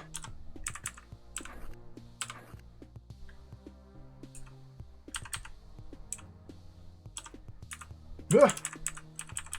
It's awkward, but not impossible. The double heart. can't believe the answer was the double heart. I would have never thought about it. Don't do that. Throw. Double.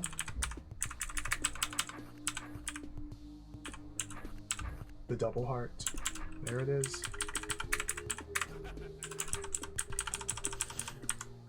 So we can cut it there.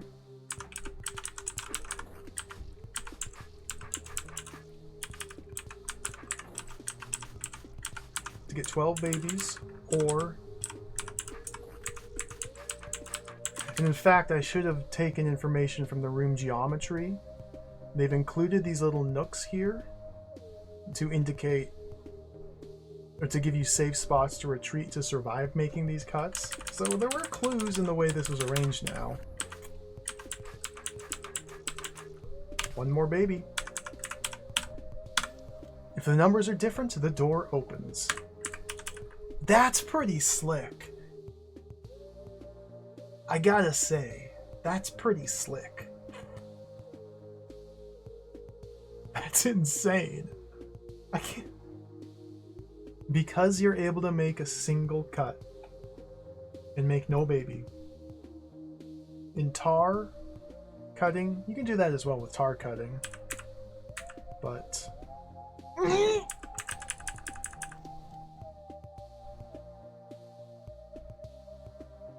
There are some shapes of tar stuff that can always be destroyed, regardless of its color. Find such a shape.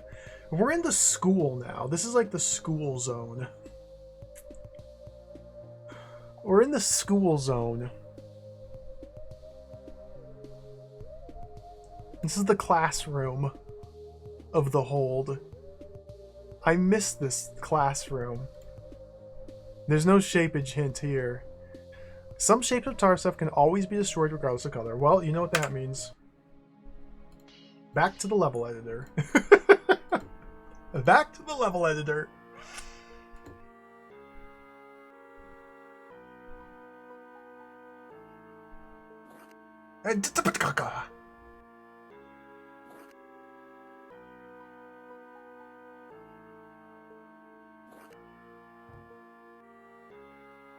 The double heart.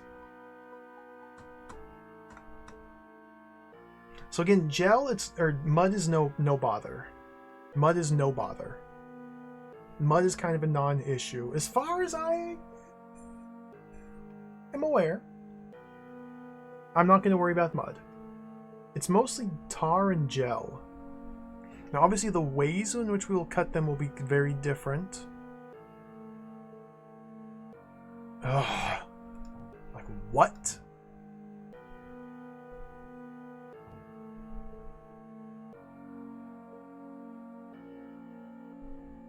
This is uncuttable. Well, those are cuttable. No!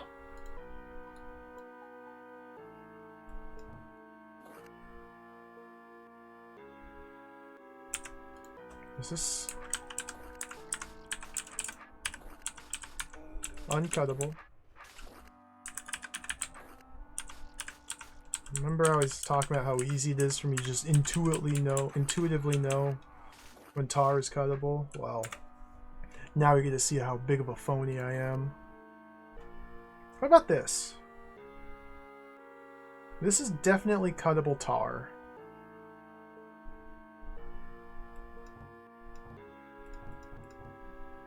Is it cuttable gel?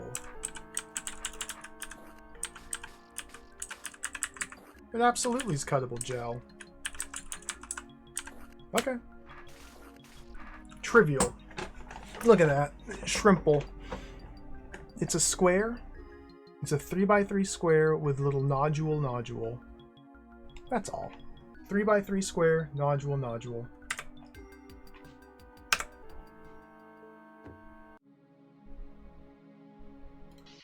Nope! Go back. Play game. Change location. Go back to the game. Okay. Continue playing. Bum bum bum bum bum bum bum bum bum bum bum bum bum bum bum bum. Token, mud swappery, So 3x3 square in the center with a little nodule.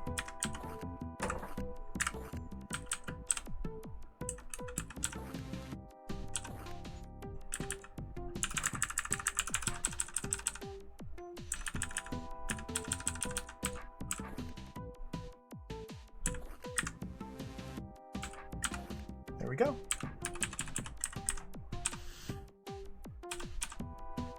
Oh, dude. Okay, I gotta get these guys in their homes.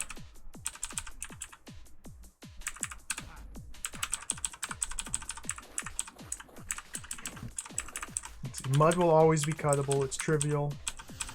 Tar. I perished. Hey, I died.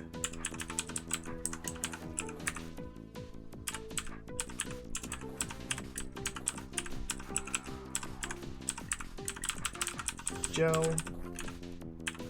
This is really cool. The fact that this sort of thing is possible is really cool and interesting. There's more!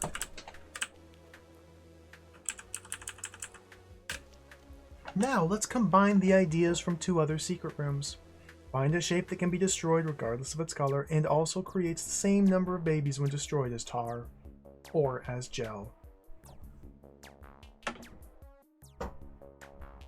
Can I not? Can I simply not? How about we just don't?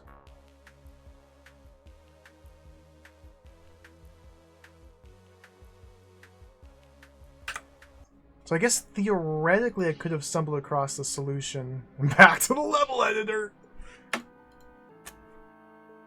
I didn't count my cuts here. 1, 2, 3, 4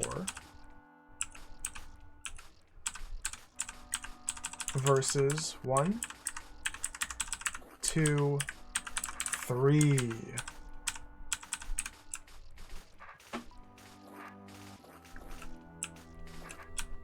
What if I approach this from up here?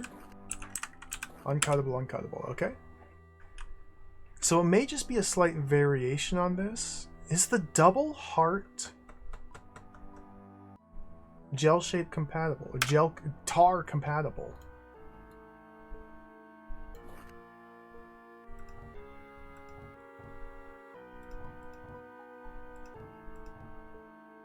This is an uncuttable tar shape is the problem.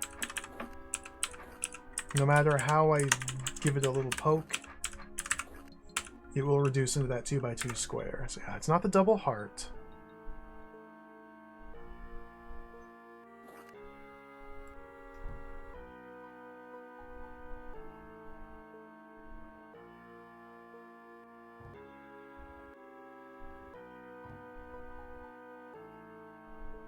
If it's just that. 1, 2. Oh, that's uncuttable.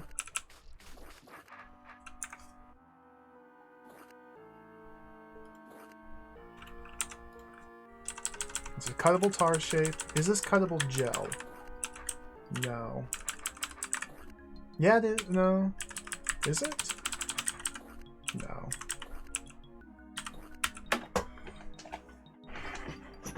The gelometrics. Geometry.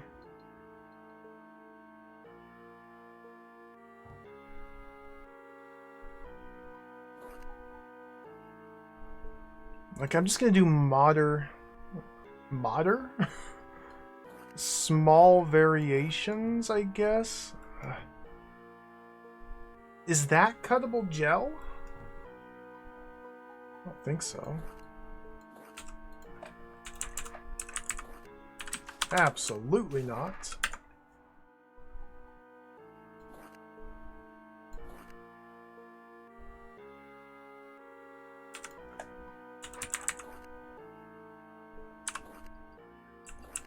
Okay, is that cuttable tar? I feel like that's a negative. I feel like it's a negative. not what I like to see.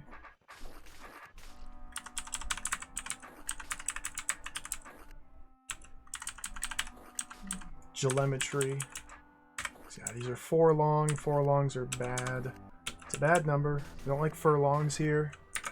Okay.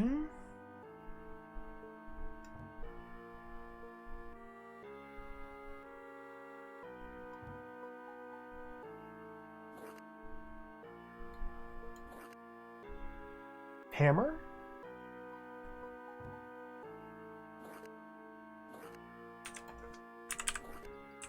It's uncuttable!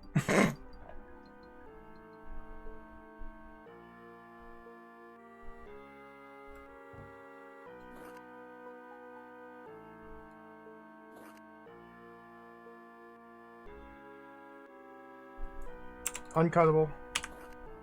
Or is it? It absolutely is. Or is it? This is nutso!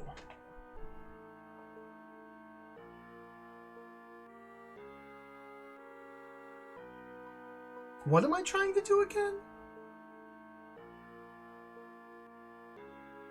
Find a shape that's cuttable as both tar and gel, and also... No. I'm overlooking something. There's mothers in this room. Mama's in the house.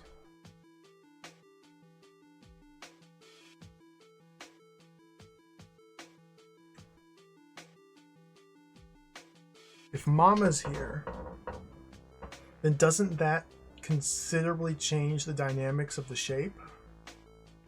Like, insanely? Plus there's a tile of nothing in the center. A door. Like, this is radically different.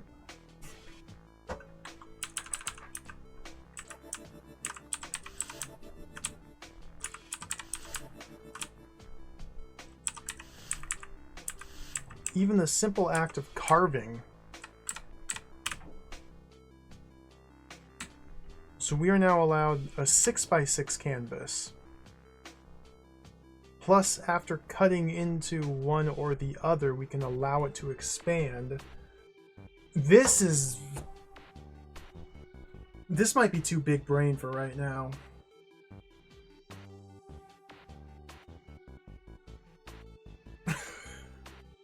This might be too big-brained. Absolutely wild. So the larger canvas, if desired, we need to find a shape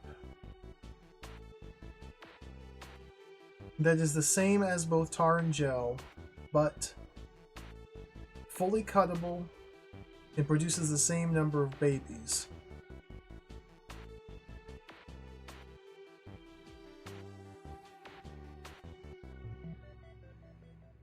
And isn't it always going to expand? Like, why are there mothers here? Well, as long as I, say, hide myself up here.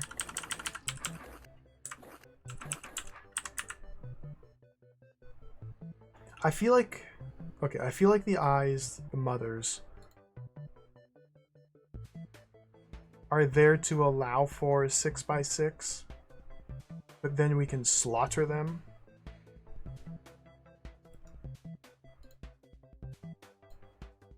Because allowing the tar stuff, the tar and the gel, to expand while cutting it, and in fact it will. Because even if I create the shape I'm looking for, park my dudes, hit the token, enter into here, cut it, by the time I'm done cutting this and moving on to the next screen, the next zone, it will have already expanded. At least once, maybe twice. So I feel like the mothers cannot be left alive. But they may be necessary to grow back. This is giga, ultra giga.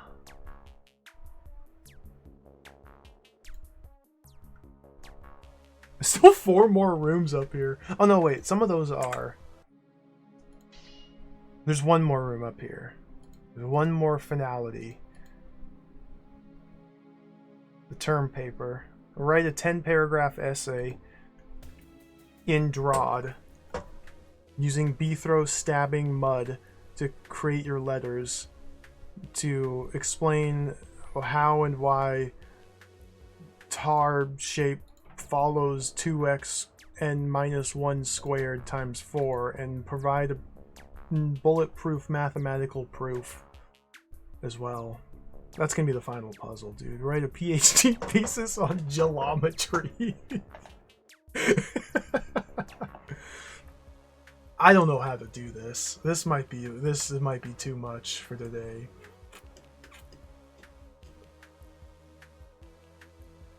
It's really cool, the double heart, though. Like, double heart was wild. This was neat. Not really wild, just neat. This, the simple addition of mother. Like, why not just make it larger little areas?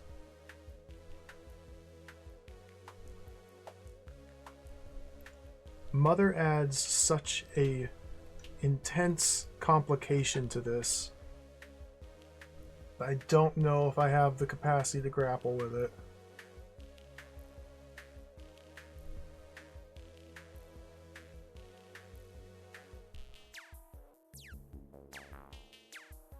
So let's try.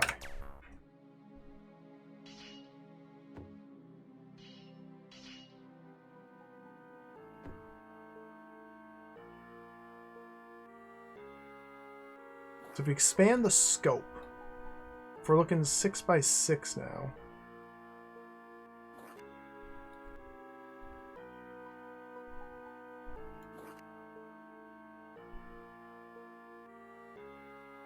No, it was 7 by 7. Because there's the full outer layer adds 2 to each side. It was 7 by 7 is the full expansive scope of the project.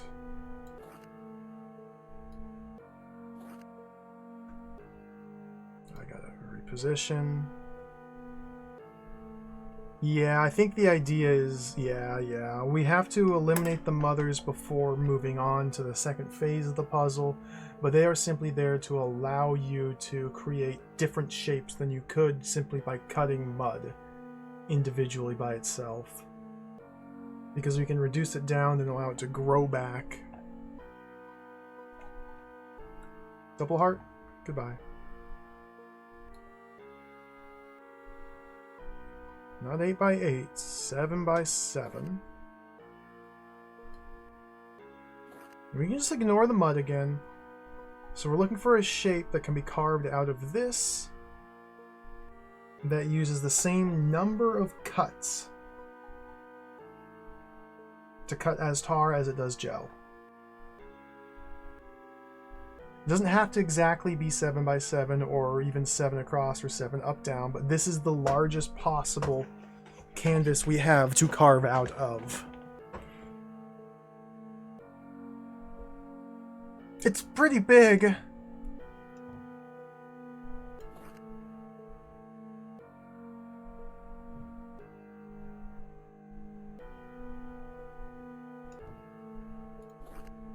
What about that? Well, where's the moms? Where's the mothers? Play game, change location. The locations of the mothers specifically within there will also...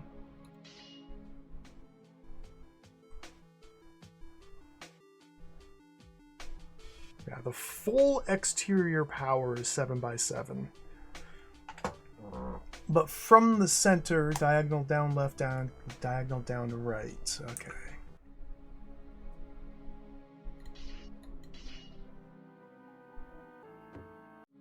Yep.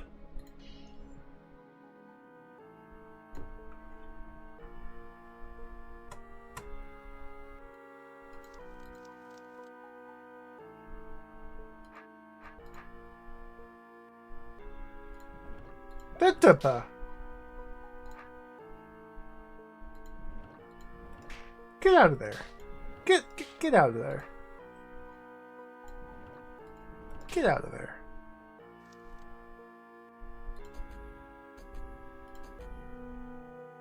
Beautiful.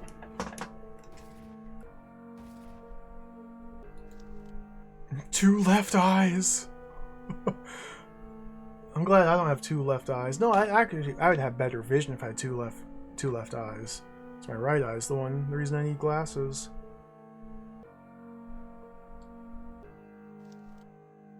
Wish I had two left eyes. I'm jealous. No, these are the right eyes because they're looking at us.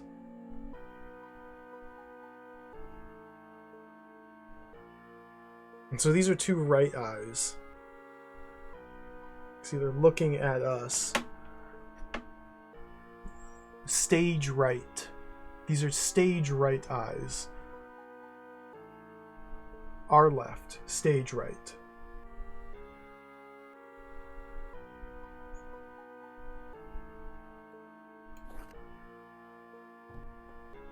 What is this nonsense? What is it asking me to do? Carve that?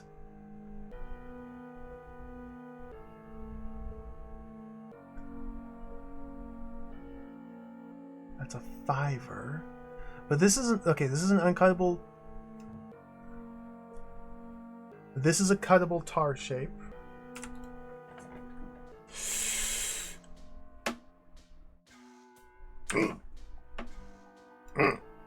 Gotta get rid of them. It's gonna cause things to go wrong.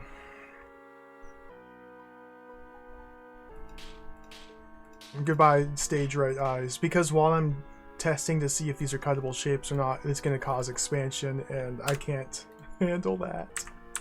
It's unhandleable. One cut, 2, 3, 4.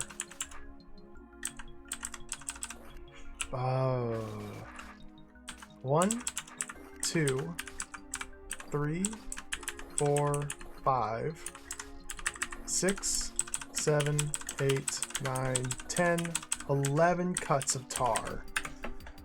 See, I feel like it's gonna take less than 11 cuts, assuming this even is it's not even a cuttable shape. Okay. Disregard.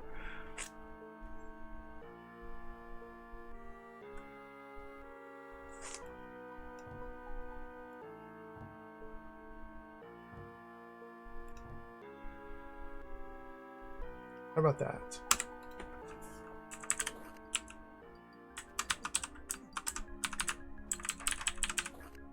Uncuttable. Yep, okay. The center must remain. No, we can cut the center. I don't know why there's a door in the center.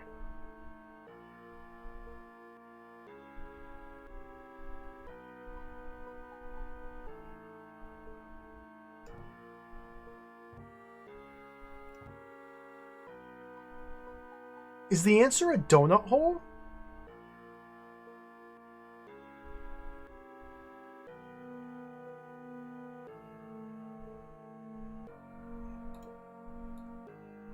Okay, wait. We had 3x3 nodule.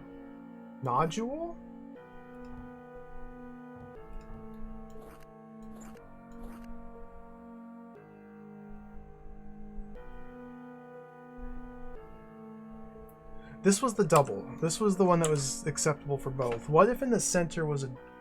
Oh, it would not stabilize.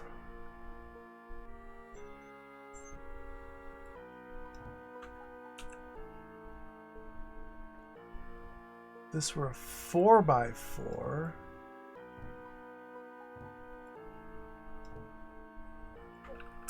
Around the donut. 1, 2, 3, 4, 5, 6. See, this is not a cuttable gel shape is the current problem, though. Nor is that.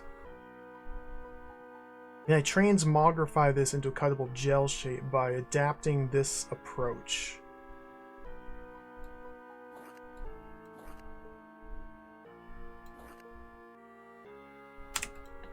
Is this 1, 2, 3, 4, 5, 6, 7, 8.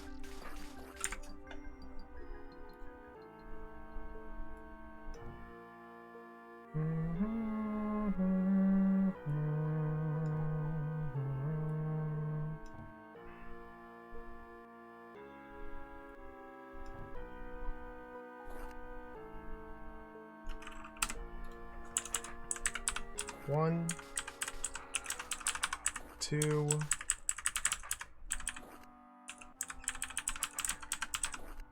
3, 4, 5, 6, but that's an unsurvivable. Now the donut hole's not there in the finality.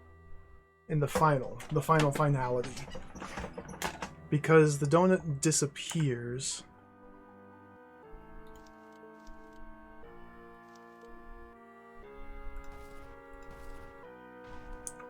Whoops.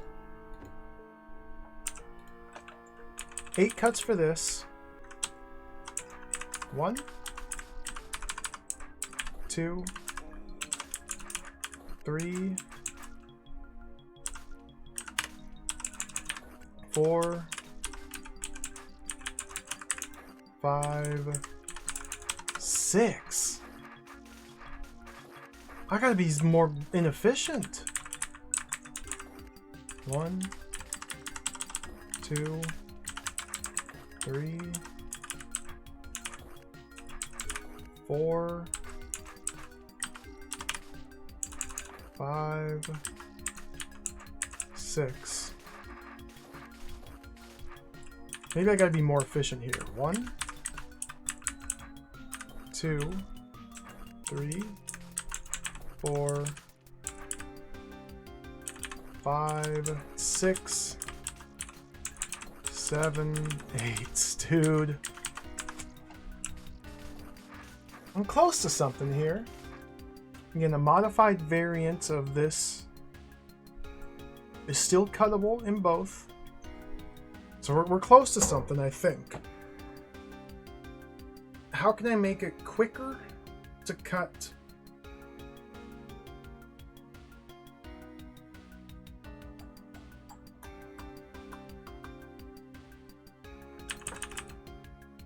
It's gotta be the same shape for both. 1, 2, 3, 4, 5. This is 6, 7, 8. Definitely seems like an 8 slicer no matter how I slice.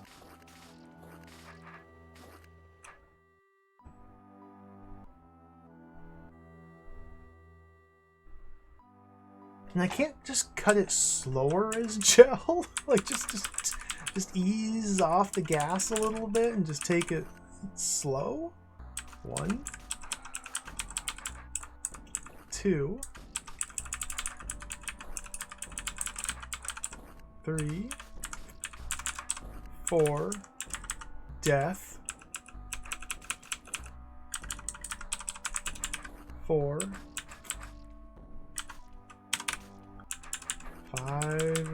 5, 6. Yeah, it's...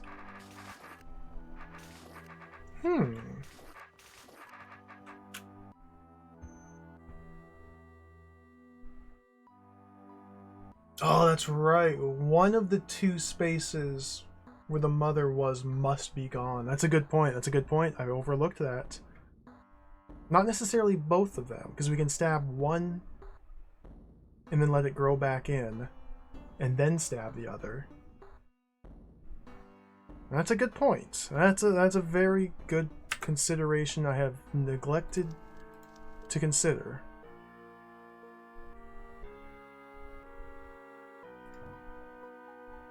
I have not considered the considerations of that.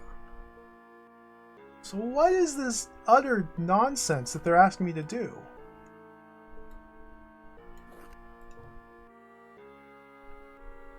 Is that? Is that?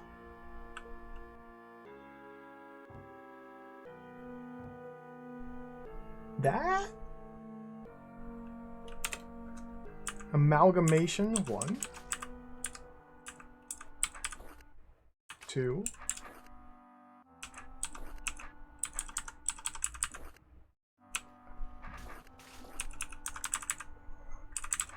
1. 2. 3. 4.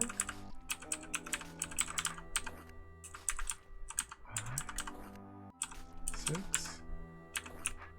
Uncuttable.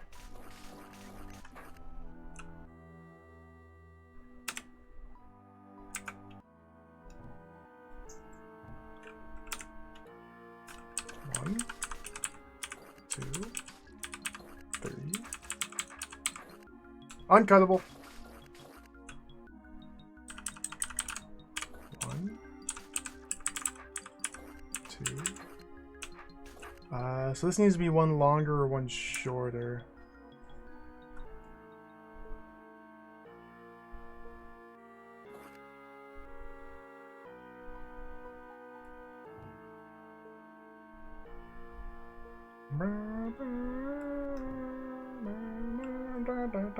Can I do 2 separate shapes? Seems like cheating. Okay, what if we factor in the double mother absence? Perhaps factoring in a double mother absence would be ideal.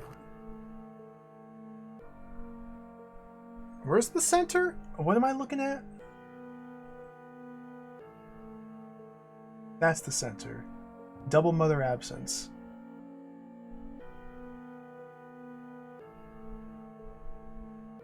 This can be clear, doesn't necessarily have to be. Either of these can be clear, or both, but at least one must be clear. This and this. Plus a path out to the deposit chamber.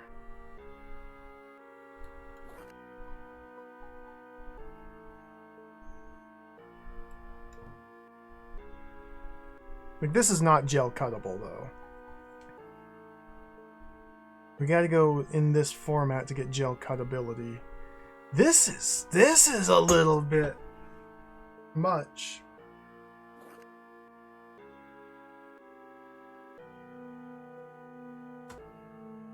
With a mud mother, any shape is producible.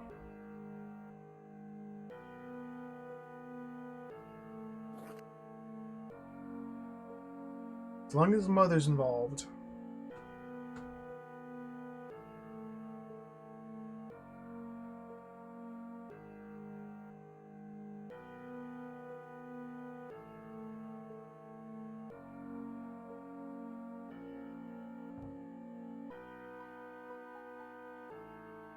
That?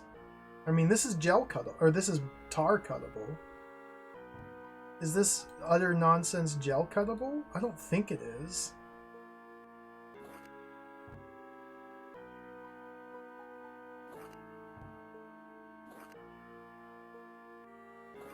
No, of course this isn't gel cuttable. Look at that. That's not gel cuttable.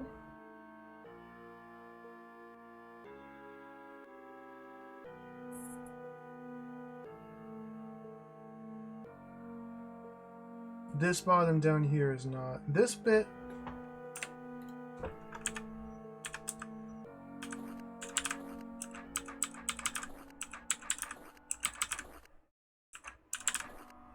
Also a problem.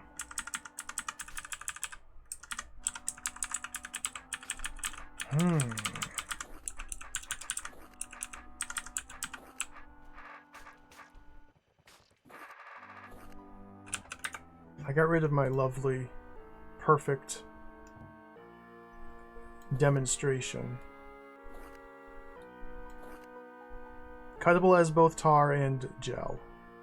Different number of strokes for each Therefore, it does not apply to the current predicament.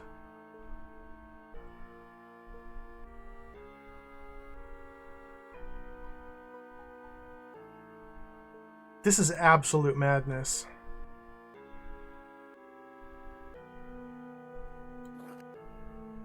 What about throwing a little deuter there? An extension.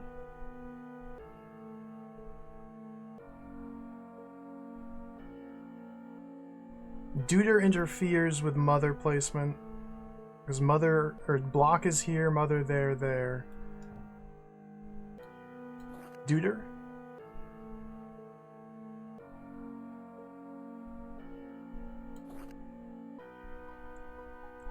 So 7 across and deuter.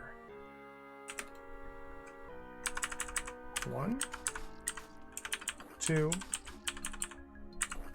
3, 4, 5. Uncuttable.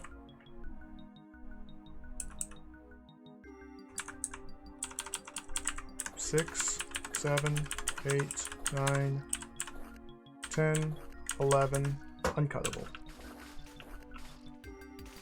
So to cuttable this, to achieve maximum cuttability,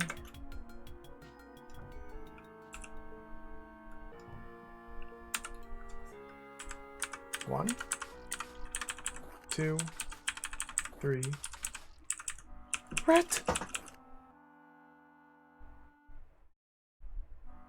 I've botched.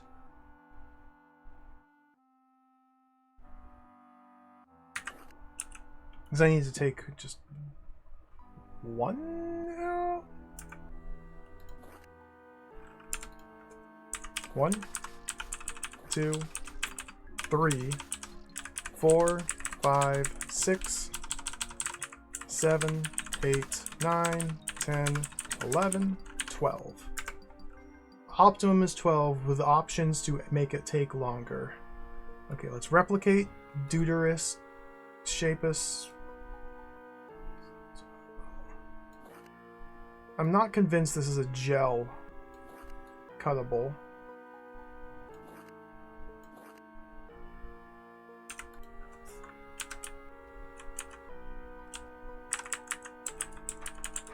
One, 2, uncuttable.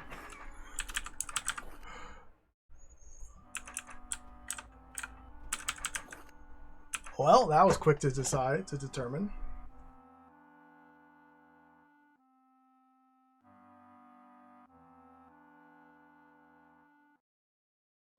So what if I just...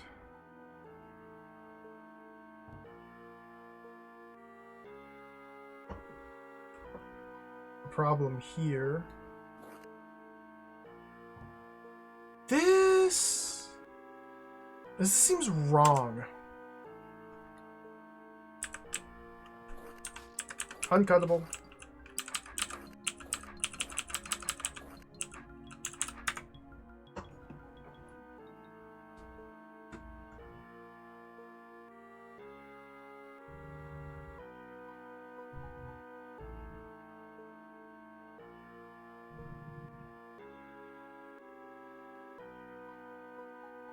Similar to the previous two puzzles of this style, I am simply guessing.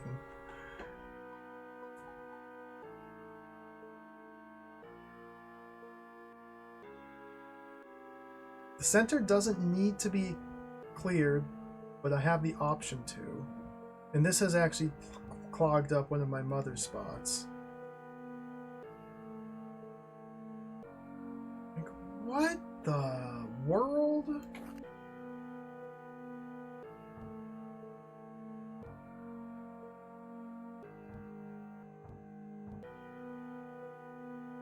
With escape option. What if it's simply that?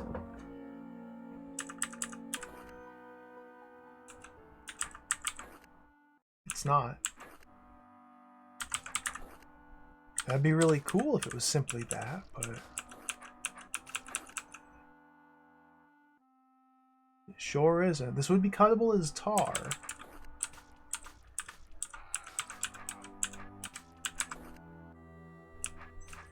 It's just the problems. Juan Martin, welcome. So I'm working on a puzzle right now where I'm trying. It's there's no quick answer to your question. The blue stuff is called tar, the green stuff is gel, the red stuff is mud. These are all different forms of tar stuff in this video game. I can stab mud at the outside corners like this and clear it out. Whereas tar here, the blue stuff, cannot stab on the outside corners, can only stab on flat surfaces. And gel down here cannot stab flat, cannot stab outside. I can only stab inside corners. And I'm trying to figure out a specific shape of both gel, tar, and mud, of all three of these. A very specific shape that's the same across all three forms. And when comparing tar and gel specifically, it must take the same number of cuts to clear. And I have to be able to clear it entirely. It's a very precise, delicate operation here. So I'm just kind of messing around here, trying out different shapes to see what satisfies that criteria.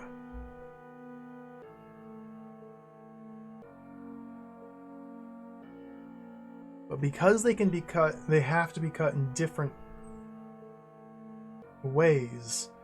It makes it very hard to think of the correct shape I'm supposed to make. But the exact same shape across all three types.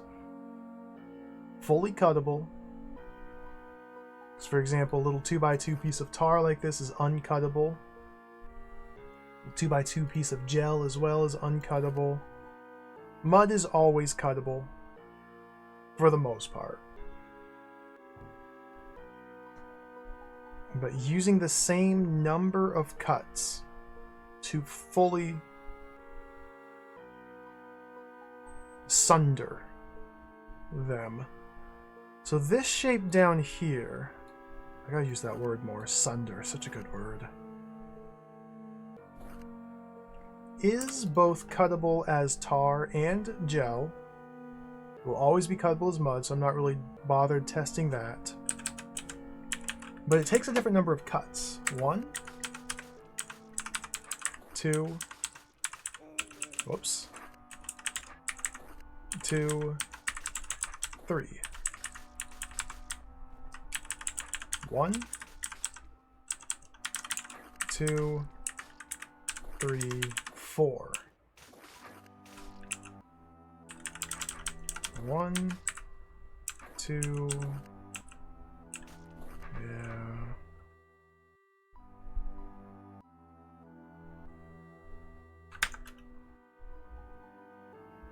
Plus there's an added complication of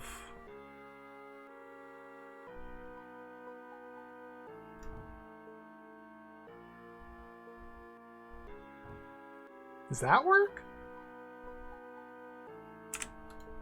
This isn't cuttable gel. No, it's not.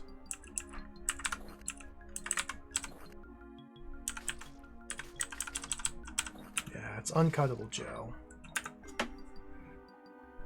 Add complication of needing to have a hole in a very specific part of it. Man, this might be too mega. This might be too galaxy brain for my current state of brain. This is a lot to chew on. It's such a different way of considering tar stuff in this game. I've never had to think about it this way. There's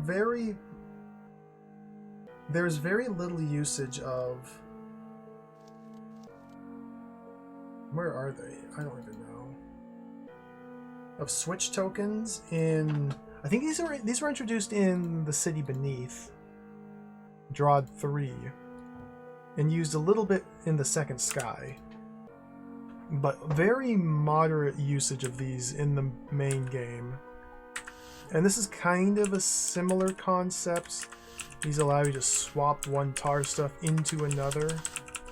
And so, in playing those previous games, I had to fully clear out tar by utilizing tokens to like swap between tar and gel.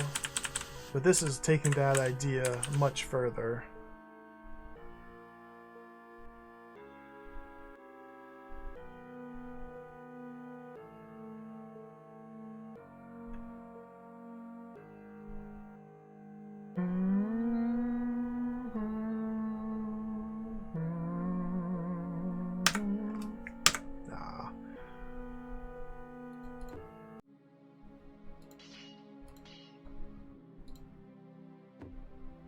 Insane game.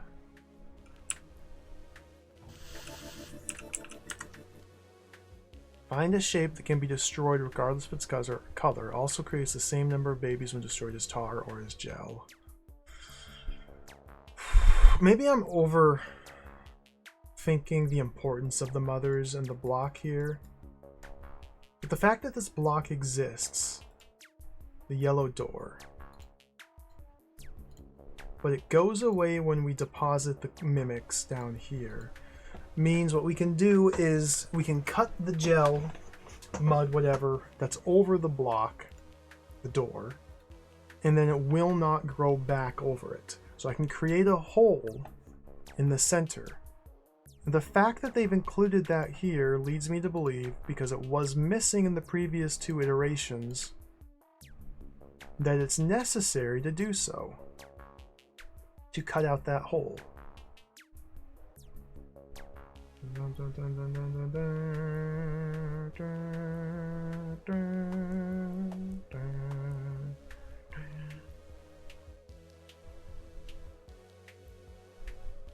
Much to think about.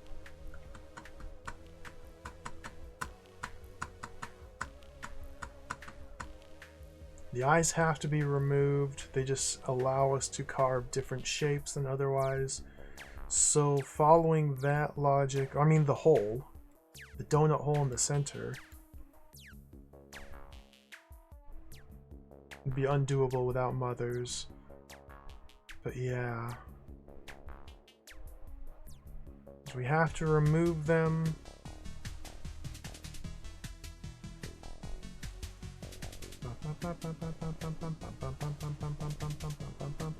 The donut could be a red herring. Could be a red herring. Absolutely could be a red herring.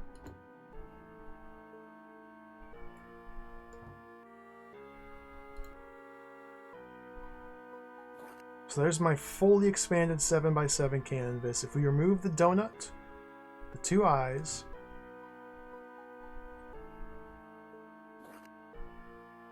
we need an escape path as well.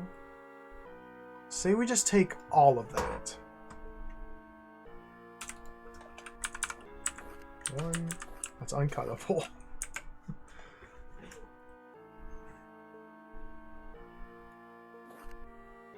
And this turns it into uncuttable tar.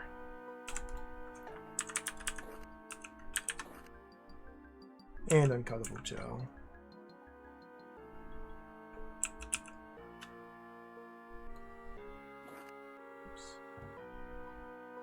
I toyed with a shape like this before, but man, oh man, it's just not coming together.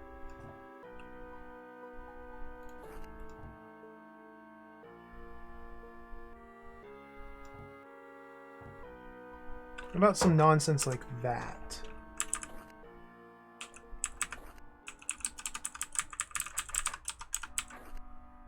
Uncuttable.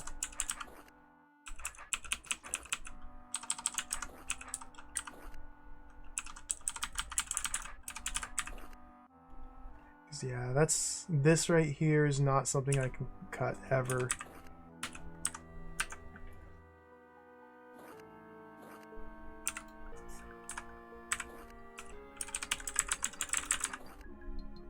One, two, 3, 4. Uncuttable. Inverse the 3x3 with 2 nodules? I don't even know how to do that.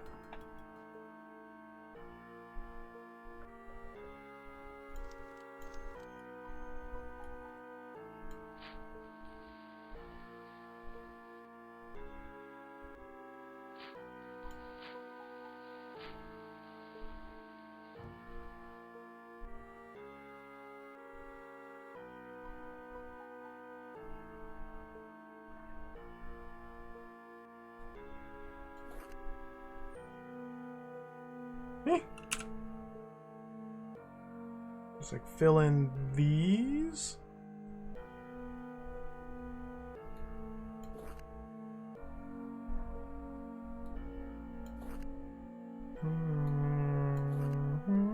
Uncuttable tar.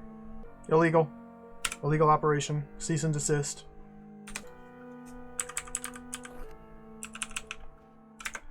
I'm really hoping that's not the case, Cheese Whiz, but it might be the case. I'm really hoping that's not the case, but it might be the case.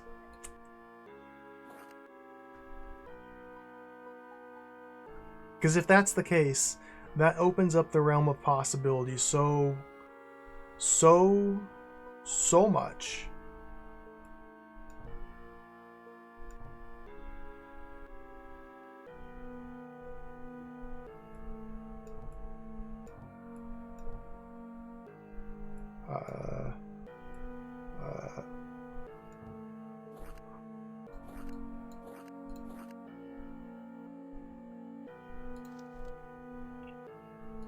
Because we do have mothers. And the way... Okay. No. That seems like it would be impossible. It really does seem like it'd be impossible if that were the case. Flood warning. I still gotta play this hold someday.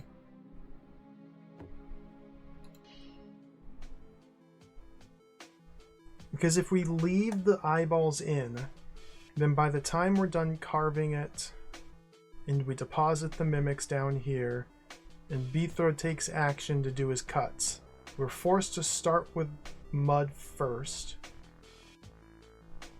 We may be able to clear the mud without an expansion cycle. Unlikely. No, it's gonna happen. And by the time we're done clearing the mud, both the tar and the gel will have expanded. At least once, maybe twice, from how I initially carved it.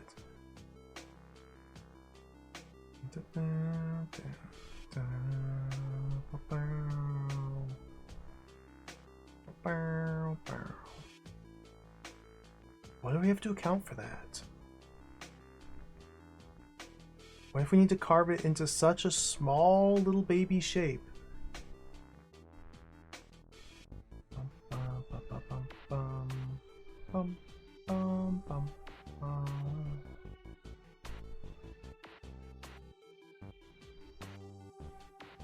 What if the answer is just leave an eyeball? Just leave an eyeball. What if we just leave an eyeball?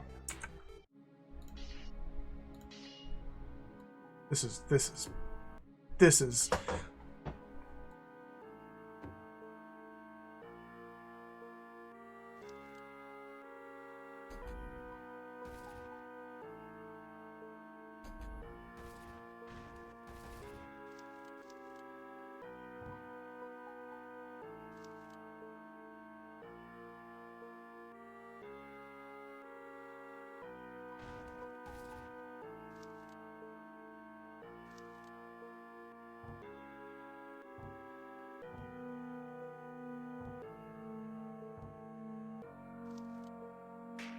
What if the answer is just to leave an eyeball?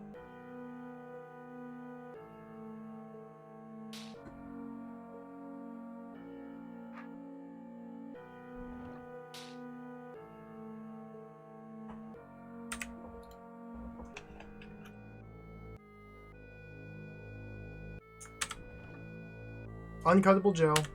Uncuttable gel. Uncuttable gel. And gel is the final chamber that we have access to.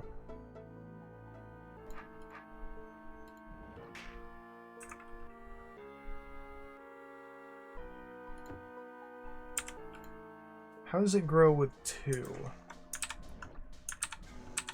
Uncuttable.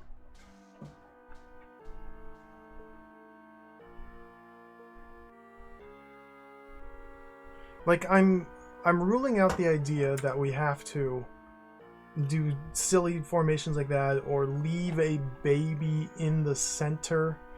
Like, while we're cutting it as mud, plant babies in certain spots to allow it to shape its growth some way.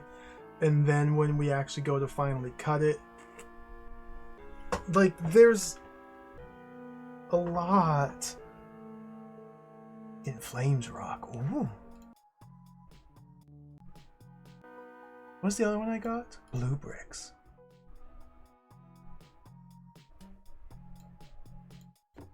Yeah. Like, while cutting it, we may want to leave a baby here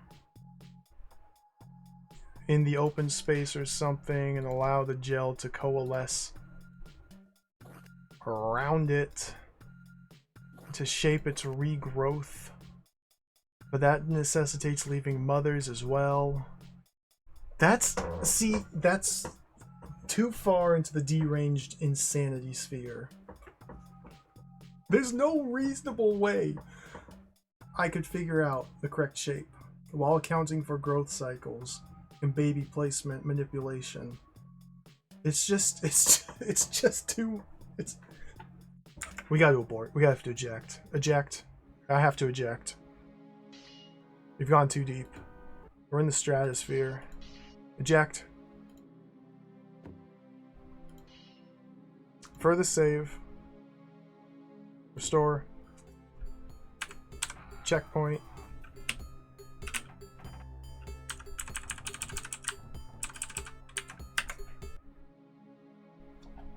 We gotta eject. Too much DROD. Too much DROD. It's too much. It's too much. We have to eject. Abort. It's too much. We gotta get out. We went too deep. We went too deep. We have to. I have to abort. I've also been streaming for 9.5 hours, and I don't think I've stood up this entire time. So let's call it here for the day. How is it already? It was 7 hours just like 5 seconds ago. What happened to the time? Ooh, remember playing Picross and DROD? That was cool. Watch your back.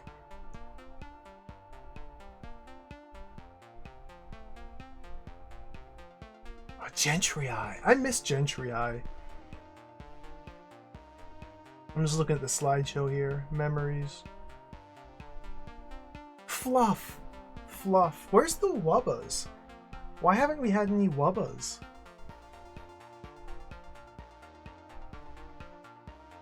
Spike traps? I remember those. I miss the stick. I deeply, desperately miss the stick. That was my favorite of the new weapons. The stick. I don't miss the chronological time manipulators. They're cool though. Lemmings. I remember Lemmings. Yeah, spike traps. Oh, the guts flesh walls. I remember that. Picross. Okay. Thank you all for watching, everybody. It's been a wild day. I somehow played DROD for far too long. We gotta get out. We gotta get out. Thank you for watching. DROD, the city beneath. We're a little over halfway done. We're a little over halfway done with this hold. I'm currently completely and helplessly stuck as far as progression deeper into the hold goes, but we have some more options, some other side puzzles to work on, to chip away at. There's this geometry mathematical degree now that I need to study up on. This is wild, dude. This is so cool. This hold is so... It's really good. It's really good. This game is really good. Thank you for watching. Thank you for the follows. Thank you for the subs. Thank you for the raids. We had multiple raids. Thank you, Woofs, for the raid. Thank you, Hesh Valentine, for the raid. Thank you, Noodle Beef Noodle, as well, for the raid. Thank you for the follows. Yeah, thanks for hanging out. I'd say let's do it again tomorrow, but I think I need a DROD break. I think I have to just lay down and not play DROD for about a day or so, and try and let some of these sticking points percolate. So maybe we'll come back on, what is today, Thursday? Maybe we'll take a couple days to recharge. Like, these are hard puzzles, man. These take it out of me. Maybe we play DROD on Saturday and then Dizzy on Sunday. That sounds like a good plan. Or maybe the inverse. Maybe we do Dizzy on Saturday, DROD Sunday, relaxation, rest tomorrow. I don't know. Thank you for watching, everybody, though. Let me find somebody to raid. I gotta go. Like I said, it's been a long day. It's getting warm in here. I had a lot of fun, though. Like, I still really like this hold. I think it's great. Who's on? What's happening? I kind of want to play more. I kind of just want to play more DROD, but that's unhealthy at this point. I haven't had the chance to raid her ever. Just started following. Tawijia is streaming Magic of Scheherazade. I have that game. It's back there. That's a cool NES game. She's a really cool streamer. Give her a follow. Take care, everybody. Thank you for watching. I'll be back. Probably no stream tomorrow, and then come back Saturday with more game. Take care. See you later. Bye-bye.